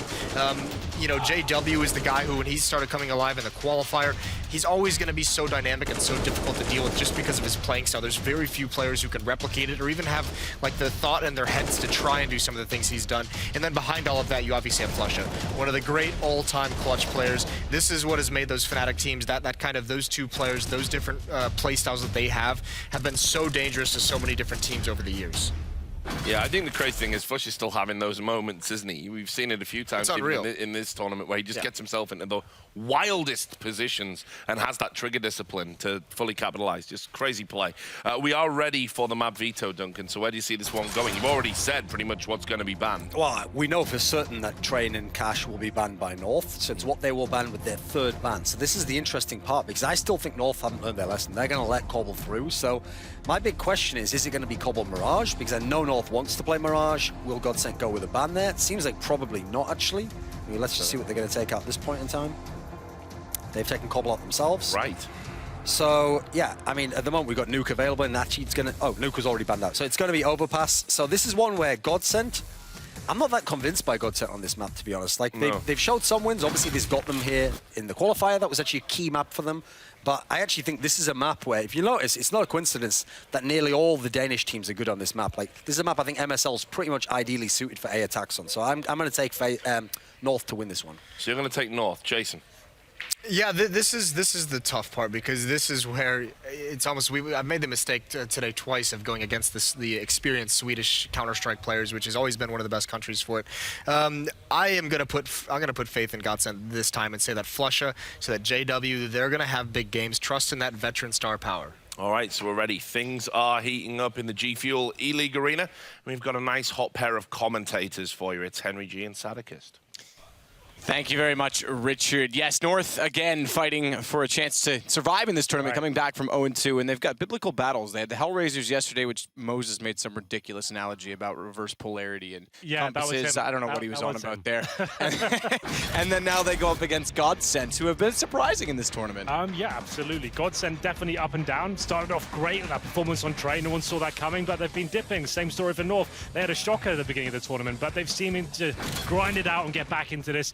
Yesterday against Hellraisers, I wasn't convinced as of yet. It looks like they're relying very heavily on clutches and star performances from their big names, but here we go then. Overpass, I kind of fancy their chances here. It's a very methodical map. It suits a Danish playstyle, getting map control and going for those executions. That's why they're good on maps like Cobble. They're very good at gaining control towards that A-bomb site. We'll see what happens here as we go into the pistol. It will be 2 smokes, a Molotov, and it looks like there will be some sort of B execution coming in from North here.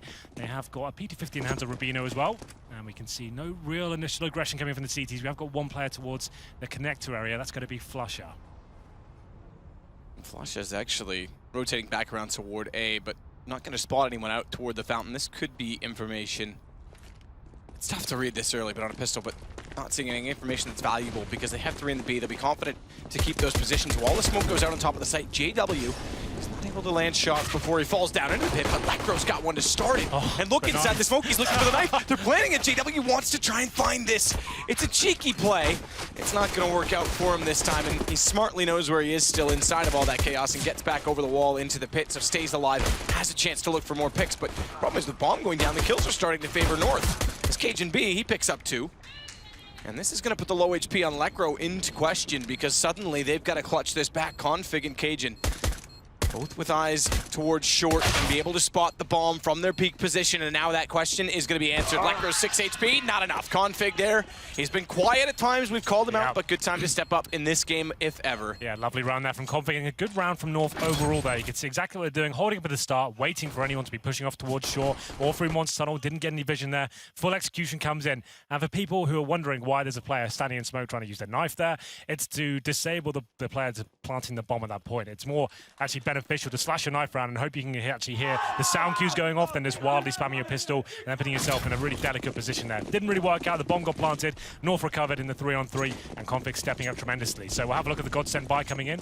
A lot of teams will force buy in the second round. It's kind of coming out of fashion recently on the CT side. You can see they have got some upgraded pistols. Haven't fully committed though. There's only going to be one set of armor. 3 HE grenades though. Side up. There's an Eagle on the flower bed there. Can't do any damage picked off just yet, but he will be falling back, and this is what we're talking about. His nice long A control is normally the best part of the map to go to on these sort of rounds, especially when you have 2 AKs backing up these UMPs. The CTs can't really challenge at that point. They have to sit back at the bomb site. That smoke will be used to take a vision away from the CTs. They'll get a nice step closer to the bomb site, smoke in towards the choke points, bank, CT spawn, and try and stick as a unit. But you can see now, with that vision taken away towards long A, the bomb will actually be rotating back towards B. So they're trying to keep as many CT players as they can towards A bomb site. And right now that's working very nicely. Top left of your screen, 4 CTs towards A. Only one in B, and that's Lekro. They'll slowly accumulate themselves in toward construction. Yeah, they get 2 come from Squeaky, 2 from short. They'll clear all those positions. That smoke has dissipated at this point. So at this point, Godsend will be able to look down towards long. It's a contact play towards B, meaning you go as slowly as possible until you're spotted, then you explode onto the site itself. Lekro waiting with angle on Deagle over top of the site. You can see above the platform, but flashing to dodge it, so too does Schneider. Oh, and Schneider's going to kill JW. We haven't seen as many team kills this weekend as you often see in high-level gameplay. I know that sounds like a bizarre statement, but usually at the Major you see 2 or 3 to 4 of the group stages just because there's so much going on. Teams are such a fine line. And that time we definitely get one. That one was pretty blatant. Unfortunately, the flashes caught them off guard. They stepped over each other. It's like in CSGO, it's not a huge deal. Like in previous iterations, you used to lose over $1,000 for a team kill. You don't really get that punishment anymore. So they're going to lose around regardless. It wasn't really a high impact or much of a problem. Team kill going on there, but 2-0. We said for North, they've had up and down tournaments so far. Came in as one of the favorites, I would say, for top 4 at least. They've had a great year, a resurgence in terms of this lineup. It's been up and down since MSL joined and tried to have different experiments with this lineup. This seems to be the best so far. But now going to round number 3, Godsend, going to be pretty much full eco here. PT50s, a couple of USPs and 1 HE grenade. It's not really much to talk about this round. It's more the redundant rounds. It's going to be a case of North is trying to keep all 5 players alive and set themselves up really nicely. The good news is for Godsend overall is they didn't fully invest into that second round. So always going to be a possibility. They're going to have grenades, defuse kits, and that's why a lot of teams are starting to opt away from that full force buy in the second round of CT. MSL and Cajun starting to clear out long. Schneider, he's the one peeking it from Parkside. Sit, be patient on the CT side. Next round they'll be able to buy. CT side, you've got to save. Yeah. Well, at this point, you've got that long A control once again. JW has pushed off towards short. Spotted though, and it looks like the teammates will heading back towards A. MSL's got some control of the bomb side as well. It'll be smoking towards spawn, but the CTs are going to be locked out at this point. Magisk has to check this. Good read, good smart read, because they hadn't gone in from long just yet. If they'd gone to the site and called, yeah, we're clear here, he might have overlooked it. Cheeky little boost behind the fence, not going to spot up anything. It just continues to go hunting for frags. He'll find them on the SMG as well, which is $600 kill reward on the UMP. And he goes to the pistol, which is also quite valuable. Lovely round from him. He gets the ace. Now it is an anti-eco ace, but it's pretty crucial because he's up to 8150, which is massive money. And here's where we get the option for the bonus round. They've got a full round in hand. They upgrade here, they limit themselves. They might still be able to get a buy even with the upgrade. I would say you definitely don't upgrade at this point. You know the CTs won't have head armor. You can see on your screen right now. They've got 4 sets of body armor here. Those UMPs will mow through the heads of those players there. A Porf comes in from North. So at this point, I guess they work out, do we get the AWP, which KGB has picked up. So that was the big idea. Normally on these first gun rounds, you know the CT are going to be vulnerable, right? Because they don't necessarily have the full buy, the luxury of head armor, diffuse kits, the incendiaries. That's normally the big talking point because they're $600 a piece. So we'll take this pause. The AWP comes out. So North, they had the option there. Do we keep the SMGs and rush really quickly, or do we go more methodically and get the AWP out? And I thought the obvious would be just grab the 3rd AK-47 on MSL, who didn't have a gun in hand, but they did it in a way that KJB, he had a lot of money. He buys the op himself, throws his AK over. They don't spend more than they need to get the gun in play. It's an audio issue, I believe. So it wasn't a tactical timeout. So it did charge them, though, I think, because they probably called it themselves without reporting it as technical, but that can be fixed. So they still have all 4 available. I just noticed in our in-game config it showed as attack, but we'll see if it... Yeah. I don't think that matters so much on the server. I'm not sure. It's fine. Either way, for anyone who's not aware, you get 4 pauses per game, 30 seconds apiece. Obviously, this is a little bit longer, so this will be technical. It was the first gun round, so Godsend up against it a little bit here. Their options, of course, Overpass is one of those maps that lends itself to aggression on the CT side. You can push in towards middle, towards a connector, especially if an AWPer as well. JW is yet to buy the sniper rifle.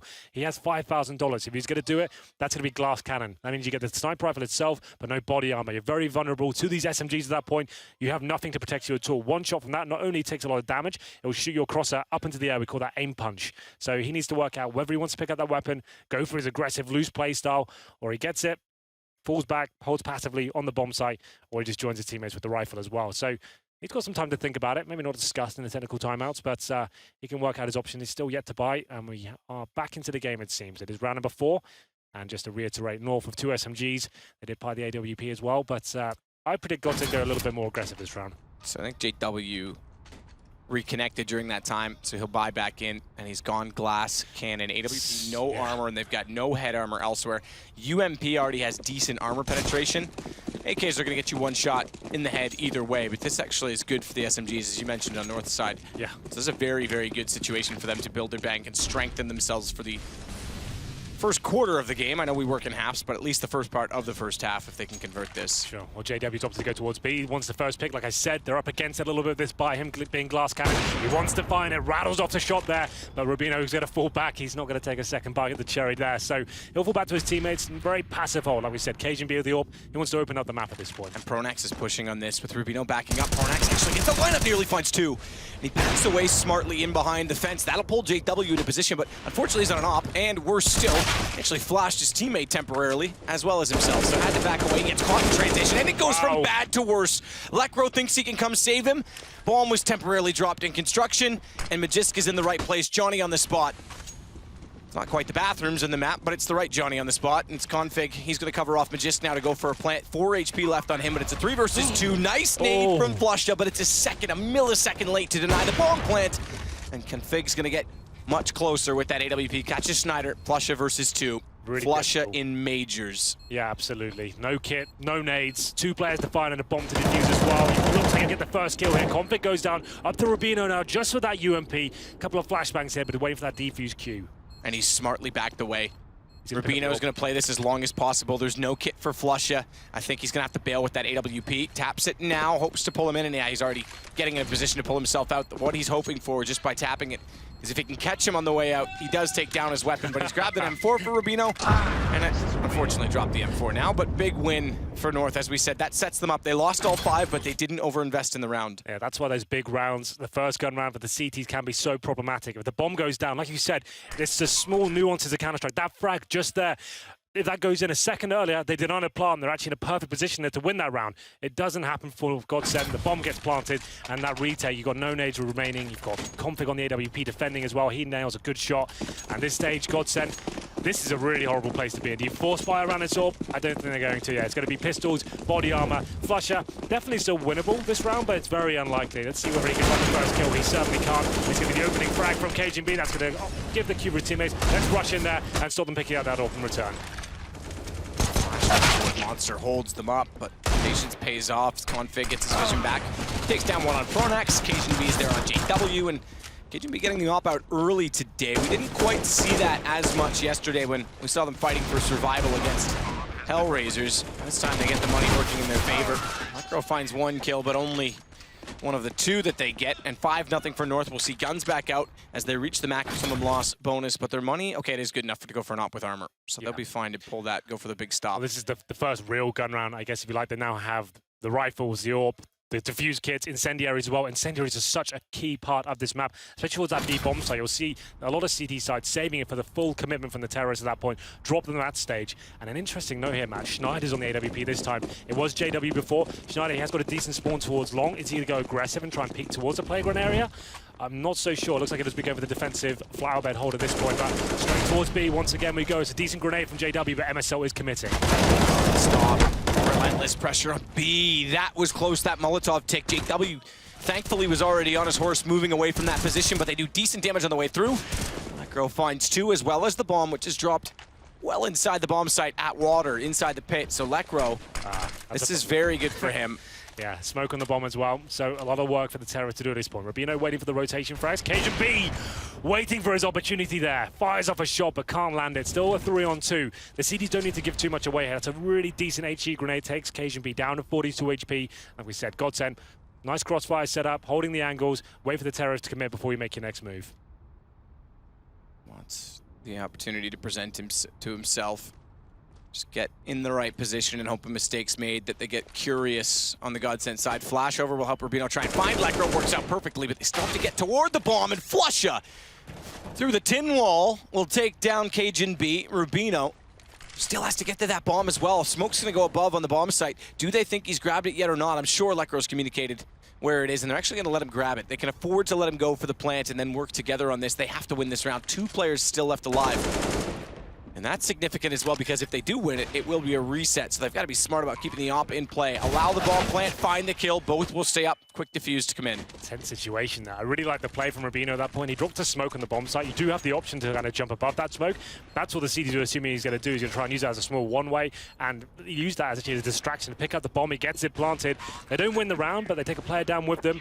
Good news is for Godsend now, they finished that round off with 2 players alive and the double orb situation here. So Schneider didn't have to do too much that round, but his teammate Flusha is going to be on the orb this time. It's an interesting setup. He throws it over towards JW. So it's actually very viable on Overpass as a map as a whole, towards Connector, towards Long, even towards B at the Monster Tunnel like they've tried previously. Can be very viable indeed, but we can see the reinvestment coming in.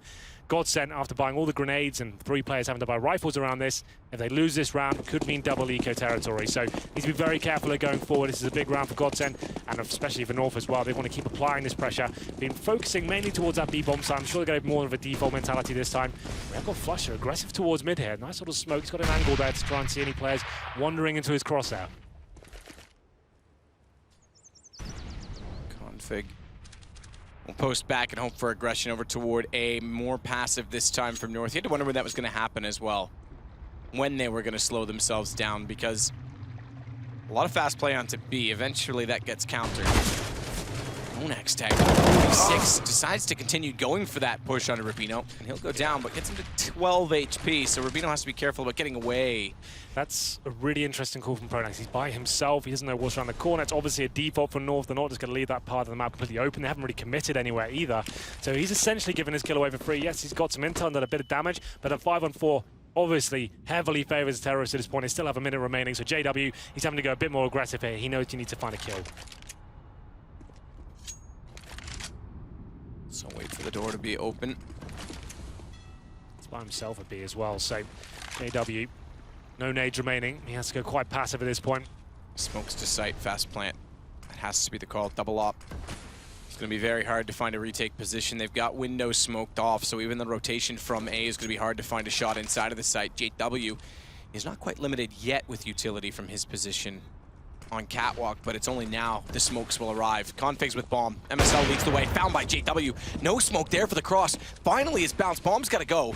And Config's the one to deliver it, but Rubino, he'll find Schneider. JW not able to hit the shot, makes this all more hard to find, but Flusha, he snuck in the back door, he's taking down Config, that drops the bomb, and he's still gonna hold that position to take out Magisk, and just like that, with the chaos and distraction, they take the time away, and after the round, Rubino will go down. Yeah, Godsend doing a very good job there. You can see exactly what JW is thinking there. As long as I can find 1 kill, stop the rotations, and actually deny the plant as long as I possibly can, that's great. He gets the 1 kill on MSL. The thing is, maybe MSL will overcommit to that point. Config's behind him, they've got the smoke there. It's a kill, he just goes around dry, and he gets punished for it. At that point, his team starts to kind of fragment and don't really know what's going on. The calls look a little bit sloppy at that stage, and we have got a North timeout for now. So presumably this will be tactical at this point. They've lost 2 rounds in a row.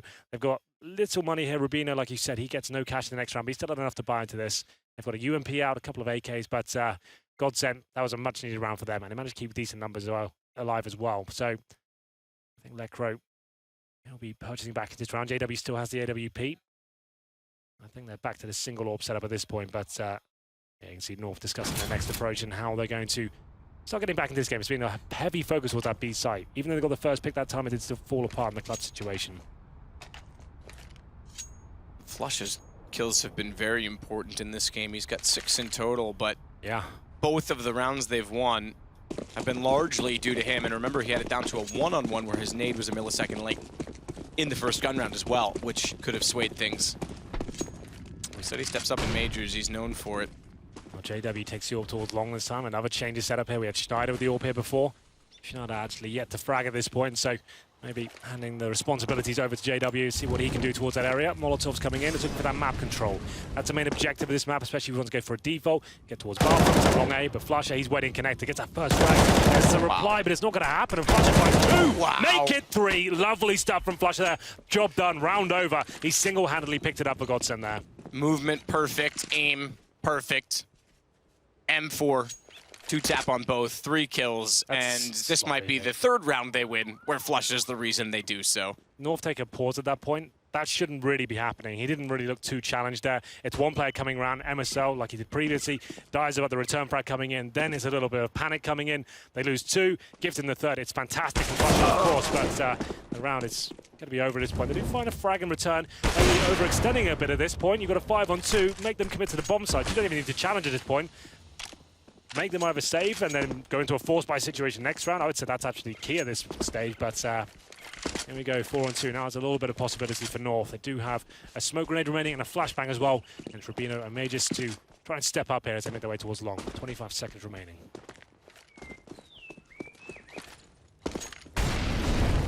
Flash into the site. Everyone blinded up, but they do manage to restore vision. Lekro dodges correctly in behind the box as well, and Magisk limited by the flames is a 1 versus 3. Back situation where there was very little promise by getting some map control, but stacked up in the site smartly. Godsend go back all the way to play passive, and there was only 10 seconds on the clock for Magisk to work with anyway. Yeah, that should signal the eco now for North, but I'm on the screen right now. Flusher doing some tremendous work from the connector area. Like I said, a little bit too easy for him, in my opinion. That refrag should be coming in a lot quicker. He should be under more pressure than that, than single targets. 3 of them at that point. If you get a face, you need to be going at the same time. And we can see the buy coming in. Rubino, interestingly, he will be buying into this, it seems. He's only got $3,700. That means you got enough for an AK-47 and head armor. That's pretty much it. So what's the idea? They go for a partial buy? Config has $800. So did he disconnect? Possibly, yeah. There's Flush as well. This is so good, because like you said, they walk into one-on-ones, but he changes the angle slightly every time. They're peeking to see if he's still in the stairwell in the second one, and then Cajun's left on his own.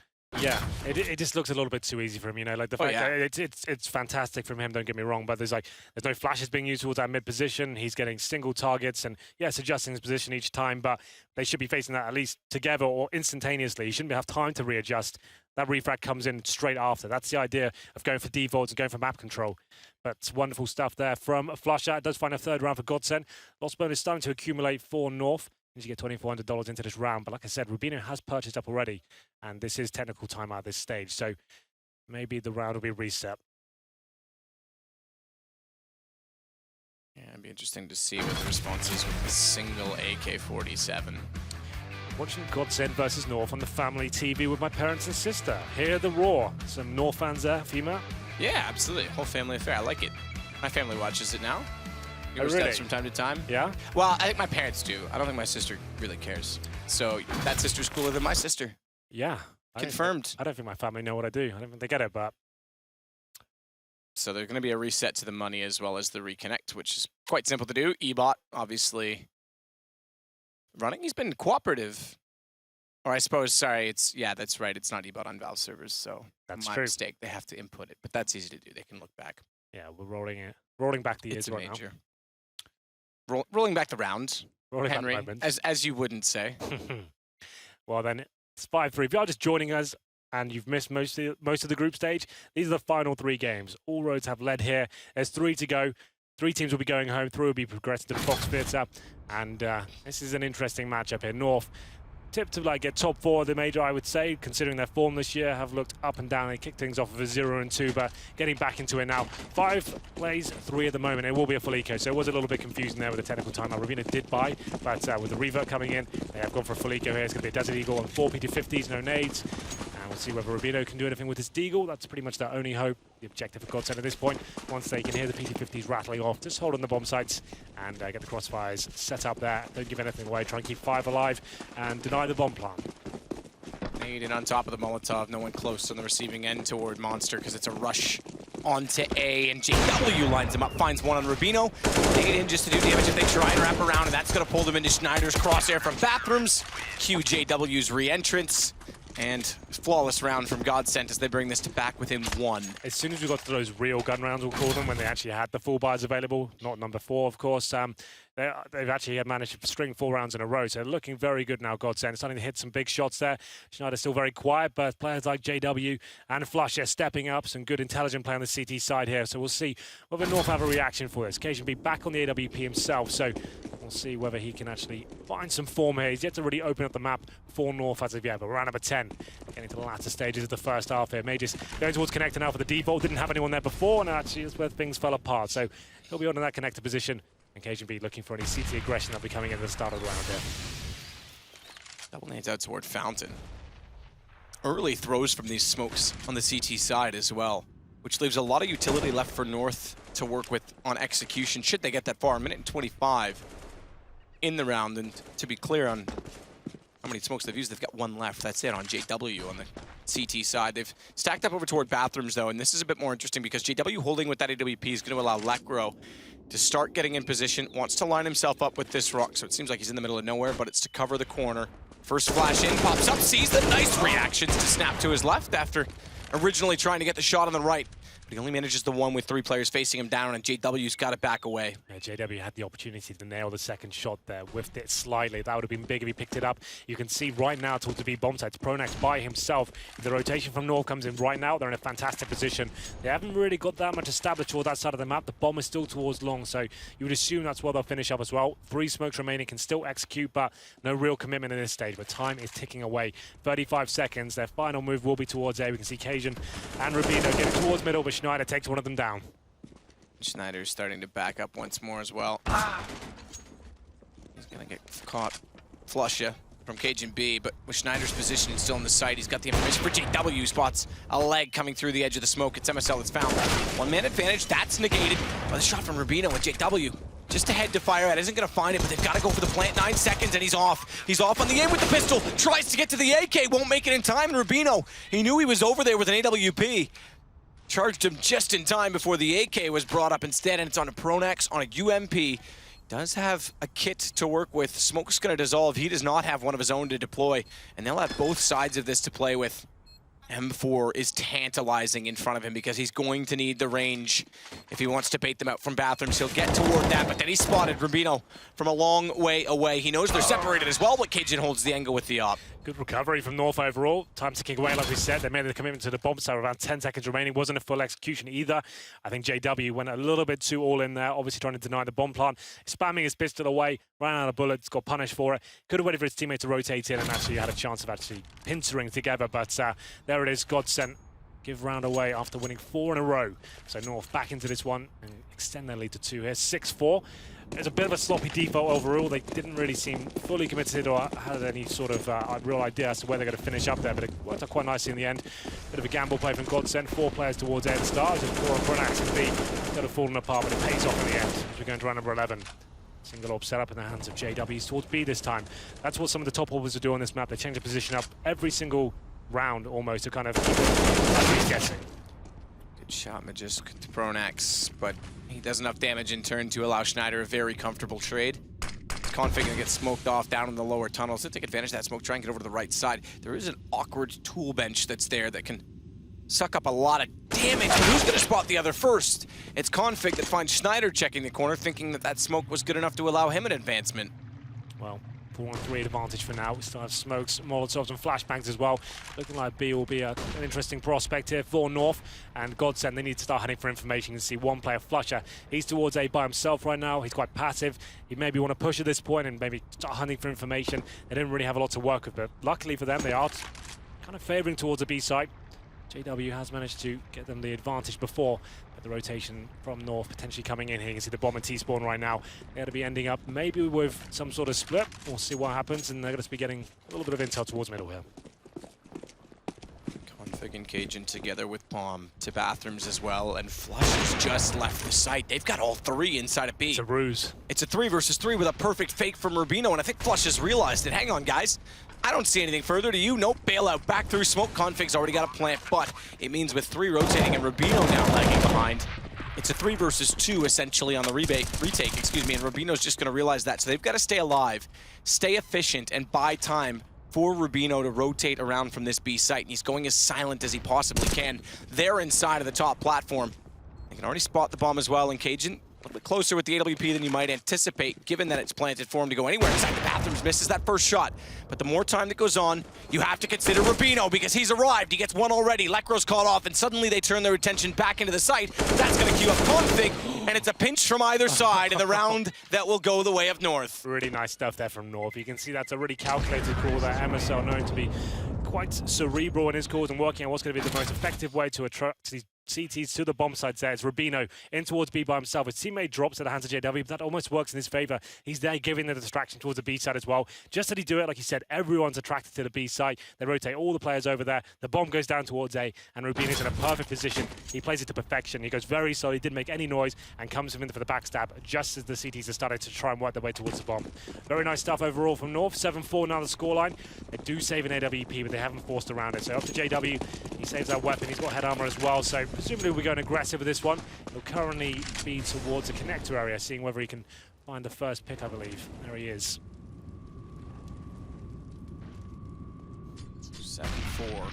JW sitting top stairs to cover off anything rotating down through the bottom of the map. Again, they go for the boost with Config to watch long, looking for aggression. There hasn't been a ton of it from Godsent on that A side. No, not particularly. They've been either stacking the A side with like 2 towards long and 2 middle, and just kind of having the bear trap set. They haven't really been challenging towards middle at the start there, but JW, he needs to find a frag hit. There is a chance, and he just gives his kill away there. No free refrag coming in, but Flusher do some work. The damage inflicted, but Config takes him down. They checked to a point, but not the corner, and it might have worked out perfectly. We know the CZ's powerful, but can't quite land it. The steps into the site, so he's actually toward bathrooms in behind the flower pot. No one's even staring at him.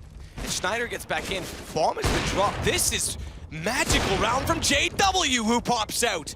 Talk about saving an AWP in the previous. Well, it pays off. It's down to Rubino versus 4 because, yes, despite the overlay not showing 4 full health bars, Lekro's alive with 2, and that's enough for him to hit Rubino and win out the round. JW, what a marvelous round that was from him. 4 kills overall. They go into that one with 1 AWP, 4 pistols, and he actually plays that to perfection. It's really, really brilliant stuff from him. They picked up a second re-op as well. North, you can see they were a little bit panicked at that point. As soon as he gets that first frag, they run into the CZ into the bathroom just to get that kill, but they fully committed. They're trying to get away from the AWP, but JW, you know what? He's rotated back. He's ready to shut you down. You can see that position from Pronex. I thought that was going to be the pivotal moment, him hiding there, but JW is hitting absolutely everything. And North now back down to an eco. Just Glocks, P250s, a Deagle. Config, interesting enough, has body armor. I'm going to have a look at his money. They're a first aid loss bonus, and he's gone. Okay, so he had a little bit more than his teammates, so that's fine. Balancing the books a little bit there. We'll see whether they can do anything with this Deagle armor so far. No dice. Smidges goes out first. JW continuing his good form with that AWP. 4 groups, lower tunnels, Config waiting. Out toward water, Pronax. Gets tagged as well on the 60. That's the from Deagle. A pistol, yep. Yeah. That nade's gonna do good damage though. Takes MSL down to 70 as he tries to pedal away inside of the short tunnel. Lekro's point of killer is actually quite good because they want the fast landing and they're desperate for it. So it's an easy shot for him, and therefore JW and Lekro can close it out. Very optimistic from Rubino there. Just run on the site. Hope no one notices. You guys make a distraction for me, would you? Didn't really work out that way. So they denied the $800 bonus of getting that bomb down. Money's still weak in the North camp here. I'd say maybe take another partial by this point. They have got AKs. It's going to be 2 of those. Make it 3 now. A UMP at a Gillo. It's not the worst buy in the world. They've opted for more utility instead of firepower here. I don't mind that. They haven't got the Cajun beat AWP as of yet. He's got 10 frags so far, but I wouldn't say he's necessarily opening the map for them. He's doing a good job in the clutch situations and the mid-round picks, but double AWP setup once again for Godsent, Schneider and JW. And we said we've been kind of looking out for some aggression here from the CTs. Looks like we've got a little bit more this time. Flusher quite aggressive towards middle. We'll be using that smoke to try and find the first pick here. A spot in the playoffs at Fox Theater on the line. Godsent has done much better this tournament than a lot of people would have expected, but imagine they can pull this off. You get Fnatic and Godsent in. as legendary status teams. And North, a lot of people had them in the top 4, are still fighting for survival. Lovely push from JW again. He is looking, I talked about Flusha early on in Majors. He's looking JW of old. Aggressive, fast, and getting away with it. That's what I like. The JW that throws the Counter-Strike rulebook out the window. Flusha looking to inflict more damage here. The double kill comes in, takes the bomb down as well. 5 on 2. It looks like North are falling apart, and he picks up a third. Flusha and JW are just above and beyond right now, doing a fantastic job between them, just shutting down North in these big pivotal rounds. Shot from Magist, but only get one. Flusha and JW together. And that's twice they've walked by that position. Look at this shot. Boom. Rubino has no idea. Technically, from a Counter-Strike point of view, if you're talking about how an AWP should be operating, that is not a usual position. You do not go up that ladder with an AWP and just hope for the best. But JW, that's what he used to do. That's what he's known for. Since he joined Godsend, we haven't really seen that. But this major, we're starting to see some glimmers of it. And it's lovely to watch. It can be really exciting Counter-Strike when he's hitting his shots and he's in the zone. That's what shuts teams down. It's stuff you don't expect. And he's in that up that connector ladder. What the hell is that? Hits the shot, and then Flusha goes berserk in the bathrooms. Last round comes in. North, 3 UMPs and 2 Tech-9s. They have got some utility. Rush mid. Hope for the best, boys. Flashes go in. Let's see what they can do here. He goes out. Molotov on the other side of smoke. They're going to push on Schneider. They've overlooked Flusha in these bathrooms twice already, and it's such a sneaky position for this reason. Sneak out behind the smoke. Gets only the one, Schneider. Thankfully the one as well, because he trades back against what MSL was able to achieve. These sets go down to an aid. Rubino will eventually seek out Schneider with success, but bombs drop on the stairs. JW finds Cajun. Trades are actually very good. And with armor in Rubino's hands and now an M4 grab, the one big problem in this is the bomb's position, but he's actually still got a slight chance. 108, he's going to try the flank too. I was about to say, that's probably his best chance here. I would say at this stage, Godsend are going to be aware it's a possibility. They'll be set up very passively, making commit to a bomb plan at this point. You've got options here, right? You've got the bomb. You just want to be sticking together. You don't want to be necessarily facing towards it. You want to listen out for the bomb side itself, but here comes Rubino. This is actually interesting. So he went down, like you said, they were expecting it. They both went down and stood at the stairs, threw the fake flash from B to A, and JW heard it without seeing it and got curious. That isolates Pronax, and suddenly he's got this working out in his favor. So that single flash without vision might be the round, but it's not quite enough. He dinked him to 12. But JW will close the half, 8-7. Phenomenal effort there from Rubino. Makes the round out of nothing there. Like you said, the flashbang, a slight distraction. He separates the CTs at that point, takes down Pronax and dinks the final CT player. It's not quite enough, leaves him on 12 HP. But Godsend, after going 5-0 down, Matt, they end up winning the half, that 8-7. North, I have to say, they kind of dropped off slightly. They were focusing towards B. Those set pieces working out quite nice to get the bomb down. But towards the end there, they were struggling a little bit. Their defaults, and we saw it, we kind of mentioned it in the pregame, against Hellraisers on Mirage, they were relying on those big clutches there. There was not a lot of convincing rounds where the set pieces and the kind of methodical gameplay we've come to expect of these young Danes, that's what works so well for them. Getting the map control, full executions, bomb down. That's why it's interesting. This tournament, especially, Cobbles looked weak for them. Previously, that was their strongest map for that reason, as I just mentioned, but something's not quite right at the moment, but still a relatively okay half. It is a CT-sided map overall, so if they can win the pistol here, they'll be right back into it. But Godsend, we'll have a look at their buy shortly. 20 kills for JW in the first half. Yeah, he went hybrid op. For anyone who's not aware, 20 kills in one half, that's considered like godlike status. That's like unheard of. I mean, just setting yourself up for a 41 potentially, like in 15 rounds. That's vintage JW there, stepping up at a major. Flusha, he was very good indeed as well. Those pivotal moments where you had to find big frags and big spray downs there. Didn't really whiff once. He seemed to be in the right position, good awareness, and just shutting them down and actually sending a lot of panic towards North. I can think of 2 separate occasions where one in the bathrooms towards long and that one towards middle, where they're just like facing him one by one and they're actually panicking when he presents himself in an odd position and they can't really handle it. So fantastic work from Godsend after going 5-0 down to pull this one back in their favor. But here we go. The pistol buy comes in. I can see North so far. Godsend going to be using the full 5 minutes to work out where they're going to go with this.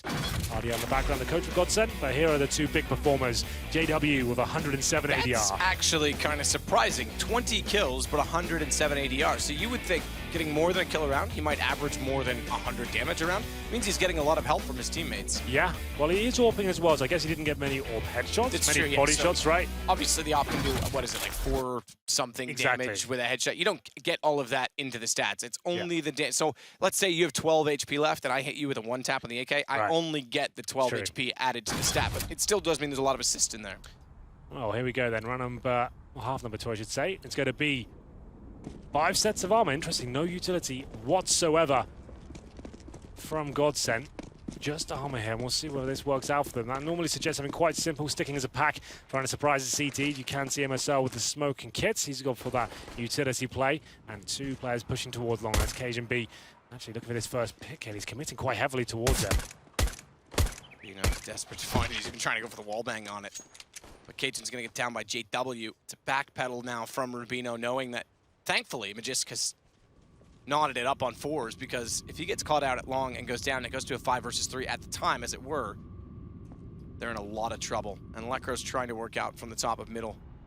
Bomb is way back toward the T-spawn still, in stairs, so all of the information they're trying to get, especially Flusha right now, getting toward the B site, it's for information and for picks. And Pronax, knowing Flusha's that close to sandbags, wants to be ready if the time comes based on that call. So we have got Flusha towards short, you're right here, but getting on the bomb side, that's going to be a big problem right now. The bomb's still in T-spawn. We have another player walking out towards long, that's Schneider. He's got the silence USP, so he's going to try and get a pick towards the A site. That's what I presume at this point. He gets that kill, his teammates strike towards B. He's trying to pull as many players as he can towards this A side of the map. There's the shot, and the signal for the CTs to potentially rotate at this point. He hasn't found the kill yet, though. Flusha starts tentatively walking in towards B, but look at that crossfire setup from MSL and Config. Yeah, it's lovely when you see the lasers, like perfect X. Professor X, as Moses would say. Flusha's going to try and get inside of the site. Config's already hit one of his 2 shots, but they've got the bomb in position for the plant. Magisk. Hello from the window. It's me up here calling down to say we want this round because we want this game. They want the spot in the playoffs, and MSL is going to help them do exactly that by getting momentum on their side. It's on to Schneider. He's found 2. Don't rule him out. They're low HP, but a good shot from Magisk to hold it off. Good effort from Schneider there, but the bomb gets planted.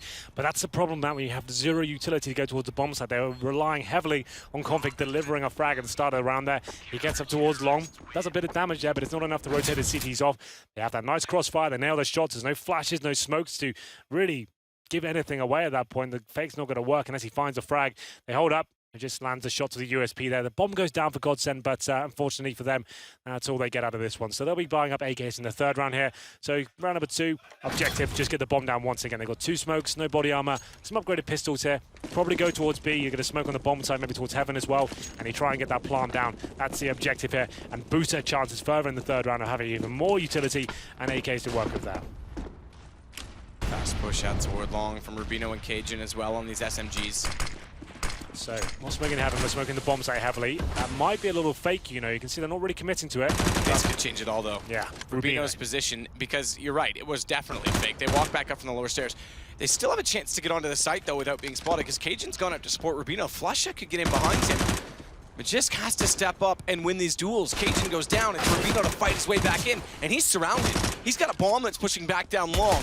He's got a player that's still in the fountain area, and he's trying to get away. He's going to get caught. That opens the map back up, so Magisk is what's saving them in this round with his 3 kills. He had 3 kills, but Flusha has got the M4, and they still have a smoke remaining as well. 3-on-2 situation. Godsend certainly not out of this just yet, but Config, he extends. He's by himself right now, trying to sniff out the remaining terrorists. He pushes out of the bathrooms. One has snuck past, but he times it. Super effective in the second one there as well. He nails the shot with the MP7. Good work from him. Recovers the fallen M4 there. So Godsend get a couple of kills, but they don't get the bomb down, but they do inflict damage to North's economy. So decent work overall. This certainly will be around when they bring up the AK-47s. So we'll have a look at the remaining SMGs for the CTs. They've got 2 UMPs, so the advantage does actually go towards Godsend. And they got the bomb down there, though you can see the utilities quite thin. Oh, okay. The upgrade. Why not? That actually boosts their chances quite phenomenally now. And Magisk is the one to purchase that after his 3 kills on a UMP. He'll keep that weapon, like you say, but now they get Cajun back up immediately against these AK-47s. That's a really nice reaction. You know the AKs are coming up against you. You've got 2 UMPs. Now it's up to Cajun to find that first pick. Give them that man advantage. This round is always very difficult for the CTs. And aggressive again is Magisk. Does he commit to this corner? I don't think so. He's going to be baited in by his teammates. As soon as Cajun fires a shot, he'll run around the corner and try to spray them down. But at this point, not getting any cues. And it's a full default from Godsend towards Connector. Bomb still down, and JW just hunting for any CTs that may be lurking towards his area. Magisk playing slightly more aggressive than what we saw Godsend playing, aside from one round where Lekro got behind the rocket long. It's the same setup. Cajun B supporting him back from the flower pot, but JW could isolate them. He could slip in between them. They're not even considering this. Magisk is out at long. He's just scoped in. JW knows he's there. It's a free kill. And he can turn back. He's got to read the setup. He's tagged to 7. He's brought back down. But the AWP going out of play, it's going to bring MSL back over in that position, which pulls him away from the site. Magisk, great win against Pronax, but MSL caught in transition by Schneider. Bomb's not close enough. Flush has got to evade Magisk's position to try and get close to his teammates. Yeah, but just doing a really good job, though. Staying alive. He's got 14 HP and 2 kills. I can't believe Pronax didn't take him down there towards long, but if Magisk can actually get the bomb, this is a huge frag to get. You can see Flusher very tentative right now. He has no real idea what's going on, but Schneider doing a good job there towards Bank. Still a 2-on-2 with Magisk very low indeed. At this point, though, they've lost track of it. They're not really sure where he is, so he's going to start heading back towards B, leaving Config alone on the A-bomb side. There's an ingredient missing to that default because he's able to walk out JW between the two of them and no one's considering it. Where's the player at the front bathrooms or the third over at long to watch that connection point? You've got to have information on the front of bathrooms. MSL plays too passively in the site.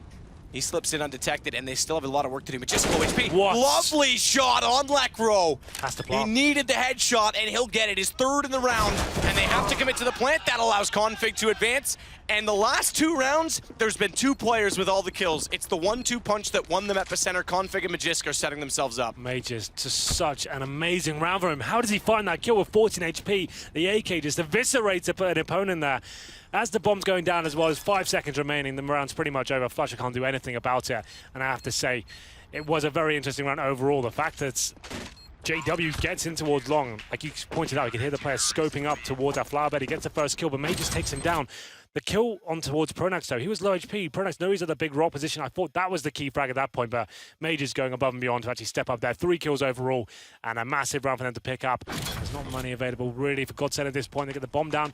They're going to invest slightly into this one. Tech 9s, UMPs, some nades, but North looking incredibly strong right now. As KGB back on the AWP, and a full array of rifles to go with him.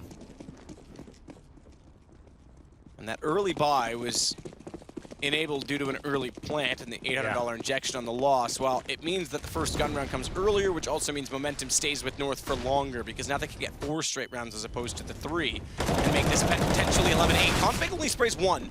That's a bit surprising and problematic because a second player went around the pillar and was able to take him down. This will allow a bomb plant to come in, and Cajun's got a very long rotation from long A. They've got a good setup. Look how forward they are. 3 players watching the bottom stairs at the door. They're going to go behind them, though. It's probably the best thing North could have done, considering that setup. First player successful, it's JW. Second player traded, and it suddenly comes down to KGB in a 1-versus-1. Schneider, he's got armor. He's got an SMG. It's only the op, and therefore the pistol for Cajun, and they managed to pull it back. The head almost saved Schneider there. That USB not very effective. Takes 2 nice little dinks to take him down. 3 HP, but not quite enough. And that's a big round for Godsend to pick up. Tech 9s and 1 UMP, a little B rush coming in there as well. Did very well, actually, to get the man advanced at that point. Still looked like it was going North's favor in the retake, but Godsend holds strong. You're absolutely right. They're getting aggressive, stopping the CT rotations coming in from above as well, and towards their spawn position.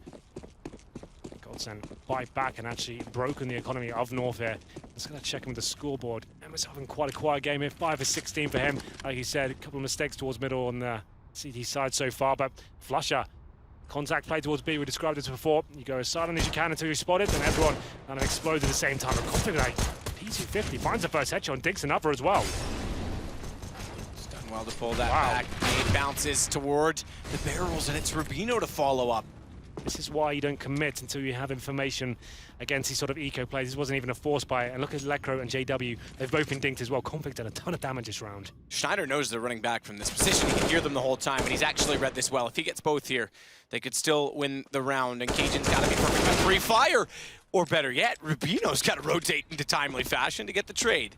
That's exactly what happens, and MSL's now got an SMG. Now, the one thing they don't have, which saved, as you mentioned, Schneider in the last round, is they do not have armor to work with. And Lekro and JW, despite being low on HP, they do. And they've got smokes and flashbangs as well. It's still anyone's round here.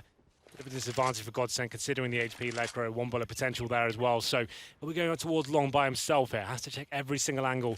You know, the CTs could be lurking in there. Rubino with 2 frags so far. Couldn't quite save KGB in time. Looks like A will be the final check-in point here for Godsend. Not sticking together. It's up to JW. He's got an AK as well. They'll be coming in, pinching the A side. Just 1 kill at this point for North and staying alive. Pretty much round secured considering the low HP. Lekro wants to clear corners with the AK and keep himself in contention. Can't afford to get caught off with that 13 HP.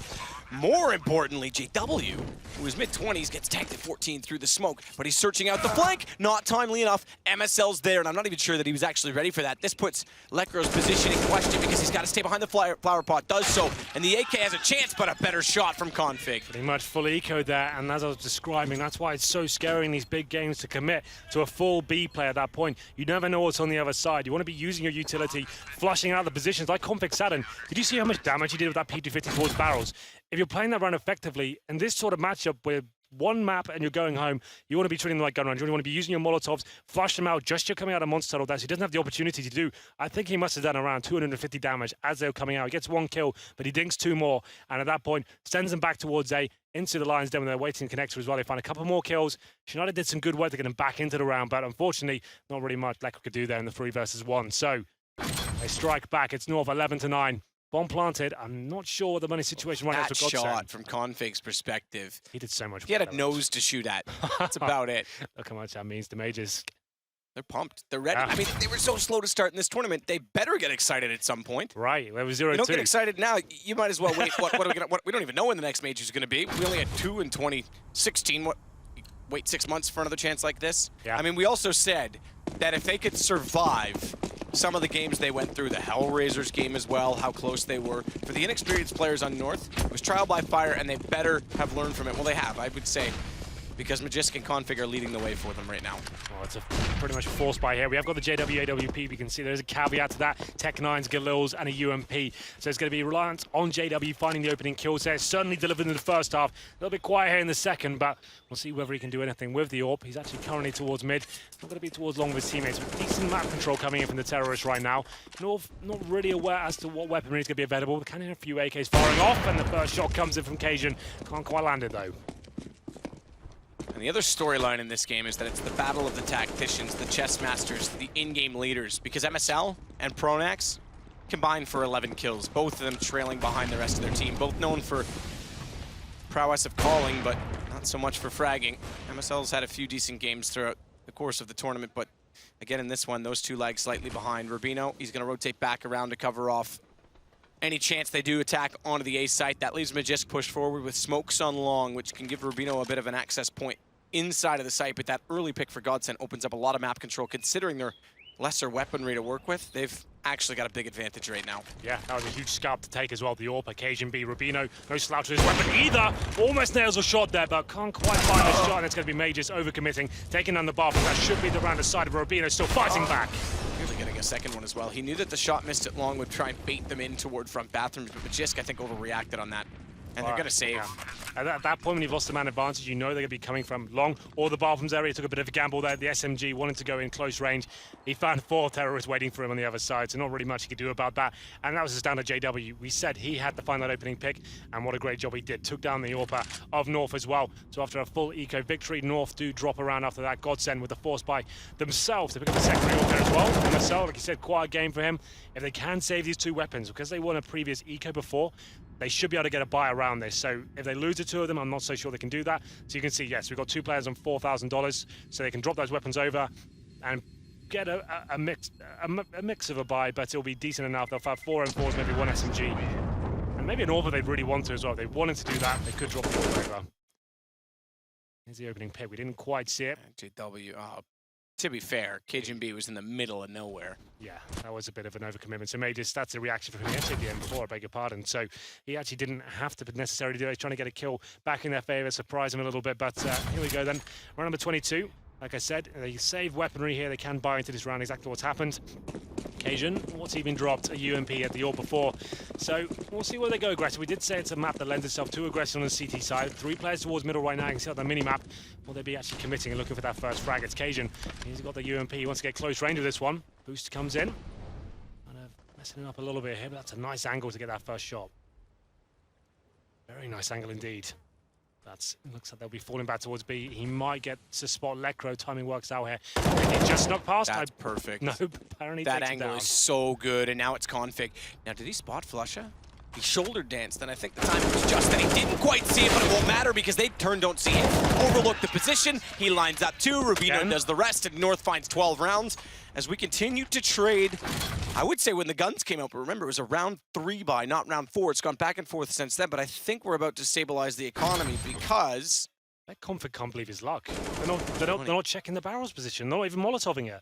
Obviously, they're going for the rush there. They're trying to go for that surprise element, but someone's got to be like the last guy going in or the fourth guy. He fixes his crosshair for that situation. As soon as Config peaks, you want to be taking him down. He shouldn't be getting multiple frags there. Should be a lot more pressure, at least flashbangs or a Molotov in that position. Godsend giving the easy round at that point, and now another eco back-to-back forced by victories here, but now Godsend just on PT50s. But he's got some body armor, but no nades. This should be quite an easy round for North. There was a good flash by Rubino as well to allow that peak, but you're right. Someone's got to sit past the corner. Yeah, does no one seem to aware? That could be that's a breakdown in communication almost. Occasion open things up there.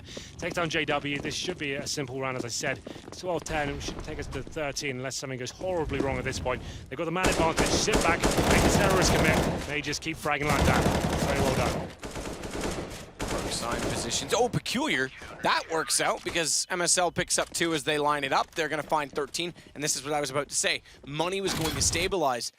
Because, oh, it's T-side, so they'll force, yeah, they'll have to go into it. They can actually get some AKs out. I thought they were going to be slightly less than where they were after the last round. Well, so they will get guns. Actually, surprisingly, more than that is that they drop at the op for JW. It's that lack of utility, though. Once again, yes, they have the 4 AKs and the armor as well, but look at the utility. 2 smokes map, 1 Molotov. It's been a problem before, actually isolating the CTs in these key positions are actually committing to bomb sites, giving players like Config an opportunity to spray them down. Down to JW once again to find the opening pick. We'll see whether he can find it this time. Will be smoked out towards the monster position, it seems like, but he's going to fire through it. I can feel it coming. They move across just in time. I think they'll flash over and try and push this, you know. There's the flash, push through, and it works out quite nicely indeed. Look for the second frag. MSL finds it, but he's taken down by Lekro. Config knows that they're in the inside of that position, though. Can't line it up. Schneider has pulled this back. The information was there on that push, but it goes 3 versus 3. So, yes, very good flash. You called it. You spotted it happening. But now the trades, as we say, even situation favors the offense because they can thin out the defense. Cajun B, therefore, is pushing up at long A right now to try and get information to make sure they're still on that side of the map. And while he does that, the other 2 will not overreact. They'll both sit on B, but they'll play the jungle and stairs area. I'd almost go for a pallet boost right now to try and see into the site. Instead, they set the crossfire. They've got to hit headshots. Rubino does get 1. Just now has to sit back and let Cajun wrap all the way around with his AK. 2 versus 2. He comes in from lower. He opens that door and controls the sandbag position. That's Majisk's Q. First flash out, that'll help him get in position from the doors. They actually almost lined it up, 1 versus 1. Cajun's got information, but Pronex now plays reverse role. He goes to that spot, called from his teammate that he was rushing that direction, and he's gonna hold this. Oh, I thought with the kit and the smoke, he'd just hold it, and he should have as well, because Pronex, he gets into the jungle and doesn't even consider it. He's lost sight of him. He's still trying to tap him out for information, but it's gonna work. Cajun B will get the 14th round for North, and it's 2 to go to send Godsend packing and get into the playoffs. Audacious play there from Pronax. When the smoke's dropped from the bomb as well, he's signaling, I'm going for the full defuse here. He wants Pronax to face. He doesn't take the bait at all. He's actually very intelligent in that scenario, but Cajun touches the bomb one more time, and Pronax gets taken down. He's having a very quiet game so far. You don't expect him to have this kind of superstar level of clutching. Cajun B outplays him in the end with decent incendiary as well. Eradicates a risk that right-hand side. Just has to focus on one area and finds the frags. A big, big round for North. It's 14-10 now, and you can see what it means to them. He managed to get the AWP out finally on the CT side. It's in the hands of Config for now, and I assume we have a pause at this stage. Money's not in a great situation. Pronax is bought. He's got the AK head armor. They've had a lack of utility throughout this second half, and it's going to be a continuing trend here. So AK armor for him, no nades available. The rest of his teammates can barely afford AK armor. So what's the call here? They have committed in that sense. They've got an AK armor already. So unless they get Tech 9s and actually go for more of a partial buy here, they're only a 3rd stage loss bonus. So do they give in? Allow them to get to match point here and then go for overtime? It looks like they're going to be committing at this stage. I think they probably have to. Giving 5 match points away is going to be a little bit too much of a tall order. So 3 AKs, 2 UMPs. That's, I guess, where you get your utility from. You sacrifice the firepower there.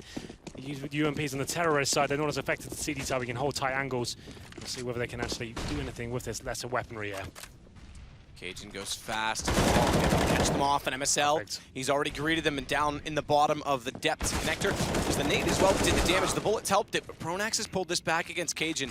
And Rubino, therefore, has to smoke himself off. Timing, spots one through, hits the shot on Pronax, who overcommits to it.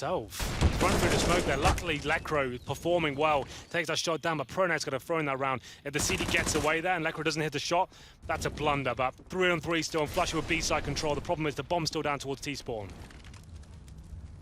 It's a really peculiar move from Pronax, I have to say. Pushing through that smoke, trying to get the frag like that by himself. Magisk is pushing this again. So a late push that could catch the Lekro. Yeah, he's playing well. Spots it, nails it, goes back for bomb. Flush as well is already in the B site. But he's not alone. He's got 2 players who are now dead in there with him. So he pulls this back to 11 for Godsend. Big round for Godsend there, 3 AKs, 2 UMPs, some aggression from North, trying to shut things down, sending that message out saying we're going to go aggressive, we're going to shut you down as quickly as possible. I have to say though, an interesting round. North get the first pick there and they continue applying the pressure towards long.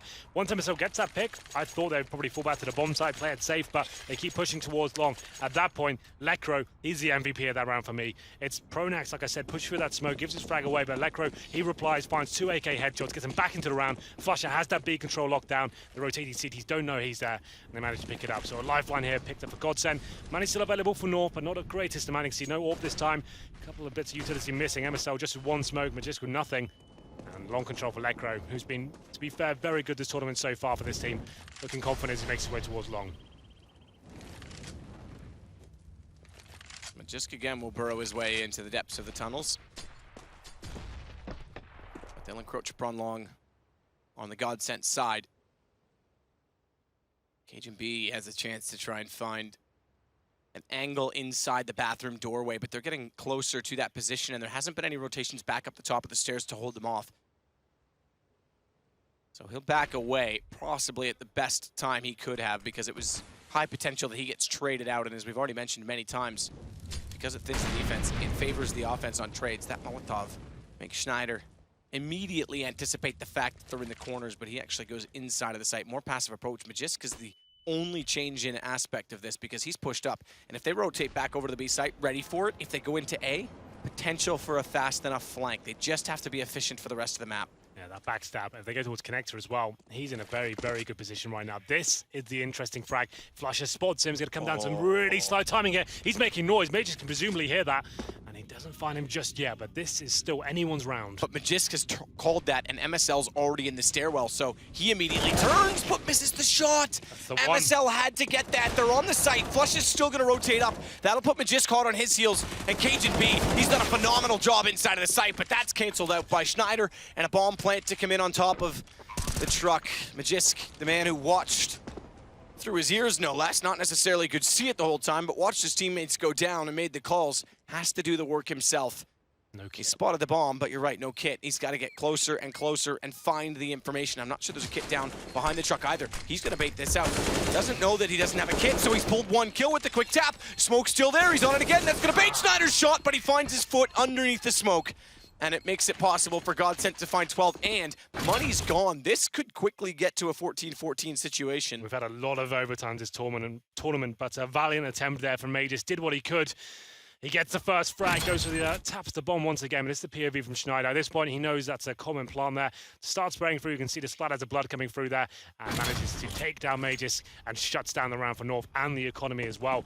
14-12, still North with the advantage here, but Lost Bonus not in the best place. They're going to have to take a full eco here. A chance for Godsend to stabilize their economy, and I'd say overtime very likely here. It's going to be an interesting game. The Danes known for having trouble closing out these big matches. Pronax there. Pretty much this is arrived massively, but he gets 2 frags after the mid-rush comes in. To be fair, that's a Danish strategy. No guns, rush fountains, hope to catch them off. And the reason I say it's a Danish strategy, the first time Astralis won an international event, still under the TSM brand at the time, they did so against Fnatic PGL kickoff season by doing that exact play when it looked like they were having another choke situation. So they tried it, doesn't work, but it's 1 round between them, and money is tighter on the North side, meaning because there's guns still up on the Godsend side, even if they were to win this round for North, there's still a buy left over, just about a full buy as well. I don't know that they should have an AWP. Lekro's gonna have enough to drop it.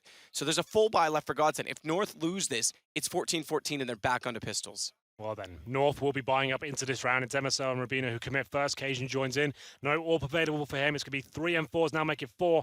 Magisk, he comes in as well. It's not the best of buys. No kits purchased whatsoever. And the utility, it's there. They have the smoke grenades, but only 1 incendiary. This is a big round. And you can see we still have the AWP for JW. Godsend presumably will slow things right down. They've had a bit of a nightmare towards that B site. Don't want to keep walking in contact there. Doesn't seem like they've got the executions here. They're quite a default-based team. And we'll see what happens. We go to round number 28. All on the line here. Whoever loses this game and is best of 1 is going home. winner makes their way to the Fox Theatre in the coming days, but North certainly on the ropes here in terms of the buy. I'm not seeing any initial aggression here. That same smoke being used, they flashed over before and went aggressive. JW using HG usage there, doesn't inflict too much damage though. Still rattling off shots through the smoke there, but Convict strikes first, and might be MSL to go down as well. That flash timing. You said it might have been MSL to go down. Somehow he gets away. That's perfect though. They get the frag through the smoke. It's obviously JW trying to catch some CTs, getting to that corner. Gives his position away. Config takes a bit of a chance. He's got his M4A4, which shows the traces through the smoke as well there, but he gets lucky, takes him down, and MSL, had he dropped, advantage to the terrorist, but he manages to get away. Luckily with a flashbang there. Still through players towards B, advantage North, and we do have some smokes available for Godsend here, but it's up to Flusher now with the AWP to try and find that next pick. Ronax out toward long right now, is going to try and get in toward bathrooms. He wants information, he's got to find it. Schneider's waiting for that as well, but he stares for any flanks, but Pro instead gets an opener. It's not quite enough though, traded back, but Flusha was waiting patiently, and MSL, he'll get caught. So 3 versus 3, 37 seconds. They've pretty much got to commit to this B side. Did you see how that worked though? As soon as he used the Molotov towards Barrel, Config had to change position. They actually get the kill in this time. So finally, the danger man, Config taken down, now it's a 3-on-3. And Rubino, the only one inside of the B site. Magisk and Cajun still on A. They're slowly backing away, and Rubino's about to make the call. Smokes, Molotovs, flashes, and nades all going in on this site. He's gonna try and play it as passively as he possibly can. Look for a headshot on Cross. Instead, it's Magisk as soon as he arrives. It's gonna give him a lot of support. They have a man advantage. And already on this site, they've got a massive chance. The one thing hindering them, no kits. They've got to find picks early, and Magisk again is going to help do that, but it's Flusha left against now 2. He takes down yet another kill on Magisk and falls back to hold the angle. He knows they've got to work up from the ramp. He's starting to consider the flank. Take their time, nearly line up, but a perfect trade. It's going to go to map point, playoff point for North. And like I said, there's still money on Godsend, so overtime, definitely not a done deal just yet. You hear the arena erupt there, a big round for North, and it was that first pick from Config. He takes down the AWP there, applies the pressure to the Godsend, but it was a good reaction. They got it down to a 3-on-3, using their utility effectively this time, actually flushing out the players that really matter there, getting themselves to bomb down as well. But Majors, he's been phenomenal so far. He finds his 29th frag, and in a situation when they've got no kits, and then up against Flusher as well, who's one of the highest performing players of all time in Majors, take him down and find match point here. Still, money in a bad situation for North. 2 UMPs, 3 M4s, a couple of kits here. It still came down to a 1v1, so they're not in a great situation. Godsend still in this one. Fast play again from MSL to get down into the hallway. It's JW that's posted and ready. Well, I say that. The AWP, Smoke goes down. He thinks about getting the nade out, but it's Lekro to find the opening, and it's one of the 2 top fraggers, in fact. One himself, Magisk, that falls. So Cajun will change his position. He's got to go back inside the site. They can't afford anything more. Config tries to flash himself over top a monster and take advantage of a bad situation and pull it level. He gets caught, so it's just 3 remaining. And if money's in a tight situation still here for North, like I say, Godsend, you mentioned it as well, they're not out of this. They win this round. It's another save for North, and we're playing round 30. Yeah, this is a really tough round for North, but they lose those first 2 frags, trying to get aggressive there. But Cajun, he's going to be almost certainly dead here. Schneider, simple frag for him, gets a double. Nice work from him. I'm saying this is going to overtime, Matt. That's a full reset. There's monies in the bin, and they go into round number 30 with $1,400. If Rubino can find a couple of kills here, if he can find it, even if he gets 2 kills, that's 1,200 more he's going to get to the next round. So that's actually pretty decent for him. Gets an AK. The bomb will be going towards B. I would say, I'm not going to use the word impossible just yet. He won't be going to win the round here, but saving the AK, gets an extra $1,200. He can potentially drop a weapon over and at least increase their chances going into that final round. With no kit, it's not even worth going for it. Save that AK, so we'll just bring his money up right now. We'll have a look what he's going to be working with. He gets 1,900 the next round. You can see he's got a lot more. Those kills from UMP have given him $1,200 more. He'll get 1,900 on top of that, so he can drop an M4 over. But and he'll have the AK himself, so it's better than nothing, right? You get 2 rifles now instead of 0. So that's something to work with, but Godsend making this a very likely cause to go towards overtime here. And we've seen a lot of overtimes this tournament. Tons as Rubino's just going to wait this out in hopes they won't chase him down. They've all left the bomb. They know they can. Time doesn't exist, and neither does time to get toward him. Flush is pre-firing from long, and that came so close to him. You have to say, every bullet, yeah, okay, from us, I could see it on the mini-map. It didn't look likely they'd find him, but bit of luck, bit of stray, and they get him down. So here you go, like you say, they get 2 rifles And actually, they elect to go for the UMPs where possible. He could have got a Famas down instead. He couldn't quite afford the M4, but he splits the difference, gets 2 UMPs out for the teammates. Still very unlikely. They need to go something a bit more avant-garde here. Stack a bomb site, maybe push off the 2 UMPs and see what they can start off here. So all or nothing for North. And all for survival for Godsent. Push out toward Long Rocks. This time Cajun without the op won't be on the flower pot. Again, when they do this play, they leave front bathrooms open, but they get there fast enough. Magisk, he's got position to work with, and Cajun behind the rock can actually turn the other direction and make sure they don't get flanked. Yeah, you can see that crossfire setup. Majors once again getting baited in towards long. It could going. work out as well. Pronat will be the one to challenge. Hasn't been fragging heavily. He's got a teammate with him as well. This frag means everything. It's Majors with 1. Can the reply come in from Cajun? It can't. And Lecro once again shuts him down towards long. 4-on-3 in a key round. That flash went deep and just got every chance to try and grab it. Lecro left with 6. If he lines up 2, keeps Cajun in it, massive chance. They know action over toward A. And 2 kills is cause for fast play from Godsent, so they'll rotate Rubino and MSL accordingly. Smokes off front bathroom, and they're going to try and bypass. But JW's still clearing out at lower. And with time gone as it is, expecting perhaps that rotation, Godsent looks back toward B, and it's config only inside of that site. Also meaning the rifle is on A. Smoke on bags, the last line of defense. And it's going to be a 2-2. 2 through bags, 2 through monster split onto the B site. Rubino just now rotating with that AK-47. Config better hope once again they overlook him. Not speed, but already got a Molotov on. They try and get him in transition. Can't land it. Flash goes over. But he can't find the shots with the pistol. It puts pressure on Rubino. First shot, massive success. Lecro's low. He's got 2. He's got it down to a 2 versus 2. But MSL doesn't have a gun. Rubino, he's done so much work. Bomb's not planted, 8 seconds, but MSL, he's fired his pistol. They know he's there. If he stays silent, perhaps a chance. But now he knows he's gone into water. Flusha, he's backing away to get an angle. Take what you can get. It's MSL on an 8WP, not something I would have anticipated. And he's still looking close. He doesn't have any information at all as to where Flusha's gone. And that bomb, it's planted for Flusha's play. And Flusha, oh, he's got an angle. MSL makes any noise at all, he'll pop out. He's backed away, he's still in the stairwell, and MSL's getting desperate. He's got to go for this, he's got no kit. Tap and wait. Looks window, expecting a long rotation. That's it, we're going to overtime. It's done, Flusha's gonna do it. And a smart play from Patience on Flusha. Excellent play from Flusha. You couldn't have played that any better if he tried. MSL and Co doing a great job to bring it down to the 1v1, but you can't get more outplayed than that. He gets their bomb down in an open position when time was running out, falls straight back there. He knows the money's low, it's very unlikely they've got a kit. Doesn't take the bait when he taps the bomb there at all. Waits for MSL to get himself in a box where he can't actually get out of it whatsoever. But Lecro, he keeps delivering in these key rounds here, getting them out of trouble. It's Pronat to go down first once again to that UMP, but Lecro delivers. But you have to say, Rubino made that very exciting towards the end there, but we are certainly going to overtime here. We have a little bit of time to calm down after that exciting crescendo to regulation time here. Here's the replay of Rubino. He tried everything he possibly could there, brings it to the 1v1 and MSL. There's the coach, Rugger.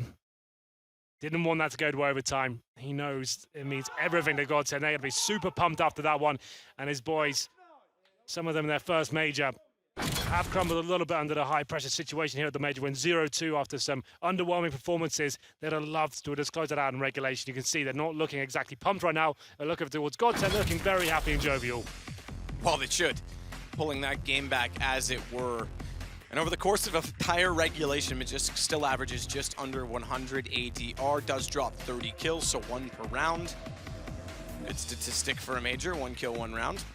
Headed to overtime, we do MR3, $10,000. We've seen a few teams, including a game earlier today, going for the SMG in the first round to allow for a late buy in the third round. And I get the financial reasons. I don't know if I agree with the call. No, I was not a fan of that. Like, I feel like, yes, you're absolutely right. It's something that, yes, we can look towards the future here, but I want to be winning rounds. I don't want to be thinking about, what if we lose this round? I don't want to think about the money. I want to be thinking, let's do everything we can to win this round, and then we can think about the money situation afterwards, right? To be specific, it was Taco on SK That's that right. did it. And he got through B, had a flank, and he couldn't get the range shots. To be fair, even if he'd had a little more patience, I know it's overtime and you want to jump to it and get it done. They might have walked in front of him without knowing he was there, but he couldn't get the long-range shot and got traded instead of getting 2 kills. So yeah, you mentioned it before, the in-game lead is having a rough time. MSL 11 kills, Pronax, who's been very underwhelming, 9 to 25 for him. The next close on his teammate, Schneider, 23 frags. They go into an overtime, like those guys have almost dropped off. MSL could have been the hero of the day had he denied overtime there. Unfortunately, couldn't do it against one of the heavy hitters of the major, famously Flusher, who just played that last round there. That just doesn't get any better. If you want to know how to play a clutch situation in a high pressure game, that's how you do it. This completely outgames MSL at that point, but everything reset at this point. All previous mistakes have been erased. We go into overtime, and like we said, North, they don't look as fired up as Godsend do right now. Need to kind of get themselves back in the zone. MSL sits back down, and we'll have a look at the buys coming in. We can see it before you guys. So Pronax has picked up the AWP. Interesting enough, I assume he'll be dropping that over. He's actually gone down to $400. So is he trying to keep the money of the AWPers stronger and try and sacrifice himself a little bit there? We'll see what direction this is going in, but that's certainly an interesting move. He's dropping an AWP over, and okay, erase that map. It's all reset. It wasn't even going in. I was going to say that was a very strange move indeed.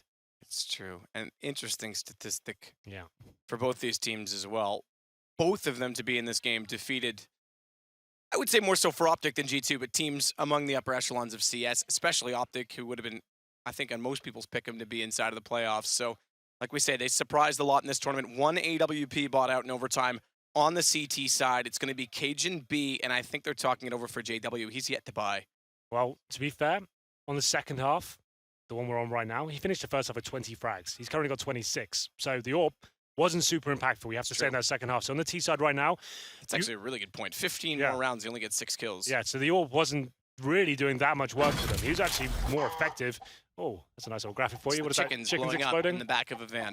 Let's think about this. Godsend. Except for the ones in the driver's seat. Look, watch, they blow up. Watch the ones in the driver compartment. Safe. Look, they're still walking. I don't see them. Oh, they are. The family at the front. Drivers are the best. Toward that B site, Godsend towards the end started addressing the problem, but you have to say, they weren't really Molotov in key positions, really executing effectively. They kind of learned the lesson towards the end, is what's got them to overtime, but it's interesting to see the way they've approached this situation. But here we go then, ladies and gentlemen, it's overtime. As we go into this one, North, stay on the CT side, a single AWP setup for them.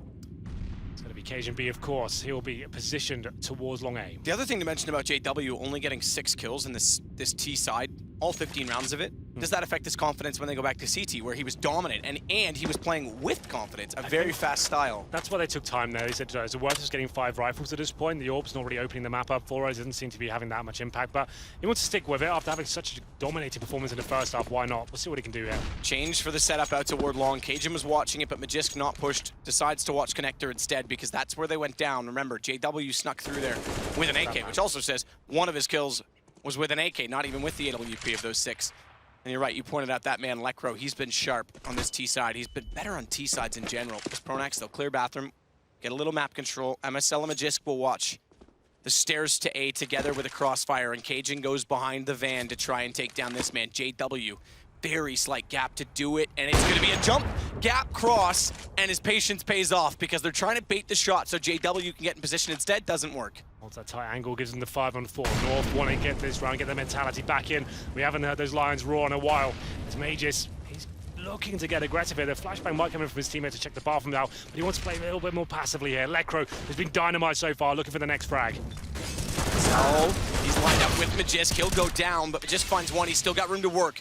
Lecro's burned Cajun alive. That's the AWP player down. So if Flusha can pick up this kill, they're trying to pinch shot at Magisk. It does open up the site, and Snyder's going to do it instead by wrapping around. They'll go for the default plant just in time. 5 seconds when he gets it onto the plant and onto the line. 1 HP versus 2. There's 3 HP between 2 players left in a 1 versus 1 post-plant overtime of an elimination match, and Config might get the upper hand. Take your time. Take your time. Add insult to injury in overtime.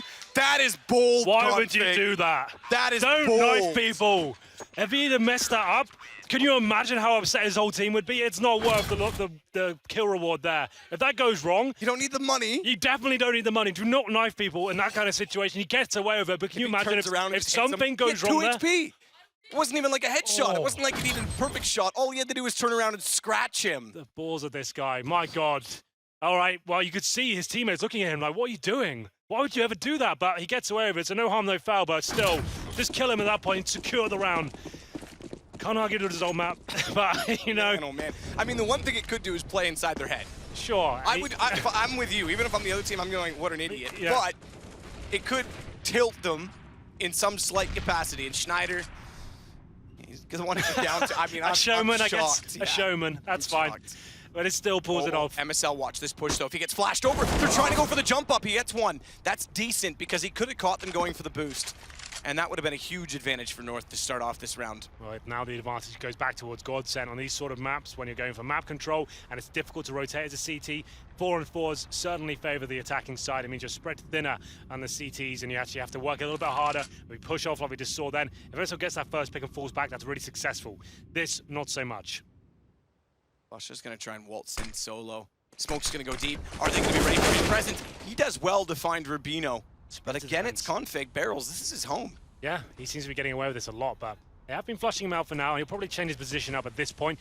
It looks like they'll be finishing up towards B. You can see the bomb outside the monster tunnel. 45 seconds remaining. Could go for a hard rotation if they really wanted to. Pronax, so to challenge first. That same Molotov towards Barrel, but config, he's learned. He's not going to be there again. He's pushed forward at that Molotov as well, and he times it well with the second Molotov thrown, but Lekro's there to support his teammate. So Pronax will stay alive on 37. Miss shot, Cajun That's a big miss as well. It's going to allow them to get the bomb down. Shoots just high of the wall bang. Double flash will hold them from catching Pronax after he transitions away. Actually, take that back. It's JW, excuse me. But after he transitions away from the bomb site, and he's jumping for information, Magisk is making a ton of noise. Cajun B, I think, is going to think better of this AWP and get away. It's going to go 16-16 in overtime 1. That shot had the hit by Cajun. That's an uncharacteristic miss. It was pretty open, to be fair. Not really much you can put that down to. Just one of those shots. If he hits it, they might win the round at that point. If he doesn't, they almost certainly don't. He might even lose the AWP at this point. They know he's in towards bathrooms here, but Lekro, once again, Matt, he's found 3 kills this round. This guy hit the breakout performance early in the year with a different lineup at Godsend at DreamHack Malmo, and we thought this guy's going to have a fantastic 2016. To be fair, it was still not as big as we expected, but at this major especially, he's been fantastic for this team, and especially in this game, delivering every single time. Got himself 28 frags here. Which is weird, because if you want to look at what that team achieved, he went over to Fnatic post Cologne. Yep. Godsend obviously wasn't there, didn't qualify. If you look at this tournament and Malmo, those would be the 2 biggest tournaments Lekro's played in, and they're the 2 he showed up in. Yep. He's been big stage player. Yeah, absolutely. Well then, Godsend pull one back. It's 1-1.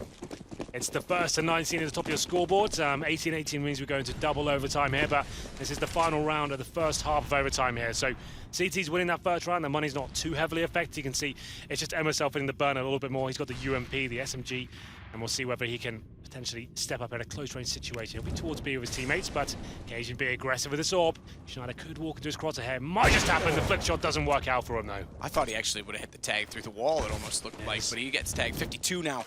As he tries to back away, gets caught by the bathroom. He's therefore got to turn and go inside of it. And he'll survive. 52 is enough for an AWP to work with. That jumping, they've heard that a lot, because they're already spraying as soon as the door opened, and JW is backed up with crosshair placement, hoping they'd hit the jump.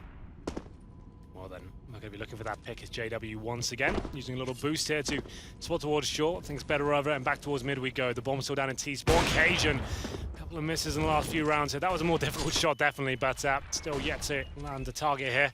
He's down to 41 HP, so now JW gaining map control slowly but surely. If he gets the pick, you can see the bomb's ready to go towards B. He wants to get 1 kill on the A side here. Pull a CT away from B. His teammates will be ready to pounce. Let's see how this one pans out for them. It's going to come down to this first pick, and I think they're just going to leave Pronax here, who hasn't really been doing too much. He's fine to go down here without a kill. If he gets 1 kill as he goes in, that's fantastic. He pretty much wins the round for his team. He needs to find 1 frag here, and that B site is going to be open. He might do, because Majiskin behind the truck. Is he going to be ready? No, Cajun hits it, but that could still hold him in play. Lekro, big miss shot, but saved by Schneider. Instead, it's Rubino, and Lekro on and off steps up on the second approach to take down MSL, as it were, but bomb planted, and just in time, Rubino slips up. He's been very good as well. 4 kills for him in the last round of the first half of overtime, and he now sits 32 in HP. And Envy are watching with delight. I think they're pulling a VP. They come up, I think, in the next game, actually, versus FaZe. Getting a bit of intel here, it seems. Yeah, I think, actually, the most surprised of anyone when we saw that knife in the 1v1 was when I turned around and they were all just sitting there like, why would he do that? So we've got a club. I've never seen anything like that. When you're going for that kind of situation, a 1v1, and you've got a guy right in front of you, you can secure the round. If you screw that up, that knife, that's going to be on the front page of Reddit for about the next 3 years. Oh, yeah. So that's like 1G status. Yeah, right? I would say worse. You're in a major. So that was an interesting decision, but he pulled it off, so it's all fine. But this is a nice last play here from Rubino. We can see the mentality from Godson there. Pronax goes in towards A by himself. If he finds one kill, that might have been enough to secure it. He goes down straight away. And at that point, it was so obvious. There was no utility being used. No one else there with Pronax. They stuck towards B. They get a 2-1 here. So got North back in the lead here. We go into half number 2. Like I said, first to 19. So North have the heavy advantage here. First gun round. Then get this. This might be fast to be. The Molotovs were out early. Prohibits the push from sandbags, but I thought they might try and get toward Monster. They think better of it. JW is immediately onto that AWP CT side, and he's watching from barrels where Config has been playing onto the B site, and that smoke, if it dissolves, Cajun's got to be careful. Very careful. That smoke, it's due to transpire at any time. Oh, no, okay, right. Yeah, you point it. I saw Necroloach, but someone hit someone. But no, okay, he took some nade damage at the start, I guess. But I always get a little bit excited when people shoot through the smoke down. I always get excited when they jump on that position as well. A lot of teams wait for that to happen. AW avoids death this time. And got enough information to get some damage into MSL with a nade as well. I'm expecting some sort of execution here. You can see North setting himself up on the B side of the map. They have the smokes. Didn't see too much of that from Godsend, but rotation started to come in. Electro does a bit of damage towards MSL there. I thought Bomb was actually going to rotate in completion toward the A site. Instead, they go toward the stairs and then turn around. This is going to be B, 46 seconds.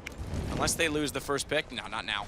Everything's going in. This is a B hit. Pronax fully blind in the corner, loses track of where his crosshair is, but JW again on the CT side is showing why he had 20 kills in the first half. He's legged up the fourth, and Lecro will clean up. Absolutely. Lights out there from JW. Holds strong till the very end. You could see North, not so much of a default. They didn't really get too much map control. They went towards Connector and towards Monster, set themselves up for full execution. They're just calling set pieces at the start of the round at this point. You can see JW, a little bit too easy for him there. He's phenomenal in these kind of situations. Great half on CT and regulation. He steps up once again. They're shutting them down single-handedly. Lecro chimes it as well with a double kill. Didn't see it from his POV. Very nice stuff there to finish it off, but there it is. Big round for Godsend to pick up and tie things up at 17-17. Double overtime, very likely here. And the timeout comes in. Tactical, of course, for North. So lose that first gun round, and it's going to be KGB buying up the orb this time. He goes down to $0 here. So we've lost bonus. Who could go into that last round there with almost no money? So interesting decisions going forward. And JW, we were kind of speculating as to whether he would have the confidence going back into the CT half to keep bragging like he was. And he certainly delivered there in the first round of overtime. As we go into round number 5 here. It's going to be JW with the AWP, and so was Flusher as well. So double AWP set up here for the CTs, changing things up. We'll see what they decide to do here. They have been setting an AWP towards that B side of the map and consistently finding frags. Flusher known to be a little bit more aggressive as well. He could go towards Connector, maybe just hold towards long A. We'll see what he decides to do, but perfect time for a timeout at this point. We'll see what North have at their sleeve. That was a little bit uninspiring for me, just set piece towards B. They're obviously just trying to close rounds out as quickly as they possibly can. Don't want to have to try and work for those frags. Want to see if they can stifle their opponents, segregate them with the tactics. Not really working out so far. So here we go. Double up set up again on the CT. I say again, actually, it's the first time in overtime, but again, because Fnatic did run it a few times in regulation, it's Flusha that's going to be on the second one. So the two former Fnatic legends, the men with experience, the discount Pronax, but coming over to this Godsend side are going to be the ones wielding the weapon. It's Cajun B, T side up to go against them, and they're setting right now for the same boost with Config to watch aggression toward long. In fact, they're sitting back everywhere to make sure there's no aggression. Whoever gets this round, they're a match point first. Obviously, this means everything. Godsend, though, looking very confident this double AWP setup. It's going to be JW, who's the more passive play towards long. He's on the flatbed right now. Flashbang comes in, you have to take a shot and fall back. There's not really much more you can do there. Hope they make a mistake and run into your crosshair, but he will be falling back after showing his presence there towards long. But the control has been given towards North here. And just to clarify the simplicity of that flash, it's great if he's blinded up and for some strange reason stays there so you can take him down. Yeah. All it really does is push him back so you get map control. So now they have control of long. He's got to relocate, goes inside of the site to watch the same position, but he's a lot farther back, which means if they can start to clear out bathrooms, Flusha. Okay. They can start to get an execution position on A. They're already toward where default smokes are thrown out, and they're going to elect to use them early. Flusha inside bathroom, though, also has Schneider on a rifle. He can bait in. Elects not to shoot at the first opportunity. That pulls Schneider back out, and they both go down, but JW's still around. He's backed up. He'll get just inside the flames. They're not going to quite reach him. They've gone for the default plant already. It's only a one-man advantage, and JW's continuing to look for those crazy luck shots, as he often does. Look at the nade. lands on his testicles as he goes down to 14 HP, and it's so much lower on the other side. 1 HP for MSL, 6 HP for Config, and you said it, winner of this round, they get the first map point in overtime. Lecro's got a lot of work to do. MSL can go down, he can be the martyr, he gives information, they don't need to peek off that. Tap out on the bomb, that'll bait them, and that's gonna be the round. Config comes back in to catch off JW from long. Well, there it is. The first match point of overtime goes in favor of North, and you can see what a tense round it was as well. This time, that's how you should be playing Overpass. That's why I said in the pre-game, that's what North is so famous for, the Danish playstyle, getting the map control, pushing the cities back, using the smokes, the incendiary, or the Molotovs, I should say, the flashbangs effectively, getting those frags and going in as a unit. That was much better from them, and they get a very important match point here. After winning the first round, though, Godson still have plenty of cash. Certainly don't have the double orb set up, but JW back in that position. We'll see whether he can deliver here and take us double overtime as we enter the final round here. Molotov down the hall. JW is going to sit for a second and see if that also is complemented by a peek, but it isn't. Also a fast nade into that default position. You can see where the nade just was, where the residue still remains in the air. The reason you throw that nade early is because that's the default position for a fast spawn on an AWP, and JW was quick to get to lower. He could have gone there. So they're taking all precautions early on the north side. Again, flash toward long. They execute the simple tactics with Molotovs this time as well to clear anyone who might be lurking in behind the trees for a different setup. But they get map control. That's what it's all about. Inches to start things off. No one directly inside the A site this round either, with Flusha and JW holding off the front of the bathrooms. It's a more aggressive stance. And Flusha back on the rifle can complement. JW misses the shot, but he's not there to trade yet. Now he will. Fnatic used to be so good at trading in those positions. Unfortunately, it's only one downed and then taken back by Magisk, which means it's a one-man advantage attacking side with 46 seconds to work with. Well, heavy advantage now for North and plenty of time to work with as well. It's going to be another air execution. You see the bomb towards long once again, and a whiff smoke, though. That's actually kind of a big deal. That takes away some actual potential there. They still have 3 remaining, so it's not the end of the world, but that was vital towards CT spawn. As Lecro now wide to receive as a terrorist coming to his crosshair. Good lineup for the first, but again, it's traded out. Trade's very successful for North. They stay man up. You're right, that missed smoke could have been problematic, but the kill found from Config means bomb goes down. This is big though. Pronax flank, he's been quiet all game, finds one, elects to go for a flash early. That gives Magisk the kill, and it's all on Schneider to try and force out double overtime, or North will rally back, similar to what Envious did in the qualifier, from 0-2 to make the playoffs, and they've done it. Magisk! And they are ecstatic. We will definitely get a camera or replay of that because they just went absolutely berserk. Their backs were against the wall, pressure on with a new organization, massive investment, and they pull back 3 straight wins to go into the playoff position. Fantastic stuff. What a great game, and what a amount of amazing games we've had today at this major. Another overtime there, and North managed to find the mental fortitude to stay alive at that point and take it. Great play overall from Godson. You have to say some of the key players for them. Lecro stepping up. JW, amazing. Flusha lights out in the first half. Pronax, certainly, he is the tactical mastermind. He only gets 10 frags there. You can see the look on his face at the end of that one. It was a tough game for him, for both in-game leaders potentially there. But North go down 0-2 to kick this group off, and they managed to actually make it to the playoffs. A wonderful story for them.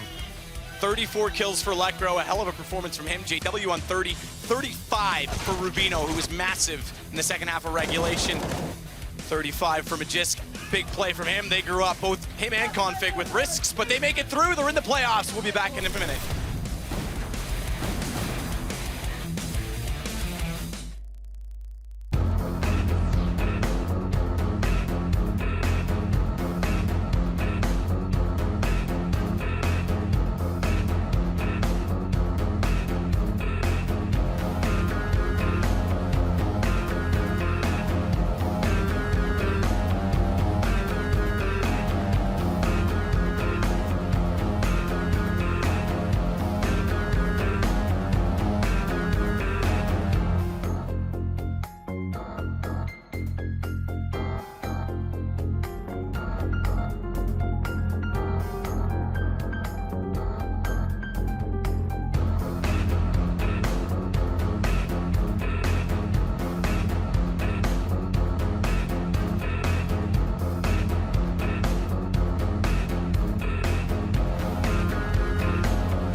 And this is the moment that North secured their legend spot. That's what it means to be going to the Fox Theatre. Lots of emotion. And you can tell the G Fuel is kicking in here at the G Fuel Eleague Arena. Incredible scenes, an incredible game. It's got to be said, we were going to have to go and beat that SK game in Astralis one. I think we did it. Yeah. Absolutely incredible. Yeah, that was nuts. I mean, that showed everything. That showed why the experience, the veterans in Godsend are just so hard to beat. All the different things they're able to do. JW with some sick performances down the stretch. Flusha with some amazing clutches, as we know. And I mean, it's just looking more and more like maybe those first 2 losses from North are just getting used to this kind of a high-pressure situation, because this was what we were looking for out of Magisk, out of Config. It seems so long ago. At the beginning of the second half, Magic gets hit in the head with a bullet right at the start, down to like 9 HP. Still manages to get 3 incredible headshots out of that. Yeah. 4th round come down, he's brought down to like 5 HP, and with the UMP, he gets 3 more kills, like instantaneous headshots. That's the kind of stuff you need out of your star player. It's incredible that he's able to do that with such low HP. You have no mistakes to give up in those scenarios. So then, Duncan, it went right down to the wire. You were saying you felt if North did make it to the playoffs, they would do better in a best of 3 simply based on their map pool. Sure. But what did you think here of how they coped with the pressure, individual levels of skill? I mean, this is another one of those scenarios, like the FaZe versus Gambit game, where the one problem for the North guys is when they're under pressure, some of them break a little bit, or they can't always close the game out. Whereas one of the things that Godsend have had going for them, especially with Flusha, as you see here, is the ability to win clutch rounds and to be really good under pressure. For me, this whole game, North could have won it at a canter if it wasn't for JW and Flusha. They had miracle play after miracle play, so many amazing plays. I mean, there was a round where JW had those like 3 or 4 AWP kills that was absolutely ridiculous. To even have sort of the goal to try and pull that off, such a late game point in the game is absolutely amazing. So I thought it was a very good game, but you saw kind of the flaws of both teams here. I still think North have some issues late in games. Some of them choke up a bit. MSL was particularly poor in this game. Well, I was going to say, when it went to overtime, Duncan, we were thinking we should just have an aim duel between Pronax and MSM, or MSL or 1v1. No one would die, mate. Yeah, exactly. It would have been it next. It looked like the old Immortal bug. But no, I got to say, though, I mean, just to that point, in-game leaders not fragging to that degree. That's too extreme. That's the problem there. Yeah. Especially, like, Pronax also was really terrible. He couldn't get anything going. I mean, Pronax is also known as, I mean, he's not known as a fragging game leader, but he has always been able to have impact in matches. He used to even still be able to win clutches as an in-game leader. He had an impact there. It was for North. It was poor play. I got to say, there's one play that did stand out, though. That was insane. Right? Why are you doing this? Why is this happening? I think we can all confirm that Config has gone through puberty, because he's got a set on him. I cannot believe what I saw. It's a must-win round. It's a major. You've got 1 HP. If I'm North, whether it's the coach, whether it's MSL, I'm pulling him aside afterwards, and I'm saying, I don't care what if that is successful. You never ever do that again. $1,500, mate. You can see. No. $1,500. It is not worth the risk. It is not. You can see the reaction afterwards from his teammates. Like, why are you doing this, man? He also doesn't understand. He not only got $1,500, he took his soul. He's done. Did. You're never going to hear from Schneider again. It's over. So. Well, rest in peace, Schneider. It was good while it lasted. And here you go. Just look at this. Look at him. What a cheeky chavvy. Yeah, anyone going to high-five me? Look at his face over there. Cage's like, no. What are you doing? Like it's not stressful enough. I would have liked to see those reactions if Schneider just turns around and pops him. And then all of a sudden, then when you're confident, you're not smiling when you're looking around afterwards. No, I'm telling you, that's like Anders level demented. That isn't it? Just so like, no, not the time or the place, mate. Anyway, let's have a look at the schedule. Some great games still left. Just still recovering from that one. And then it turns out Envious versus FaZe Clan, the return of the problem.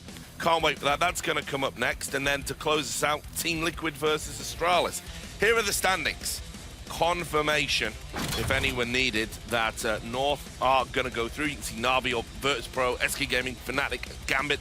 They all did it a little bit earlier, and that does confirm that. Unfortunately for Godsend, they are out. They are going to be going home. Anyway, we are going to take a short commercial break, try and compose ourselves, try and recover. But great Counter-Strike isn't over yet, because FaZe and Team Envious are going to go head-to-head after these commercials. Make sure you come back.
Do you play Counter-Strike?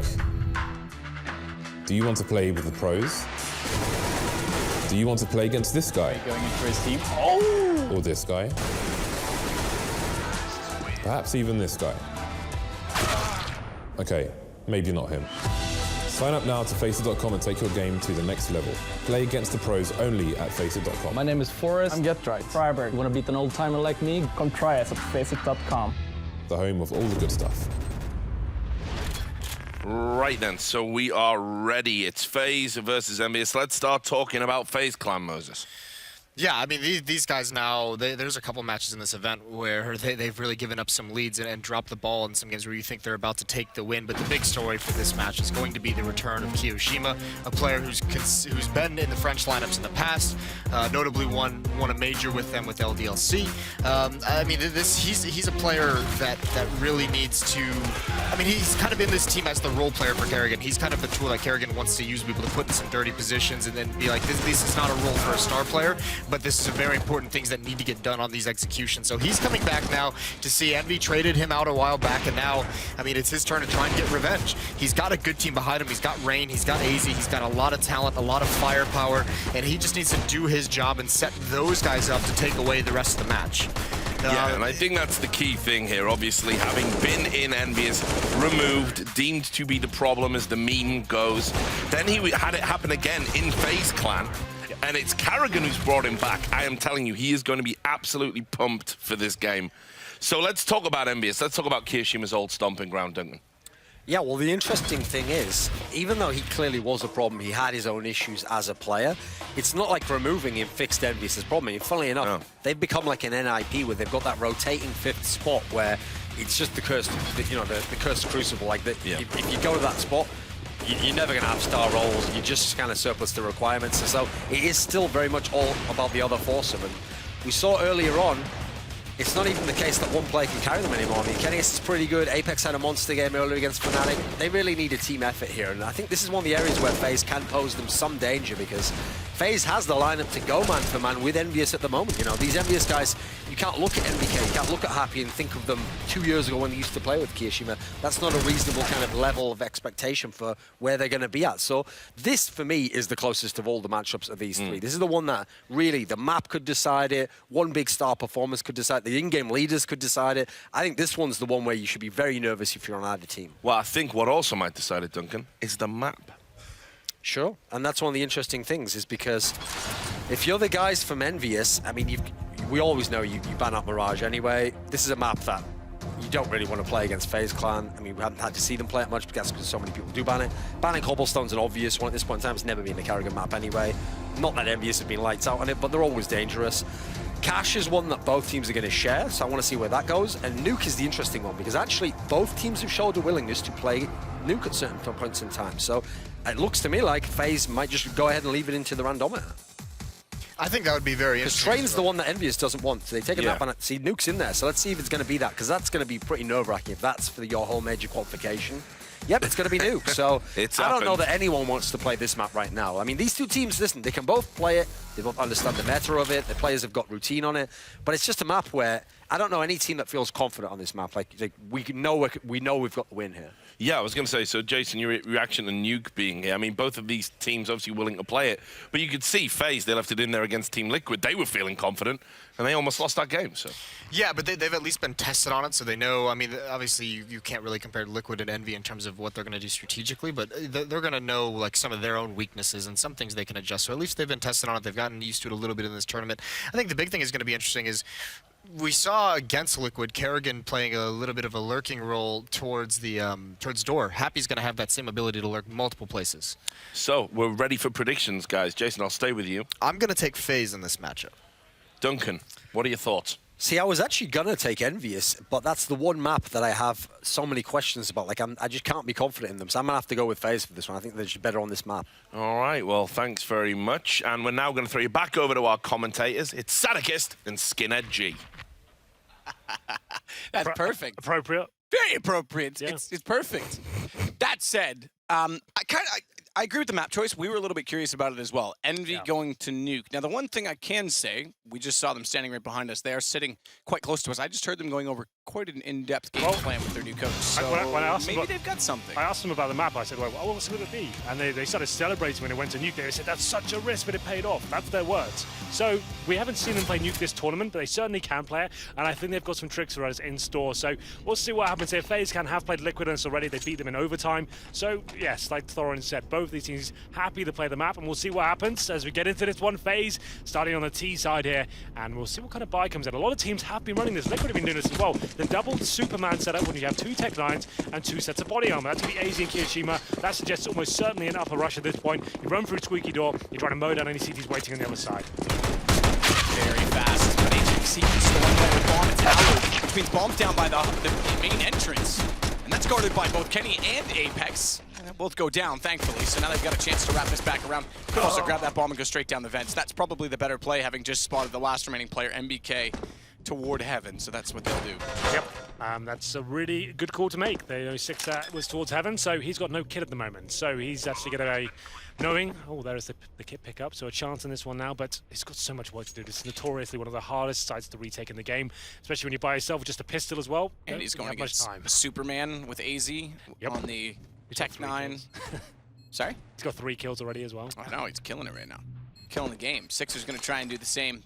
Tap out the bomb, knows they've got to be inside. That door goes to open it. It opens toward him. That's a dead giveaway. Someone's there, and it is AZ on the Tech 9 who will pick up his 4th kill in the round. Just to break that one down, the idea behind that strategy, a lot of teams are doing this right now. Who's got the 2 best spawns there in T-spawn? You're throwing Tech 9s towards, and they're buying up armor, and everyone's going out towards the Squeaky Door there at that point. You're trying to get there before the CTs can, and you're actually trying to shut it down. The CTs, unless they hit the perfect headshots, can have a really rough time with so many targets on their screen. AZ, 4 kills in total. Not much Sixer could do there towards the end. He gets the door open, but reached by AZ. Takes his head off, and winning the T-pistol, that's actually a massive deal. This is notoriously a very CT-sided map. This is a full force buy from Envious, and when I say full force buy, Kenny S has got armor as well, so the orb's to be quite problematic for him to pick up in that first gun. Oh, don't worry about it though. He's got a pocket orb. It's the Desert Eagle. It takes off AZ's head. And he sits back to watch toward Twinkie as well. He's got vision on outer. NBK is going to add the next one in. I know it's Nuke, which has changed. It's Nuke, the new Nuke. So we don't often talk about the T side needing the pistol and being converted, but trust me, for these 2 teams that we don't know as much about on this map, that's going to be big. So if Envy can capitalize on this situation right now with 2 kills and an SMG picked up, especially when we're questioning their heroics on the map, it's going to be best case scenario. Nade goes through the vents. That'll do big damage. It's going to take Apex down to 50, but MBK on that SMG. He's picked up another kill to drop the bomb. He's in the new Toxic as well. Double doors, remember. It's no longer a window. You could shoot holes through the doors. I can't quite see what he's done. In fact, he's just left them wide open. That's going to leave an opportunity open for Alu, which will take him back. And Rain, he finds Happy. HP, it still favors Envy by a man, but it's so low. 14 and 12 for Sixer and Apex, respectively. And Alu, though, the problem is has to get this bomb and go for a plant. And where's the safest way to do so? As soon as he opens these doors, they know he's going back toward control. And I think he's going to try and bail away from this. Rain's done well to find Sixer. He's going to be greeted inside of the vents, though. Kenny puts him down with Deagle. And Alu's actually wrapped around behind, and Kenny's ready for it. You said hand cannon. He gets a lovely 2 kills as opposed to the first to close the round. How sick must this shot have been? Flash as well. He comes out, 1 bullet, takes off AZ's head as well. And they do such a good job of reacting to that point. We didn't see the second kill with the CZ, but they get it down to a 5-on-3. There is some recovery from FaZe Clan, but MBK, he denied the bomb. That was the key play. I guess you can say that as well. Lovely shot to finish things off. But the MBK lurking towards that toxic room. Like you said, it was interesting he didn't shut himself in there. I thought he closed the door, the bomb's down the site, just delay them as long as possible. He left the doors open and he went down. He gave them a window of opportunity there. There comes the force buy in return. AZ, 4 kills in the pistol, got more money than his teammates. He's going to have the AK. Some Tech 9s around him with some flashbangs as well. It's up to AZ now to open the map up. And maybe he can get a couple more headshots here, just like Kenny S did before. AZ toward red crate. That matches the exact tap that Kenny got last time. That's how he puts him down with the AK. He does take a slight bit of damage, to be fair, from Kenny, and he gets tagged up to 25. Rain's gone down to Apex, but it's still going to be the terrorists taking over map control, getting toward outer. One of the things I know that we expect to see from that game plan that I did here to start things off is Envy trying to take outer control when they get on the terrorist side, but FaZe, big response to take back the second round and get the momentum back in their hands. What a roller coaster this is for Envious so far. After recovering with those Deagle headshots, they get the same treatment. KDS gets a taste of his own medicine outside. And yeah, AZ with that AK-47 stepping up tremendously. They're managing to go towards the upper side, take it down. And now I'm thinking it is a French team after all. They're probably forced by. They never give in. They never relent. So it's going to be Apex so far. He purchases the M4A4, some 5.7s. This is pretty much a full investment here. Kenny S, he keeps himself at $1,500. So he knows going forward he needs to get an AWP eventually. So 404. Up to Apex now to see what he can do here. We have got 2 AKs available for FaZe Clan, along with Kiyoshima's Famous as well. Kerrigan's going to go back from outer to the lobby and join in with the rest of his teammates. Good start from Rain, takes down Sixer. MBK gets forced into the corner. CZ finding one. Easy's there to get him back after, and so far Kenny can't do anything. Catching them off from Turnpike. They've already gotten below him. They've already gotten into position to catch off Apex, and Kenny will fall immediately after, so that M4 doesn't do much, and FaZe pick up their third. Well, that was the forced buy. They have broken the serve of MVS. They almost certainly have to eco at this point, so FaZe Clan doing a tremendous job there. 3-1 there on the terrorist side. Remember, if you're just joining us, maybe you're an MVS or a FaZe Clan fan, whoever wins this game, they're going through to the playoffs, the final A. Whoever loses is going home, and that's quite a feat for someone like a team like MVS, former major champions, to not make the playoffs. It's been a real rough year for them, but they've had to qualify twice. Not only that, if they were to make the playoffs, they would have had the longest road of anyone there, because they went 0-2 to start off the qualifier as well. And then here, they've already lost 2, hence why we're in this position. It goes without saying. But the point is, they would have had to play the most amount of games of any team just to make it through to the playoffs. Kiyoshima, he'll take down Apex. He's still got an SMG to work with, so he's building up some bank. I don't know how prominent the T side of the AWP will be on a team like FaZe. I know Alu likes to wield it, but it depends how much outer control they want. And they're getting all the kills they desire at this point in time. In fact, a lot of them coming on SMGs, 4 of them. Yep. So that's big money gathered. Big money. They can keep those MAC-10s. When you've got this sort of lead on the T side, I'm not completely opposed to keeping the MAC-10s. Maybe chuck one of them away. Okay, yeah, one of them goes down. Carrying gets rid of his. Like we said, it's a best of one. You kind of have a chance to kind of experiment, and they're actually going to be keeping one MAC-10. That's in the hands of Carrigan, so he's giving it over towards Rain and his rifle. And we can see the buys coming in now. Oh, it's not great. Happy on the MAC-7 here. Kenny S, Glass Cannon, AWP. Like we said, he kept a little bit of money in reserve there in the previous force buy. He's towards Ramp. He's actually going towards Secret, but it seems things going to be going a safer route as the flashbangs come in. A faster play from the teams. Of course, they've got that MAC-10. Why not? See what they can do. And there's 2 unarmored heads. Make it 3 with Kenny S, no armor at all. So that MAC-10 is actually quite viable in this situation. On the other side of what I was saying, if NB failed here, it would be, vice lineup. It would be the 3rd straight time they go out in groups. Last time they would have made playoffs was when they were the champions of Cluj. Kerrigan has bypassed all of the chaos at upper to take Bomb down at lower, but he's in a 1 versus 4. So Bomb, all it really serves to do, unless he has something up his sleeve, is to inject more cash. Yeah. You're right. So if he does damage on what will be a 3-round reset, it's going to be a harder situation for Envious to buy in the next round. They've only got 3 digits of money. He's got a good position on this corner for Apex to walk into, because he's not going to anticipate being hugging the wall and staying at still full HP, knowing where the bomb is. He actually has done a tremendous job to get a plant. I take that back. Bomb's behind Silo. They're on into the smoke. They've gotten off it because they hear him getting closer. But Happy, no kit, is just going to get back to it in, well, I think he's got about 3 more seconds, but just in time. That could have fallen apart tremendously there. Carrigan, I was going to say, do damage. He almost won that. They had no kits in that 2 versus 1. He finds 1 more kill. Happy misses the shot. That falls apart. This was a fast play from FaZe Clan. We knew it was going to be with that kind of really light buy, then working the economy, just working Envious and grinding them down. But Carrigan there, 4 versus 1, brings it down to 2v1, and we said all he wanted to do is do damage to their economy. He's got the extra $800 for his team, taking 2 more down, and you can see that being reflected on their buy right now. 6 is still on a Famous. Apex yet to buy. I'm not sure he's got an M4 on the ground, so yeah, he's okay. But still, you can see there's a lot of reinvestment here. As soon as FaZe pick up around here, it's going to be a double eco situation for Envy going forward. So, big round coming in, number 7. FaZe Clan still 4-2. Rain makes his way towards the silo here. Presumably more of a default, smokes towards outside, get that lower control, but not giving anything away just yet. Kenny S towards Ramp this time. He's actually in the vents for now. It's a bit peculiar. I think, yeah, so this might have been what he was aiming for. Lower rotation, get towards Secret and catch them off, but then they saw a lot of utility early in that outer position, and perhaps he didn't think he could get there in time. He's now playing corner lower when they enter through. I will say, there's probably 2 AWP players, Guardian might be the 3rd in his prime, that are good up close. I would say Kenny and Fallen. So Kenny's fine with it and comfortable in an angle like that. Towards ramp they go. Six in this position, he's by himself, right? He spots one, goes for one kill, but then he wants to fall back. He knows it's too late now. He can hear them so close. He wants to stay alive at this stage. He's done it so far, but AZ's on the hunt. Found him as well. He doesn't land the headshot. Takes a lot of damage himself, and Kenny S backing him up. Sixer doing great work here. Nice job in the crossfire. It works out perfectly with the back away presence, and Kenny again down below. Another close shot, fast peek. It's going to leave Alu in a position in the open, and Apex will catch Kerrigan trying to sneak in from behind. That's going to bring Envy right back into this. That's how you play ramp. You don't want to be committing to those duels. He could hear the footsteps very close to him. His option's there. He can stand up and go for one kill. It's very likely to be a one and done, though. He'll go down with one frag, and he's going to open up that bomb site for his teammates. He stays alive as long as possible. Kenny S rotates, like we said, he's in that fence position to the window room, finds another kill. The crossfire is set up to perfection at that point. Six is staying alive. They're facing, communicating, and sitting sat next to each other on your screen right now, and is making sure when one's facing, the other one's not, taking that aggro away at all times. We said that was going to be a big round. Envy has managed to negate it and avoid that harsh reset, which could have led to a double eco there. So that's really, really nice stuff, especially from Sixer. He might have got all the frags, but trust me, his play there was phenomenal. Efficiency is key.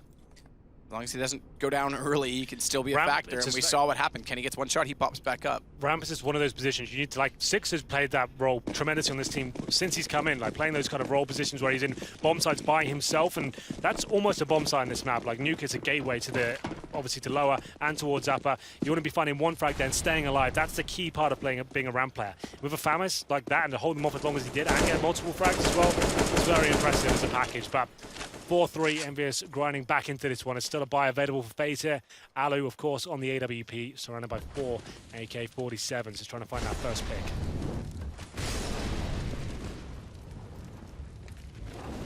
He's going to sneak up with a Molotov, double off that position in behind CT crate.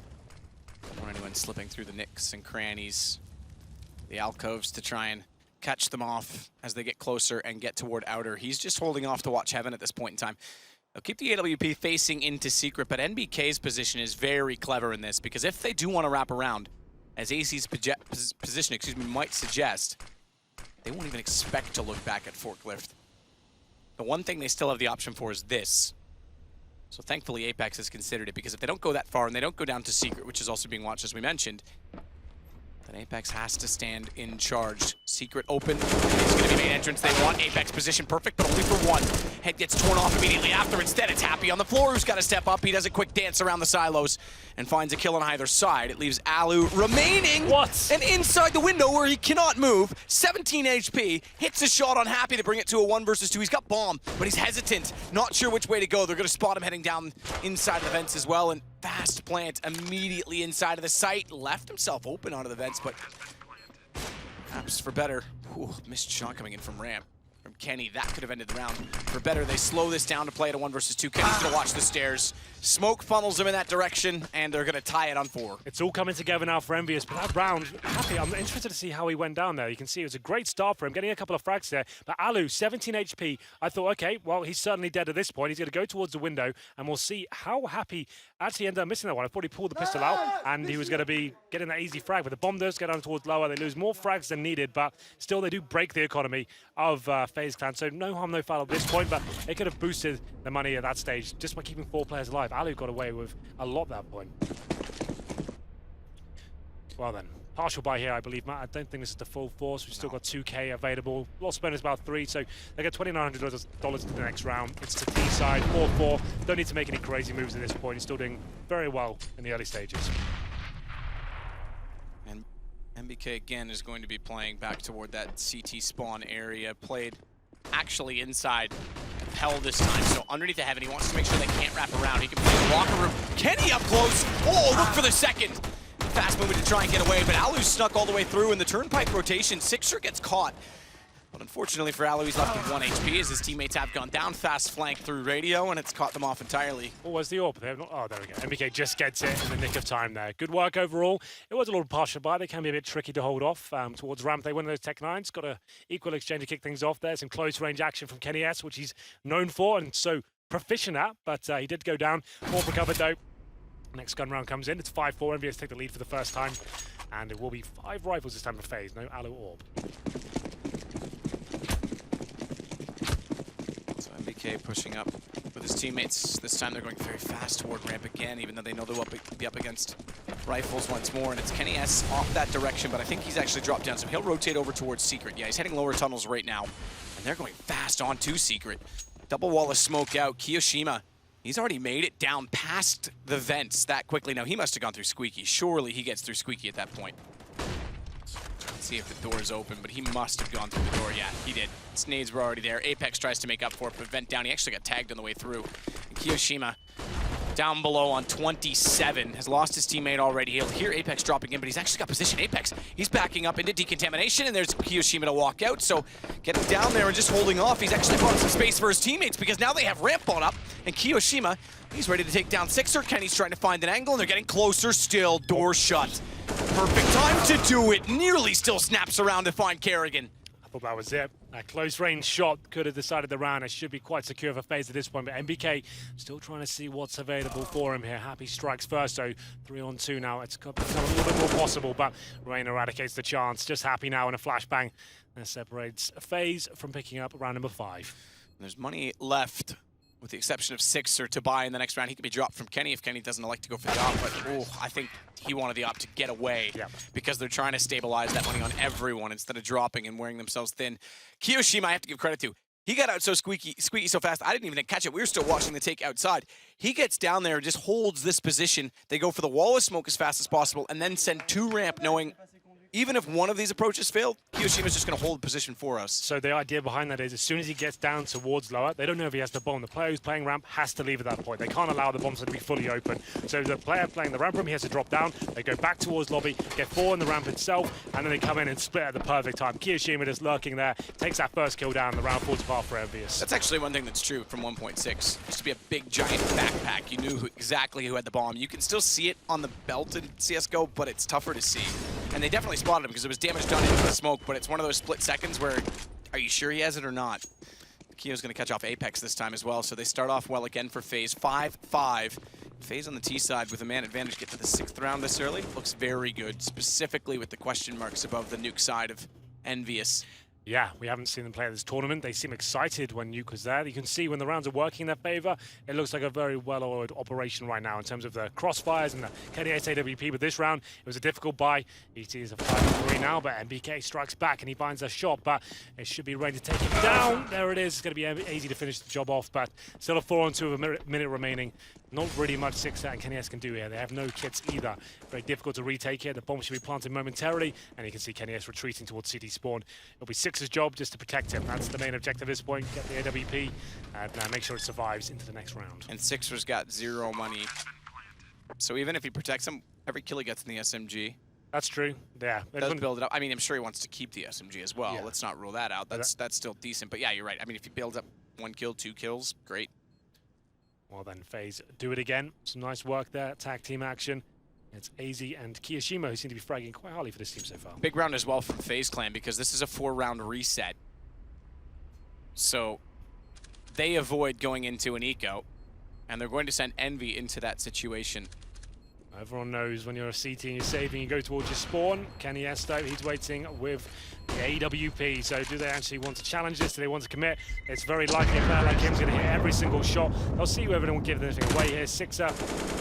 Oh, I thought he was going to run around the corner there, I was about to say, but he manages to stay alive. So in terms of money, we can buy into this with a UMP and the AWP surviving. You can drop UMP to teammates. It would be like one of those all-in moves, right? You want to be either conservative and say, okay, let's just see what Kenny can do, save our money, we'll win this, we can still win the half here at this point, or go for the classic French mentality, force around it. You got a Kenny S AWP, which is hitting shots as well.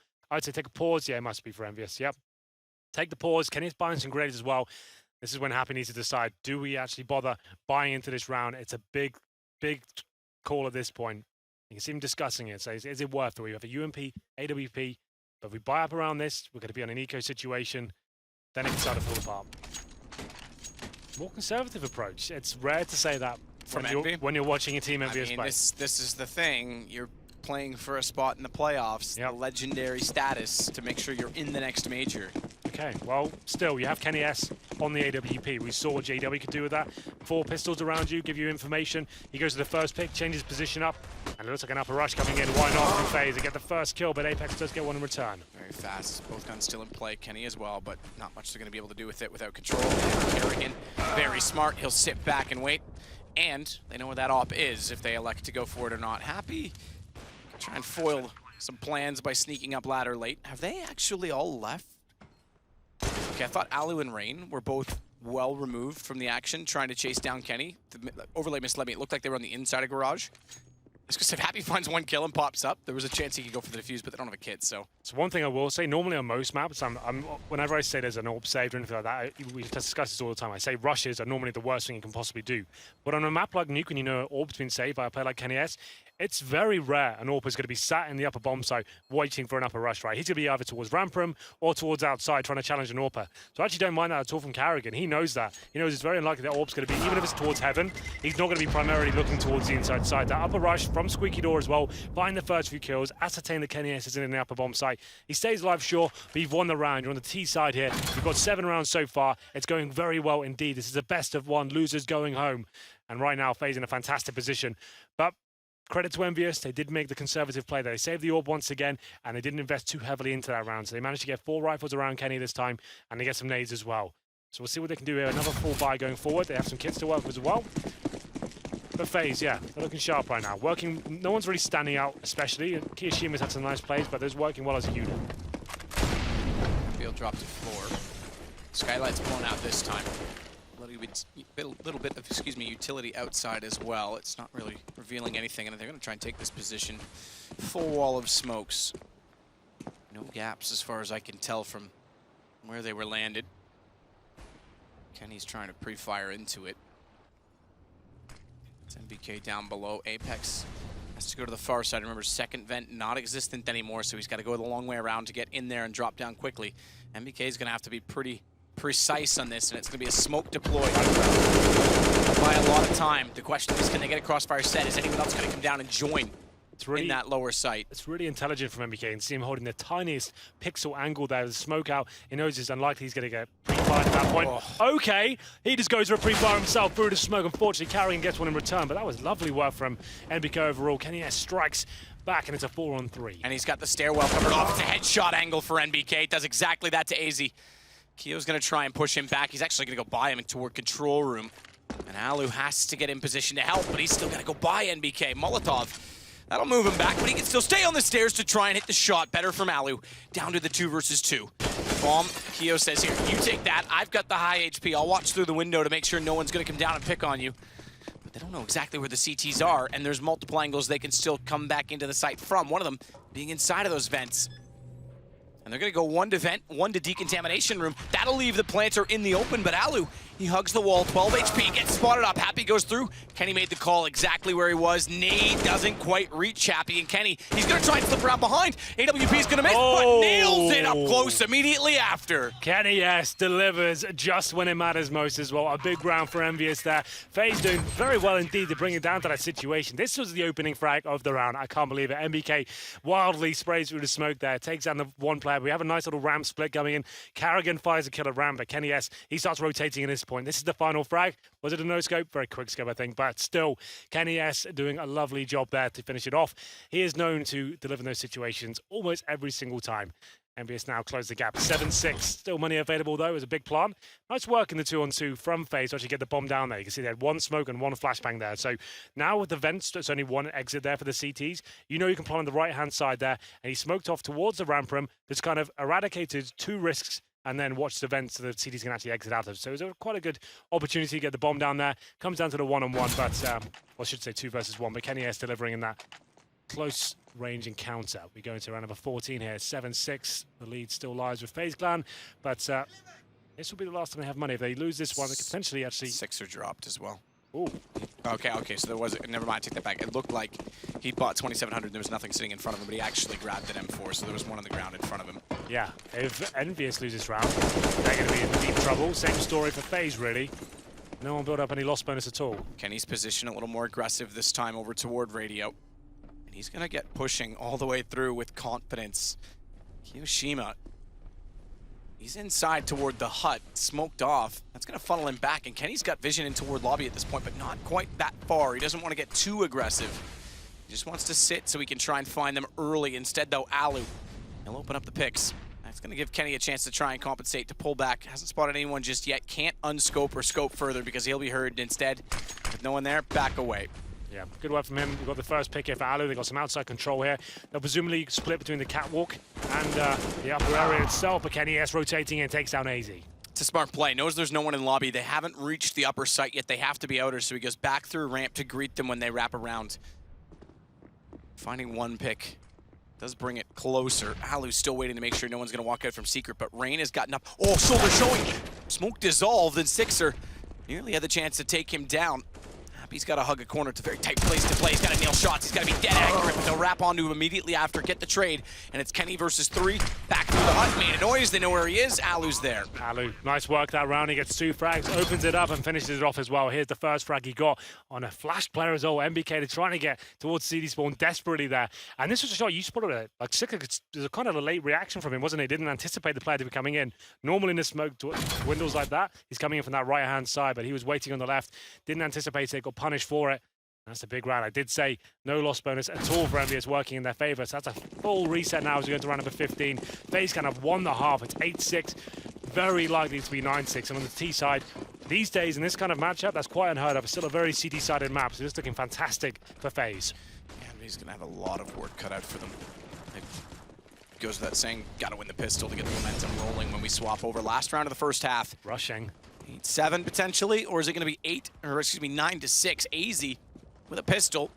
Does well to slow down the initial push, but they've lost one man on the defense and only the shotgun in terms of upgraded weaponry. A few pistols bought into it, but we've got to be very careful about the placement of that shotgun. We know it can be threatening inside the upper site. I've seen Hiko use the pump shotgun there multiple times, but now as they push through, they've got the bomb. Sixer's got Kiyoshima down. Surprisingly, that gives them quite a bit to work with. Sixer may only have 20 HP, but he's picked up an AK, and the shotgun's getting closer, but gets caught. Sixer, they know he's going to be back there with that bomb. They know the kill came from that direction. Alu goes roof, spots him up, and they'll just converge on him, all 3. This is going to be a 9-6. Double flash through, grab bomb, get out. There's no need to face him, just hold him there. Yeah, they've done a really good job there, FaZe. Very efficient, making sure they get the bomb, fall back, Rain towards the flank. He can be a sacrifice at that point. He managed to get the frag regardless. It was a rush, a desperate last attempt there. Apex got the first frag, to be fair, but his teammates on the T roofs there locked in. They got the bomb down, but it's a nice retake from FaZe overall. Alu with some more nice shots there. Good work from him overall. Seemed to have a decent half. He was opening rounds up, finishing them off. Kenny S with 15 kills. Karrigan on 15 as well. So the in-game leader, of course, we saw them actually drop off. Previous. Yeah, and he's top fragging for them. So here's the ADR of both the big players from the first half. It's Kenny S on 89 and Karrigan on 81. Kenny S certainly delivering 15 kills. Same story for Karrigan as well. But you have to say, Matt, quite a heavy advantage for FaZe here. They win the pistol. They get 9 rounds out on the terrorist half. If they win this one on the CP half as well, Envious in a world of trouble. Yeah, that's a big problem for Envious if that's the case. Well then. So Karrigan as well, not to mention the fact that he's top fragging. We saw a few moments of that from him, that the potential was there in the right circumstances during his Astralis tenure. Remember, not only is he top fragging right now, he brings everything this team needed. He's brought them together. He's brought the leadership they didn't have. And they say it, they know it. They're playing much better as a unit, but point on that, to put a exclamation point, make the playoffs of a major. That has to be their goal. They never really have this whole project since it was like Kinguin, then to G2. The very, very first major, they did have semifinals against Envy. That's right. It so was this is actually a rematch, but it's a very different roster, so you can't say that. Yeah, so then it was there. When it went to like G2, that's when it kind of like falling apart a little bit then. And there was like a roster change almost every couple of months. It kind of was kind of underwhelming at that point. FaZe as a whole, yeah, it seems a lot stronger now, and they're in a great position to actually make it to the playoff of a major. Let's have a look at the buy. 5 sets of armor for Envious, no utility whatsoever. So, in terms of actually executing onto the site, the rush is off the cards now, so it'll have to be delayed. We have got 4 sets of armor for FaZe as well. Alu with the HE grade and the diffuse kit. Ryan spotting towards outside. This will be some sort of burst play from Envious. Going to choose a time, shoot the windows out. I think they're trying to sell flashbangs coming in potentially. Here's your moving things up. Brilliant start. Rain and AZ. Problems ensue. Bomb is dropped. And Envy, it's all on to Happy. 1 versus 4. He's found the first. He's got time for the reload, but maybe not. Karrigan takes his head off, and that is worst case scenario for the French. 10-6 and momentum for FaZe. I like the idea behind that. I tell you exactly what they're trying to do. They shoot the windows out, so they think it's flashbangs raining in from above. That's going to cue the CT to look into the walls, but actually they didn't throw any grenades at all. That's the idea. You want to get the CTs looking to the wall there. Didn't really work out that way. The CTs didn't turn away at all. Mow them down as they come in, and FaZe do pick up the pistol. That's a huge deal. No bomb going down as well. That's a problem. Almost as they have to force by here, which they have done. Desert Eagle, Tech 9s, a couple of flashbangs, some armor as well. FaZe pick this up. Envious have to eco, and at that point it'll be 12-6. So really important for Envious to pick this up. At one point known to be the master of this sort of round, the Desert Eagle Kings, but Rain, he opens things up with the Scout, takes down Apex. Good shot on the Scout to do exactly that. Tags up as well on Kenny. Peeks again. That one would have done it without the first tag. Headshot. Insurance, we call that. Yeah, just make sure he's definitely dead. Wow. BK still at ramp's going to try and push on Kerrigan as well, but this won't really amount to much unless Kerrigan completes himself with ammunition like that. Because then Alu can slide in and save the day, but Sixer getting that kill. Slightly awkward and interesting. Alu had to go to the pistol that time, but he'll close it. They stick with their 11th round. They don't let what happened in the first half happen again, and that being winning a pistol and then losing the subsequent round. They actually keep momentum firmly in their favor this time. Yeah, up against the ropes now. Envious have to take a full eco, like I said. Almost certainly going to be 12-6 after this round. Kerrigan, he knows how much this means to him. This is his first major since the departure, his departure from Astralis. Glaive was brought in to provide more firepower for Astralis, but and is still tactical mastermind, right? But Kerrigan now top fragging for his team, and they're one game away, a few rounds away from making the playoffs. FaZe's first major. And if rumors are true about French shuffle, perhaps confirmation in the fact, and I'll talk over this because AZ just has a straight lineup as they walk into him. Confirmation perhaps in the fact that if Envy don't succeed, both French teams are out in groups. There will be no French team in the playoffs yet again. Whereas Sweden, I would have thought this would have been their worst major in showing. Fnatic somehow still make it through despite not seeing them in the last few months. NIP obviously not even here. And Denmark slips in north. All three of those countries, which are big Counter-Strike countries, could have been left without anyone in the playoffs. Thankfully, they all get there. And there's another team that's trying to hold the hopes of a region. If Liquid doesn't make it through, it would be after the most successful year for NACS, probably ever, in 2016. First major of 2017, if Liquid don't beat Astralis, could be without an NA team. Well, here we go then. The buy comes in. It's going to be Rain keeping his scouts and Kerrigan with the UMP. I don't mind this necessarily. It's definitely a bit of a gamble. At this point, you just want to be winning the map, right? I would say screw the money. Let's just force up, and they're going to be rushing a little bit audacious. But Alu does respond, bring it down to a 4-4, and AZ is going to be pushing in as well. But Envious just mopping up the frag to this point. It's going to be a 3-on-2. It's going to be an equal situation for now. 1 versus 1. Good read from AZ, but he knows where he is. And Kenny's too quick on the case. Can't get the reload in time. He did what he could considering his situation. Putting himself back inside the site may have actually cost him in the long run. It's all intuitive at that point in time when you have to make a snap decision. If he actually pushed in the lobby and isolated the 1 versus 2, maybe there's a chance. That's actually kind of cool, though, if you think about it. The fact it comes down to the 1v1 at the end, it means the terrorists, their money's not going to be in a great position. You are actually saving a lot of money there, keeping the scout and the UMP. It comes down to the 1v1. AZ did very well, and you can see that reflected right now. 3 Galils for Envious. We've got a full buy for FaZe here, and this will be a reset as well. They win this round. It's another eco for Envious. This is actually looking very promising indeed. So, all things considered, that works out very well for FaZe. They don't win the round, sure, but if they win this, that could be one of the final nails in the coffin here. That's actually kind of a cool situation. As Apex gets up on top of mini roof, they got rid of the original air conditioning duct that was up there as well. It's a lot more open. Alu's got Apex down, but you're right, Kenny's tagged to 22. That's even worse for the NBS side. Not to mention what you just said. They can break the economy at 13-7. Yep. That's a big deal. They fully invest into this round. They'll get 1,400 to the next round. So that's big. You talked about what Sixer did in the first round, playing efficiently at ramp. Kerrigan tries to go for the pop shot, but then drops down. He doesn't back away fully because he knows, and maybe he should have now, because he knows Alu was inside a turnpike. He was trying to bait them in toward Alu, but they smartly Molotov him off. This is going to sway the round. They've got the lead in it. They've got low HP on 2. They've got a bit to work with. Bomb's going to be down below. Sixer place the hot potato in its grave, and then it's going to be a rotation down through the vents. They'll hear that. Kenny knows it, but he's got a tight angle to play on an AK. As soon as the vents explode open, take 1 step to his 4 position, and Get the headshot potentially, go aggressive, try and find that kill, get the information as well as Kiyoshima gets toward decontamination. Flash to corner, serves to blind anyone toward Toxic, and up on ramp, and there it is. Vent's blown open, Kenny walks forward one step, gets the headshot, but that lets Kiyoshima down in from below, walks into the corner, that bypasses shots coming in from ramp. Everybody's so close to dead. Oh, this could be huge. Alu, have they heard him? He was down in there when they didn't see him, and he just barely gets found. As he got down to 2 seconds, and Happy realizes it. I didn't hear the defuse there. I think it was 2 went down gunfire. after bomb as well. 2 just went down, so that's big money lost still. Yeah, but that's it. Like, all things considered, I think they'll be happy to win around. I don't think FaZe can justify forcing into this one. You have a look at their money. It's around the 2K mark average, maybe a little bit less than that. And yeah, that's envious. After losing that first kill as well, somehow they get towards Ramford. I think that's 2 seconds. I didn't hear the defuse come in. I think there's a lot of gunfire going on. Alu in the smoke there. 2 more seconds, and Happy's the one who saves it with the Glock. Kenny might have just knifed him in time, I'm not sure, but like you said, they get the first kill there, 5-on-4 in a huge situation.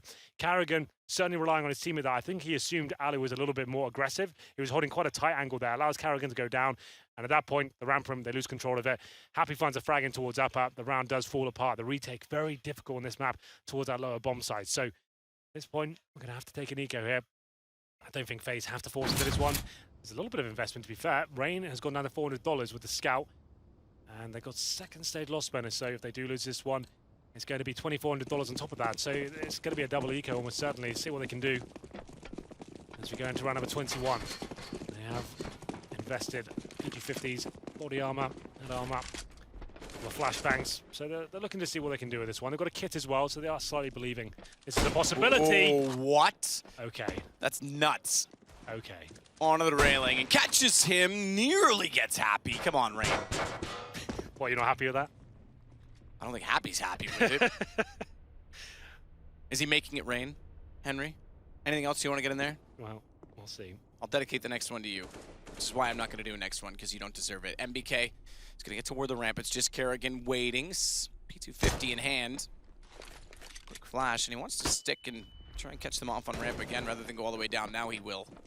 I like to do exactly that. Where's he going to play this from? Go toward Toxic or sit in the nook on the left side? Dark spot. Kenny's got it. Doesn't matter. No time to hide, and they're already inside of the site. This should make it 12-9, and Envy collecting rounds they desperately need, but not to rule out AZ's position. There's a little bit of damage poking out from inside a control room. Sixer jumps down, Hail Mary, get the bomb in position, and MBK, hello. That's from Kenny. Yep. Kenny gets a kill, takes down his low HP player. Kio's going to get a gun off of this, which could strengthen their economy going forward. I doubt they'll go for the round. I take that back. Kio steps in, he had a kit, but probably not advised, and as such, Rain will grab the gun, try to get away. They're going to push him down, get that out of his hands, and Envy starting to get a little bit of control going their way. Yeah, bit of a scary round there. Rain opens things up there. Headshot from Hell towards Habex. If he gets a kill on towards Happy as Silo, that round could be over. But that's a nice little AG grenade. To be fair, Kenny S is very proficient these days with the rifles. He gets 3 very nice headshots there of the AK, regardless of the team kill. He secures that round. Like I said, that was going to be double eco regardless. So we have FaZe Clan now. They allow MBS to get the double digits. Maybe this game isn't over just yet. That really big round, they had the double galil. I think it was even triple galils to win when they went towards the lower bomb site. That could be the most pivotal of them all as we go into round number 22. Nothing really purchased here. A couple of Deagles, some PT50s, and Kiyoshima on that 5-7. Apex doing some quick work here.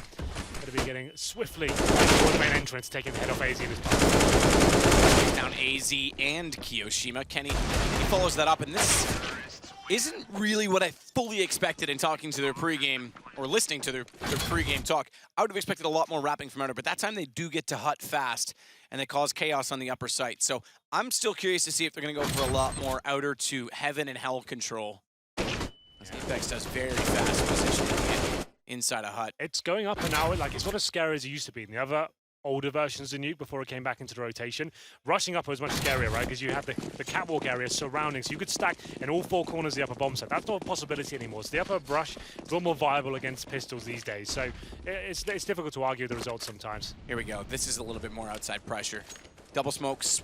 Kenny throws his left. That goes in front of hut, or rather, excuse me, main entrance, which means they can actually push with the wall exactly that toward big garage. They leave the yard open entirely.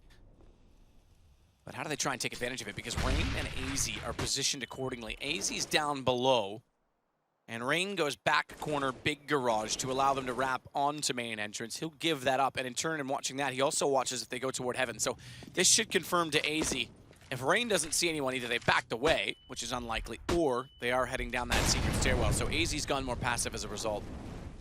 Nothing really obtained as of yet. Looks like they're going to poke towards ramp, and that smoke allows them to get out if they want to. Takes the vision away from the CT side, but could still execute towards the upper bomb side as well. They've got some outside control. I think one player in the form of Happy has made it towards secret as well. That kill is huge. Apex has been great this week. Takes down Rain. They're going to go to upper bomb side here. Same split now that they've taken him down. Better play from Keo this time.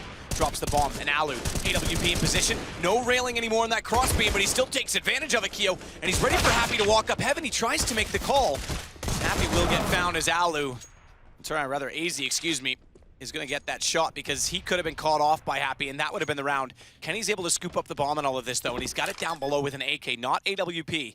And he's planted, and he's going to have time to get away. Door open and closed, that's a cell. He's trying to tell AZ he's gone that direction, and AZ walks in unaware.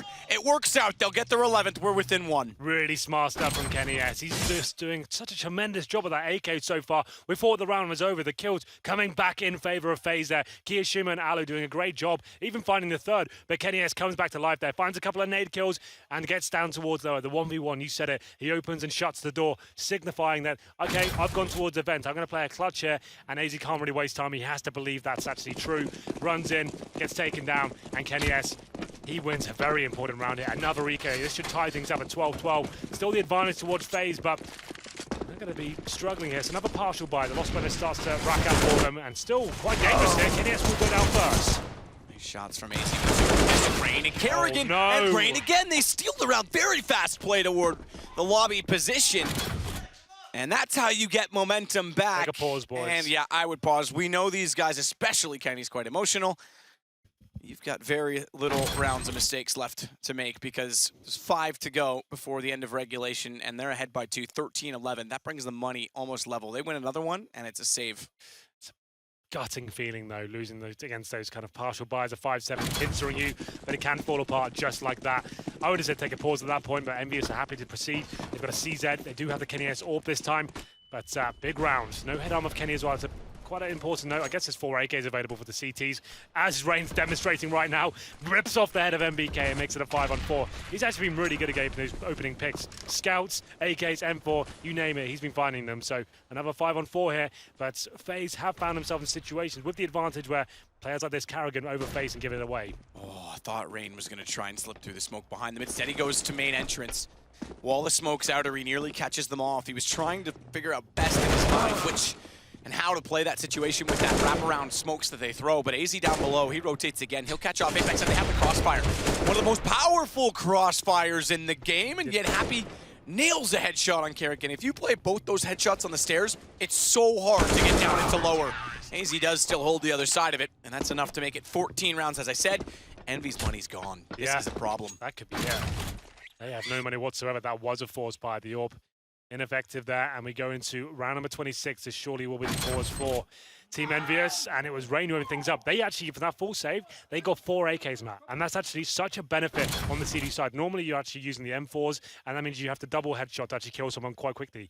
Given someone like Rain the AK, they're going to take kind of audacious angles, go for the initial face set, and they've got an equal duel at that point. He finds that first headshot, funnels them down, and at that point, like you said, that crossfire is enabled, and they start getting in great positions there. FaZe now really are working the body. Envious now, they can buy into this just about, I think. So what have they got so far? An AK for Happy. Okay, not great. CZs, Tech 9s, PD50s. This How much could be that 5-7 round means. They don't win that 5-7 round, we're at a tie game right now. It's 12-12. Potentially more than that, because who knows where the money would have been again from FaZe. This is, that was a defining round in this game. This is massive for them, and they've got momentum. Not going to quite go as quickly together this time. There's no need to. Let them make their own mistakes on the Envy side. 1 AK for Happy. Yeah, this is it now. He's got no head armor as well. So it's a mishmash of weaponry, CZs, Tech 9s, a few smokes. If they somehow pull this one off, I'll be very impressed. Maybe get a smoke out of the squeaky door here, try and get down towards the vents, get Happy in there, but they've been smoked out just as their teammates are executing towards outside as well. That's a problem. He's waiting down below once more, but it's Rain that's going to hold off the main door. He does get, actually, take it back. He was above. He's beside the vents, gets caught by a Molotov from Sixer, but he's the only one remaining. And Happy will fall to Alu. It's quite simple from this point. Map point for FaZe, and they must win every round to get to overtime on the Envy side. Yeah, absolutely. Well, What have you got left in the tank, MBS? It's going to take 4 rounds in a row. In terms of their money left over, it's pistols once again, Matt. Here's the replay. Rain in a very defensive position. Gets that first kill through the smoke as well. It was actually perfect timing and great utility usage there from FaZe. Just as they could detect and sense the execution coming in, they actually isolate the T's who were waiting in the lobby just as their teammates coming in towards main entrance, segregating them and meaning they can't really work together. Last round potentially here. 1 AK this time for Kenny S. 4 pistols going towards ramp. Aggressive though. It's Alex to open things up once again. Kenny trying to find shots on the AK. A man down on death row for Team Envy. Have to win everything, and AZ's ready inside of the squeaky doorway. Rain again will watch out of position as he's done so well with that M4. Change of place is Alu on the AWP, and he's got MBK walking into him. Kerrigan's got a crossfire. They grab another. It's Kenny to go down with only 1 kill. Happy versus 4. Happy's gone, and FaZe will make the playoffs.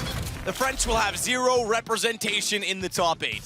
There was a comeback, a resurgence there from MBS after losing both pistols. We thought it was done. They get 5 rounds in a row, though, on the terrorist side. But, Matt, you pointed out that full eco they lost against the 5-7s, pincering them in from ramp and upper. That was a defining moment and got FaZe back into this game. Great performances overall. Alu was fantastic. Rain was great. In the first half, Carrigan, top frag. Very, very good performance, and they will be going to the playoff. Unfortunately, we say goodbye to the Frenchman, but all things considered, a lot of strong rumors surrounding this lineup. It's very unlikely we'll see these 5 together ever again. Yeah, think about that for a moment. Think about a year ago, just over a year ago, Cluj-Napoca, they were the champions. They have failed to make the playoffs in 3 straight majors. It could end there, as you say. But for FaZe Clan, the project is working. They bring Kerrigan in, they get an in-game leader, and mission accomplished. They make the playoffs. It's all uphill from there. We'll take a break. We got one more big game coming up.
So, FaZe Clan have done it. They were able to beat Envious. And before we break that game down for you, there's a disappointing Kenny S.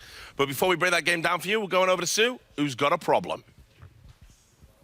Actually, this time it seems to be the solution as you are moving on to the playoffs. And Keo, this has to be special for you as this is your first major playoff since winning Cluj over a year ago with the very team that you just beat. So what are the emotions going through your head right now? The thing is, I waited that for a long time because I was cut just before MLG Columbus, and then we had Cologne, and that was like the hard group. So it's always satisfying to know that you go through. We had only hard matches, so it's like you're getting like really relief. Like you know you made it. We had like a really good training before, so we made it and we're proud of it. Well, on this map on Nuke, FaZe looked very strong, but there were some moments that Envy made it feel close. So how was your team able to adjust in those moments? I think sometimes we just overthink. So we are just like, oh, they're gonna do this, they're gonna do this. So we try to adapt before they actually do something. So we just, how can I say, mindfuck ourselves. So the thing is like, we just relax and play your game and see what happens. And that's actually, it worked when we try to play our game. Well, FaZe at this major has seemed very impressive so far. Even your losses have been very, very close. So going into the playoffs, how do you feel the team is going to do?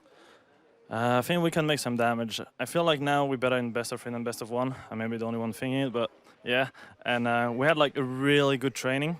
So we're just waiting to see what's going to happen. All right, well, congratulations again. And with that, it is FaZe taking out the last French Open, moving on to the playoffs. Thanks a lot, Sue. There's a soundbite for you guys. I believe that is how he said it. Oh, Kichima, I love you, brother. All right, anyway, let's start talking about the game. You know, it could have been a lot closer. I mean, Kenny S definitely tried to do his level best, but in the end, FaZe just had a bit too much in the locker. What was the secret to their success, Jason? I actually thought Kerrigan had a very good game. I mean, there were a lot of very close clutch rounds, but I just think FaZe played them very, very well. And I think when you look at it, when it comes down to it, we saw this earlier as well. Why are you letting this get towards Nuke? Because it just didn't seem like they had a great plan. We saw it with Mouse Sports, I believe it was, against Liquid to start the day after the third match. But I still don't think that they really had a great plan on this. I mean, despite some individual plays, there really wasn't a whole lot that you could kind of rely on from this NVS team on Nuke. Yeah, and you know, I think there was just a few deficiencies. That the machine wasn't firing particularly on all cylinders. But again, you've talked about it a lot. Kenny S looking back to his best and just wasn't getting the support from his teammates around him. I mean, he didn't deserve to be on the losing side. No, this was actually been when you consider we all knew this major took place in kind of the shadow of the next French Shuffle, and we all kind of know at least the core of that is going to be Kenny S and Shox, almost certainly. The both of them today, it's the same story. They did their best. They played up to the star level, didn't get the kind of support they needed from their teammates. And in this particular instance, I think they've really made a mistake letting this map through. I mean, if they thought that they were the ones trapping FaZe and they were so confident, and I hate it when people think because they've got practice down that means that it's like some secret map that they're going to be really good on. Because I've seen FaZe play official games on Nuke a whole bunch of times, and they're good on this map. I mean, you saw in the first half that T-side was more than good enough to win in the modern Nuke. Brilliant play from Alu as well, by the way. Just one more piece of evidence that he's actually starting to feel very, very comfortable in this team, starting to play very well. Oh, the synergy between him and Carrigan, the way Carrigan's been able to utilize him has just been incredible. So obviously, that's the end of Envious most likely. Just some thoughts about FaZe. How deep do we think they can go? Well, I mean, the cool thing for me is that they actually have a fairly varied map pool, and it doesn't really seem like the map affects them as much as just the individual players. Like, they have a good T-side on all the maps as far as I've seen. They actually have a decent routine. They do fall apart sometimes in the mid-round, it feels like. That can be very touch and go. And again, I mean, this is just a recurring problem for them. It's not like they don't have a Cold Zero who just turns up every single game. I've seen games that they lost that Reinhardt was terrible. I've seen games where he's the best player on the team. So I think that's still very uncertain, but they've got a deep map pool. They've got a lot of skill. So I think it's more just who they're going to draw in the playoffs, because there's certainly some teams out there they could damage. All right, then. Thanks very much. So we also need to recover from another great game. We're going to take a short commercial break. When we come back, we're going to have the final game of the day. Who's going to be the last team to go to the Fox Theatre? Will it be Astralis? Will it be Team Liquid? Find out after the break.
So we're about to get ready for the final game of the day, and you can see Team Liquid trying to fire themselves up for this. There was an argument to say they might not even be in it. Jason, tell us why. I mean, this is a team that just hasn't looked like they were super prepared coming in. A lot of teams saying that they just thought that this would be one of the teams that gets knocked out 0-3. But, I mean, for the first couple games, certainly, Eleague was really the only player that kind of showed up. Everyone else, you know, either was playing far under the level or just rarely had impact, just kind of here and there. And on top of all that, they have a tendency and a historic... you know, historically, they are teams that just fall short, that just can't close out games. Now, they've brought themselves back into this with a couple nice games. Weaker opponents that they've played to be able to stay alive in this group stage, and now they just have the ultimate test. If they want to win this game, it is going to have to be Eleague going nuts. It's going to have to be someone like JDM or Pimp, and they're going to have to get out to an early start and hope and pray that Astralis falls into the mental tendency of collapsing. But that's what you missed out on, Jason. This is choke to choke. Team Liquid and Astralis. So tell us about Astralis and their problems, Duncan. Yeah, well, Astralis is a very, very deep team. They've got a fantastic map pool. They've been in great form, except for that one map against Godsend. And that's the concern I have when they come up against Team Liquid, is that it's all well and good saying, oh, Astralis can choke, oh, they can lose these amazing games like against SK, etc. Yeah, but you have to be the kind of team that can make them choke, and that's the key thing. Even Godsend, now they have JW, he can pull off shots that can tilt you. Flusher can do amazing things, you're always intimidated by him. It's not really the situation with Team Liquid. I mean, they don't have an in-game leader, really. They have someone, obviously, who takes that role, but not someone who's got a comprehensive control of the game. At the moment, in terms of sheer roster, it's hard to see that the guys from Team Liquid are going to be able to match up with. I mean, at the moment, in the SK game, Kirby barely even had to show up for most of that game, and Astralis was still doing absolutely fine against the skilled players of SK. So I actually feel as though in almost every area, Astralis outstrips Team Liquid. All right, well, we're ready for the veto, Duncan, so let's see what happens. Yeah, so the interesting thing is, Team Liquid is going to have to be afraid of a whole bunch of maps here. Yeah. I mean, Astralis is naturally going to ban out Cobblestone, you'd assume, as they usually do, even though actually Team Liquid has particularly been playing at the moment. They do a nuke ban as well, because they at least know that's like kind of a joker map for the Team Liquid guys. I want to see if someone bans out Cash at any point in time. Like, will Team Liquid just let it through at this point in time? Because Mirage is also one where Astralis, interestingly, banned it against SK. So I think that would be a great map for the two of them, because in theory, it's the original Team Liquid map. There's always been a variant of them that can play this map. But also, Astralis, I think, actually are reasonably comfortable in this map. Jason, reactions? Yeah, I'm a little worried. You know, that's not a map that I particularly think Liquid is going to be fantastic on. They have some of the tools, but it's not. I think this is just a good, strong Astralis map in the end of things. I mean, that's where I think there's. I mean, like Duncan said, this is a team that's very, very deep. The players outstripe those of Team Liquid for the most part, and Mirage is just going to be a very tough map tactically without an in-game leader. But again, you know, the pressure is on here. I mean, Astralis have said that they prefer to be the underdog, you know, in interviews, and you're definitely not in this situation. Well, Anders made a good point earlier today. He said Astralis was one of the teams that thought that Liquid would go 0-3. So if they do get into a hole, there is like a little bit of that factor where Astralis is probably thinking this is the best matchup we could have gotten. So, ready for predictions, Duncan? Yeah, I'm taking Astralis for this. Jason? I am also going to take Astralis in this. Boo. All right, thanks a lot, gentlemen. We're going to throw you back over to Henry G and Salakist. Is Jason sick? I don't know what's going on right now, but apparently he wants to be cream pied. That's the first time, not only once, well, I think he always wants to be cream pied, to be honest, but that's the first time I've ever heard him not say Team Liquid.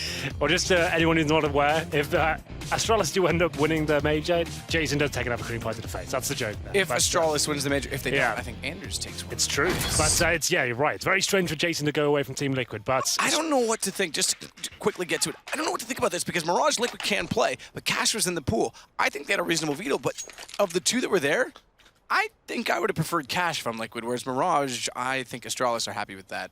Yeah, well, famously, this has been an Astralis map for a long time. This is where Carrigan used to actually AWP for them. Everyone kind of try to avoid Astralis in this one. We'll have a look what happens here. It'll be 3 sets of armor. The smoke's going towards that A-bomb side. Normally, landing on the steps and towards the jungle area. You're pushing in towards CT spawn and shutting down anyone in that area. There are 2 CTs waiting on the other side. There's the 2 smokes I mentioned. And here comes the player with the flashbang. Fast play toward A. 2 smokes, like you say, to cover off one side of the map, but Kirby wants to let them go by. Silencer may not give away his position there. How does Device get that second one? Backs into the smoke, and he will evoke pain. He's got 2. It's JDM that gets 1 in return. Nitro finds Glade, but Kierby's done well in that position from reverse firebox. Nitro now 1 versus 3. Nitro Okay. The latest arrival of anyone in this tournament from Team Liquid has to be big in this game. So too does Eleague. Pimp needs to step up. Everyone has to, and Dupree takes down Nitro. So I built it up perfectly, right? But for some reason, Liquid, instead of going CD spawn like every other team does, they push for the smoke. I think they're overthinking that. They're trying to be clever about it. Device waiting on the other side. He can't believe his luck. He should be shut out that round. He's waiting for rotations. 2 players come through with his crosshair, takes him down.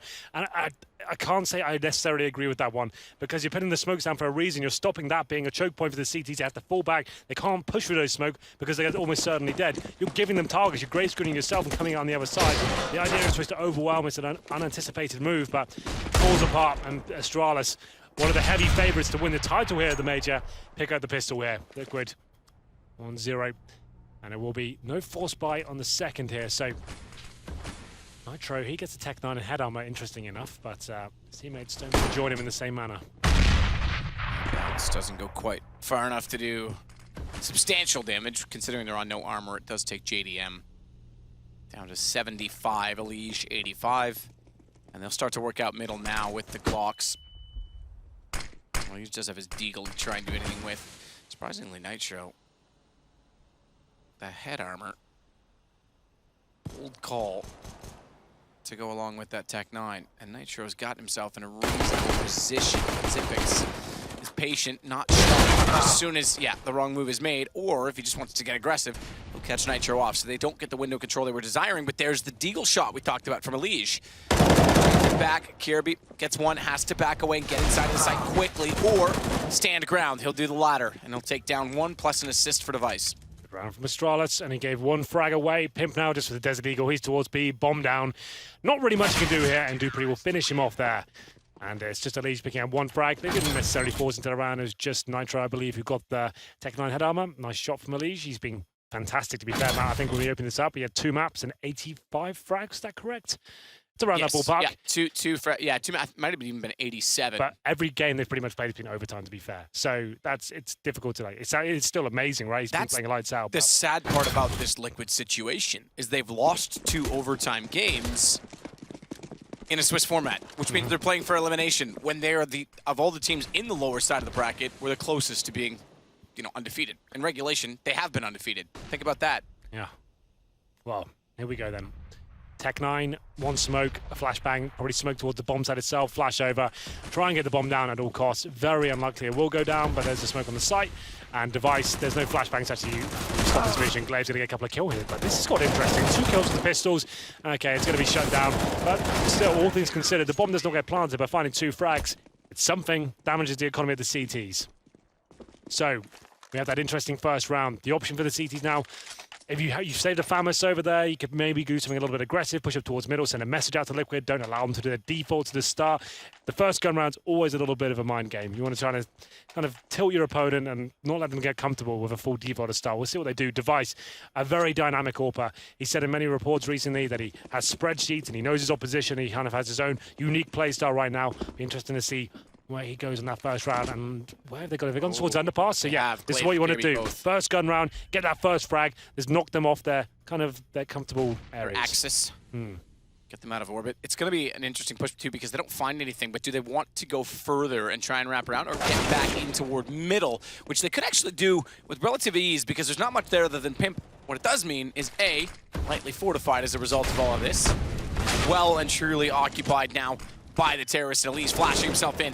Molotov in the corner knows they're getting one behind the chimney, and he's going to pick up the shot at Dupree. Back away. Glaive's got to be coming in through the connector. They're going to bypass each other. They both in, but they can't find it. Awkward, no less. As Kierby's there as well, will finally silence Eleague, but 3 versus 3 post plant. Time ticking. 1 kit, only in the hands of Glaive. Do they go for this? Does Astralis want to commit fully on the first gun round that might be lost? It seems they do. They'll be able to buy in the next, but if they fortified this and save, it means they got more money down the road. Hiko's going to take out Glaive, and Kierby finally realizes, okay, I've got an AWP. Probably best I hold on to this. Oh, well, he won't be by keeps missing shots like that. Nitro finds him, and you can hear Liquid coming to life now in the studio. It's Nitro to open things up, and he finishes them off as well. 2 kills for him in that round. Like I said, Astrala's trying to get something a little bit more dangerous at the start of the round, 2 towards underpass, so just trying to get that first pick, stop any sort of defaulters coming in, and just kind of thwart any plans that Liquid had in terms of set pieces as well, but didn't really work out that way. As soon as they were detected, Liquid struck towards that A side. Nitro finds the first kill, and the single players on the A side towards Shadow. And at that stage, not really much they could do. They went for the retake there, but Liquid coming out on top quite convincingly. And it's actually going to be an eco now for Astrala. It's going to take Deagle's 5-7s and a little bit more aggression towards middle. Liquid want to make sure they do everything they can, and they're doing it right now to just be defensive. Don't give anything away. Hold back, see what kind of buy you're up against. Use this and treat it like a gun round. You want to be throwing the smokes to the key areas. If you're going towards B, smokes towards short, kitchen, Molotov towards the van. You want to just be walking in and potentially finding a stack. You want to be flushing these CTs out. Bomb in the hands of Hiko's slowly getting over toward where the rest of his team is at B. Eleague and JDM have Horseshoe. Pimp and Nitro starting to take over the underpass area, as well as Pimp just going to hold on to that B apartments, but it's Glaive that's pushed up, 5-7 in hand. Without any money, which I thought they were going to have more of. They try and get aggressive to get that kill, they will not, and that puts him in a different position because he can't get aggressive. Smart read from Nitro, knowing there's a smoke on the backside of Connector. Doesn't overextend onto Xyp9x, he's able to drop down, find an additional kill, which puts them into a 5 versus 3. dupreeh, 48 HP left over on a Deagle. He's going to try and work his way into the B site and pick up a kill. I say back into the B site because he comes down catwalk. If he can get one here, he slows them down, but I doubt he's going to shut down what is now all 5 players coming in toward the apartments. For the first headshot, misses on Hiko, just goes over top of him. Relocates, does get it that time. Hiko's dropped the bomb. Eleague is still lined up. He's missed too many, though. They've snuck in behind, and that should do it. Device, he'll find at least one. Okay, hold on. Nearly gets another because Nitro was just to the left of the crosshair, but the Deagles, as always from Astralis, leave our breath slow. Yeah, the Danish Deagles certainly are a very, very scary thing to behold. Okay, then. Well, I thought Device was going to find that third shot as well. He was lined up for it, ready to go. That got a little bit interesting here. dupreeh, known as one of the best Deagle players, I'd say, in the world. And Device, don't normally see these kind of clips of him with the Deagle, but that was very, very impressive. I thought that one was coming in as well. That would have been so sick, and he probably would have won the round as well. But anyway, it's going to be Astralis now with a nice full buy. They had the lead. They probably could have forced into the last round, but they fought better of it. We've got the lead. Let's take a partial buy. Let's not get into that economical sort of rut. Got to hold on to the rifles here, and here we go. One defuse kit, Device AWP, and this is quite a slow default. Will be an A split, as you can see them setting up for Liquid. 2 players on the ramp with the bomb. Decent grenade, and then some. Almost 100 damage inflicted. Oh, in fact, yeah, it was. Yeah, it is exactly 100 damage inflicted. Eleague will get Xyp9x back in return, though, but Device, he holds true with the AWP, drops down Eleague right after. That puts Nitro alone coming out from underpass. He's got Pimp slipping up inside of middle, but he doesn't have vision of window. So he can't necessarily help his compadre to get back out and in position. A quick flash off onto Kirby, though, will give up Connector. And they're going to bring that bomb back over. Knowing Nitro's stuck inside of underpass, Pimp can't do much to get him toward A. They don't have enough information. Forget A altogether. Nitro's already inside B apartments, guys. That leaves us with 4. Let's go. And that's going to mean Kirby's actually got to read for a rotation. They're spread very thin. And it's only dupreeh inside of the site. This is big pressure onto him. Position himself to watch just from near bench. In fact, he's just going to get there now that Kirby's covering window for cross. He'll go back to the M4, sees a nade thrown, he wants to get closer. Doesn't have enough to play the long-range game. It's dupreeh, smart play from behind bench, not covered off from utility, but tagged up through the wall. Kirby's there, still finds another, and it's JDM. AWP versus 4. It's one less than he can kill Henry. He's proved that already this weekend. Well, it's Xyp9x that goes down first. He famously through the wall. Right. He famously plays that B side solo sometimes, and they've got that frag. They're trying to head in there together. But dupreeh and Kirby doing a great job there. You can see Kirby's mentality. He's not even trying to challenge that first frag, just to know JDM goes down as well with the AWP. He's not even challenging for the first frag. He's getting information for his teammate who's at the bench position. He calls, right, they're coming in. I'm going to reposition myself. I'll take the aggro away. Once I start shooting, you start facing from the bench area. You can see, look how discombobulated Liquid look at that point. They're not sure who to look at, who to shoot at, and they get shut down. Big round from Astralis. Device chimes in with that AWP as well. As we go into an eco situation for Team Liquid. Certainly is a CT-sided map, but Liquid probably want to be aiming for around 6 or 7 rounds here to give themselves a decent chance. And JDM leaves himself. Doesn't bother to get the armor, which he could have done. because he wants to save 4,300 so he can have the next round. Good read by Dupree. Stare at the nade as it comes in. If you're looking at a nade in CS, it does less damage. You almost want to look away from flashes, stare at HEs when they're close. He does that, but then nearly nades himself.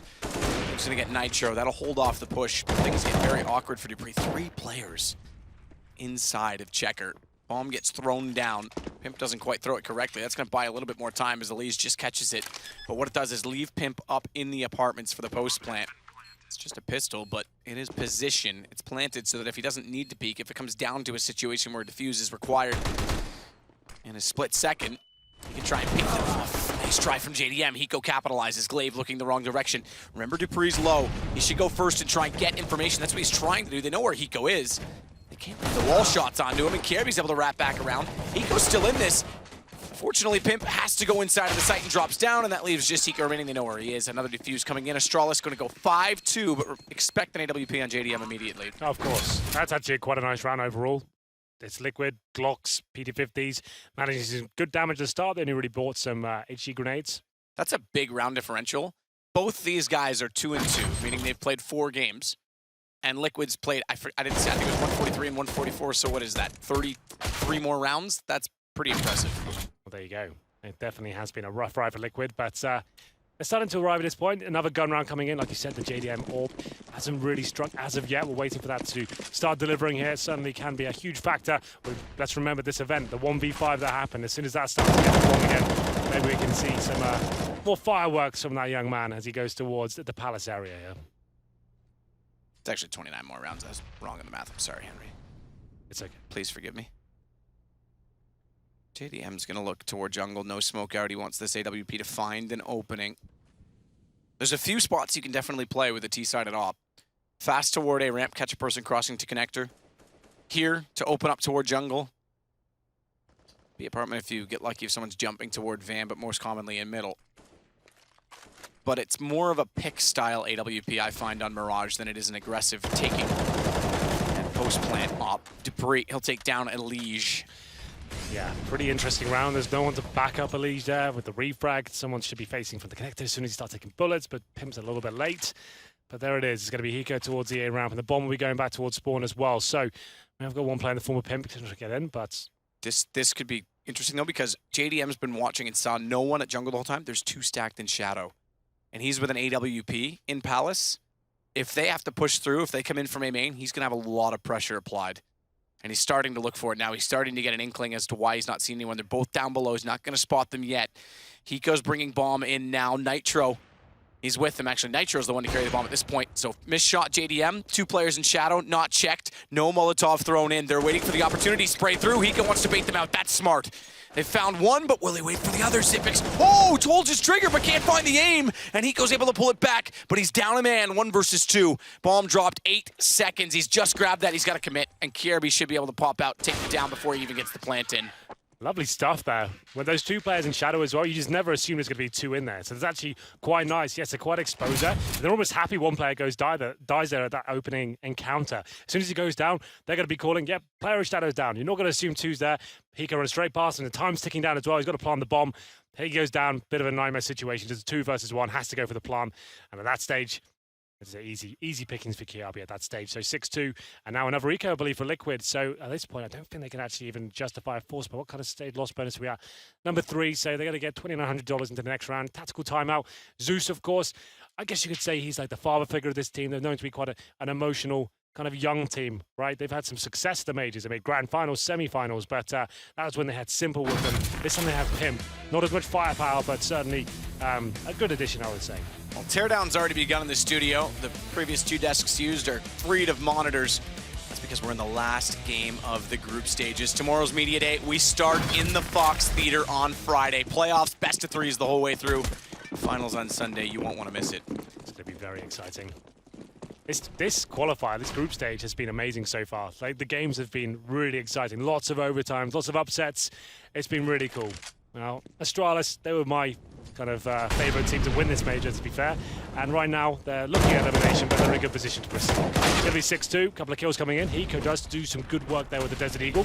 4-on-3, but Zipex aggressive towards short, looking to retrieve the frag from him. Kirby's rotated back around as well from connector inside a window. Quick tap from him to get a kill at top mid. He'll spot up Hiko as well. You mentioned he's done damage, plus the only kill in this round. Tries to do so again with the Deagle. Problems for Liquid though, because you're getting late in the half, this being round 9.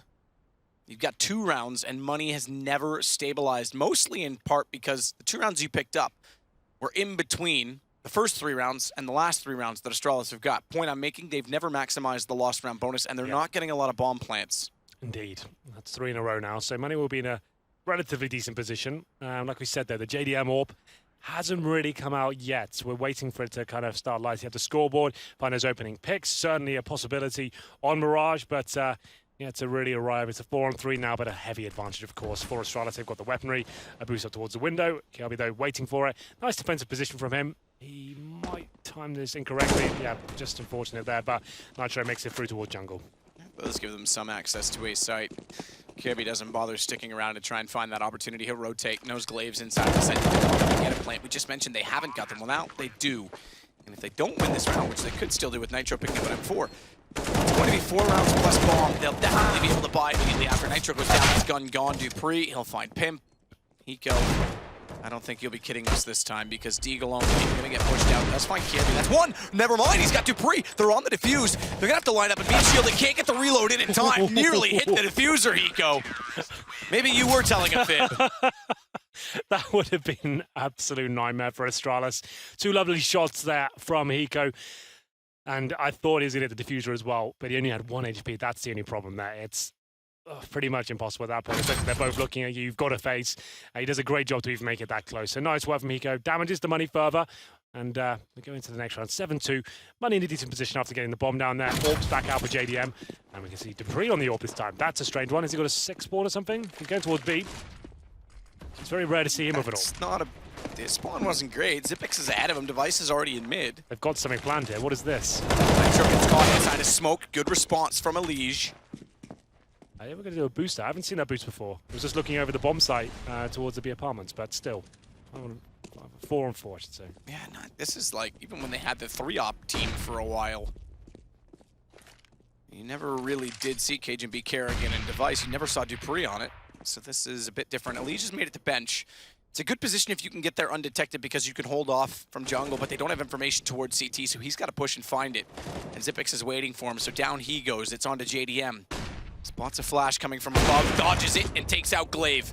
That'll start to secure for a plant. They're trying to get above the smoke, though. They may still get the planter down, but Hiko just barely gets it in time. Stays with 55 in a 3 versus 3 post plant. And Pimp's caught off Dupree on the rotation. Op's gone. They didn't plant for through connector either way, so it's not like he had a lineup in the post plant. Device getting Hiko. This means the rotation also has to come back in from Pimp, who finally does spot Device, switching to that AWP. Remember, he couldn't see bombs, so if he didn't hit that shot, he's removed, and it all goes to JWM, who's trying to get above the smoke. Spotted by Zipix. This could still be a problem, because Pimp's just getting in position toward connector now, but JDM smartly will back away, and they'll pick up their 3rd round. Interesting one from Astralis. You got one of the world's best AWP players in your team, and you give it over to Dupree. You can see what they're going for there was some sort of boost towards the B side. They jumped on the bench, and I'm assuming this means you can look into the B apartments. I haven't actually seen that one before, but Astralis there give away their 3rd rounds, and I'm having a look at the money right now. I said, oh, a double AWP situation for Team Liquid. Pimp carried that over. That's that could Dupree's be op. detrimental, you know. I'm not a big fan of double AWPs and T sides in most maps, especially on Mirage. You need the players to be able to play clutch situations, play at tight angles. Could work out for them. Pimp certainly a capable AWPer. He's been a main AWPer in previous lineups such as Dignitas before, but never really set the world on fire with his weapon. We'll see what happens as we go to round number 11. Team Liquid looking to get back into this game, and it's currently 7-3. JDM's holding a tight angle in case anyone wants to push up, and Device will be Molotov'd out from connector. So his angle to watch mid-control gone. Interestingly, I was going to say that. We're seeing a lot more. You've seen it. We've all seen it. There's a default smoke from spawn that you could place in window that used to be very common, sort of mid-2015, early 2016 even. Oh, Pimp. X-Ray always loves to tease us. That you would throw, and it negated Oppers going to window. Now we're seeing the cat smoke, Oppers playing connector, and a late smoke. So it actually, just based on how common that smoke was, has really stifled CTs at trying to get an early control of mid. Eleague has catwalk too, so this could be good if he can find the pick, especially if he just gets in ladder and controls mid situation. That's to be a very slow round in this double orb setup though. Device looking towards short. I think he just missed the player getting up there, but maybe got a bit of information. JDM is going to be looking towards that ticket-proof position. Device though rotating towards B. They've made quite an all-in call here. You can see at the top left right now, 4 players heading towards the B side of the map. There's just one, and that's Glaive who's just got a UMP on towards A. And there is a terrorist in the connector as well. This could fall apart from Astralis, this gamble. Pimp's going to set Molotov likely toward Van if he can get that far. Molotov from Zipix coming out from bench to slow them down. Might suggest Dupree's not in that position. Oh, but the close Molotov. He's got to go. He's got to find a pick. Does on to Pimp. He's still alive. He'll burn in place trying to find the second kill, but it's bought some time and space for his teammates to rotate as Glaive and Device will do the work. JDM versus 3. It's not to be. He'll go down 8-3. The Liquid, they're going to be tight position on money. Again, they get reset. On to 3. Do you force at this point 12 rounds?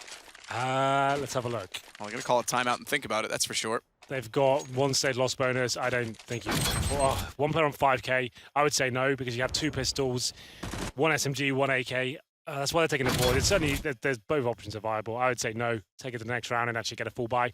But yeah, Dupree, the man on fire at that point, man, he gets Molotov'd out. He just takes it, sits in the fire, and watches his Liquid burn in front of him and go down with him as well. He gets 1 kill, does a ton of damage, and that 4-man stack towards B actually works out very nicely indeed. There's 1 player in towards Connector for Liquid. That was Nitro. Glaive finds him, funnels the rest of the team towards their B-bomb site.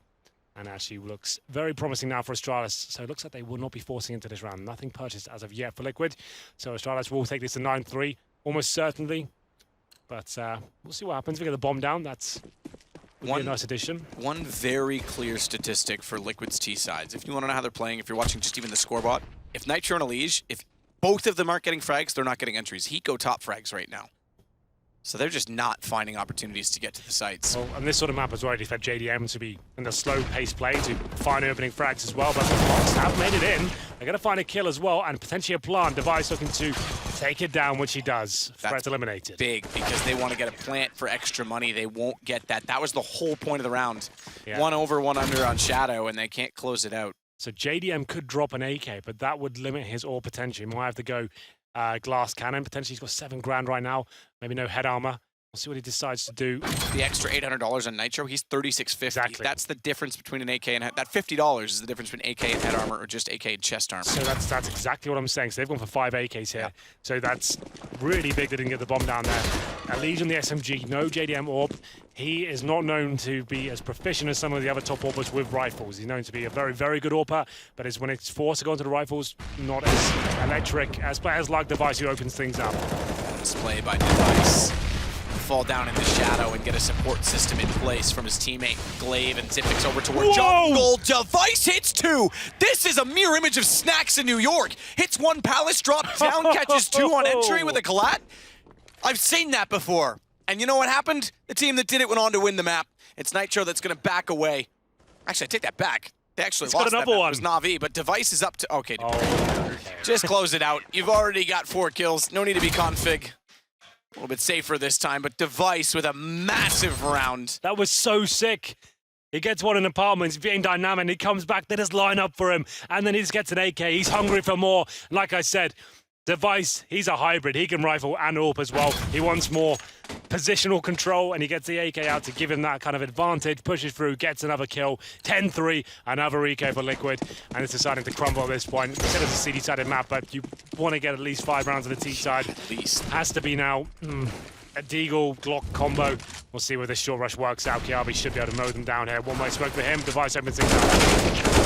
So back up inside a connector as well. Eleague finds only 1 kill, and that's done. Let's move on. We'll hit round 15 and a potential to go 12-3 for Astralis. Remember, if Liquid doesn't get through Optic, they didn't. Cloud9, they didn't qualify. And hey, for the first time at a major, the first time in the last 3 majors, I mean to say, won't have a team in the playoffs. And not only that, it'll be the first time in North America they don't have a team in the playoffs at a major. Crazy. There's only been 1, let's be fair, but it's still a big factor for the fans. Well, here we go then. The top performing player so far, it's got to be Device. Of course, 134 ADR. Kiabi not far behind on 118, but Device, he's had a great tournament so far. He's been fantastic for this team throughout 2016. And go. Catches Glaive, that's a good start. He gets aggressive and then gets isolated by a Molotov that holds him in play as Eleague. Tries to set himself up to watch inside of the site. JDM, watch anyone's coming back up from connector. Pretty straightforward with all 4 of the players on A coming in from one approach. Hiko's gonna watch rotations at mid.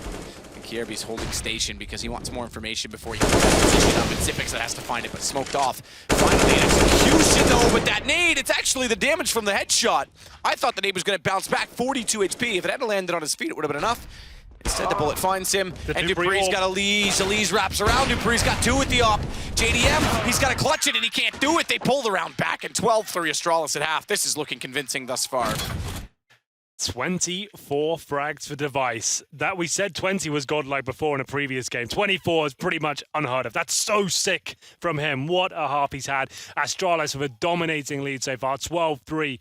And I'm very, very excited for the prospect of Astralis now. You can see they're looking confident to go to the playoffs here. It's going to take some crazy performance from Liquid, and this was the headshot, right? Yeah, there it is. So he actually, the X-ray from seeing it in the other perspective made it look like he was planning default back basically where JDM is, and if it bounces off the wall, it would have almost hit him perfect, but he was a little further. So the bullet did the damage. Big change in the round, though, because that bomb goes down. Eleague doesn't have to get aggressive at connector. They don't have to peek, and they can control the situation. 143 ADRs, ridiculous. So, Hiko, was he top fragging for this team as well? Yeah. He gets 9 frags total, 60 ADR. No one's turning up. This is the problem.